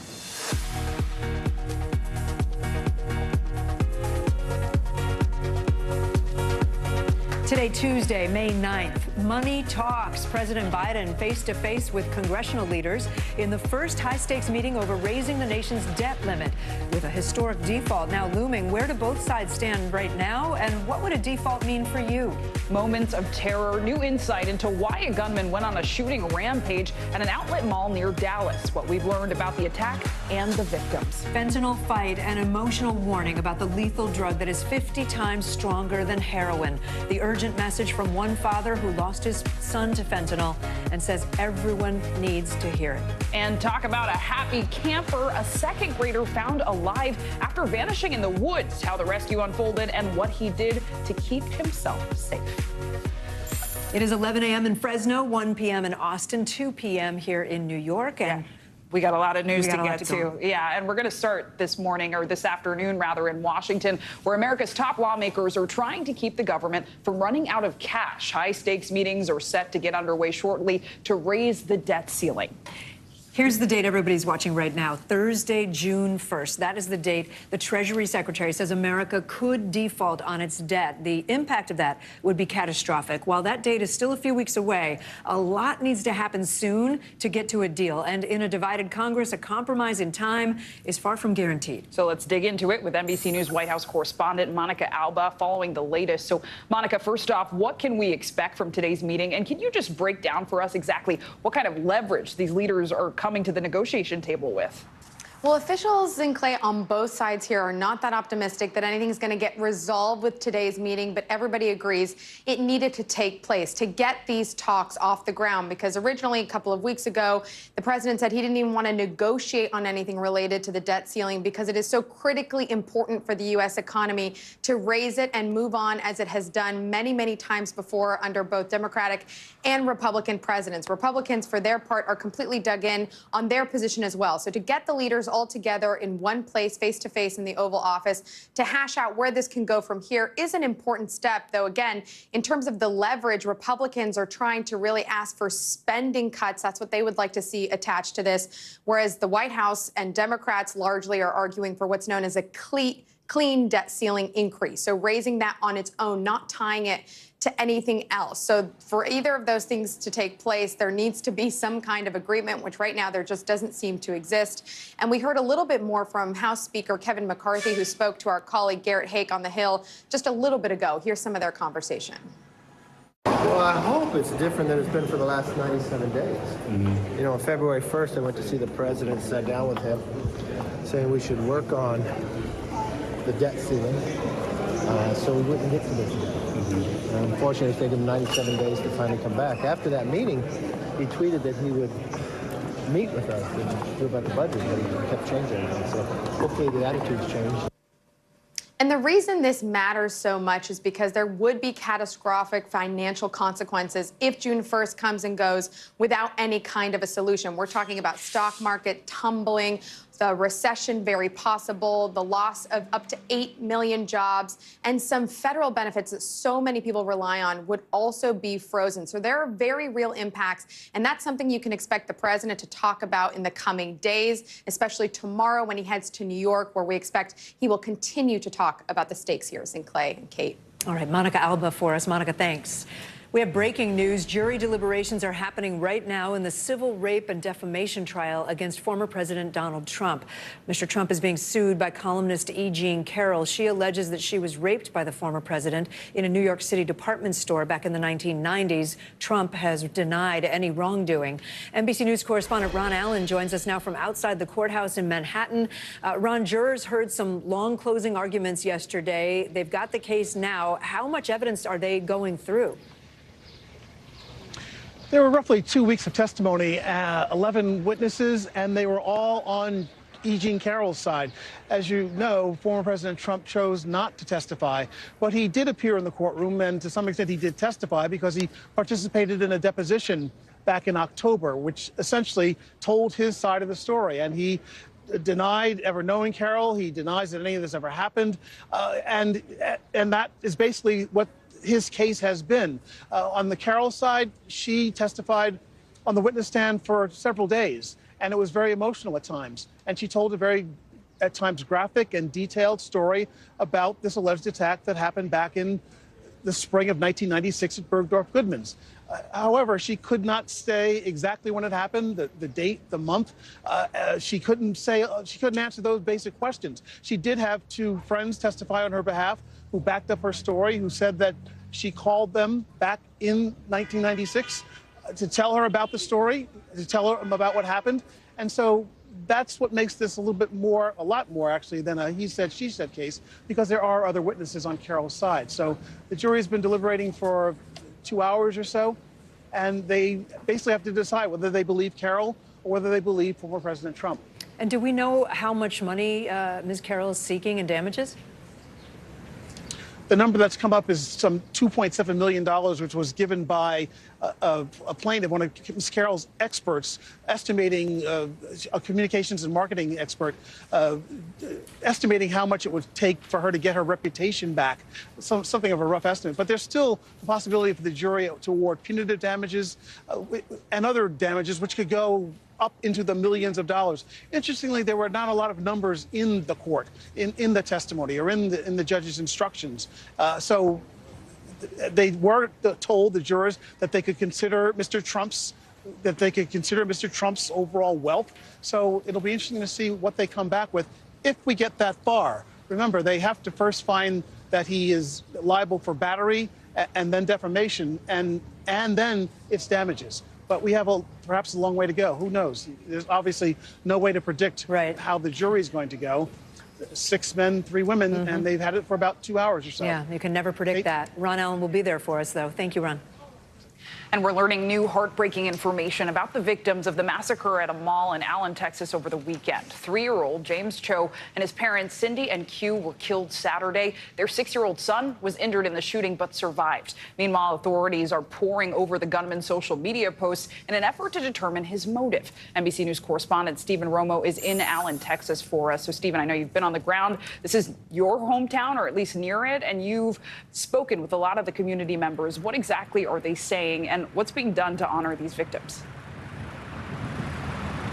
Yeah, you're exactly right, Sinclair. I'm hearing so much outrage. Growing up here in this area, there are a lot of people who are gun advocates, and incredibly, a lot of them are now saying that something has to be done. Exactly what they're asking for is not nearly what some of the Texas Democrats have come out asking for, but they are endorsing some changes, saying that something has to be done. Many others, though, are pointing out that politicians are not at all there. We heard from Governor Greg Abbott over the weekend seeming to blame this more on mental health than on guns, and so that leaves a lot of people frustrated, saying that even with this tragedy and tragedies like the Uvalde shootings, they don't think any actual changes are happening. Meanwhile, what's being done to remember these victims? There is a growing memorial here behind me, and many more online, people posting, just devastated about the lives, especially of those 3 young children who were involved in this, Sinclair. Yes, Stephen, I mean, really senseless violence. And yet, have we heard from police? Because they haven't yet released a motive for the massacre. But I know the suspect's social media posts seem to be giving authorities some view into his extremist beliefs. What are we hearing? Yeah, some truly disturbing stuff found on his social media, on this Russian social media site, saying things against women and against Jewish people and minorities. It's just bizarre rantings, along with pictures of gun receipts and the outlet malls here behind me. Google searches to figure out when it would be the busiest time here. Some really bizarre stuff. There is going to be a press conference in about an hour where we do hope to learn more information from officials. Texas DPS has not held a press conference on this since the day that it happened. And even in that press conference, no one took any questions that we had from the media to ask about this. So we do hope to learn a lot more. For example, how this suspect was able to post online. It seems sort of like a roadmap for what he planned to do, and no one seemed to know about it. We definitely want to get those answers from authorities as well. That is coming up here in the next hour, and we have heard that authorities have also searched the suspect's parents' home along with an extended stay motel where he has been staying. So we hope to hear, if anything, that they've found there that can lead us to understand why he would do this. Of course, trying to make sense of something so senseless will ultimately most likely prove fruitful. But so many people just want some more understanding, perhaps so it can help lawmakers find a way to prevent this from happening again, as we have seen so many times here at Clay. Yeah, we know you'll stay on it. Stephen Romo, thank you. Amazon is paying some customers to pick up their packages instead of having them delivered. And Wendy's goes from where's the beef to where's the people. That's an old reference right there. Where's the beef? Throwback. Okay, well, Christina Partsenevelos is going to break it all down for us with today's CNBC Money Minute. Hey, Christina. You know it's going to be good when you're already laughing before you get to me. But let's talk about Amazon. Amazon is launching a program that will let you pay to pick up your own packages. Yes, the e-commerce giant is offering some Prime members, so you got to pay that Prime fee, but they are offering $10 off if they pick up their own order at a designated location. Amazon has tried to cut delivery costs and customer returns and waning demand, so that's why they're doing it. LinkedIn is laying off more than 700 workers worldwide as part of an ongoing cost-saving effort. The move will affect roughly 3.5% of LinkedIn's approximate 19,000 employees and comes as the CEO says the company needs to manage expenses. The job search platform also announcing it's shutting down its local Chinese app in Korea, citing stiff competition. And Wendy's is planning to use an AI chatbot to take drive-through orders. According to a report from the Wall Street Journal, the AI service will be training to understand how people order. The fast food chain giant hopes it will help speed the ordering process. Where's the people, Christina? Well, the big thing, we talk about AI often on our network, and it seems like, yes, you think the jobs will be cut, but at the same time, it'll be an opportunity for a lot of other people to learn about AI and work alongside AI. So that's like the counter argument. I'm not so sure. Yeah, I mean, like 21st century professional development, and they're not the first chain to use AI in drive-thru. So, I mean, if the orders are accurate, I wouldn't be mad about it. It could be good. I mean, the AI is not going to be able to hand you your Wendy's order out the window, right? So there has to be but maybe they can hear us better. Remember all those times when you're yelling from your car, like, I want that milkshake, and they can't hear you? Yes. So maybe this will be better. They can pick up little things. We'll see. Time will tell. Yeah, okay. Right, Christina Partsenevelos, thank you so much. Thank you. Coming up, the amazing story of how a second grader survived for 2 days all alone in the woods. Plus, the violent confrontation during a vigil for the man killed after being put in a chokehold on the New York City subway. You're watching NBC News Daily.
Still to come on the Channel 2 News. Well, the waters are certainly receding now. Still too close to call. Lester Holt reporting from New York. Ground zero, as it's being referred to. It is, in fact, a taste of freedom. The Haitian people know a little something about resiliency. What's the biggest risk right now? Some of the troops who have been proud. I want to welcome you to the first presidential debate. In fact, we've been told we can't go any farther. You with some resilient folks. Let me get a hint.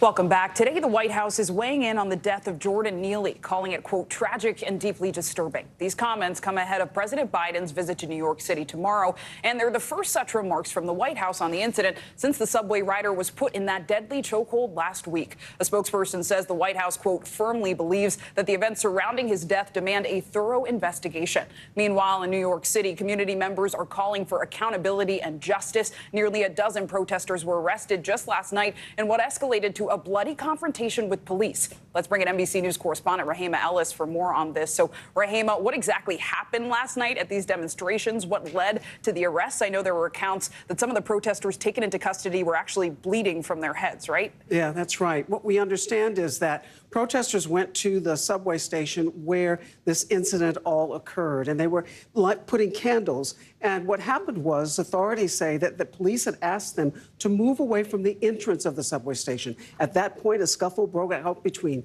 some of the protesters and demonstrators and police. 11 people were arrested. Some of them ended up, and it was a bloody confrontation for some.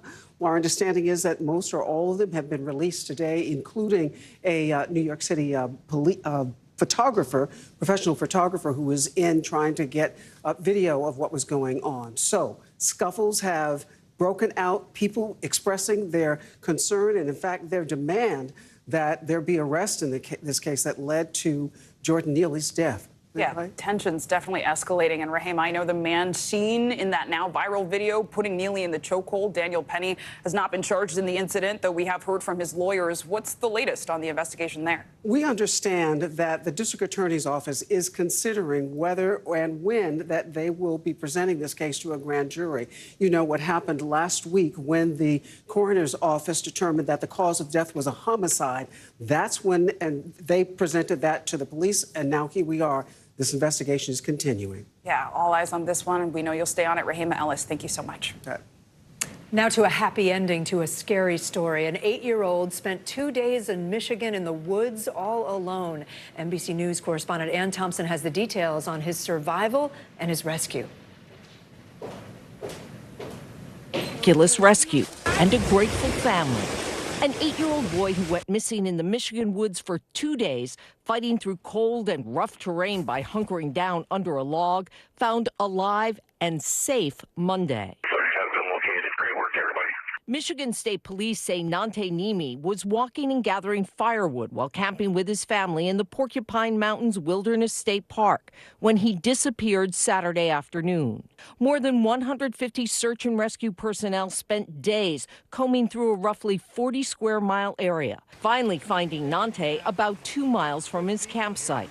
They found the second grader determined, a little bit dirty, but okay, as they guided him to safety. And all I see is his little tiny white sweatshirt, and he goes, "Eli?" And I just ran up over to him and I gave him the biggest hug, and I was so relieved once I saw him. The boy's mother saying he fought to get back to us the entire time, adding that he made a shelter to sleep each night, making tracks purposely, cleared off dirty snow to eat the clean stuff. A community now celebrating dedicated rescuers and an extraordinarily resourceful young boy. Ann Thompson, NBC News. I mean, resourceful feels like an understatement. Right? That's so incredible. Clearing off the snow and finding the clean snow to eat so you can stay hydrated. Future Boy Scout there, if he's not already. Totally. All right, and coming up, we're going to turn and talk about the border emergency, how migrants in Mexico are preparing ahead of a major U.S. policy change. But first, let's talk about today's Daily Snapshot. Meet the newest and youngest members of a monastery in South Korea. These kids will spend the next few weeks training to become Buddhist monks. Really incredible, and they're so cute. First order of business, having their heads freshly shaven. Each year, children in Seoul are invited to live as monks to celebrate Buddha's birthday. And there they are, just, I guess, Getting used to their new haircuts. Getting used to the haircuts, embracing culture, religion. We love to see it. How beautiful, and excited to see how these young men grow up. More NBC News Daily coming up right after this.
This is what it looks and feels From the storm zone. Bigger piece to the puzzle. Here's some of the stories we're watching tonight. Good evening. We begin tonight with breaking news just coming in. We begin this hour with the latest developments. We're coming on the air with some shakeups big time on Capitol Hill. How much water ultimately will be forced inland? Whenever it happens, wherever you are, NBC News, streaming free now.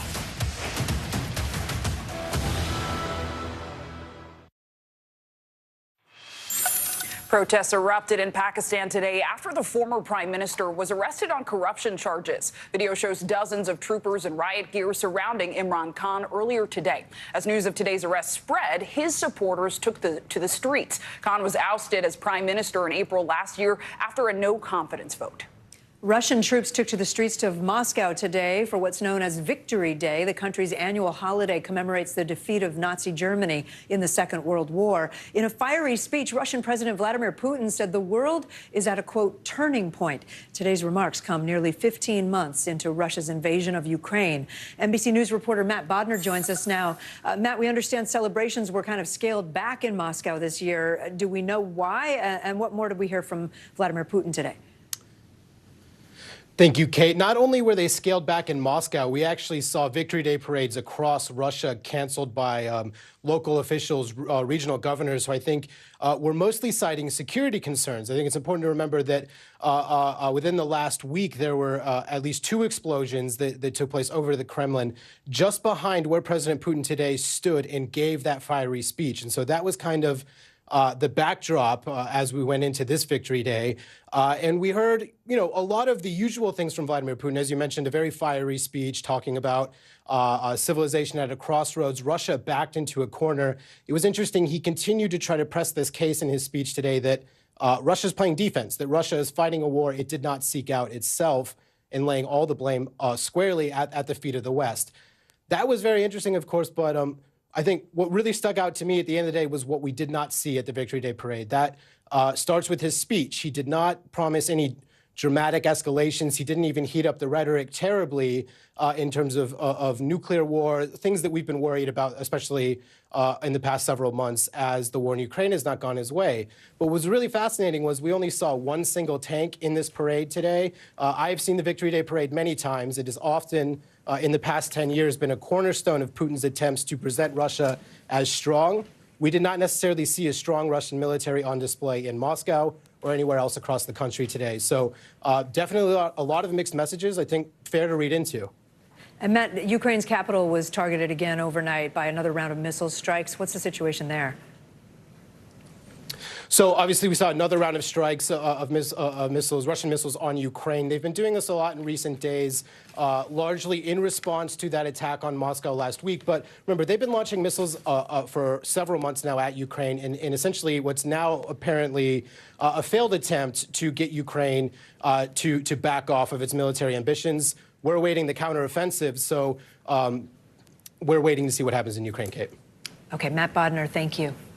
Now to rising tensions in the Middle East. Israel carried out targeted airstrikes in the Gaza Strip today. Palestinian health officials say 3 senior commanders and at least 10 civilians were killed, some of them children. NBC News foreign correspondent Raf Sanchez has more from southern Israel. All across southern Israel, Iron Dome missile defense batteries like these are on high alert, ready to intercept Palestinian rockets fired from Gaza in retaliation for the strikes overnight carried out by Israel's Air Force. Israel says it was targeting 3 senior members of Palestinian Islamic Jihad. One of those men, Israel says, was responsible for firing 100 rockets from Gaza into Israel last week, and they say he had more attacks planned. But those strikes also killing 10 civilians, mainly members of those Islamic Jihad leaders' families. 4 children are among the dead, the youngest of whom is a 5-year-old girl. Her funeral was held in Gaza earlier on today. Israel also carrying out an airstrike on what it said was a group of Islamic Jihad fighters preparing to fire an anti-tank missile from inside Gaza towards Israeli communities on the border. Schools here on the Israeli side have been closed, and Israeli civilians have been instructed to stay near bomb shelters in anticipation of rocket fire. The big question for Israeli commanders is whether Hamas, the main militant group which controls Gaza, will swing in behind Islamic Jihad, supporting them in this fight, which could lead to a much larger conflict. Back to you. Coming up, the new lawsuit involving the Baltimore Catholic Church over child sex abuse allegations. You're watching NBC News Daily. We're also streaming free 24/7 on NBC News Now. Watch us wherever you stream live. The news continues right after this.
Thanks for tuning in. I'm Gotti Schwartz. Here are the stories we're following tonight. Storms keep coming here in California. The U.S. government just declassified this video.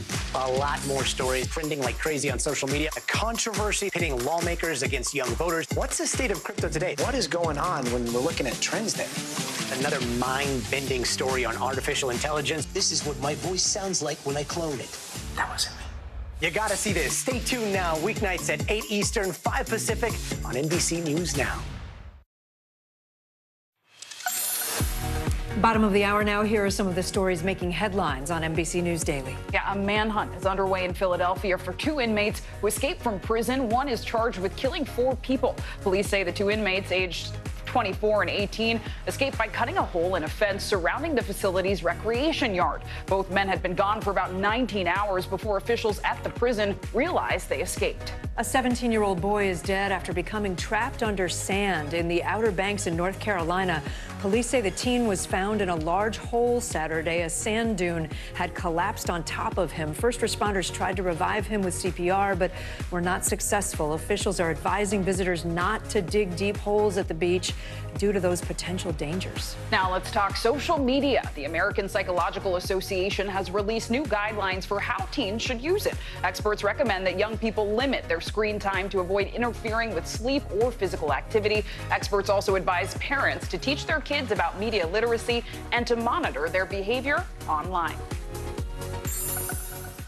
The southern border is bracing for a surge in migrant crossings. On Thursday night, Title 42, the pandemic-era border restriction, is set to expire. In Southern California, massive crowds of migrants have already begun to form. And on the eastern edge of the border in El Paso, Texas, large groups are camping out in the city's streets.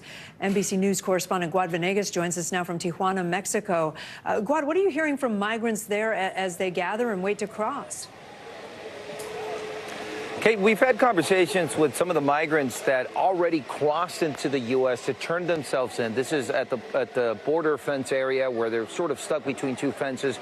They say they couldn't wait any longer, and they're waiting for Border Patrol to apprehend them. That's a camp that has been growing every day. But today we came into Tijuana to see what the shelters are like. We've been hearing that the shelters are getting more and more migrants that are arriving in the city, attempting to request asylum in the U.S. Now, for migrants that are trying to do it the legal way using that app that the U.S. government created, the CBP One app, it takes time. Many of them say it takes weeks or even months for them to be able to get that appointment. So they have to go stay at shelters. I'm at one of the largest shelters in Tijuana in a very remote area of the city. Essentially, it's up in the hills in an area that isn't very urban with a lot of dirt roads. And you can see hundreds of migrants. There isn't enough space for everyone to be inside the shelter during the day. We're told that they now have about 1,700 of them, but they expect hundreds more to arrive just in this shelter. I'm told that in the city of Tijuana, there could be as many as 30 shelters. Now, there's official shelters in Tijuana that are recognized by the city, but that's less than 10. The others are irregular shelters that are also taking in migrants. We came to this large one, and you can see this specific shelter is run by a religious group named Embajadores de Jesus, and they're actually building a larger structure behind which will help them house more of the migrants, because let's keep in mind that I have to walk around a lot of the children that are playing here. Let's keep in mind that the migrant crisis has been going on for years in the border, especially in cities like Tijuana. So they've been helping migrants for some time now. And as you mentioned, we're seeing a new surge come. And just so you can see what the life is like for a lot of these migrants, these are families. The women here are waiting to get food. They make soup at lunch. So this is how they're making a giant pot of soup here to try to feed as many as 1,500 people, and they're using firewood. I mean, just one of the examples of what it's like in one of these shelters. They're already at capacity here, so if they get more migrants, it's going to become much more difficult. And again, this is one of the larger ones, and these are the images that we're told are taking place at other shelters in Tijuana. This is aside, Kate, for the migrants that are camping out over at the border, by the border fence. That's about a mile away from here, north of us. These are migrants that are waiting at shelters, trying to get that appointment to request asylum, not attempting to enter the country illegally as more arrive, Kate. Yeah, it's interesting, really instructive to see where you are and to see what's actually happening. It's not numbers. It's, you know, those are people behind you. I wonder if the migrants think that it's going to be easier for them to cross once Title 42 is lifted. And is that actually the case? Because you just described waiting and apps. If you want to go legally into the U.S. the right way, is it going to be easier? So I asked a group of women that are here. They're waiting to get some soup so they can go feed their families. A lot of them are here with children.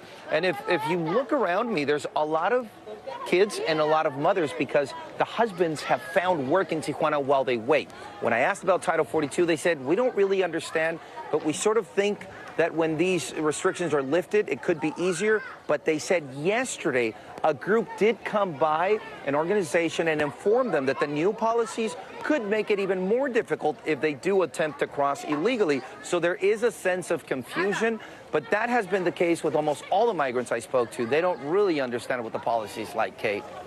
Guad Venegas in Tijuana for us. Guad, thank you. Appreciate it. And staying near the border, investigators in Texas are still working to determine whether a man who plowed his SUV into a group of migrants did so intentionally. It happened Sunday in the border town of Brownsville. This new video shows the moment right before the crash. 8 people were killed, at least 10 others injured. De verdad, yo llegué con un sueño, darle un mejor futuro a mis hijos. Llegué ayer y resulta que llegué y pues ahora resulta que no tengo piernas, no tengo, mis sueños todos se han roto, se han ido, no tengo palabras ni para expresarme lo que siento ya, tanto dolor, tanto esfuerzo, tanto sufrimiento que pasé para llegar hasta aquí, para que sucediera esto.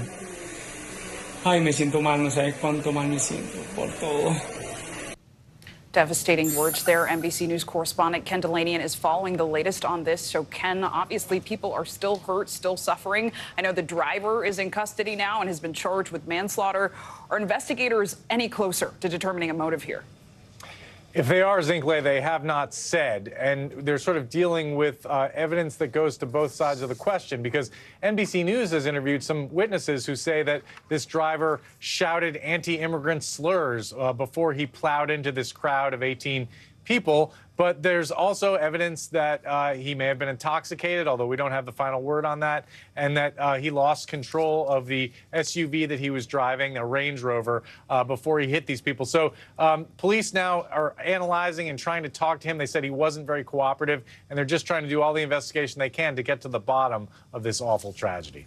Yeah, a lot of questions still remain. Ken Delanian, thank you. You bet.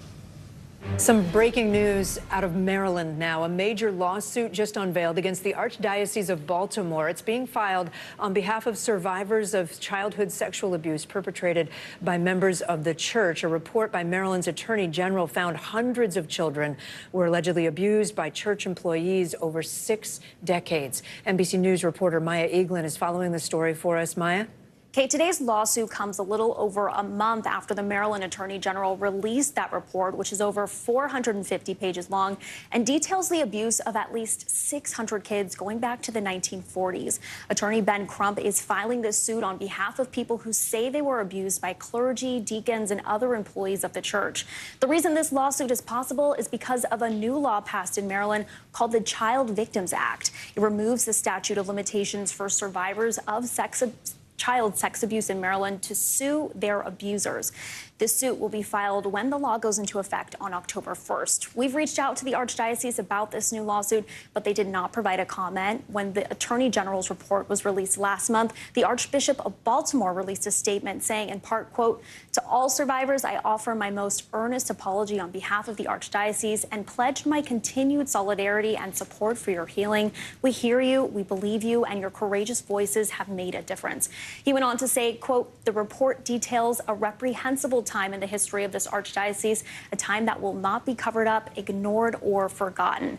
Crump says he will also advocate for national legislation that would eliminate the statute of limitations for all child sexual abuse cases across the country. Kate? Maya Eaglin for us. Maya, thank you. Turning now to some sports news. The TV announcer for the Oakland A's is under fire and off the job at this hour after saying a racial slur live on air. Online audiences and A's fans are now divided over whether or not the host should be fired. Here's NBC News correspondent Jake Ward. We had a phenomenal day today. League Museum.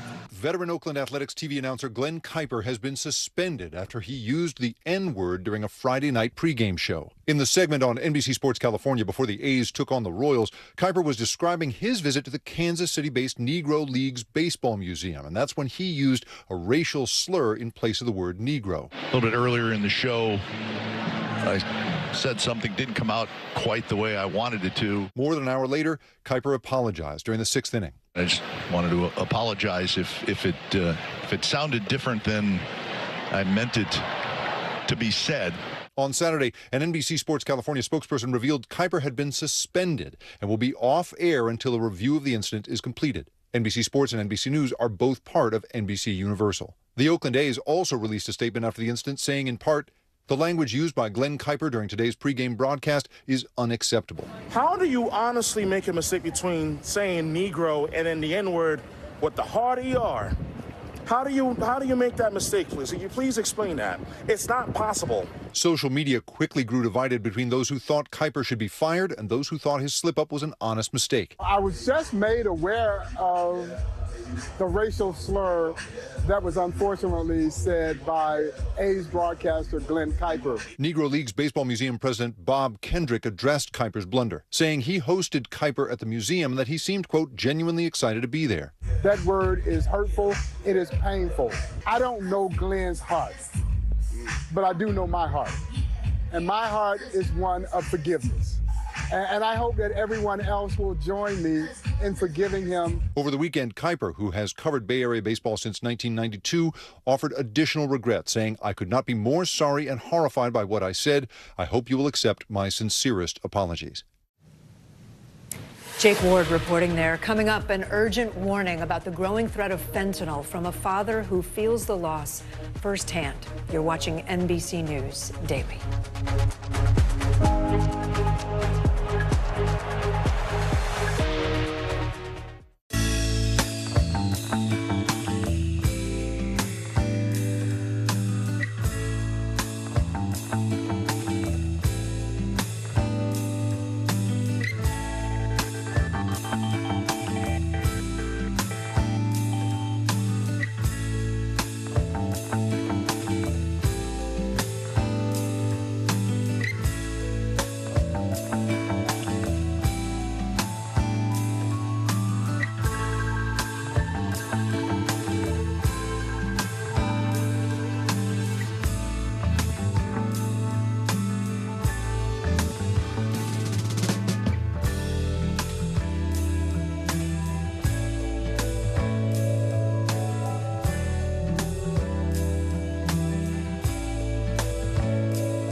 Schwartz, and here are the stories we're watching tonight. Storms keep coming here in California. Some of the big headlines trending like crazy on social media. This is what my voice sounds like when I clone it. That wasn't me. You gotta see this. Stay tuned now, weeknights on NBC News Now.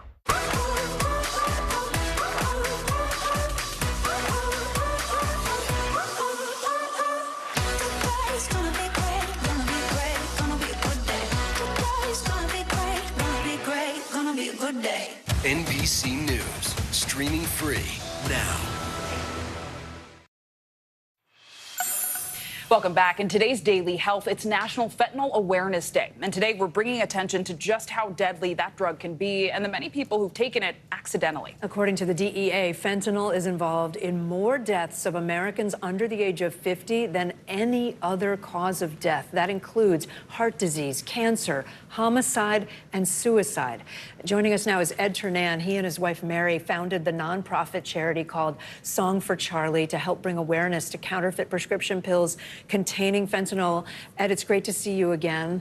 I first spoke to you and your wife back in February of 2021, and your son Charlie died after he accidentally took fentanyl. I want to play just a little bit of that conversation.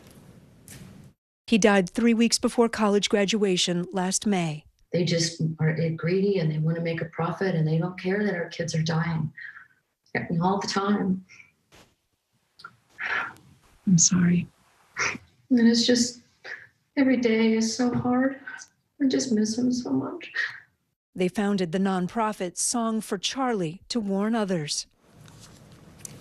Ed, it's been 2 years since that interview, 3 years since your son died. We're showing him here. Such a wonderful young man. First off, how are you doing? And then I hope you can tell us a little more about what happened for those who don't know your story, because I think it's instructive for so many people. Yeah, thanks, Kate. It's good to see you again. Actually, Sunday, Mother's Day, will be 3 years since we lost Charlie, May 14th, 2020. Yeah. And it doesn't get any easier. Charlie is one of this new category of victim of the fentanyl crisis, a young person who was earlier in his journey with substances, not yet suffering from a substance use disorder or dependency, no real mental health issues aside from the normal stress that young people are under today. Yeah. And yet he went on social media with a friend. He got what he was told was a Percocet. It turned out to be a counterfeit, one of these fakes that we've nicknamed Fentapills. It was just filler powder, a pressed pill with filler powder and fentanyl as the only active ingredient, and that's what killed him. Just horrible. And I mean, Ed, you know this firsthand. Fentanyl is extremely deadly. For our viewers who may not know, just 2 milligrams, the equivalent of essentially a few grains of salt, can literally kill a person. So can you just talk about how Song for Charlie is raising awareness about the dangers here of this drug? Right. Well, very early on, in fact, right around the time that Kate and I first spoke, we had made the decision that we were going to take our message directly to young people and their families. And we have been really focused on that lane of education and awareness directly to the most impacted population. So we use social media as a tool to reach young people and their parents. We're launching new initiatives this summer, a new portal directed at families that will facilitate like the kitchen table conversation. We think in the new chemical drug landscape, having the conversation is more important than ever. So our tagline is, we say just say no, but we spell it K-N-O-W, and we want to facilitate the conversation within the family about the new chemical drug landscape. Ed, you know more than 60 families are suing Snapchat. They allege that the algorithm helps people connect on there to illegal drugs and drug dealers. I know you guys teamed up with Snapchat for the campaigns that you've done. What do you think now, present day, about Snapchat and other social media companies? Are they doing better at preventing sales of drugs? They are, and I'm involved with not just Snap, but also Meta and Google, YouTube, and we work a little bit with TikTok as well. And they understand that this is bad for their business and it's bad for their consumers, especially Snap. This is a product that's designed for young people. And so they've been very actively engaged on two sides of the coin. One, helping us get our awareness message out to the right people, to their users, but also really tightening down on their content moderation and the restriction of drug dealing on their platform. And the other platforms that are engaged too, we're trying to foster an all-of-internet solution and get the platforms and tech companies talking to each other. We're encouraged to see some of that happening now. And Ed, I mean, action from the companies is so important, but what do you say to parents out there who maybe are concerned about this kind of experience, an accidental poisoning from fentanyl? It's so important, as I said earlier, to have the conversation. You can't say not my kid. All of the parents in the situation that Mary and I are in wish we knew then what we know now. So we encourage you to, especially on National Fentanyl Awareness Day, go to fentanylawarenessday.org, look at the resources there. Go to songforcharlie.org, look at the resources there. They're designed to help you have a conversation with your kids about the new chemical nature of the street drug landscape out there and keep them safe and arm them to make better, healthier decisions. Ed Ternan, it's so good to have you with us again. I know you're going to keep on this, and we're going to look forward to, you mentioned this summer, you've got some new efforts going on. I want to check back in with you then if we can, if that's all right. Thank you so much, and my best to your wife, Mary, as well, and the whole family. Thank you. There is much more news ahead. You're watching NBC News Daily.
Watch NBC Nightly News with Lester Holt or listen wherever you get your podcasts. We begin tonight with breaking news just coming in. Whenever it happens, wherever you are, NBC News, streaming free now. Hey, podcast fans, ready to unlock our true crime mysteries? Try Dateline Premium on Apple Podcasts. You'll get early access to originals, plus bonus content, and everything is ad-free. So head to Apple Podcasts now to subscribe. As America grapples with a crisis of gun violence, one school district in northeast Arkansas is taking extraordinary measures to protect students. How, you ask? Well, they're installing safe rooms in classrooms so that in a matter of seconds, students can be safe from an active shooter. Hayden Savage from our NBC affiliate in Jonesboro, Arkansas, has the story. Students walking into their classrooms at the Lawrence County School District in Walnut Ridge will be a little safer next school year. We've been studying this for some time about safe rooms. The in-classroom safe rooms are a new concept to schools in the state, as only a handful have installed them. A couple schools in Arkansas that had this, and we went and visited Quitman, and they put in a steel barrier in the classrooms to protect their students during a potential tornado and potentially active shooter. Superintendent Terry Belcher and other school staff visited Quitman School District to view the rooms before making the move to purchase them. There's a door that locks themselves in with a pin. It's high enough for small children can't lock themselves in the room, and they can In case something happened, they can get out of their desk and be in the back of that room in about 35 seconds. These rooms have features to keep students comfortable in the event something does happen, but they aren't intended to be used for long periods. There's air in there, there's a light in there. They're not meant to be in there hours. It's to, during the time a tornado can get through here and out, and then protect the students in case there were an intruder in the building. The units will be installed in K-8 classrooms right now. These rooms not only bring safety to students, but also peace of mind to parents. Middle school teacher and parent Travis Fleming said this is something he's glad to see. Safe rooms in the classroom is going to be a great thing. Kids will be safe in a matter of seconds rather than minutes walking to another building. So if anything were to happen, they're right there available, and I think that's a really great thing. Fleming's son is a 5th grader at Walnut Ridge. He said he trusts in the school's ability to keep his child safe, but it eases his mind knowing there are extra precautions being installed. Even though he's right there with me, I don't have to worry about him. He's in another classroom. I know if anything were to happen, that he's safe, and I'm with my kids in class, and they're safe. Well, changing subjects, are you getting flowers for your mother on this Mother's Day? Believe it or not, around 90% of all flowers imported into the U.S. come through one airport, Miami International. But before they can be delivered to your loved ones, they have to go through a rigorous inspection. Yvette Lewis from our NBC station in Miami explains why. Mother's Day is the busiest time of the year for flower imports. Flowers represent approximately 400,000 tons of our imports and exports into MIA. And specifically, imports alone, flowers are 327,000 tons and represent a $1.6 billion annual revenue to the community. Miami International Airport has improved rankings among cargo airports in the country, thanks in part to its flower power. So out of the $17 billion in revenue that's generated by passenger and cargo companies at MIA, $2.3 billion comes from the cargo operations alone. So out of $17 billion here at the airport, $2.3 billion from cargo. With a little shake, specialists are now working round the clock to ensure that the flowers, which can carry pests and diseases, are delivered fresh and clean. Each day, CBP agriculture specialists help prevent the intentional and unintentional introduction of potentially harmful pests and foreign animal diseases from entering the United States at more than 300 ports. Cut flowers are normally imported in bulk. These come mainly from Colombia and Ecuador. All right, that was, I've lost the name. As did I. Thank you so much so for your sorry. reporting. We appreciate it. It is NBA playoff season. It was Yvette Lewis. I got the name. Sorry about that, Yvette. Thank you for that. And now we're looking at the Miami Heat heading, yes? Yeah, that's right. Advancing to another Eastern Conference final. And this time, they're advancing as an 8 seed. The team is thriving thanks in large part to their undrafted players. 7 are on the roster, including a couple of starters. So what is the secret to the Heat's success developing these overlooked and underrated players? Well, players on the team will tell you it's about the Heat culture. You really can't measure the heart of a guy. You really can't measure the grit of a guy. And that's the things that we get when these guys come here. The heart, the grit, we'll figure out everything else. We think we're supposed to win, and it's not an underdog story for us. We're supposed to be here. The Heat are up 3-1 versus the New York.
top story with that breaking news. This is just in. A lot of stories to get to. What do people need most right now? Did the state and/or law enforcement drop the ball anywhere? Are we headed for a recession or a recovery?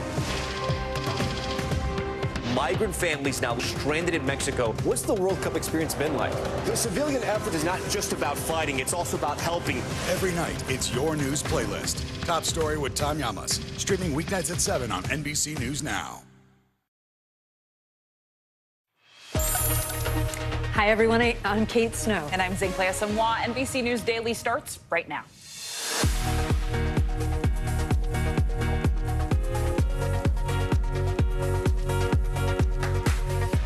Today, Tuesday, May 9th, 2023, money talks. President Biden is set to meet with congressional leaders soon as the debt limit deadline rapidly approaches, where negotiations stand and how a failure to reach a deal could hurt your pocketbook. Off the rails, protesters left bloodied after clashing with police during demonstrations over the chokehold death of Jordan Neely. And for the first time, President Biden weighs in. Back to court, Tiger Woods is facing more legal trouble with his ex-girlfriend, why she is now accusing the golf legend of sexual harassment. And taking a look, a new federal recommendation now says women should get yearly screenings for breast cancer a full decade earlier. We begin this hour in Washington, where America's top lawmakers are trying to keep the government from running out of cash. High-stakes meetings are set to get underway shortly to raise the debt ceiling. Yeah, here's the date everyone is watching right now. Thursday, June 1st. That's the day the Treasury Secretary says America could default on its debt. The impact of that would be catastrophic for our economy. While that date is still a few weeks away, a lot needs to happen and soon to get a deal. And in a divided Congress, a compromise in time is far from guaranteed. NBC News senior White House correspondent Kelly O'Donnell is following the latest for us. Kelly, what can we expect from today's high-profile meeting? And can you break down for us exactly what kind of leverage these leaders might be coming to the negotiation with? Well, the stakes are extraordinarily high, and for President Biden, bringing the lawmakers here is for him to deliver a message that he believes Congress must act to prevent default, something that the White House characterizes as a manufactured crisis from Capitol Hill, and the desire among specifically House Republicans to try to extract cuts in spending, even though this is about spending that has already occurred and merely at the phase of paying the bills. So the expectations are not particularly high for what will come out of this. So don't expect necessarily a big breakthrough, but the meeting is considered significant. Earlier today, our colleague Garrick Haight was on Capitol Hill, where he got to speak to Speaker McCarthy, who Republicans will focus as their point man on what this conversation will be about today. Here's Speaker McCarthy. Well, I hope it's different than it's been for the last 97 days. Mm-hmm. You know, on February 1st, I went to see the president, sat down with him, saying we should work on the debt ceiling so we wouldn't get to this. Mm-hmm. Unfortunately, it's taken 97 days to finally come back. After that meeting, he tweeted that he would meet with us and do about the budget, but he kept changing everything. So hopefully the attitude's changed. So Republicans want to extract changes in spending. The president is saying it must be a clean elevation of the debt ceiling, not bringing negotiations into that, and that budget discussions can happen separately. And Kelly, if an agreement is not reached, and you touched on that, that's possible, how will this impact our day-to-day life outside of Washington, just everyday Americans? Well, the June 1st date you talked about is something the Treasury Secretary and her team are estimating. It could be extended into the summer, so it's not a hard and fast date. But default on the U.S. Good credit would likely trigger recession, would mean job losses, would impact stock markets. That can affect people's retirement savings. It is a parade of horribles if this is not resolved, and that's what makes the stakes so high. All right, Kelly O'Donnell at the White House for us. Kelly, thanks. And we've got breaking news out of New York City. A verdict is in for the civil rape and defamation trial against former President Donald Trump. We expect it to be ready any moment now. And once that happens, we'll bring you an NBC News special report. Trump is being sued by columnist E. Jean Carroll. She alleges she was raped by the former president in a New York City department store in the 1990s. Trump has denied any wrongdoing. With us now to talk about this is NBC News senior legal correspondent Laura Jarrett. Laura, so what did the jury need to decide here, legally speaking? Just break that down for us. Yeah, guys, this verdict is literally just coming in any minute in that federal courtroom in Manhattan here. As we await to see that, though, the jury is really faced with two different claims. One for battery, for the alleged assault that she says happened more than 20 years ago in a department store of Bergdorf Goodman, and also one for defamation. The claim there is that Mr. Trump defamed her, disparaged her character by saying that she lied and made up this entire story in order to sell her book when she first came forward with the claim back in 2019. Now, obviously, we're going to wait to see what they did here, guys, but I should note, this verdict is coming in super fast. They've only been deliberating since about 11:50 this morning. That's fewer than 3 hours of deliberations. Again, not saying exactly how that will weigh in the calculations here, but not only did the jury have to decide whether Mr. Trump was liable, they also have to decide if, in fact, he's liable, how much money Carol should be owed. And Laura, notably, Trump did not actually testify in person, but he has been commenting on his social media platforms. How could that play into any appeal that we see from this decision coming down any moment now? Yeah, his absence really loomed large in this entire trial. It's something that Carol's attorney hammered him on yesterday, saying he didn't even bother to show up here in person. But the jury did see his deposition testimony. Several different portions there were played at trial. He has said that he was essentially silenced, even though he was given several opportunities, including as late as this Sunday. The judge gave him a last-ditch opportunity to testify, which he did not take. Of course, he has no obligation to take the stand in his own defense. But it'll be interesting to see how the jury treats that, if at all. And Laura, you pointed out how the jury did not deliberate for long. What do you make of that? What do you suspect here? Well, I'm always wary of reading tea leaves when it comes to these juries because you never know. But they do have quite a bit to work through. They have several pages of a form that they have to fill out, going through each of her specific claims, making sure that she's reached her burden of proof. Again, because it's a civil trial, it's not a criminal trial. All she has to do is show that it's more likely than not that he assaulted her in that dressing room, and that if they believe that that actually happened, that he then defamed her by saying that she made the story up, by calling it a hoax, that he hurt her brand, that he hurt her character, that he hurt her reputation. And on any number of these different scores, guys, they can come up with any range of different numbers in terms of damages. They could give her as much as $1, or they could give her millions. We just don't know yet. Yeah, Laura, I was just going to ask about that because, as you say, this is not criminal. This does not mean the former president would go to jail if they find in her favor, but he could face some financial penalty, right? There could be damages. And I think during the trial, Ron Allen was saying that one expert testified and said that she might need $2.7, I think it was, $million. Are we talking potentially about millions of dollars in damages? Potentially, if they find that she's reached her burden. Again, there's the issue of compensatory damages, which is essentially just to compensate her. It's self-explanatory. It's to compensate her for what she says has been her loss, her pain and suffering from having gone through this. But there's also the issue of punitive damages, which is what happens when a jury thinks someone should actually be punished for conduct which the judge called highly immoral. But again, the jury doesn't have to give punitives. The jury can come up with any number they want. And I think she made a strategic call by not asking for a specific dollar amount, essentially letting the jury decide. Because, of course, if she had asked for a specific dollar amount, you can imagine his defense team would have used that. Laura Jarrett, thank you so much. I want you to stay with us. We're going to bring in NBC News legal analyst and defense attorney Danny Savalos. Danny, thanks for joining us. So what do you make of this? The jury did not seem to deliberate for very long. What are you thinking? Boy, in a criminal case, there's an old adage that a jury that's not out for long usually isn't good for the defense. But here, it really could go either way. But if forced to bet, if you're going to make me pick a side, I'm guessing this is going to be a plaintiff's verdict.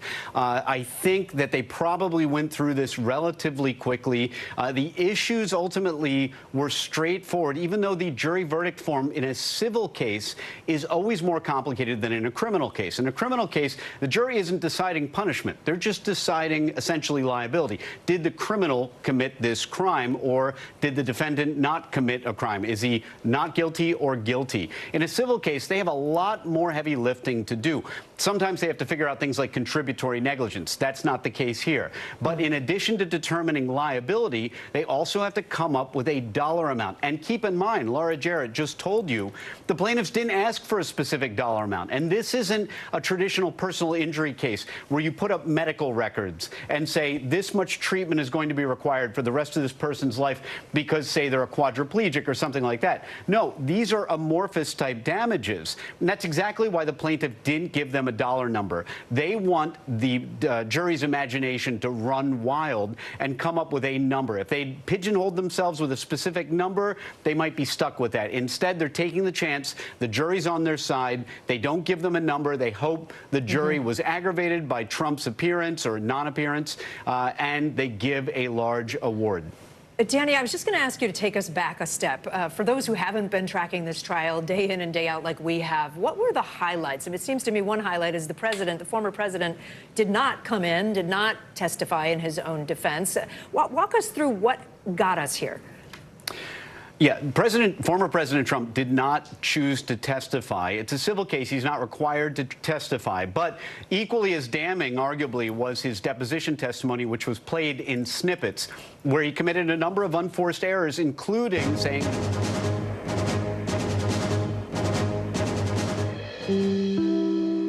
This is an NBC News special report. Here's Lester Holt.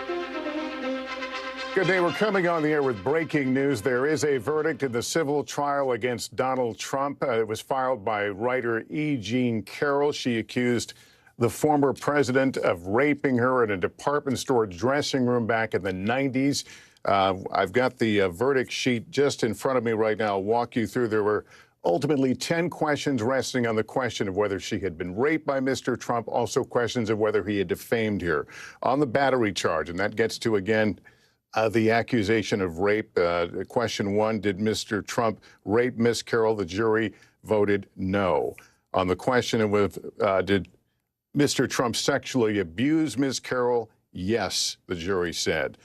Moving down to question 4, Ms. Carroll was injured as a result of Mr. Trump's conduct. The jury said yes, and if yes, inserting an amount of $2 million, a monetary judgment against the former president. Keep in mind, E. Jean Carroll's attorneys did not ask for a specific amount of money. They left it to the jury.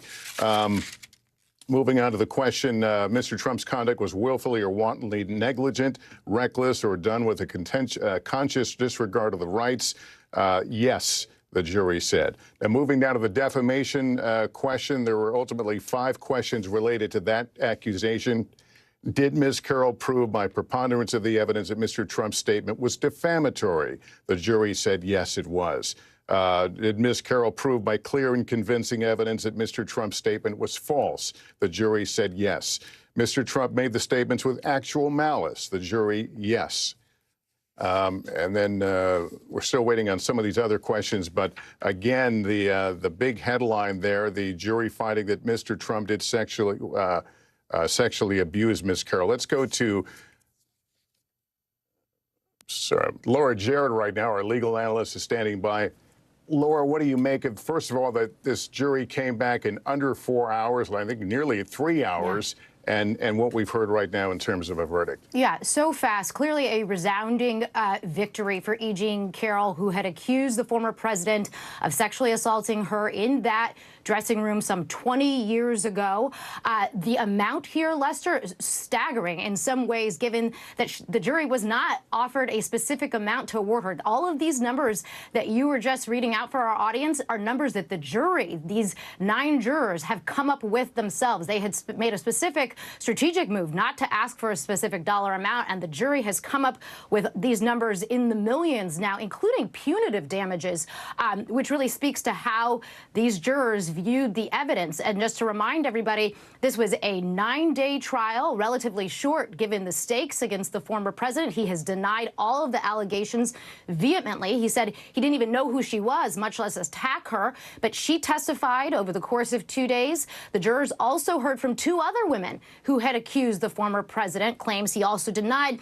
But it was used as evidence to show his playbook when it comes to women. The jury also heard from 2 friends who Carroll said that she told at the time, contemporaneously, about the assault. That perhaps may have bolstered these claims, even though they were so long ago. Perhaps the jury found her more credible, given the two other women that testified. And then, of course, Lester, the former president never showed up in person. He was tweeting about his travels overseas to Scotland, but he never showed up. And that is something that was hammered in closing arguments by Carroll's attorney yesterday, Lester. Laura, help me with this question. The first question, Mr. Trump raped Ms. Carroll. The jury said no, but they came back and said yes on whether he sexually abused Ms. Carroll. From a legal standpoint, where's the daylight?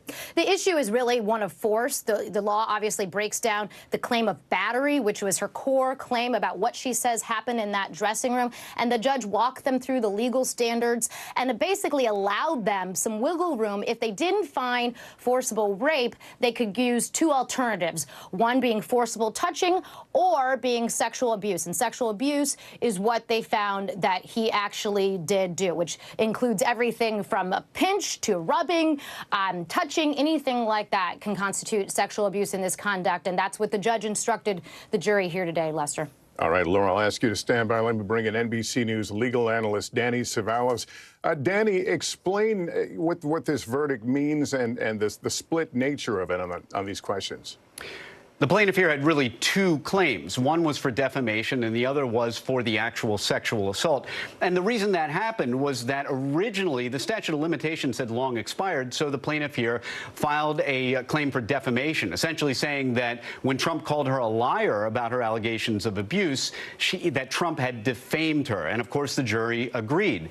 Then when New York passed a statutory one-year window for all previously expired claims of sexual abuse, civil claims, to be refiled. Within half an hour of that statute going into effect, Carroll's legal team filed this civil rape case against Donald Trump. And of course, while the jury did not find that Trump raped E. Jean Carroll, they did find that he sexually abused her, which is really subjecting her to the sexual contact without her consent. So, I mean, this is a very, very clear message that, and I have to say, Lester, I have some of these cases that are under these one-year window, and the challenge is always finding evidence from something that happened decades ago. And what Carroll's verdict tells us is that these cases can be prosecuted, notwithstanding the difficulty in tracking down evidence for an alleged assault that happened in an era that was essentially pre-internet, pre-email, pre-text messaging, and the proliferation of video cameras everywhere we go. Many would argue that Access Hollywood tape, the deposition tape, did serve as sort of a testimony, as sort of a piece of evidence. We may know later on, but right now looking at it, how important, impactful was that potentially to this case? I'll go a step further, Lester. Without those pieces of evidence, this was an even-odds situation. It could have gone either way. But the Access Hollywood tape, and not just the tape, Lester, but Trump in his deposition, apparently, by my knowledge, for the first time, doubling down on the Access Hollywood tape. You remember in 2016, Trump called that locker room talk. He tried to explain it away. But in this deposition, he appears to support, to double down, to basically stand by his position earlier, saying something really, frankly, bizarre, that, look, celebrities have been able to do this for 1,000,000 years, and fortunately or unfortunately, that's just the way it is. And Laura Jarrett correctly pointed out, in what world is that ever fortunate? These were unforced errors. Trump didn't have to say things like the plaintiff wasn't his type. And you better believe that he handed the plaintiff gold when he said that in his deposition. Look no further than the plaintiff's closing argument. They used all of that evidence, and it was compelling. And I would argue that without that evidence, without Trump shooting himself in the proverbial foot, this would have been a much closer call. I think what Trump did in his deposition did nothing but inflame this jury and give them a really good reason to vote in favor of the plaintiff in this case. All right, Danny, I'll ask you to hang in there for us while I turn to NBC's Garrett Haake. He's been covering the former president. Garrett, what are you hearing from his inner circle about this verdict?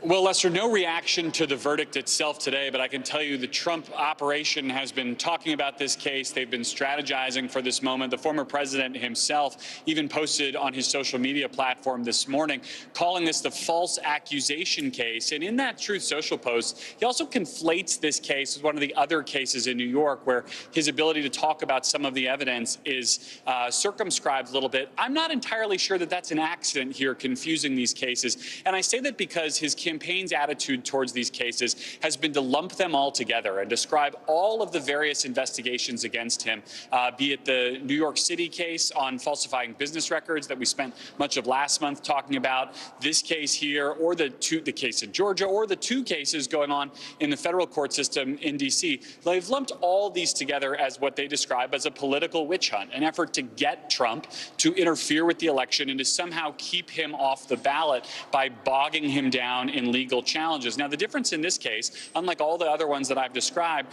there is no Democratic prosecutor, there is no democratically appointed special counsel conducting this investigation. This was purely an investigation of Donald Trump. And the use of that 2016 Access Hollywood tape, I think, could ultimately be very important in the political ramifications of this. Remember back in 2016, in the fall, when that tape came out, just how damaging it was. Here you have a jury finding Donald Trump liable of exactly the same kind of conduct he is on that tape describing.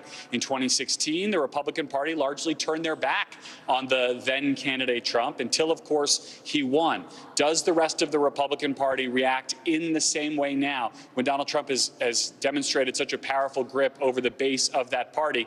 Time will tell, Lester.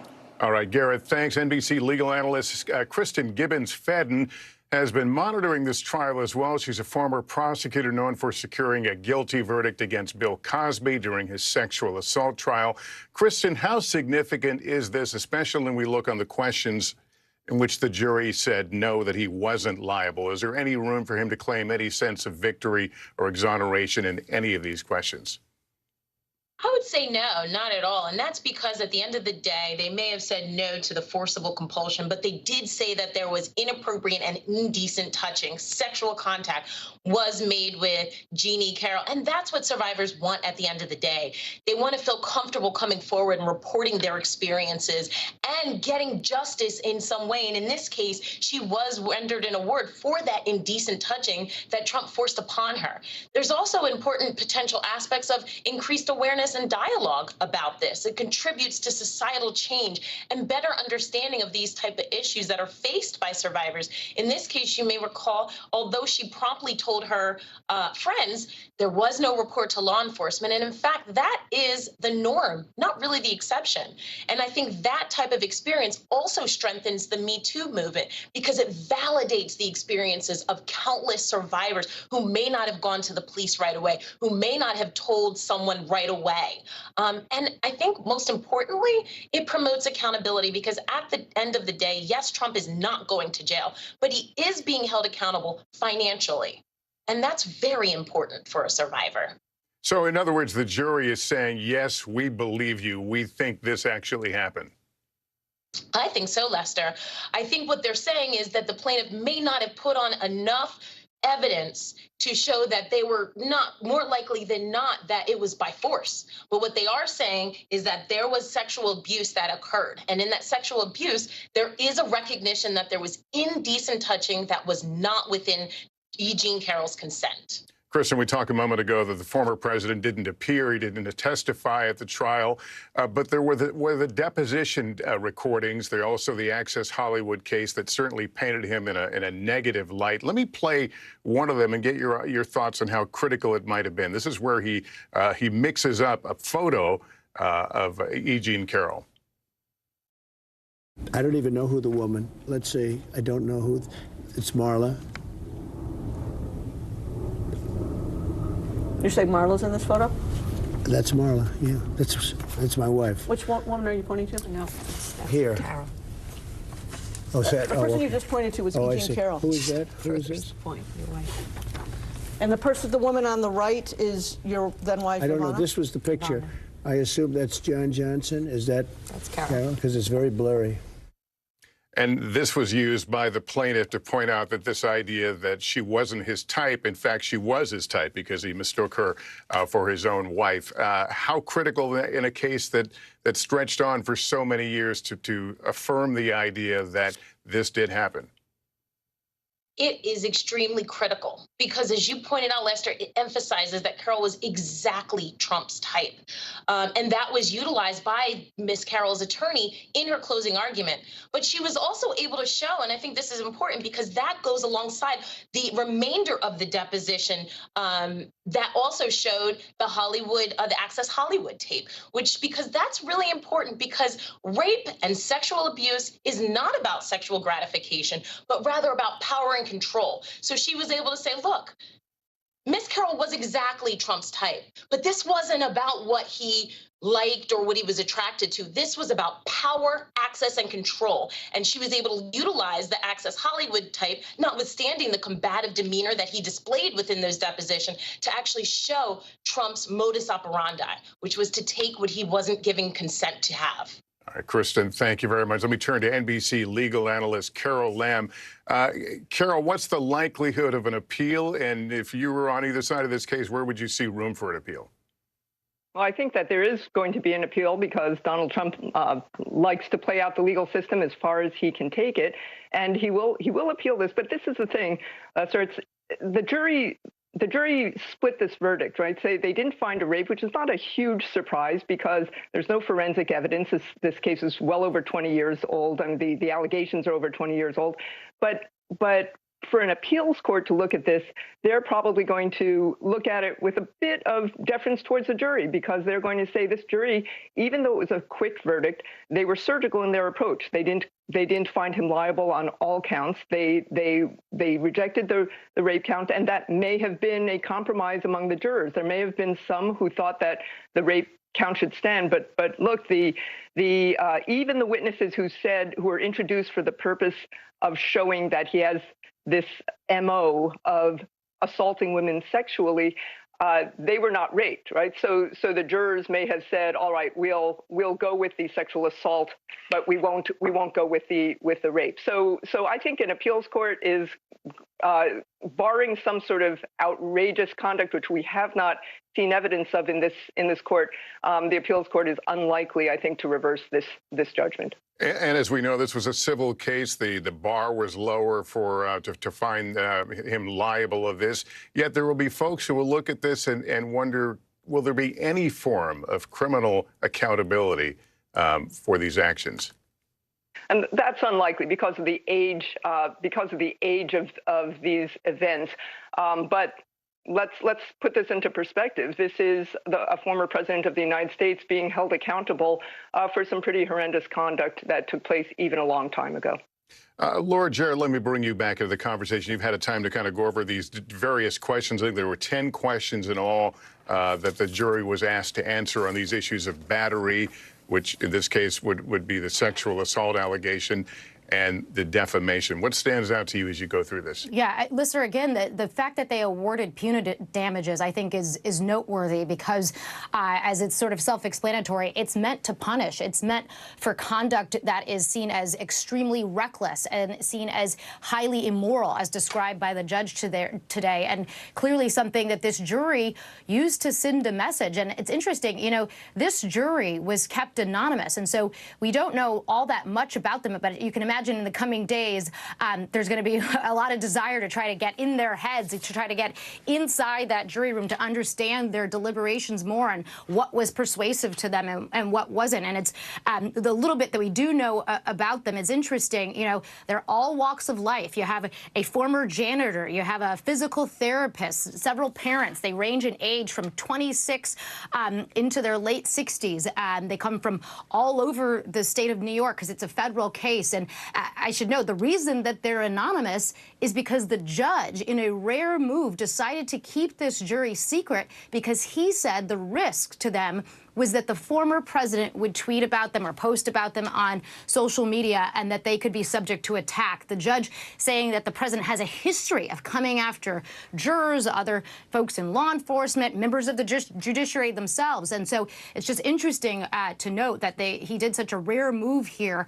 But the jury's verdict is obviously self-explanatory now. I'm curious what the legal thinking was to not ask for a damage amount in this case, to leave it to the jury. story at the same time that the plaintiffs are claiming her reputation was hurt, presumably her marketability was hurt. What was the thinking there, you believe? I think that it was a strategic move because they knew if they put a certain dollar amount on it, then if they fell short of that, that would be seen as a devastating loss. Whereas now you have $5 million that has been awarded when she didn't ask for a single dime. She didn't ask for anything. And so I think from an optics, from a strategic standpoint, it was a deliberate move by Carroll's attorneys. And back to the idea of whether there will be an appeal. Does that again make it harder for the defendant in this case to have an appeal when the number is not what most people would think outrageous in terms of the size? I think the harder thing for the former president is that it's a jury trial. And typically when you have a jury trial and you have several days of testimony and the judge has, allowed him a last-ditch opportunity to testify, which he didn't take, those are the kinds of things I think the court will find interesting. Obviously, the number itself, again, eye-popping. Laura Jarrett, thank you. That concludes this NBC News special report. More throughout the day on our streaming channel, NBC News Now. And, of course, on Nightly News. I'm Lester Holt in New York. Good day, everyone.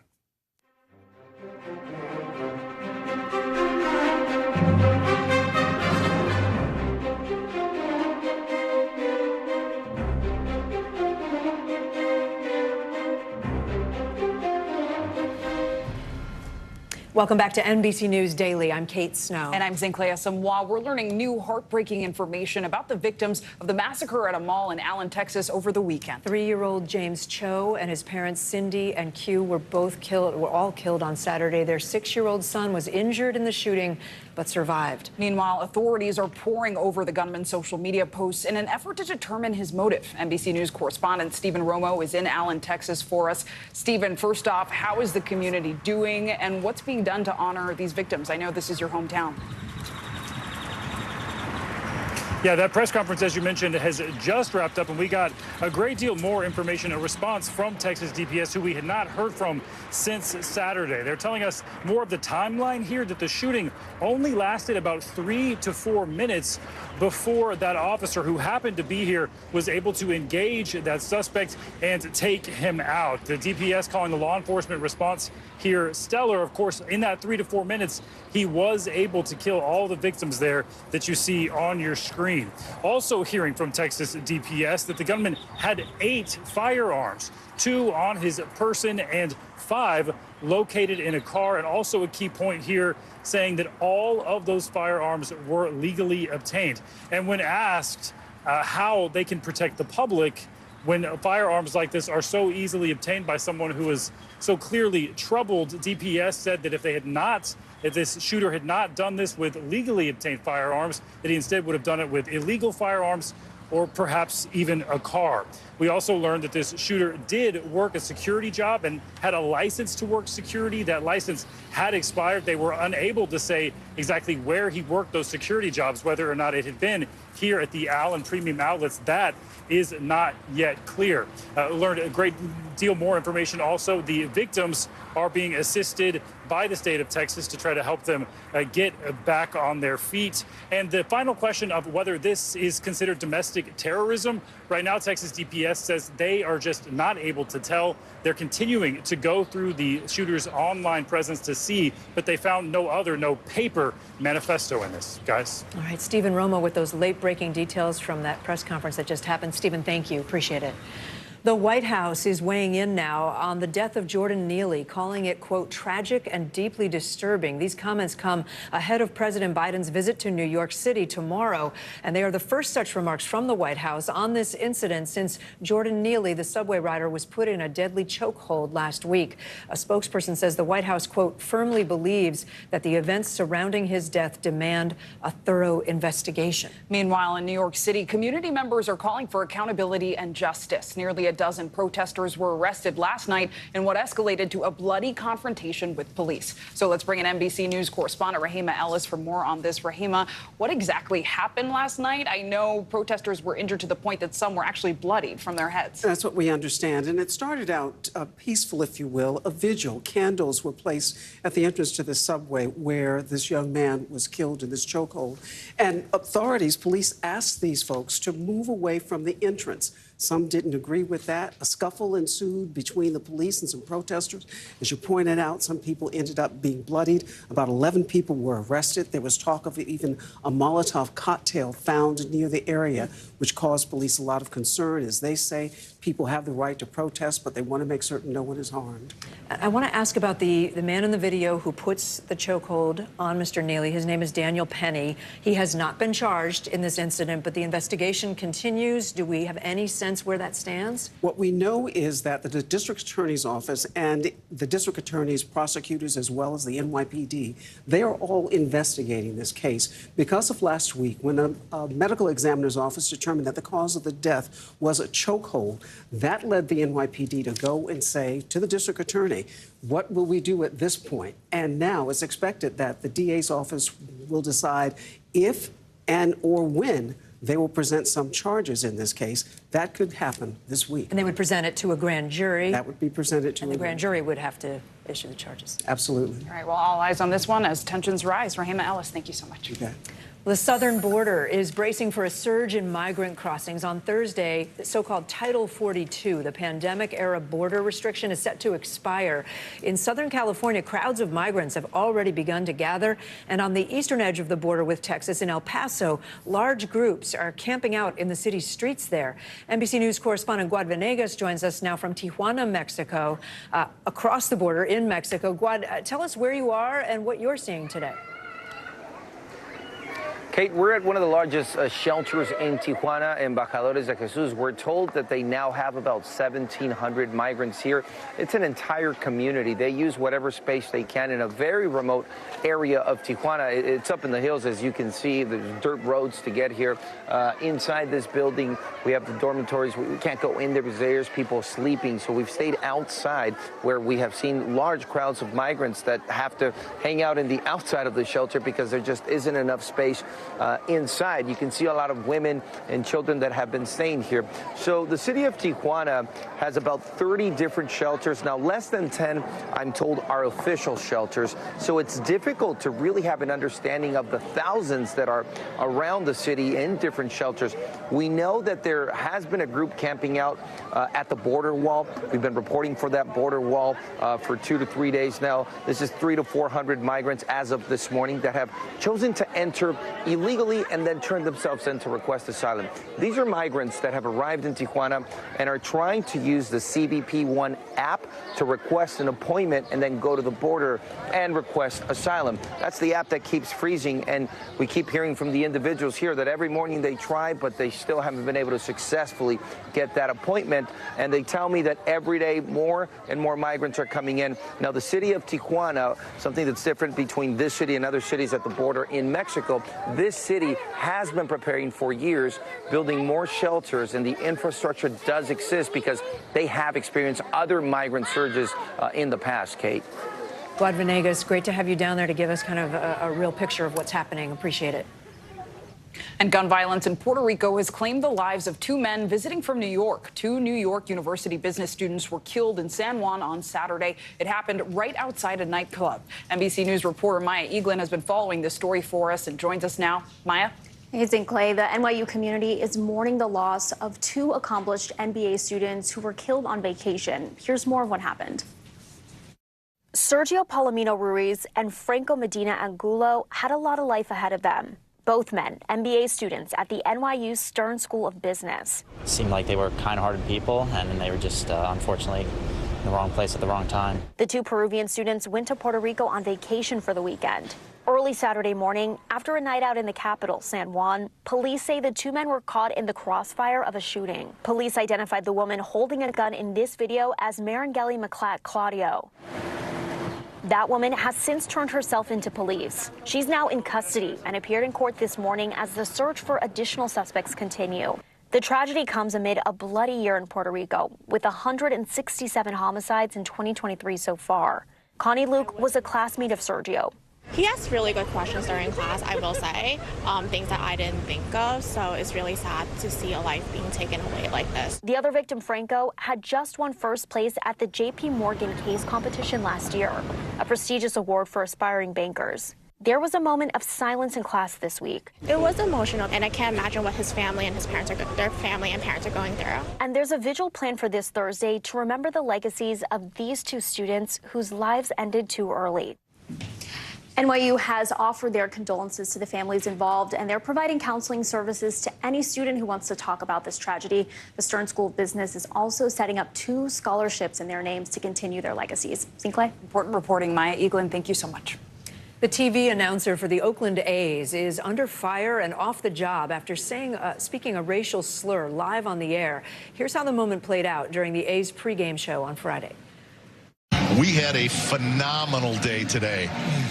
League Museum and Arthur Bryant's Barbecue. That came after he had visited a museum and he used the N-word there. Now the internet and A's fans are now divided over whether the host should be fired. NBC News correspondent Marissa Parra following the story for us. So, Marissa, what has the announcer said and what's been the reaction? Yeah, so this was last Friday during the team's pregame show. Kuiper was trying to say that he paid a visit to the Negro Leagues Baseball Museum, but instead of using the word Negroes, he used a different word. He used the N-word. So it was over an hour later into the broadcast that Kuiper addressed this moment, saying it was a mistake. I just wanted to, a little bit earlier in the show, I said something didn't come out quite the way I wanted it to. And I just wanted to apologize if it sounded different than I meant it to be said. So, Kate, Kuiper is not the only one facing criticism. The commentator who was standing next to him also facing heat for not addressing the moment as it happened on air. He later addressed it on Twitter, saying he didn't realize what had happened until it was too late. Kate. Marissa, do we know when a decision might be made on Kuiper's future and what happens next? Yeah, that's a great question. Well, we know that the Oakland A's released a statement saying that they found the language used by Kuiper to be unacceptable. They said they do not condone it, and they said they are, quote, working to address the situation. But, you know, we also have Bob Kendrick, the president of the Negro Leagues Baseball Museum, who had his own response. That word is hurtful. It is painful. I don't know Glenn's heart, but I do know my heart. And my heart is one of forgiveness. And I hope that everyone else will join me in forgiving him. So Kuiper's fate remains a flashpoint of discussion online. And Kate, to your point, in terms of when he'll be back, we know he is suspended and he'll remain off the air until a thorough investigation is completed. Kate? All right, Marissa Parra, thank you. Coming up, what all women need to know about new breast cancer screening guidelines. You're watching NBC News Daily. But first, time for today's Daily Snapshot. Meet the newest and youngest members of a monastery in South Korea. These little kids will spend the next few weeks training to become Buddhist monks. We love to see it. They're so young, so smiley. First order of business, though, is having their heads freshly shaven. You see them touching them there. Each year, children in Seoul are invited to live as monks to celebrate Buddha's birthday. We love to see it. More NBC News Daily right after this.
This is what it looks and feels from the storm zone. The bigger piece to the puzzle. Here's some of the stories we're watching tonight.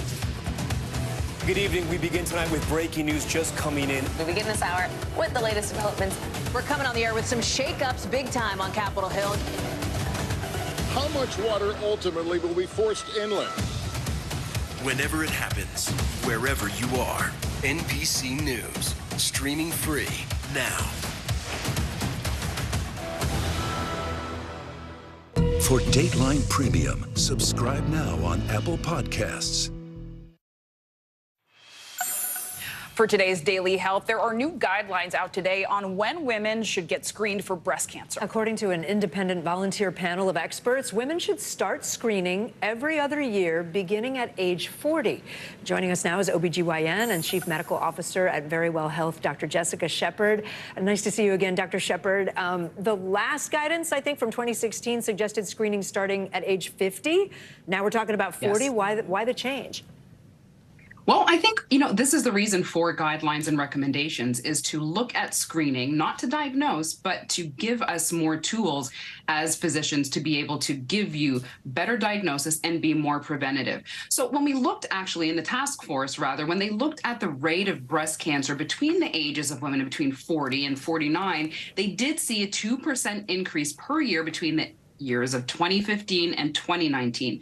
So from this information, this is why we do these screenings and looking back at data retrospectively to say, do we need to change this recommendation? And in this instance, they felt that it was going to save more lives, 20% in fact, looking across the lifespan of a woman, when we know that breast cancer actually is a 1 in 8 chance of having that in a woman's lifetime. So this could really be life-changing. That's really important. And Dr. Shepard, I do want to ask you about another big health story, because starting today, the FDA is meeting to consider the first over-the-counter birth control pill. That's pretty big, because I know the last CDC data indicates that around 65% of women ages 15 to 49 are on some form of contraception. So what would this mean for women if approved?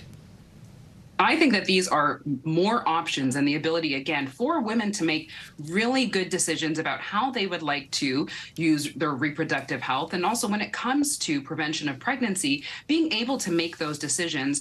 And specifically, this is very important for women who maybe don't have access to health care in the way that we typically see, or maybe live in rural areas. And this allows them, again, to make a decision, but to have access to the actual resource that they can use in order to prevent pregnancy and give them the empowering ability to maintain their reproductive health.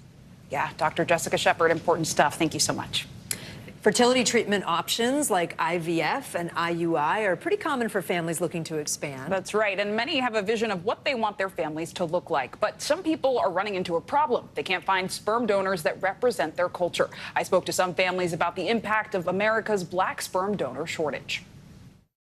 From a very young age, I knew that I wanted to be a mom. What Reese Brooks didn't know is that at 24 years old, she would need a sperm donor. What were you looking for when it came to finding a donor? At first, it was trying to find a donor that was African American. In the United States, there's a black sperm donor shortage. A recent study looking at 20 sperm banks in the country, finding that of over 1,600 donors, just 53 were African American. That's only 3.2%. The lack of representative donors leading some, like Brooks, to less regulated tactics of conception. Did you have any concerns about using online groups when they don't have the same regulations? Absolutely. You can run into a lot of, legal issues down the road. Finding a black donor using U.S. cryobanks is a struggle Angela Stepanczyk also knows well. We were not able to find a black donor that matched our DNA needs. So we ended up using a donor from Venezuela. The experience motivated the 40-year-old to create her own organization, the Reproductive Village Cryobank. I thought I could either help more black donors come to these legacy white sperm banks, or we could do our own thing, and we can create a welcoming community for black men and black families to come and expand and sustain their families. Experts like doctors Cassie Hobbs and Alexis Gadsden say several obstacles have created this shortage. I think we must mention the fact that there's this historical distrust in minority populations, in particular in the African American population, of the medical system in general. If you have the sickle cell trait, which 1 in 10 to 1 in 13 individuals has, you're automatically disqualified. Sperm donation in the United States is also extremely selective, with height and education requirements and extensive health and psych evaluations. Another major disqualifier, men who have sex with men cannot donate, following a controversial FDA ban in place since 2005. In a statement to NBC, the FDA said in part, despite the high level of accuracy and sensitivity of today's donor screening test for communicable diseases, FDA still believes the testing alone is not sufficient to prevent the introduction, transmission, and spread of communicable diseases and protect recipients. Reese Brooks did find her black sperm donor, but it came at a cost. I guess I didn't realize how expensive it was. I did 3 IUI tries with that person, and unfortunately I did not conceive. Brooks says at around $1,200 per vial, she eventually sought a new donor, but during her next try, she didn't find a black donor match. So how did it feel realizing you weren't going to get that black sperm donor? I think it was more important that I, at the end of the day, was a mom. So it definitely hurt my feelings that there was a lack of African-American donors. I didn't care if she came out purple. I just wanted to be a mom. Thank you for that. Of course, my pleasure. There's much more news ahead. You're watching NBC News Daily.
For Dateline Premium, subscribe now on Apple Podcasts. We're back now from Las Vegas. From Seattle, from Guatemala City. From Wilmington. I was in space in Texas. From Normandy, From France. Surfside, Florida. Thank you for watching, everyone.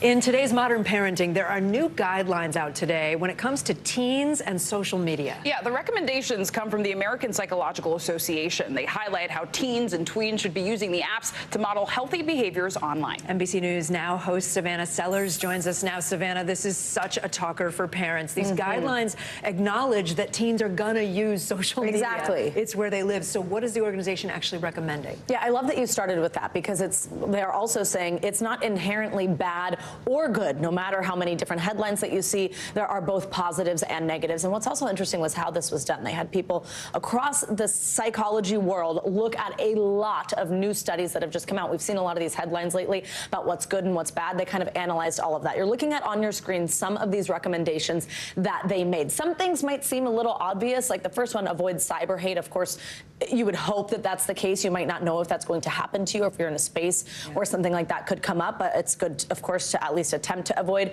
reducing exposure to certain content, screening for signs of problematic usage. Both of those bullets are sort of referring to things like the comparison trap, young girls dealing with body image issues, things like that that will arise spending too much time on certain apps or maybe following accounts that are harmful to them, that type of thing. Another thing that's on here that's really good, adult monitoring, of course, children ages 10 to 14. Many apps, so you shouldn't even be until you're age 13 on them, which is an important note. And the final one I think is really good, and we're going to talk about parents. It's not just about what they're encountering on these apps, it's also the loss of other things when they're spending so much screen time. For example, sleep or maybe physical activity, things like that. So big, and obviously the focus is teens and tweens, but what do these guidelines mean for parents, Savannah? So for parents, I think the best thing that you could take away from this is a conversation starter with your kids about how they should be using social media. A lot of these things are probably things parents might already have in practice or be trying to do with their kids, but it's a good way to check in and say, hey, who are you following? What accounts are you looking at? And do you think that they're really serving you? Should you block certain things? Should you not be consuming certain information? And then definitely that thing about sleep and physical activity, it does come down to how much time a lot of cases is spent, not just the content encountered in those places. We have a rule in our house, no screens in the bedroom. Yeah. Even for my 17-year-old, like leave them downstairs when you go to bed so you actually get sleep. I had to charge my phone in the kitchen. We don't have a ton of time, but what should companies be doing to help parents? So this was also aimed at companies. This was meant for youth using these apps to have this information as well as parents, but they also do say, look, of course, these companies have some responsibility here. Some of the really big questions that come out of this are, what does this mean tech companies should and can be doing when it comes to their algorithm? What should a young brain matched up against an algorithm be matched with? It's different when you're under the age of 18 versus an adult to reason through some of what you see. Also, should teenagers be using things like the like button? Does that lend to that comparing and despairing sort of cycle that we see if you're basing it off of how many likes you're getting? Questions like that. And also, we could see some of that come up in legislation that we're seeing sort of piecemeal across the country in certain states, as well as conversation on Capitol Hill right now. Savannah Steller's covering it all for us. Thank you. Thank you. Now let's take a look at some other stories trending right now. Real Housewives of Atlanta star Kim Zolciak is calling it quits with her husband after 11 years of marriage. Zolciak has filed for divorce from former NFL player Kroy Biermann. According to documents obtained by TMZ, Biermann is not addressing the split publicly. The couple married back in 2011. They have 4 children together. And Britney Spears' highly anticipated memoir has reportedly been put on hold, at least for now, over concerns from A-listers who know her. According to the news outlets U.S. Sun, Spears' publisher, Simon Schuster, received legal letters from those who fear what she may have written about them. The tell-all is expected to detail her conservatorship, her marriage to her third husband, and other topics she has never spoken about publicly, but I'm sure a lot of Britney fans, including myself, want to hear about. You would read that book? Oh, I would read the book. I would listen to the audiobook, all of it. Actor Robert De Niro is a dad again, everybody, at 79. The Godfather actor told Entertainment Tonight Canada that he has just welcomed another baby without revealing any other details beyond that. A rep for De Niro confirmed the news to NBC. This is his 7th child. All right, we really spanned it all, Kate. I mean, we covered marriage, we covered divorce, we covered birth. That's true. What else? We have it all. We have it all here. We're a full-service show here. You have thoughts, you want to tweet at us or send us? I'm at TV Kate Snow. I'm at Simply Zinkley. And, of course, we stream everywhere, NBC News Now and the like. I'm Zinkley Asamoah. I'm Kate Snow. The news continues right after this.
Back now from Las Vegas, Seattle, Guatemala City, from Wilmington, I was in space in Texas, from Normandy, from Surfside, Florida. Thank you for watching, everyone.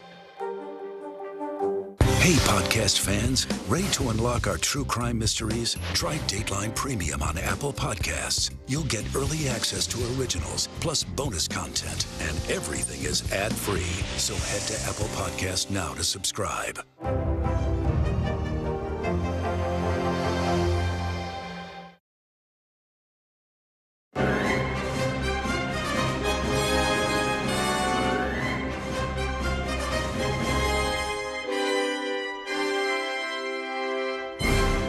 Welcome to Meet the Press Now. I'm Kristen Welker in Washington on a very busy afternoon of breaking news.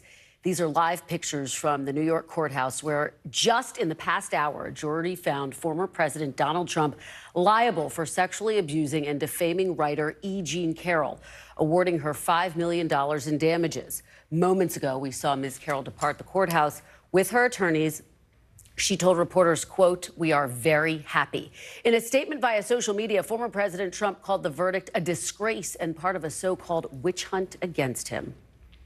As we monitor the situation in New York and the reaction, we are also following more breaking news this hour from the White House, where President Biden is meeting with congressional leaders amid a dangerous impasse over raising the nation's borrowing limit and averting a potential government default, which Treasury Secretary Janet Yellen warns could happen as early as June 1st if a deal is not reached. The meeting should be getting started any moment now at the White House. It's unclear how long or how productive these talks will be. We're standing by to hear from congressional leaders when the meeting wraps. What is clear, though, both sides are dug in right now and refusing to budge. Democrats demanding a clean bill to raise the debt limit, Republicans demanding spending cuts. And with the clock ticking down to a potential economic catastrophe, Speaker McCarthy told my colleague Garrett Haake today that House Republicans will reject even a short-term deal on the issue. We seem to be hearing from the White House the idea that they may want more time. They may want to try to align the debt ceiling with budget negotiations that would normally take place in the fall. Is that something you would be amenable to if that's presented to you today? No. No, we shouldn't kick the road. Let's just get this done now. The White House, meanwhile, is not budging from its position while also rebuffing a short-term fix. Here's Press Secretary Karine Jean-Pierre just this afternoon. The president has been clear since February. Since February, he has said over and over again, we cannot be a country that defaults. And most recently, he has said we cannot be a deadbeat nation, something that we have never done before. And so they need to take action. Congress has to do their job. Super simple. They are manufacturing a crisis. Adding to the uncertainty of today's meeting are the political struggles facing both the president and Speaker McCarthy. President Biden enters with an approval rating that just hit a new low, 36%, according to a new Washington Post ABC News poll, with voters saying Donald Trump did a better job handling the economy. Speaker McCarthy, meanwhile, enters with an unruly and slim majority in the House and an ever-present threat from hardliners to potentially hold a vote to try to oust him from power if he doesn't hold the line. NBC's Monica Alba is outside the White House, and NBC's Ali Vitale is on Capitol Hill to help start us off this morning, or this afternoon, I should say. Monica, let's start with you, because the stakes could not be higher here. And I know you've been talking to your sources, I've been talking to my sources, and they're basically downplaying expectations that anything major is going to come out of this meeting. What are you hearing, and what are you anticipating? And I think that shouldn't be too surprising, Kristen, because, of course, going into this, White House officials are bracing here for the possibility that there won't be any resolution in the near term and that this could go right up to the wire. And that is exactly the point that also the president is going to be hammering home, that we can't afford to do that as a nation, he's going to argue, to let this get this close. But, of course, this is a major display of brinkmanship really on both sides, because the White House is completely dug in, saying, look, there have been those in both parties, Republican and Democrat, who have had to deal with this over the past many decades, and every single time they have been able to get to a place where they can raise the debt ceiling and move on, and that this time should not be any different, while you have Republicans who are extremely dug in on their position that this needs to be connected to some major spending cuts and a larger conversation about a budget. So when these congressional leaders sit down with the president here in the Oval Office, we know that there is tons that they can discuss about their different positions. But what really matters is what, if any, common ground both sides can identify, and then pretty much lay out a path forward about what happens next. Because again, this likely isn't going to be resolved with anything today. Instead, it'll be about what both sides could potentially agree to seeing happen, which could be as simple as we'll talk again in a couple of days.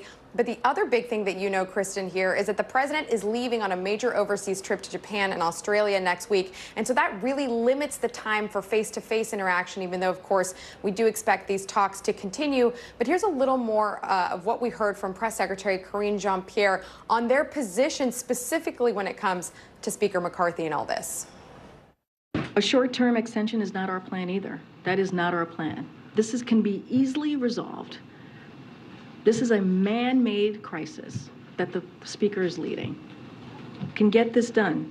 We want to make sure that we remove the threat of default, and that's what the President's going to be making clear about. This is not negotiable. Now, it has been months since the president and Speaker McCarthy last met face-to-face, so that's another important dynamic to all of this, Kristen. But the president has been completely clear here that if this were to happen, and we throw this word around a lot, it's unprecedented. It never has before in this case in American history. It really would mean financial catastrophe for millions of Americans. Jobs would be wiped out, and there would likely be a recession. So the stakes simply could not be higher. Ali, let me turn to you on that point. I mean, there's been so much talk of a short-term extension. And based on my conversations, I have a lot of people saying, look, realistically speaking, that may just be the best off-ramp. Obviously, we heard what Speaker McCarthy told Garrett earlier today. But what are your sources telling you about a potential off-ramp? Are they more seriously considering the possibility of a short-term resolution to this than they're publicly willing to say?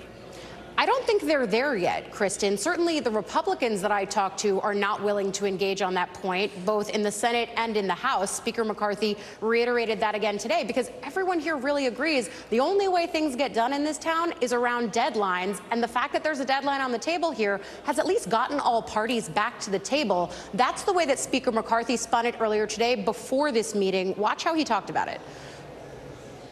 It's the Republicans that have looked ahead long term and have solutions. So we'll pass a border security bill this week.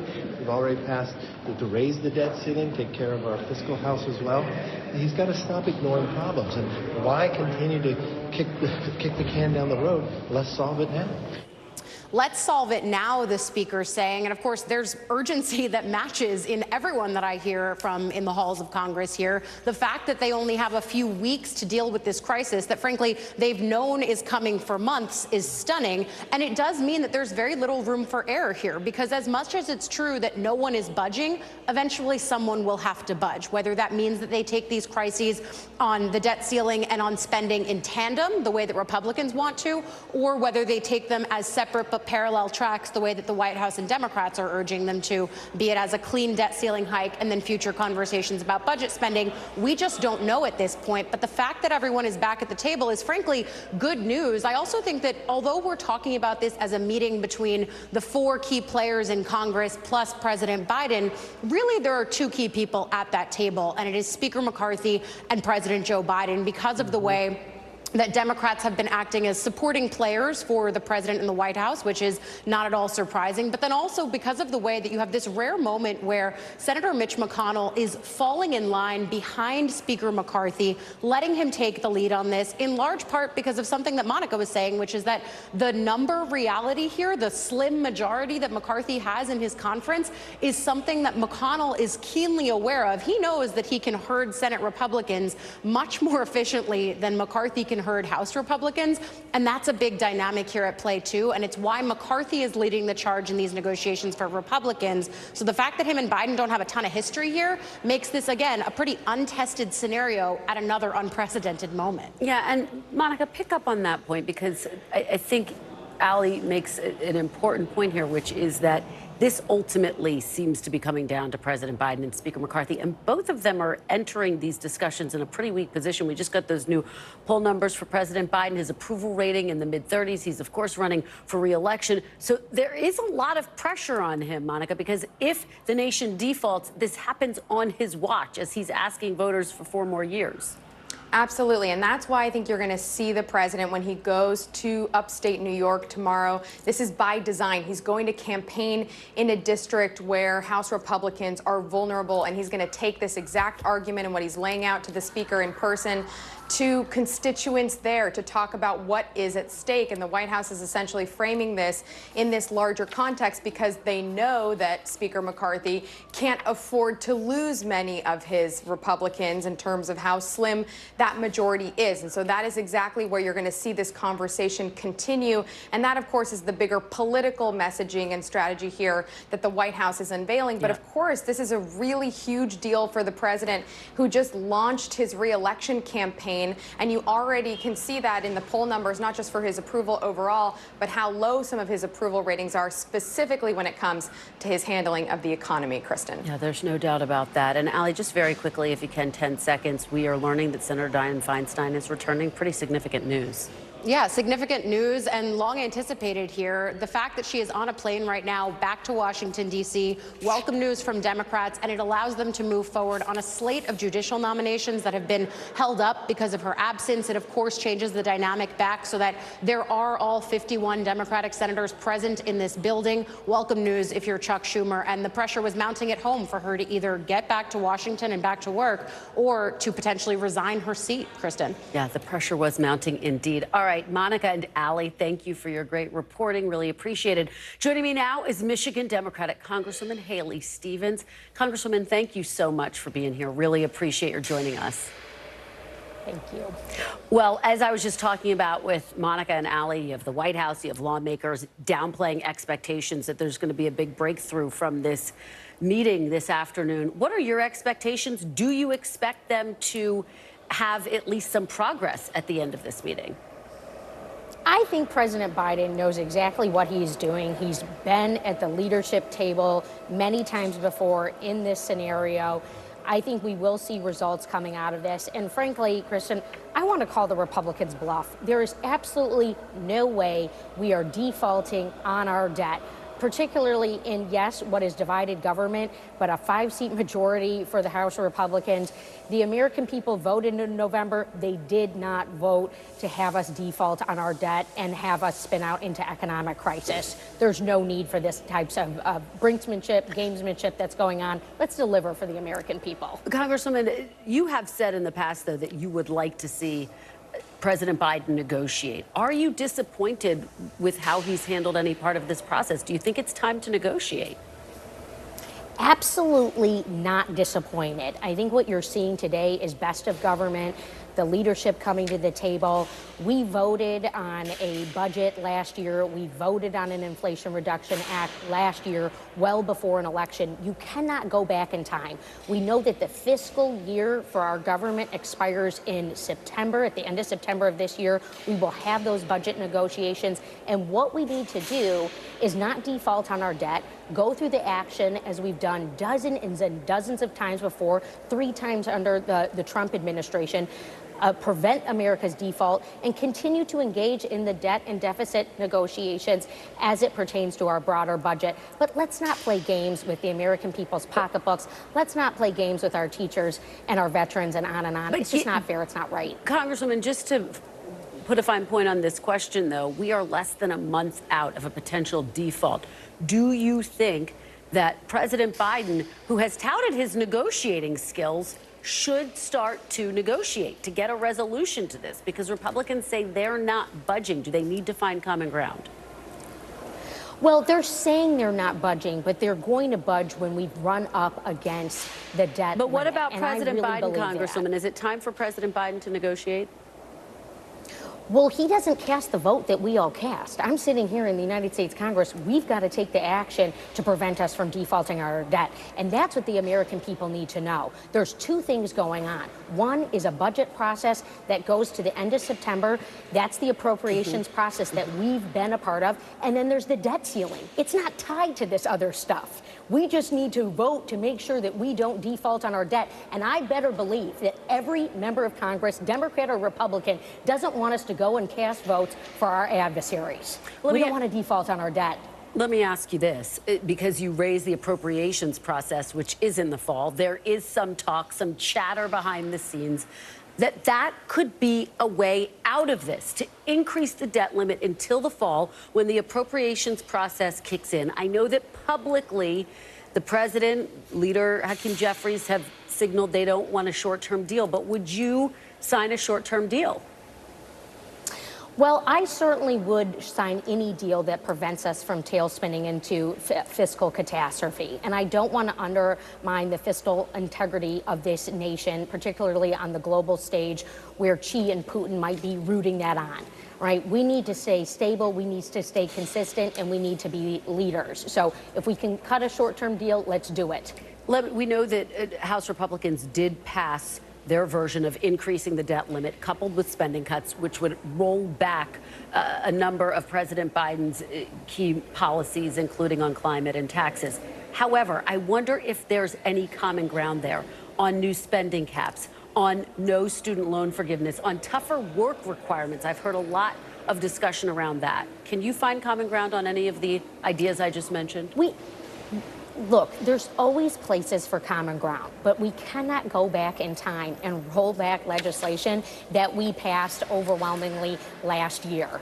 If that is on climate, if that's on supporting our veterans, on chips and science, these are things that the American people supported. What we can do is take a future forward look and say, where can we be responsible in a bipartisan way? You see people, Republicans running for president right now saying, hey, this is a shared party concern and consideration. So we don't need to play games, right, with the perfunctory vote that needs to take place, just saying, hey, we're not going to default on our debt.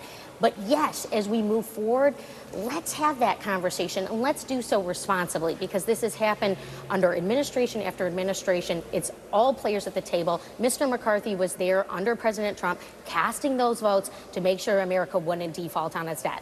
So we can do that in this circumstance. And as a member of Congress from Michigan, who's being led right now, our state, with an incredible governor who's balancing our budget and spending responsibly, let's get this done. Congresswoman, one final question. Let me just ask you about some new polling that has come out. This Washington Post ABC News poll, which found a majority of respondents favored Donald Trump's handling of the economy more than Joe Biden's. The same poll also found that only 1/3 of Americans think President Biden has the mental sharpness to serve as president. What do you make of those numbers? Well, I think we're going to take the success of the CHIPS and science legislation that is invested in the industrial heartland of this country to the American people. Your show just shared that the president is going to be in upstate New York. I know he is taking his message there, and the results of his policies speak for themselves. Good, stable government, not waking up in the middle of the night wondering if we're going to enter nuclear war because of a tweet that the Congresswoman, I have made. to thank you so much, and we just have some tape from inside the Oval Office, this meeting that is getting underway. Let's take a look. Great. After this is all over, but in the meantime, just wanted to welcome you, let you know what we're doing. We're not going to take any questions now. We're going to get started. We're going to solve all the world's problems. Okay. Mr. President, can you cut a deal in time? Mr. Speaker, are you willing to risk a default? So much. Thank you so much. Mr. Thank you guys.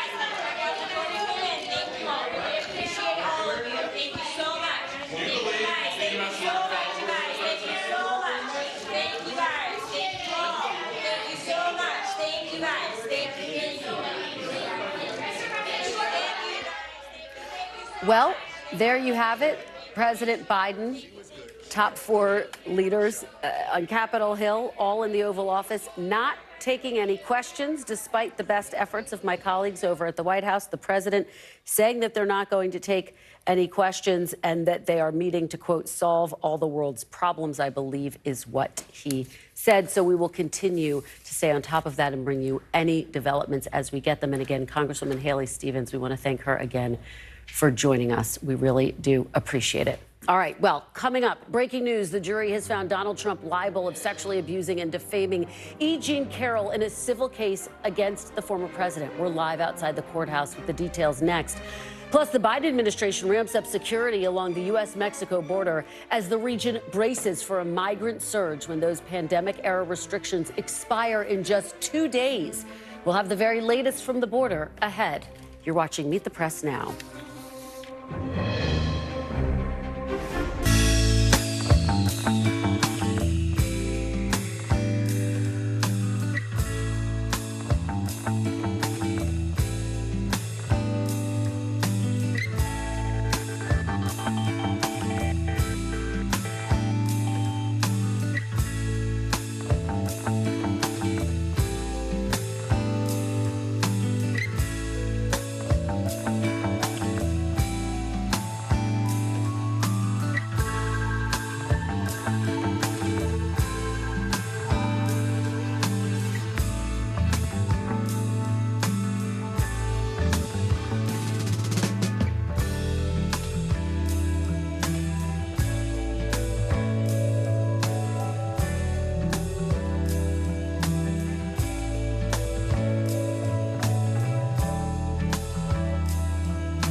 This is what it looks and feels What's the like. latest film? The bigger piece to the puzzle. Here's some of the stories we're watching tonight. How much water ultimately will be forced inland? Whenever it happens, wherever you are, NBC News, streaming free now.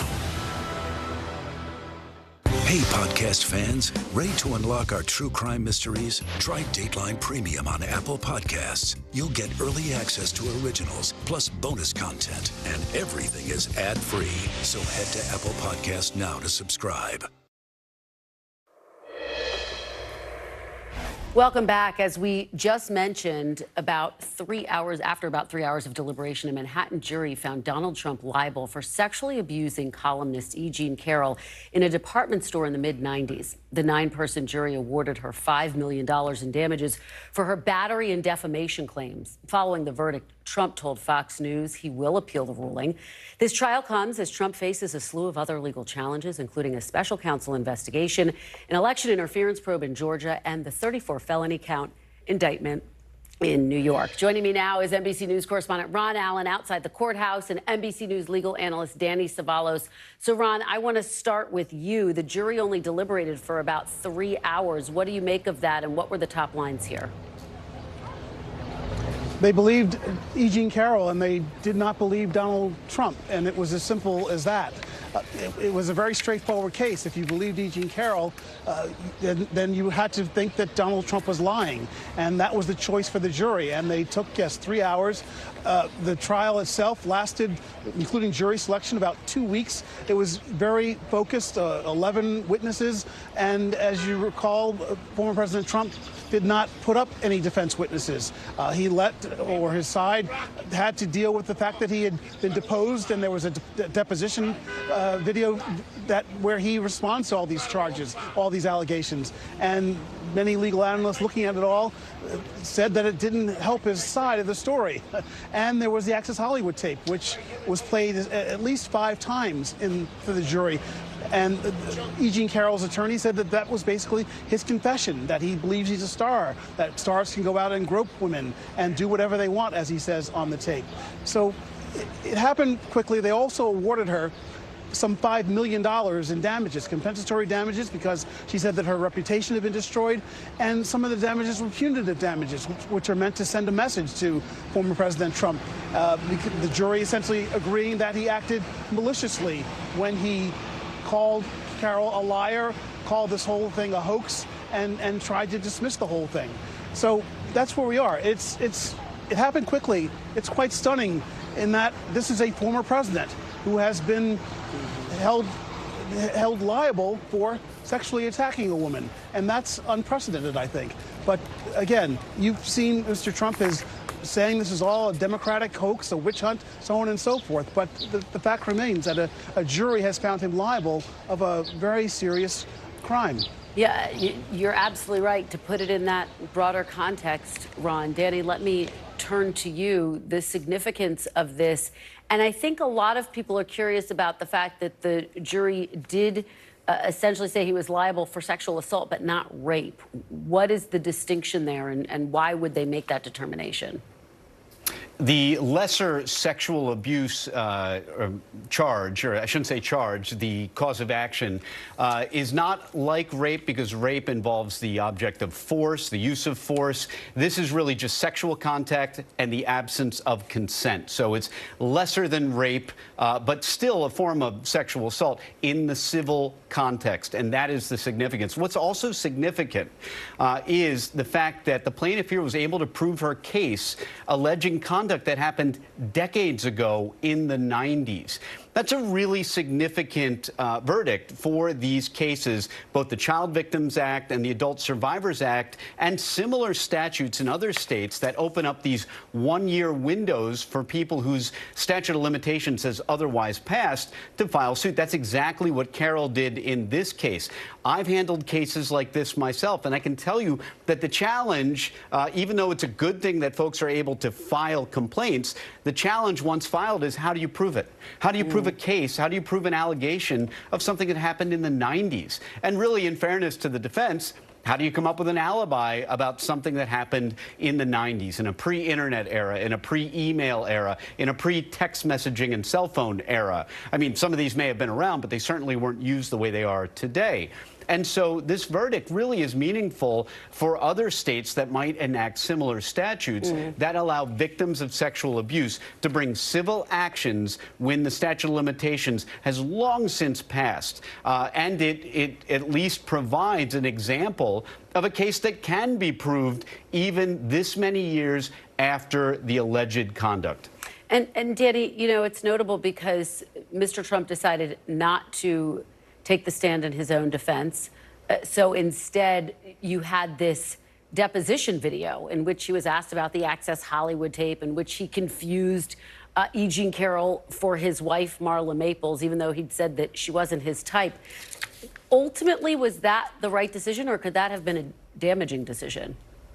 Yes, it was the right decision because the alternative was Trump testifying live without a net, and that was not going to work. So saying that this was the better choice is saying it is the better of two lousy choices for his defense attorneys. Had he testified live, then, you know, Trump could say anything that Trump might say, and that would have been bad for the defense.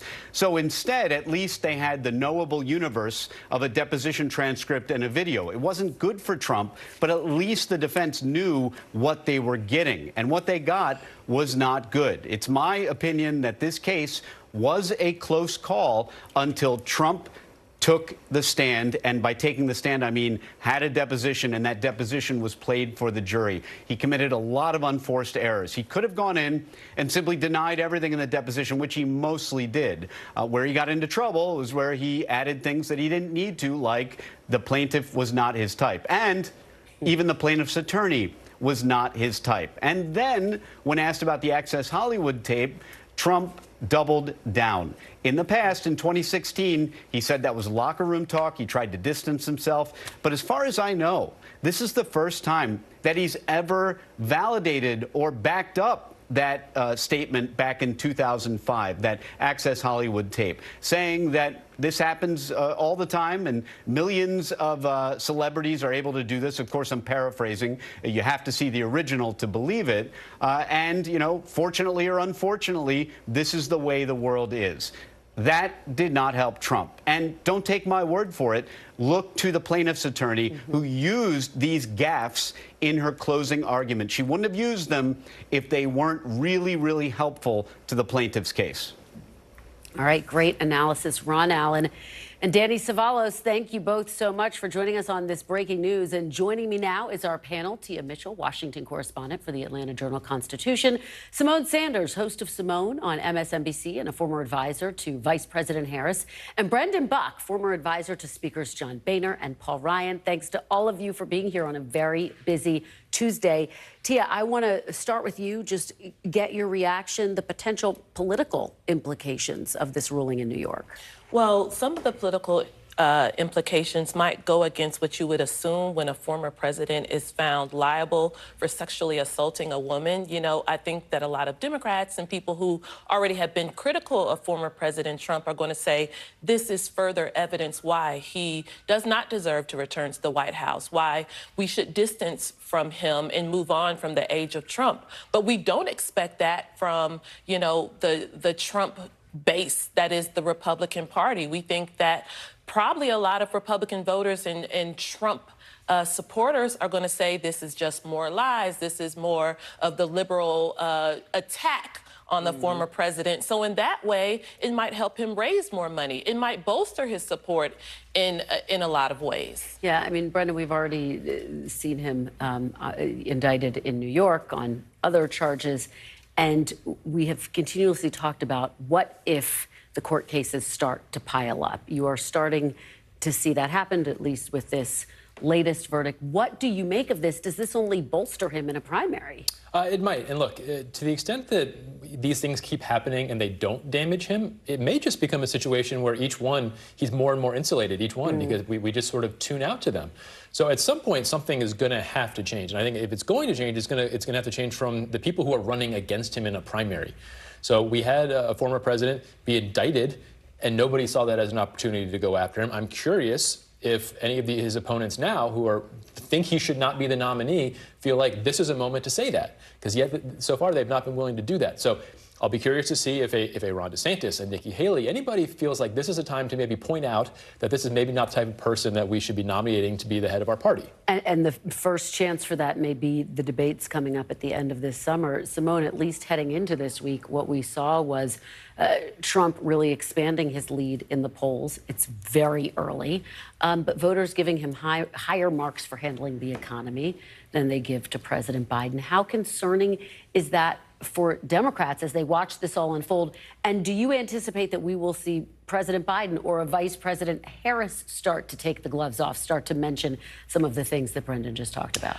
Well, I will say two things. I think first, what does it say about the state of American politics that the former president of the United States of America, who was credibly accused by multiple women of sexual assault prior to being elected, was just on trial for a civil rape case, and it was barely a blip for people across the country? And so for every woman out there who has ever have been sexually abused, sexually assaulted, who has wondered, oh, was that situation a situation where, like, is this rape? I think they should look at today and know that it is not okay, that at any time, if you find yourself in a situation to the extreme that E. Jean Carroll found herself in, or the situation is a little more murky, just know that if it doesn't feel right, it isn't right. No means no, and everyone should be held accountable. Nobody is above the law. I think when it comes to the political piece of this, you talk about the recent poll. I saw your interview with the Congresswoman, talked about the ABC Washington Post poll, talked about the economy. I have long since said that my Republican friends have always gotten the benefit of the doubt in the economy, even when there's nothing there to back it up. Right? Even the Republicans, I mean, honestly, Brendan Buck is one of the best at it, honey. He taught the people how to do it, y'all. He really did. The communication apparatus from the Republican Party apparatus across the board has, in fact, been the game of we will say it, we will lean in, and, you know, it's up to you to tell us that it's not true. Brendan, I got to let you respond to that. And that's a nice pivot as we start to talk about the debt limit. I mean, talk about kind of the pressure on both sides. I mean, Speaker McCarthy to really get this over the finish line. Yeah, look, I mean, I think you have to look at the context that they're walking into this. The president, as we have seen, is vulnerable, very vulnerable. And they seem to be making a bet, or have made a bet for a long time, that they're willing to stand just straight up to Republicans and say, I dare you to go over the debt limit. That is a risky proposition. And now, look, you may win the politics of that, who's to blame, but there are significant economic consequences if we come close. Now, that would be one thing if Kevin McCarthy was asking for what the House passed, that huge, massive thing that, of course, they're never going to go for. I think there's a much smaller deal that can be had here that would mitigate the risk of, you know, the economy blowing up from a debt limit, but also might actually be good for the president. Which is, you have a vision for. Well, just like Kevin McCarthy is made pretty clear. He's not actually asking for this big thing. He just wants some level of spending restraint for the next couple of years, what we call budget caps. I don't think he's going to get much in way of like deep cuts. They talk about going back a few years. I don't think that's going to happen, but I think there is a deal that could be had where it is spending cuts for the next couple of years, minimal spending cuts that wouldn't be terribly damaging to Democratic priorities, but would give Joe Biden a bipartisan win on fiscal restraint at a time when there is high inflation. That is a win for him. Tia, what are you hearing about where this is all heading? I think Brendan paints a rosy picture of what could happen, but you're ignoring the far right flank of the House Republican caucus. Oh, I never. Well, I don't say ignoring, but in your response, we didn't get to that part, which is it's going to be very hard for Kevin McCarthy to bring that type of bipartisan agreement back to his conference. Absolutely, which is, I think, all the more reason Joe Biden should be willing to do that deal.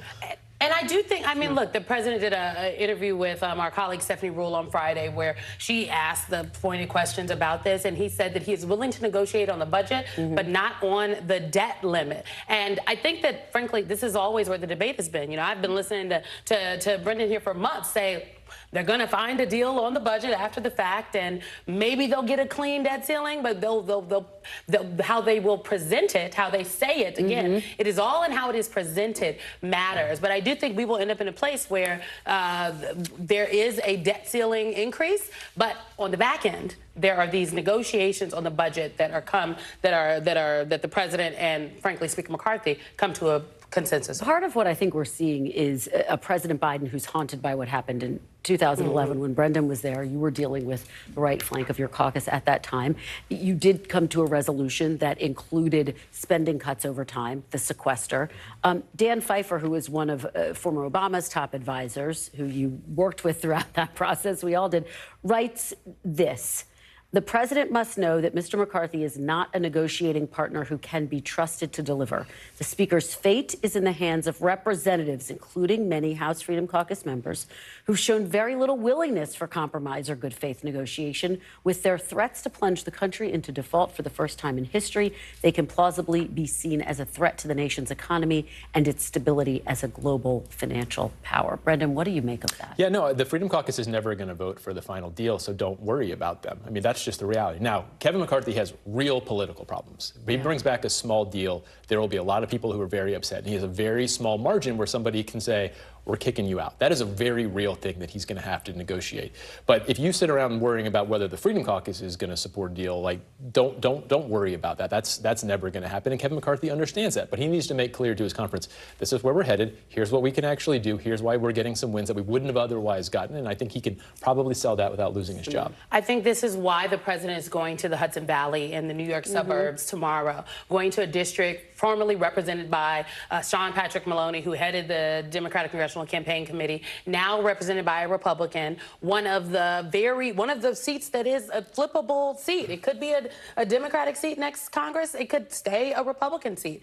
He's going to make the case to these members across the country who are not these MAGA Republicans that Tia mentioned and that Brendan are talking about, but folks who have to find consensus because that's what the people who elected them sent them to Congress to do. Tia, we've talked so much about the political pressure on President Biden, who's running for re-election, on Speaker McCarthy, whose conference is not only very divided, but doesn't take much for them to basically oust him from his speakership.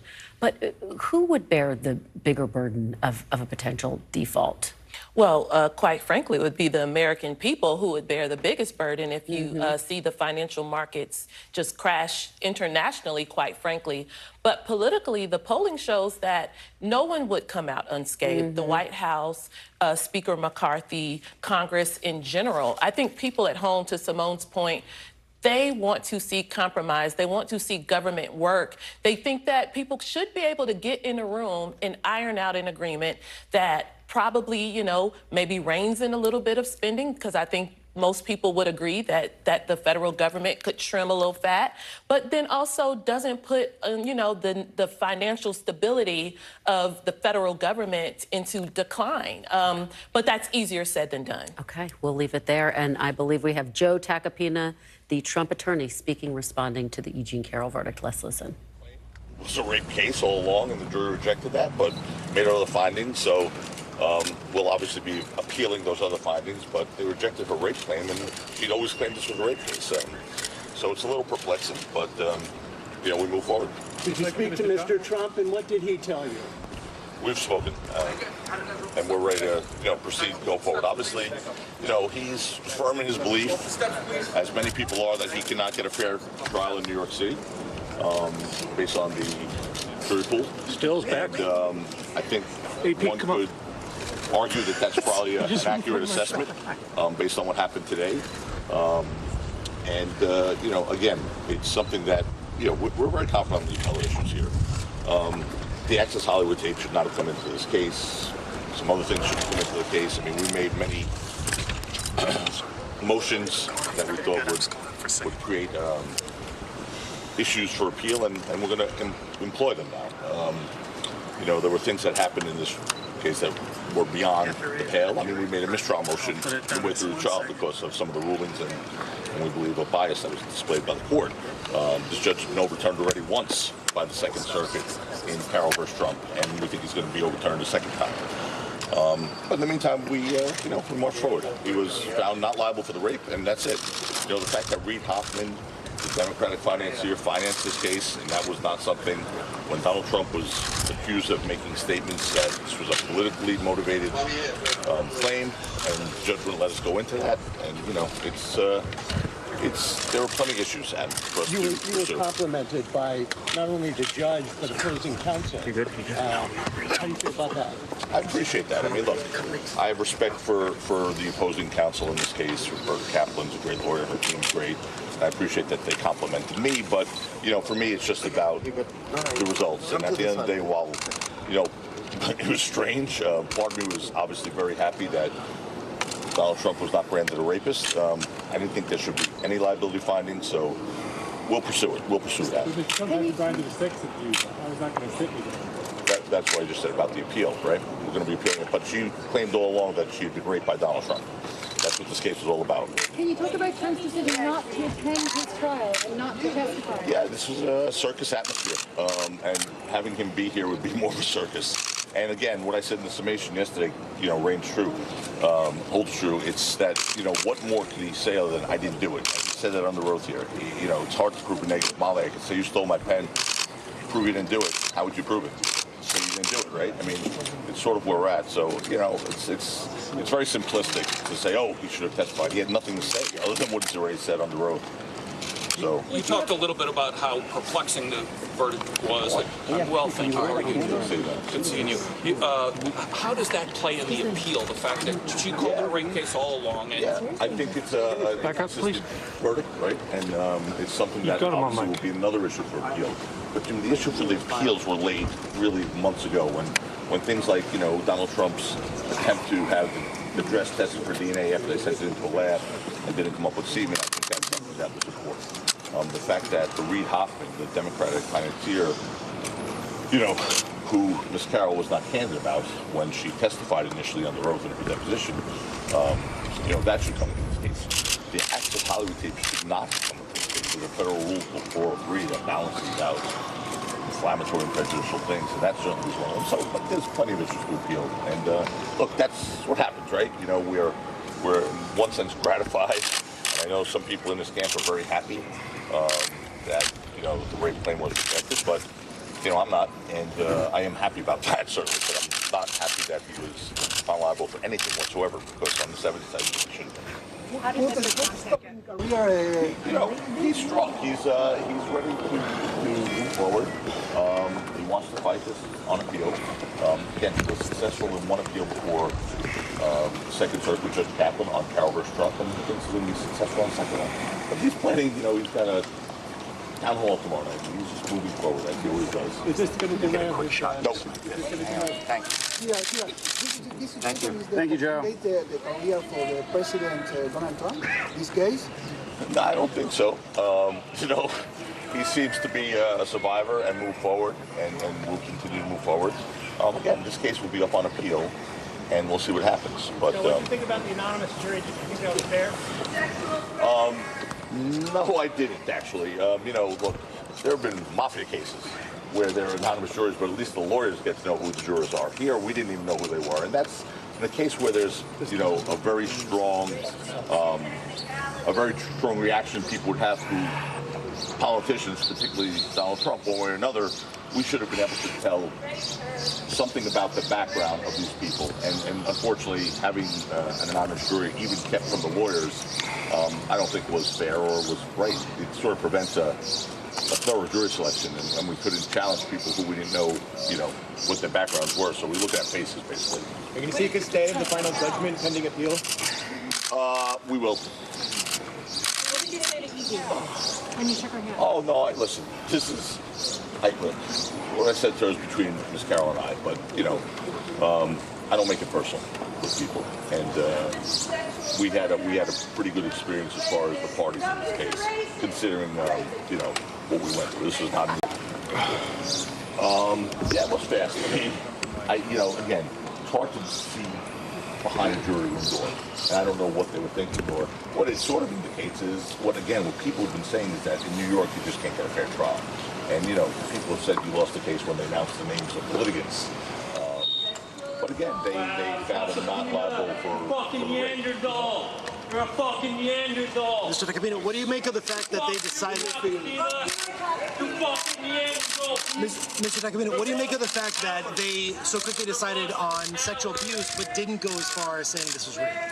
Yeah, it's what I said earlier, which is a bit inconsistent, right? It's a bit inconsistent because all along she was saying this was a rape.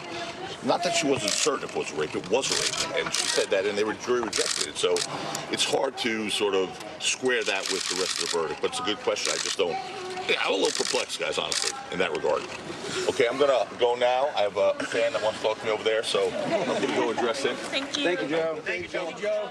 All right, that was Joe Tacopina, attorney for former President Trump in the E. Jean Carroll civil case. Of course, the former president just found liable for sexually abusing the columnist. There you heard Tacopina say that he had spoken to his client, saying that he's ready to move forward. He wants to fight this on appeal, saying that they will appeal. You heard Tacopina describe the entire process as a circus atmosphere, saying, for example, that the Access Hollywood tape should not have been admitted as evidence, and saying that there were things that should have been done very differently. I want to go to Danny Savalos and get your take, Danny, and also apologize to our viewers. There was some language there in the background.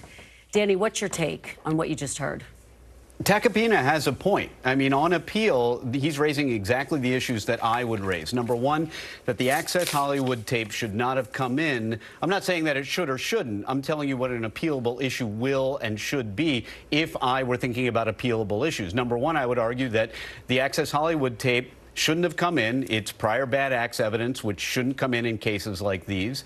And so, too, should the witnesses, the other alleged victims, should not have come in either. Again, I'm not saying that's my opinion. I'm saying an appellate lawyer is certain to raise those issues, and they might prevail. If you look back just in the last few years, this appears, and this is just anecdotal, non-scientific, my observation, this kind of prior bad act evidence has gotten overturned on appeal. So it's possible you could see this case right back for a trial if the appellate court, here the Second Circuit Court of Appeals, decides that this evidence shouldn't have come in.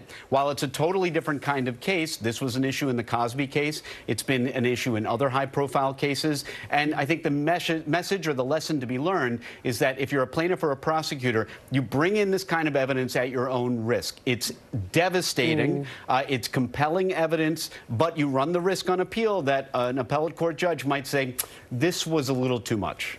Danny Savalos, thank you for that. Let me go back to the panel here. Brendan, let me just get your take, because not surprisingly, Joe Tacopina saying we're going to appeal. That's surprising to no one, but it does underscore the idea that these court cases could stretch into next year, into 2024, when general election voters start to look at this seriously. And for that reason, I don't think it's surprising that they said they're going to appeal. Whether or not they actually appeal, I'll be very curious to see. I don't know if Donald Trump wants this to continue, this conversation to continue.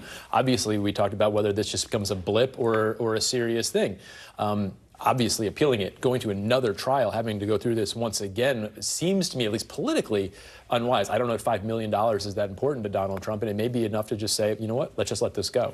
You know, Simone, something occurred to me as we were listening to Joe Tacopina. He said the president doesn't think he can get a fair trial in New York. It is a reminder of the tactics that we see from the Trump team, which is to say that this is politically motivated and to take their gloves off and fight.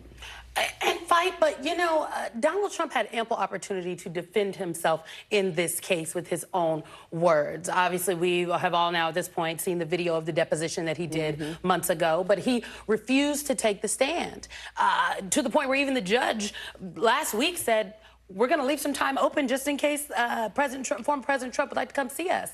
And his team, again, denied to take the stand. And so I also think there's something to be said about the tactics that the Trump team is using, and then just the facts that we can all look out the window and see that it's cloudy outside in Washington, D.C. today. And so there are the tactics with the fact that it's cloudy, i.e. the tactics of trying to delay and say, I can't get a fair trial, and the facts that say, well, you had ample opportunity and did not participate. To pick up on that point, and again, we are anticipating there will be debates in a few months. This is going to be the backdrop to those debates. And as Brendan raised earlier, the question is, will the former president's Republican challengers start to actually raise these court cases, these legal challenges as an issue? Right. The most we've seen thus far is kind of a little shady comment from Ron DeSantis that he even kind of walked back from. We talked about the tactics from Trump's team, and I thought it was interesting the attorney kept saying, well, he wasn't accused, the jury said he didn't rape her. You know, it's not rape. But at the end of the day, it's still, he was found liable for sexually abusing someone, for touching someone sexually without their consent. And he's going to carry that label, at least for the time being, because we know, again, if they do appeal, it'll take quite some time. And that's the label that Trump is going to face, not just against his primary opponents, but we know once it gets to a general election electorate next year. Go ahead, Simone. Last point. I've thought a lot about this point about the challengers to Donald Trump not taking him on. And Donald Trump is not Mitt Romney, okay? He is not Senator McCain. Donald Trump is now a twice impeached person who has been found liable of sexual abuse. If I was an advisor to any of these challengers on the Republican side, I would say, go in and get this man. What do you have to lose? And yet he's resilient in the polls, Simone. Very true, but resilient because he has not actually faced any attacks from his primary opponent. I think they're scared, though. They're scared of the voters turning on them for attacking Trump. All right, well, we'll have to see if it stays that way, as Brendan said. Thank you all so much, Tia, Simone, and Brendan. Really appreciate it. Up next, countdown to a border surge. Just 2 days until key restrictions lift, and migrant camps are already at capacity as Border Patrol ramps up its enforcement efforts. We're on the ground with the very latest. That's next. You're watching Meet the Press Now.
Hey, podcast fans, ready to unlock our true crime mysteries? Try Dateline Premium on Apple Podcasts. You'll get early access to originals, plus bonus content, and everything is ad-free.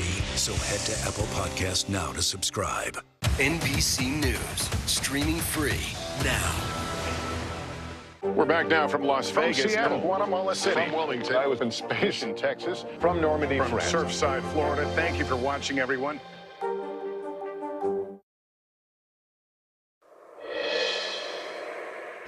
Welcome back. Moments ago, we learned that Homeland Security Secretary Mayorkas will be speaking tomorrow to deliver an update on the administration's preparations ahead of the expiration of Title 42 on Thursday. That's the pandemic-era border policy that they've been in place, used by border officials millions of times since 2020 to deny entry and more quickly expel migrants. It's the latest amid a flurry of last-minute actions by officials all around the country in anticipation of a surge in migrant crossings. In El Paso, the Department of Homeland Security has announced it is conducting a security operation to target migrants who've already entered the country illegally. In Arizona, Governor Katie Hobbs has laid out a new plan to manage the situation, saying she's willing to take executive action and call in the National Guard if necessary. In New York, 2 counties outside of New York City declared states of emergency this week after Mayor Eric Adams announced plans to house migrants in hotels. And in Colorado, Governor Jared Polis asked for additional resources to help provide humanitarian aid. Joining me now with more from the other side of the border is NBC's Guad Venegas. He's in Tijuana, Mexico. Guad, thank you so much for joining me. Really appreciate it. So you are there on the ground. What are you seeing at the border of California and Tijuana today? Kristen, well, we're inside one of the larger shelters in Tijuana. This is a shelter that normally has more than 1,000 migrants. Right now, there are about 1,700 migrants. This is one of the areas where they sleep in, and it is just bed after bed. You can hear the children that are running around playing during the day, a lot of women and children that are here, and the men, many of the men that come with these families have found day jobs as they wait. Now, there's a few things we have to take into consideration when we look at this migrant surge, right? We've seen what's happened at the Texas border. We've heard from the authorities in Arizona. And California perhaps might be different because the city of Tijuana and San Diego have dealt with surges in the past, so they've had time to prepare with an infrastructure because the surge here has been going on for years. So this is one of possibly 30 different shelters in Tijuana. And by the way, it's impossible to know how many migrants are in the city. Some arrive by bus, some walk here, some even buy a plane ticket. And from there, they go to the port of entry to try to request asylum. So there's a lot of moving parts. It's important to make sure we understand that they've been preparing for this surge here, but we do have large numbers. They tell me here that they're getting more and more hundreds of migrants, not just here, but also at other shelters. So there is an influx. And very short distance from here, there is a camp at the border wall of individuals who said, we're just going to cross that border wall and request asylum. Now, nearly all the migrants here and others that are staying in other shelters, thousands, say they are daily trying to use that CBP One app. This is the app that the U.S. government created for individuals to request asylum. But every day we hear that the app freezes and it's almost impossible to get an appointment. Here's a conversation I had with a woman just minutes ago. He's been here for a month. ¿Y está buscando también asilo para Estados Unidos? Sí. ¿Sí? ¿Y ya hizo lo de la aplicación para buscar asilo? Sí. ¿Y cómo le ha ido? Pésimo. Sí, porque siempre me salen que no hay espacio para asilo. So every time she tries to do the appointment through the application, there's not enough space. So she said people came yesterday to inform them that requesting asylum will be different, so it might actually be more complicated than they expected. So that's for the individuals trying to use the app and apply for asylum legally. As you can see, it's very difficult, forcing many to go to the border, cross into the U.S., and attempt to seek asylum by being apprehended by Border Patrol, Kristen.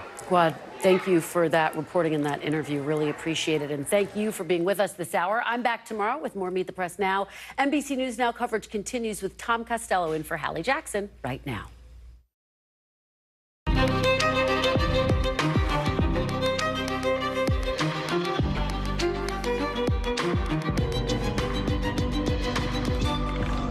It is the top of the hour on NBC News Now, and the verdict is in. Former President Trump liable for sexually abusing and defaming writer E. Jean Carroll. The jury is ordering him to pay $5 million. Will the verdict affect his current bid for the presidency? Plus, President Biden right now sitting down with top lawmakers as they try to find a solution to this debt ceiling crisis. It could create a nightmare for you and for me and the global economy. We'll get into that. Plus, we're also live in Philadelphia. 2 inmates are on the loose. Why it took hours for prison guards to realize they'd escaped. And the country's largest school district has a new way to tackle pandemic learning loss, completely changing the way kids learn to read. They say we've been doing it wrong for years, what it could mean for kids everywhere. And as lawmakers push new laws to keep teens off social media, a major psychologist group is now laying out plans to help them stay safe when they are online.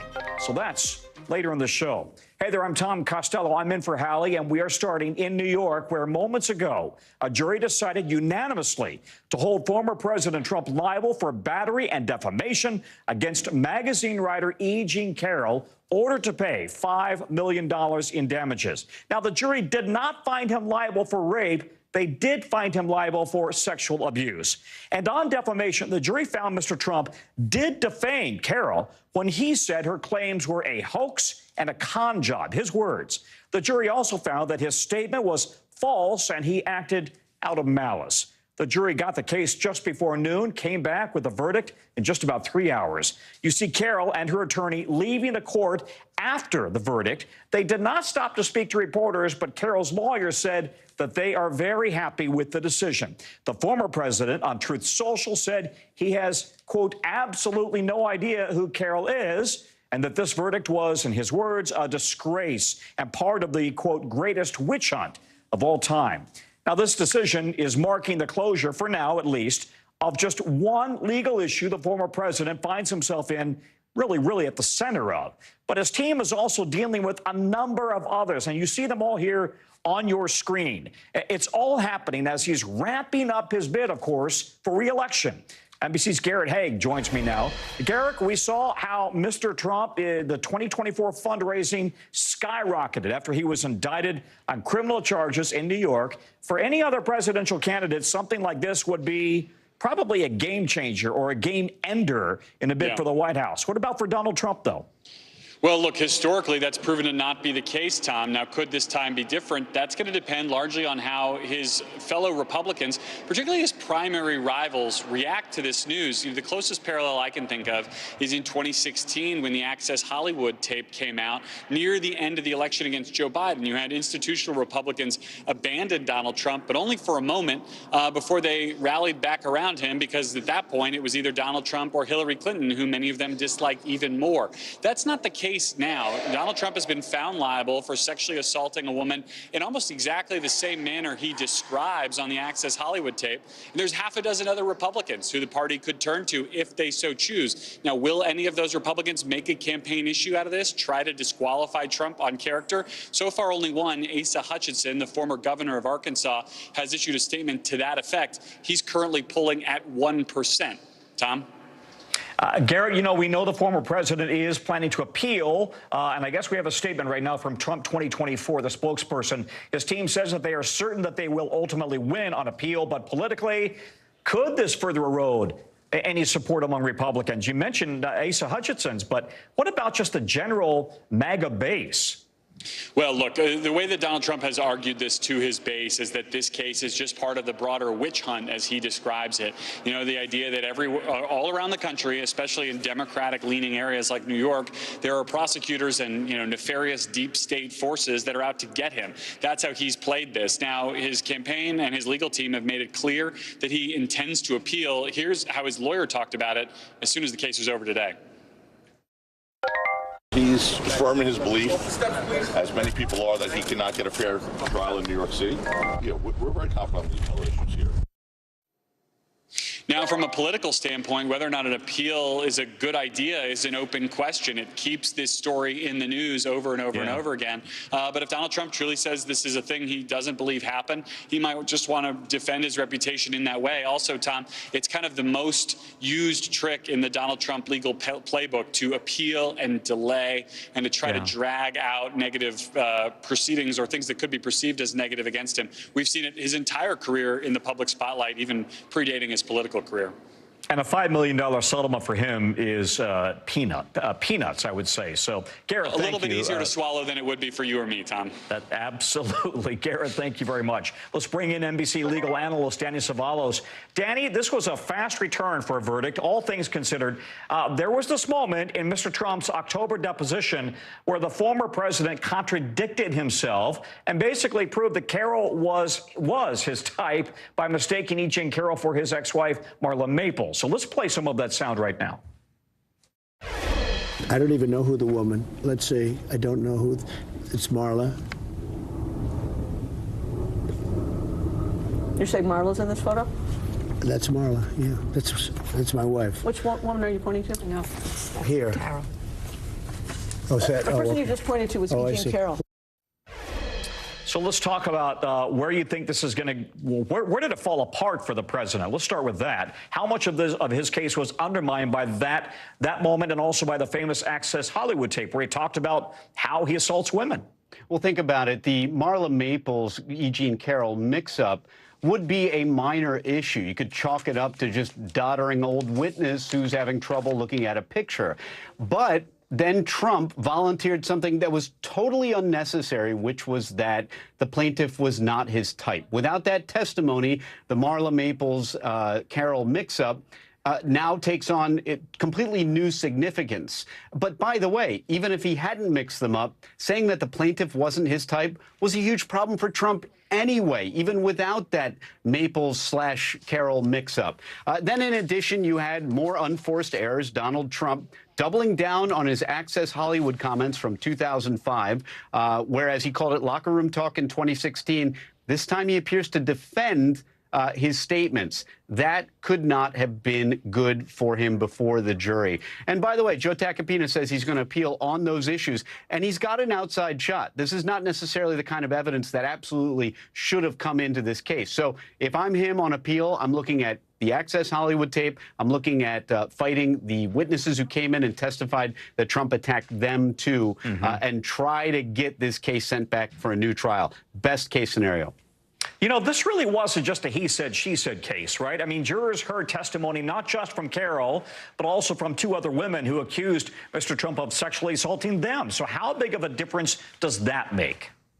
Huge. And that is in the same basket as the prior bad acts type evidence. You see that you have other people who testified that Trump did the same thing to them. That's not the same as corroborative evidence when Jean Carroll called her friend and said, I was just attacked. That is evidence of the actual attack, excuse me, in this case. The other evidence is basically more prior bad acts evidence, and look for that on appeal for the defendant to try and strike that out and get a new trial. All right, Danny, thank you very much. Danny Savalos.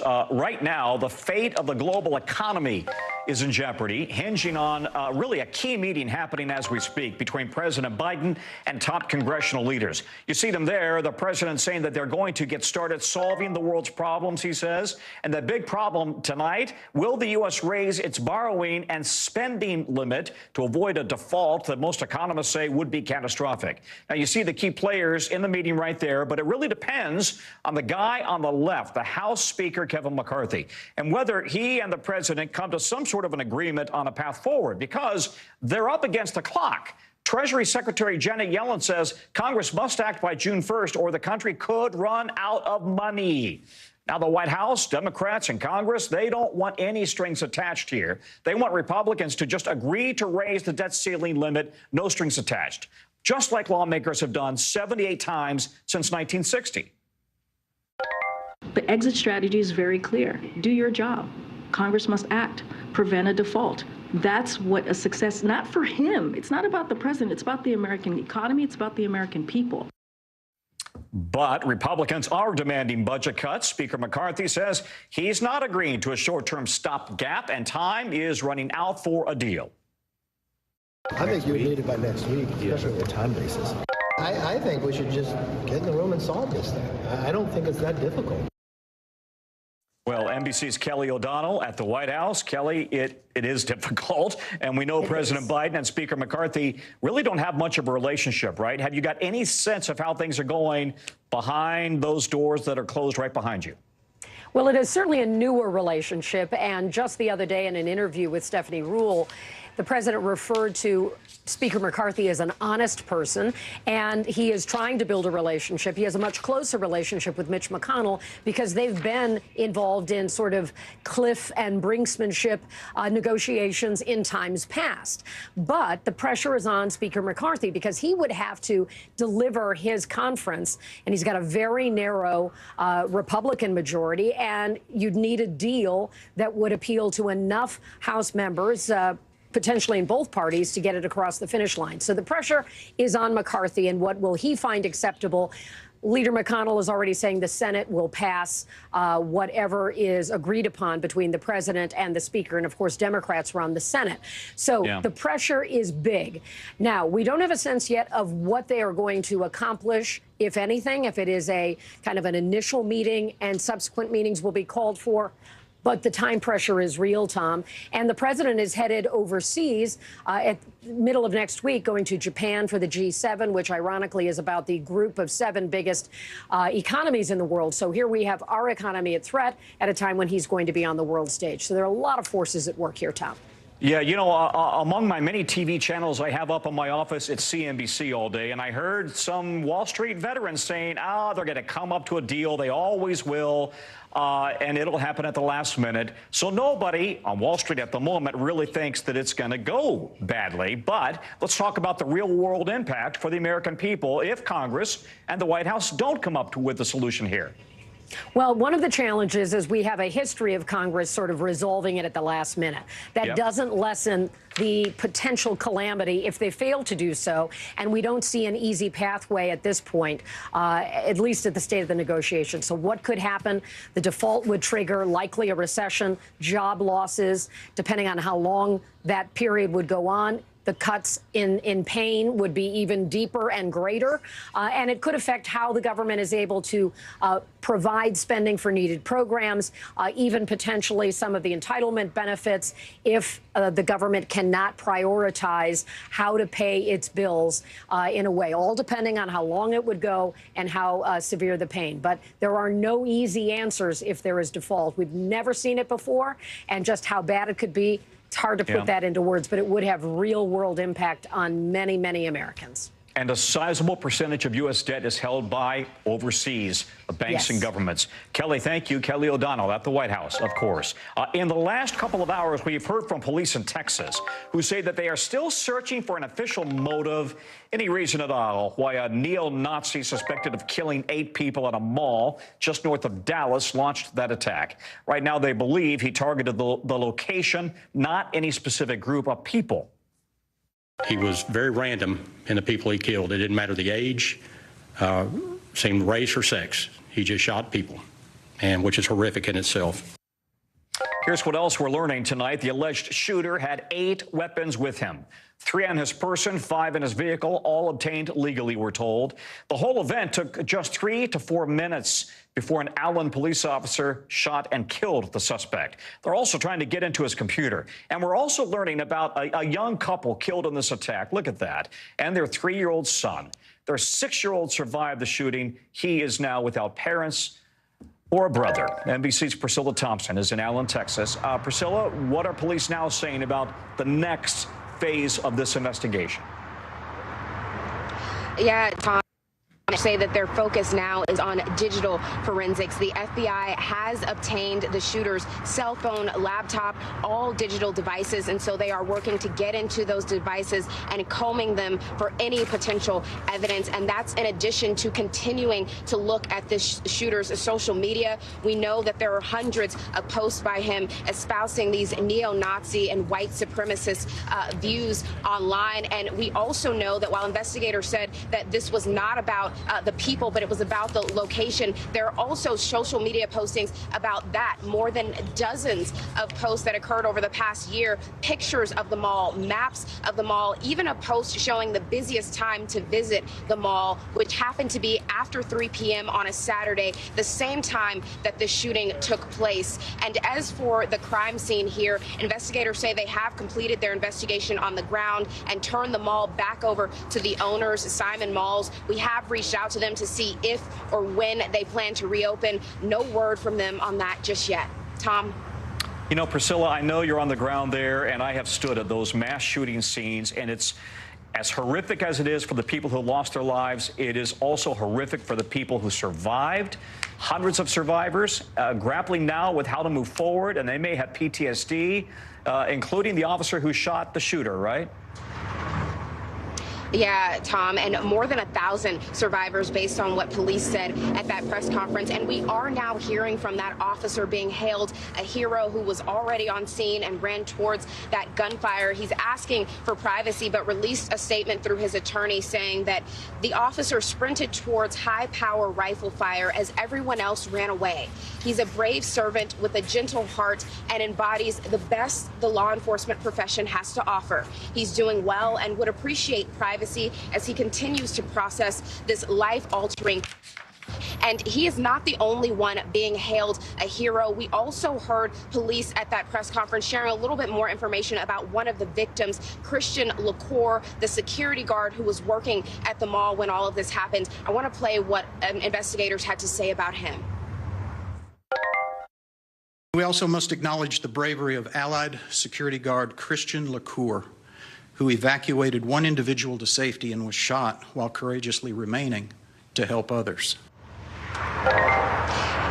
And we are continuing to see survivors coming here in tears, just inconsolable as they grapple with how to move forward after this devastation. So still a lot of trauma and a lot of pain here. Tom? All right, Priscilla, thank you very much. Priscilla Thompson. Further south, tensions continue to build at the U.S.-Mexico border with a little over 48 hours until that public health law known as Title 42 expires later this week. The Biden administration admits that that's what's coming next is a real work in progress. Take a listen to this. We want enforcement, deterrence, and diplomacy. That's how we're moving forward. The president would like to do more. He's using the tools in front of him, but Congress refuses to act. Instead, many Republican officials want to make a political case out of this. They're not looking to meet us at the table. The concern about the growing humanitarian crisis at the border also came up today in a call between President Biden and Mexican President Obrador, as local leaders call on the Biden administration to send more resources to help states deal with the further surge of migrants that is expected. Remember now, Title 42 is a public health law that the Trump administration put into place back in 2020 when the pandemic started. The involvement there is to turn migrants away at the border to prevent the spread of COVID. NBC's Ken Delaney joins me now. He covers, of course, the Justice Department. Ken, I read that illegal crossings are going to surpass 10,000 people per day starting on May 11th. So we know some local leaders or state leaders are actually sending in their own resources. What is the federal government doing beyond the National Guard and also the military? It could be even higher than that, Tom. As you referenced, they are sending 1,500 unarmed troops to support the effort. But the Biden administration is saying that they're surging resources. What the repeal of Title 42 does, it makes it harder to expel migrants right at the border. But one rule they've put in place is they've made it more difficult for migrants who've transited Mexico from a third country to ask for asylum. So they are saying they're going to expedite removals of a large group of people. But experts are predicting that there will be some chaos, there will be more migrants released into the United States, and those border communities will come under increasing stress. So my first TV job was in El Paso, right there on the border, and I saw the border and how it's supposed to function. And I have not been back during this crisis. I'm wondering, how are all these people coming across? Are they literally storming and coming across through the legal checkpoints, or are they going over the fence? How is this happening? I think it's a combination of all those things. We're in an unprecedented situation of migration worldwide, and the southern border is no exception. And, people are fleeing poverty from Central America, as you well know, coming up through Mexico. And violence. And some of them are staying in encampments in horrible conditions in Mexico and trying to get through any way they can, Tom. And trying to save their children. All right. Now, you also have an update on the suspect in Brownsville who ran his car into a group of migrants and he killed quite a few, right? He's identified I think is it George or Jorge Alvarez? That's correct. And police are continuing to try to evaluate whether he did it on purpose or whether he was intoxicated. They don't know the answers to those questions. Our colleague Gabe Gutierrez interviewed a witness who said that he yelled angry things at those migrants before he plowed into them. At the same time, the police have only charged him with manslaughter, not murder, but they continue to investigate. And they've said they thought he was intoxicated as That's well. right. Ken, thank you. Ken Delaney. Thanks, Tom. All right, other news now. A manhunt is underway in Pennsylvania for 2 inmates who have been on the loose since Saturday, make that Sunday night, after their escape went undetected for hours. Prison officials say 24-year-old Nasser Grant and 18-year-old Amin Hurst escaped from the Philadelphia Industrial Correctional Center by reportedly cutting a hole in the recreation yard fence. Now, they were gone for nearly 19 hours before prison staff knew that they were missing. The 2 men were on the same unit in the prison, but in different cells. Rosemary Connors from our Philadelphia station WCAU joins us now. Rosemary, the guards missed a head count, yet the inmates were still counted. So why wasn't the prison staff notified until the next day of this? Well, Tom, let me walk you back to Sunday night. So according to the union president of the correctional officers here, he tells us that there were 3 head counts Sunday night into Monday morning, one at 11 p.m., 3 a.m., 7 a.m. And during those overnight checks, the inmates do not have to get out of their beds. So long as the officer sees a body under the blanket or sees a limb, then they can count them as present. Is it possible that in this case, they did something, the inmates, to make it look as though they were in their beds? That's possible. The union president says this is like something out of a movie. It wasn't until 3 o'clock on Monday afternoon during a daytime check that they realized that they had vanished. Now, earlier today, the commissioner of the Philly prison, she was here doing a perimeter check of this facility, which is on lockdown during this investigation. And I asked her point blank how this all happened under her watch. I'm a leader that holds people accountable for the stakeholders and the taxpayers' dollars. We have to perform these jobs. What about accountability for yourself? I'm accountable because when I hold myself accountable is looking at was policy followed, and if it wasn't, I have to take appropriate action.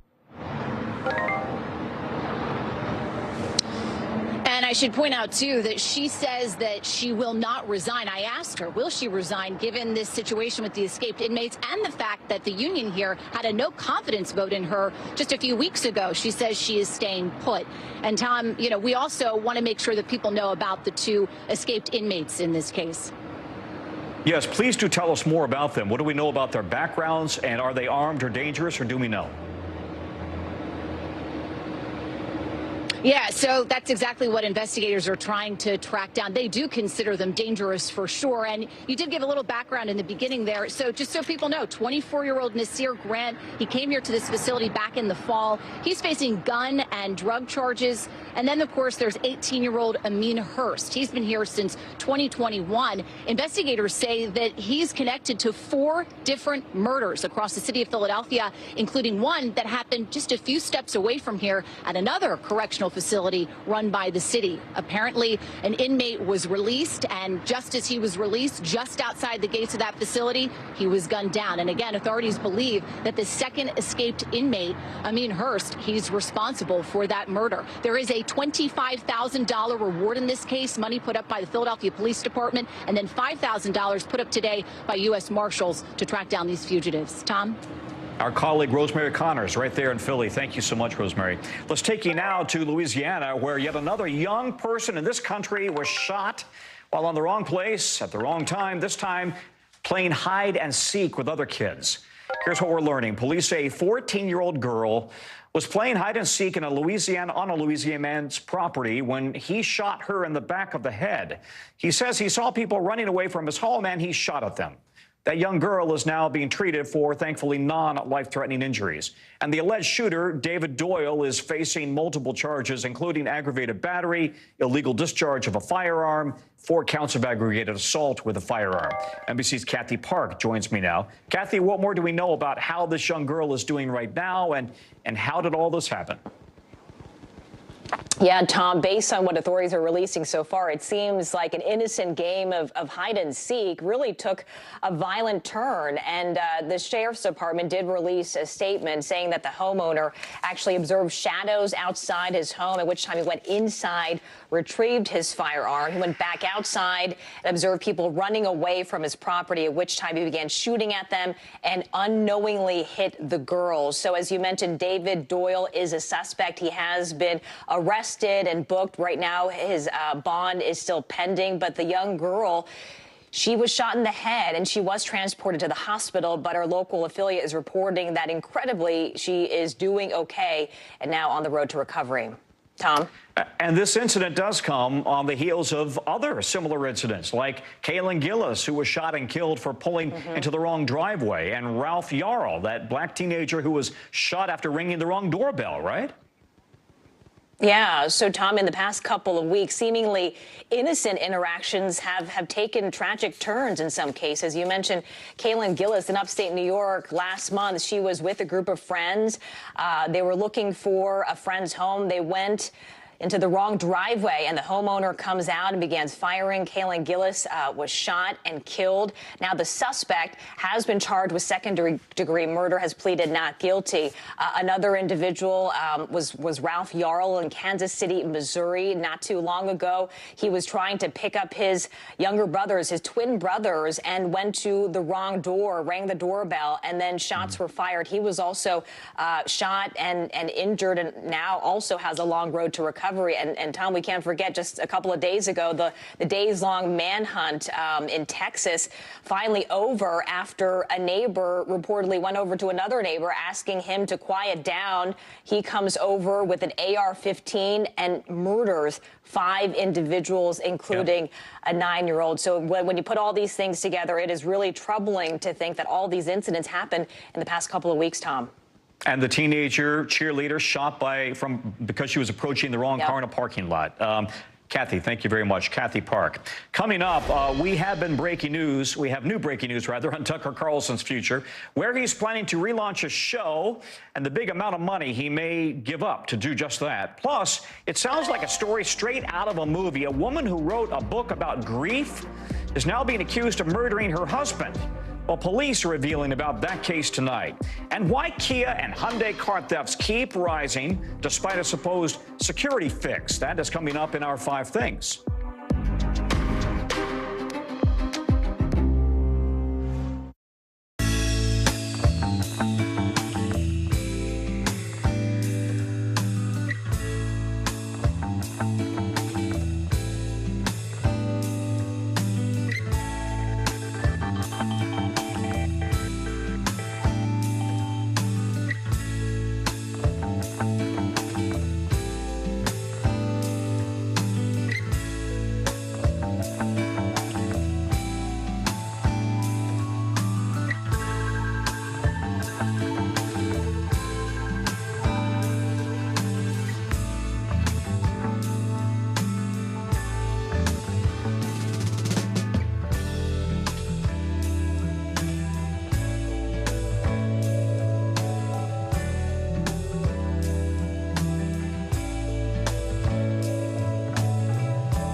This is what it looks and feels the like. latest film. A bigger piece to the puzzle. Here's some of the stories we're watching tonight. How much water ultimately will be forced inland? Whenever it happens, wherever you are, NBC News, streaming free now.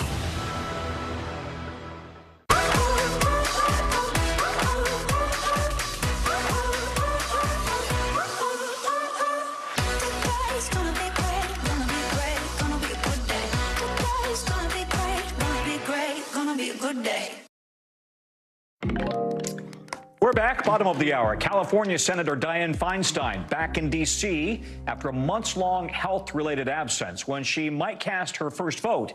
Coming up in our 5 things. First, though, from us, tonight we are learning a Utah mother who wrote a children's book on grief after her husband died is now charged with murdering him.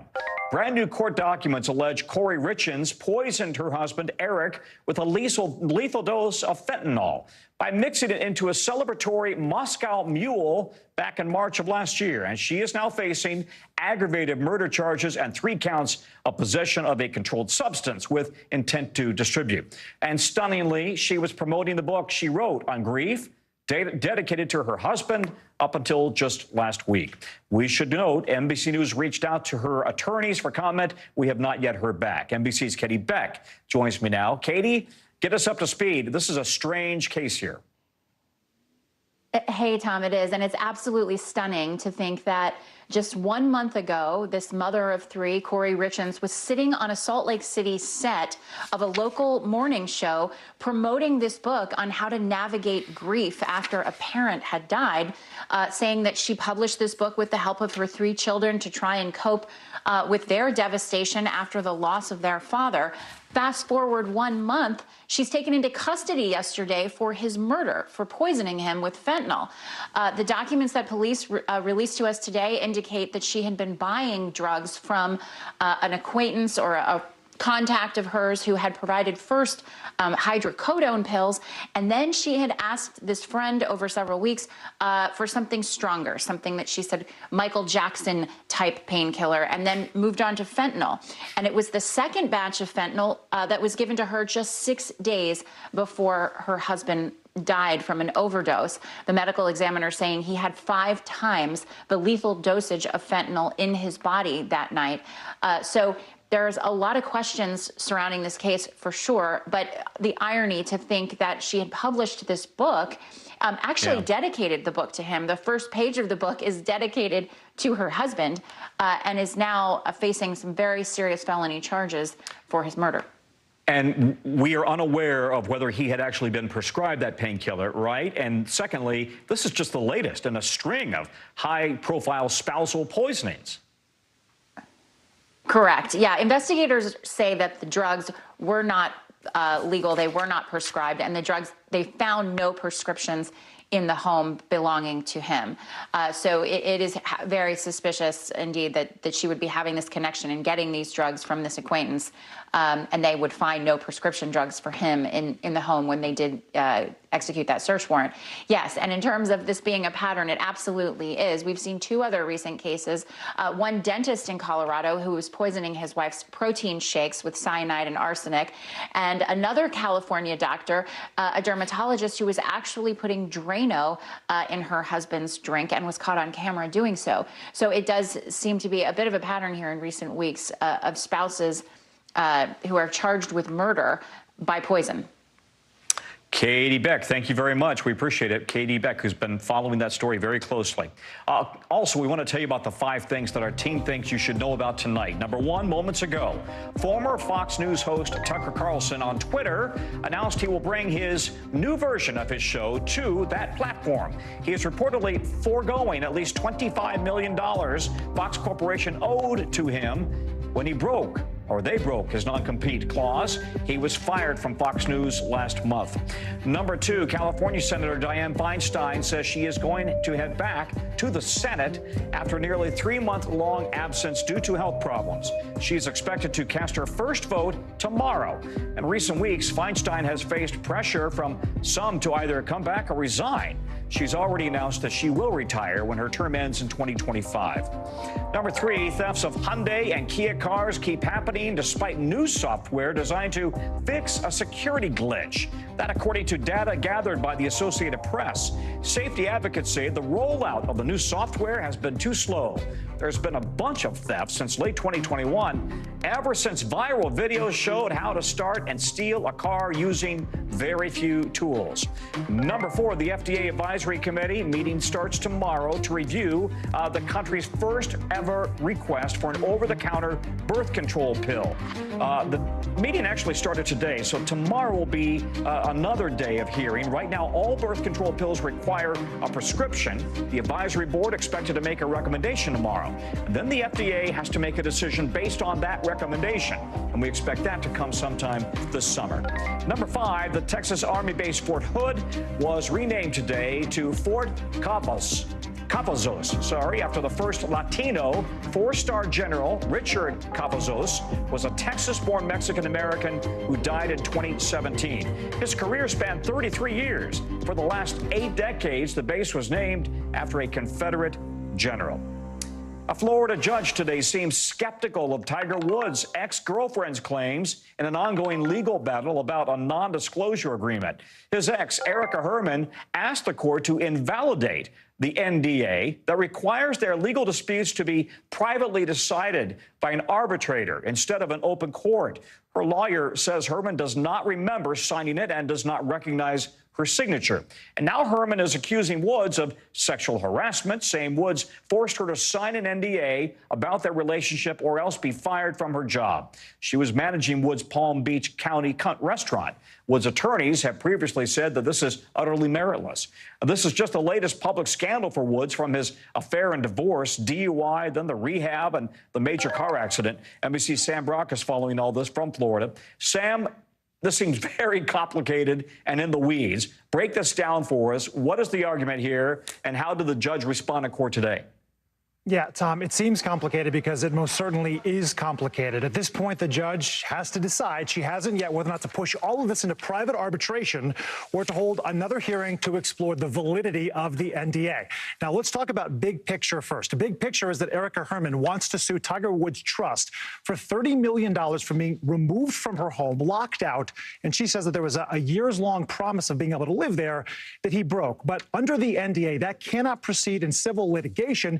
It would have to go to private arbitration. So she wants to prove it's invalid for a couple of reasons. One, Herman says that the signature may not be hers, that she doesn't recognize it. She didn't say it's not hers, just that she didn't recognize it. Woods actually issued a declaration saying that we dated for years. I've seen that signature. The dates, the signature itself are all authentic. The second part of her argument is that she had a relationship with Tiger Woods starting in 2015, 2016, as you said, when she was managing his restaurant. Then in 2017, he asks her to sign the NDA. She's saying that the mere fact that she is tethered by employment to him and now being asked to sign an NDA means she could lose her job, and that very relationship constitutes sexual harassment. This is an important distinction to make.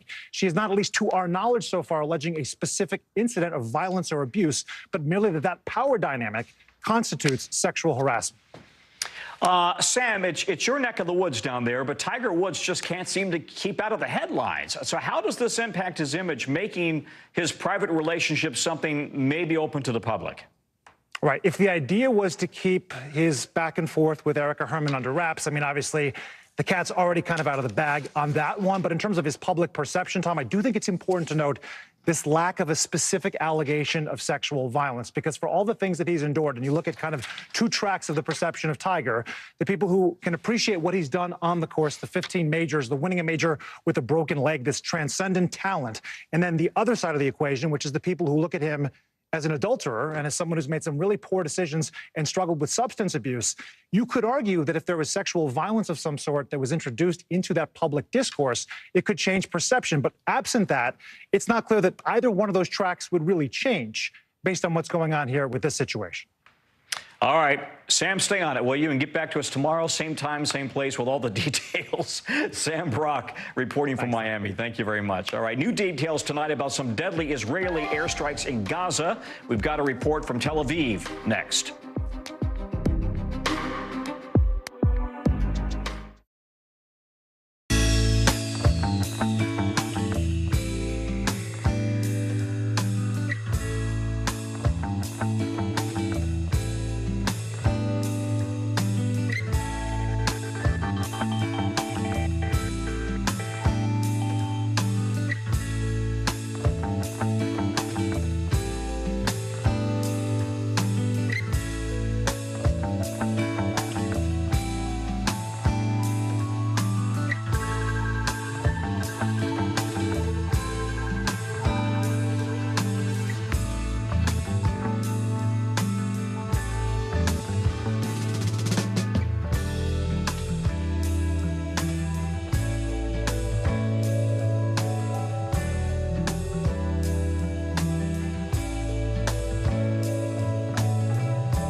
tonight with breaking news just coming in. Whenever it happens, wherever you are, NBC News, streaming free now. Your music is so familiar. What do you think when people start humming back your tunes? How you doing, Lester?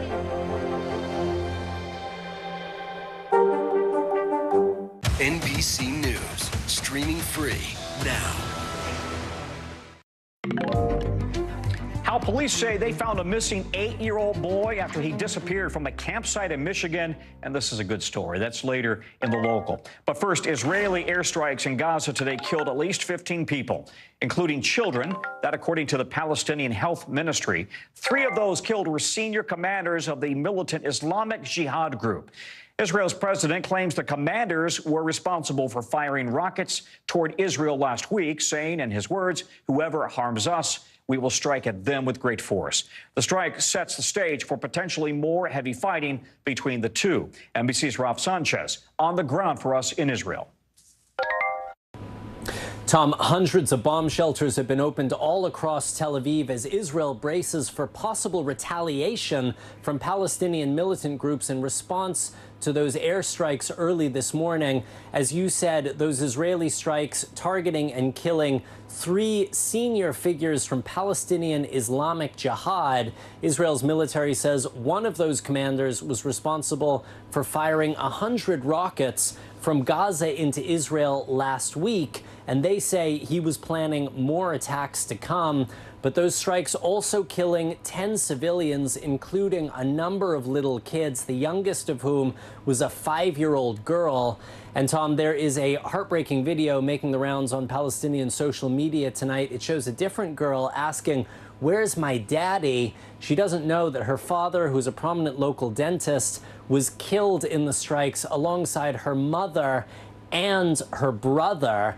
Now, Israel's military says it does not deliberately target civilians. It does everything it can to reduce harm to innocents, but that these militant leaders were hiding among the civilian population.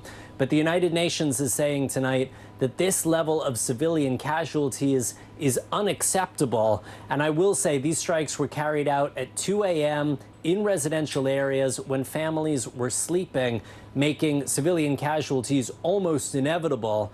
Now, we have heard from Israeli Prime Minister Benjamin Netanyahu tonight. He is warning the Israeli population that this round of fighting could go on for several days, and schools are closed in the south of Israel. A number of major roads are closed in the south of Israel right now. The big question on the mind of Israeli military commanders is whether Hamas, the more powerful of the Islamist militant groups in Gaza, is going to throw its full weight behind Islamic Jihad, because if it does, there is a real risk here of an all-out war. Tom. All right, Ralph, thank you very much. The U.S. today announced another big round of military aid to Ukraine, $1.2 billion more for ammunition, training, equipment, as Ukraine's war with Russia continues to rage. The U.S. has now given $37 billion in military aid to Ukraine since Russia invaded, and the news comes after another big missile attack on Kyiv and other towns across Ukraine today. Though government sources say most missiles missed their targets or were shot down. It is the 5th time Kyiv has been attacked in the past 9 days. Meanwhile, in Russia today, a very scaled-back parade on a national holiday as troops paraded through Moscow's Red Square, marking Victory Day, the defeat of Nazi Germany. Just a single World War II tank, part of the procession. President Putin spoke for just 10 minutes, again saying the war in Ukraine, which Russia launched last year, was, quote, a product of the West's greedy, corrupt plans. Coming up, people called police when this thing hit their house. You're going to want to hear exactly what it was and where it came from. That's coming up in the local. And those are the kids we're going to tell you about. New York City schools will start soon changing the way that they teach kids how to read. Why the person in charge says they have been doing it wrong for decades. How about your school when we come back?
back now from Las Vegas. Seattle. From Guatemala City. From Wilmington. I was in space in Texas. From Normandy, From France. Surfside, Florida. Thank you for watching, everyone. I'm Gotti Schwartz, and here are the stories we're watching tonight. Storms keep coming here in California. Some of the big headlines trending like crazy on social media. This is what my voice sounds like when I clone it. That wasn't me. You gotta see this. Stay tuned now, weeknights on NBC News Now. Watch NBC Nightly News with Lester Holt or listen wherever you get your podcasts. Okay, guess what? New York City is changing the way it teaches kids to read because the city's school chancellor says they've been doing it wrong for the past couple of decades. The country's biggest school district will now focus on something called the science of reading. Over the next 2 years, the city's 32 school districts will use evidence-supported methods like phonics, which teaches kids how to decode letter sounds and avoid strategies like teaching kids to use picture clues to guess words. Now, this is a big and persistent problem for New York, as about half of the city's kids in grades 3 through 5 are not proficient in reading. Black, Latino, and low-income children struggle even more. And for the country writ large, the Department of Education reported last year that more than 2/3 of U.S. fourth graders are not proficient in reading either. NBC's Yamiche Alcindor joins me now to talk about this. All right, what makes the New York City school authorities believe that this is the fix that will hopefully get the kids back on track? Well, the New York City Schools Chancellor, David C. Banks, says that the way that they've been doing it is just wrong. And he really believes that this is going to turn into what he calls a massive turnaround where more children will be proficient in reading. And I want to walk people through what he's really going to be forcing 32 school districts of New York City to do. The first, and there's 3 curriculums that they're going to be choosing from. The first is Wit and Wisdom. It's known for its robust focus on knowledge building. It's what's important, he said, for helping students understand what to read. There's also going to be another program where explicit phonics are going to be used. This includes texts that draw from concept in other subjects like social studies, and they're going to have more robust writing component. And then there's inter-reading. It's more of a traditional option. And this program uses text written specifically to teach reading. So this is going to be a big change, and it's not optional. You're going to have to pick one of these 3 unless you have a real form to opt out. But the school chancellor is saying you're going to change. By the way, this predates COVID, right? This has been a problem for a long time. This has been a problem for a long time. If you look at the numbers here, students in New York City have been struggling to read for a while. We should put up some numbers from folks. According to Departments of Education in New York City and New York State, in 2019, 53.3% of New York City third graders were proficient in language arts, which includes reading. Of course, in 2022, that proficiency had fallen to 49.2%. We should remind people, this is, of course, reading is a critical skill, but it's also tied to whether or not you end up incarcerated, whether or not you drop out of high school, whether or not you end up in poverty. And there are multiple, we should say, New York City chancellors that have tried to tackle this problem. So it's really interesting to see this new method be rolled out and this new plan be rolled out. There's some skepticism among teachers, but the chancellor does have the backing of the New York City Teachers Union, even though the principals union, and I should say principals have historically been the ones that had the sort of authority to decide how the reading programs were going to be. The principals union is really backing against this. But New York's not unique in this, right? I mean, other schools are also going to this different science approach to learning and to reading. That's right. And in Baltimore, you've seen, and I should say that Baltimore has about 60% low-income children in their program. They've seen modest gains by using Wit and Wisdom. That's that first program that we pointed out. So there is some changes that are happening around the nation, but a lot of people have tried and they're still trying to get it right. Yeah, a constant struggle. Thank you, Yamiche. Appreciate it. NBC News covers hundreds of stories each day, and because you couldn't possibly read, watch, or listen to all of them, our bureau teams have done it for you and for me. This is what they tell us is going down in their regions. The segment is called The Local, as you know. From our Midwest Bureau, a second grader was found after disappearing for 2 days while camping in Michigan with his family. Police say the 8-year-old took shelter under a log and was spotted about 2 miles from the campsite. Search teams found him after he made a sound that they first thought sounded like a bird. Out of our Northeast Bureau, take a look at this. There's an investigation into a possible meteorite after this thing crashed through a New Jersey home. Talk about coming out of thin air. Police say a metallic oblong object about 4 by 6 inches went through the roof and ceiling of the house, then hit the floor. People were inside. Thankfully, nobody hurt. Police say it might be connected to a recent meteor shower. And also from our Northeast Bureau, it's a big day for dogs. Tonight, the Westminster Dog Show will pick its coveted Best in Show winner. 2,500 dogs are signed up to compete. The last few days, they've taken over the stadium that also hosts the U.S. Open and have been showing what they've got. They're working it, baby. In the final round, 7 will compete to see who is, yeah, you know where we're going with this. Who's the top dog? Still to come, new guidelines for teens' time online includes social media literacy training, what psychologists are recommending next.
All right, we're back, and we have breaking news. 2 sources familiar with the matter tell NBC News that Congressman George Santos has been charged by the Justice Department. What exactly these charges were related to, we simply don't have that yet. It's not clear. They've offered no further details, and no documents have yet been made public. It could be connected to the many lies the Republican lawmaker has told, especially about how much money he had during his campaign last year. We're keeping a close eye on this, and we will have more on it in our next hour. There are new health guidelines today for teens using social media. The American Psychological Association says teens, first of all, we know teens are going to use social media no matter what, so they are now suggesting social media training, and they've released a list of really 10 recommendations or best practices. They include things like adult monitoring for kids ages 10 to 14 using social platforms, routine screenings for signs of problematic use if it gets in the way of school or sleep, and limiting the use of social media for comparison, especially for appearance-related content. These guidelines come at a time when teens are facing high rates of depression, anxiety, loneliness. A recent CDC report says 3 in 5 teenage girls, 3 in 5, feel persistently sad or hopeless. Dr. Natalie Azar joins us now. Doctor, we've been having this conversation about teens, social media, and anxiety for a long time. Is this now tangible evidence of that correlation?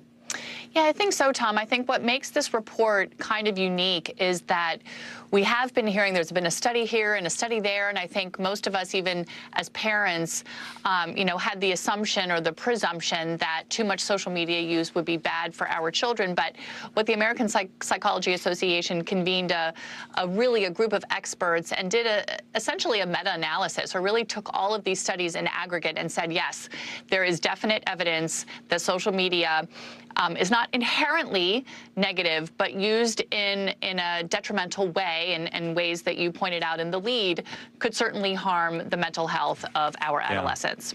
You know, any of us who have or have had teens knows this is a struggle, but there's criticism.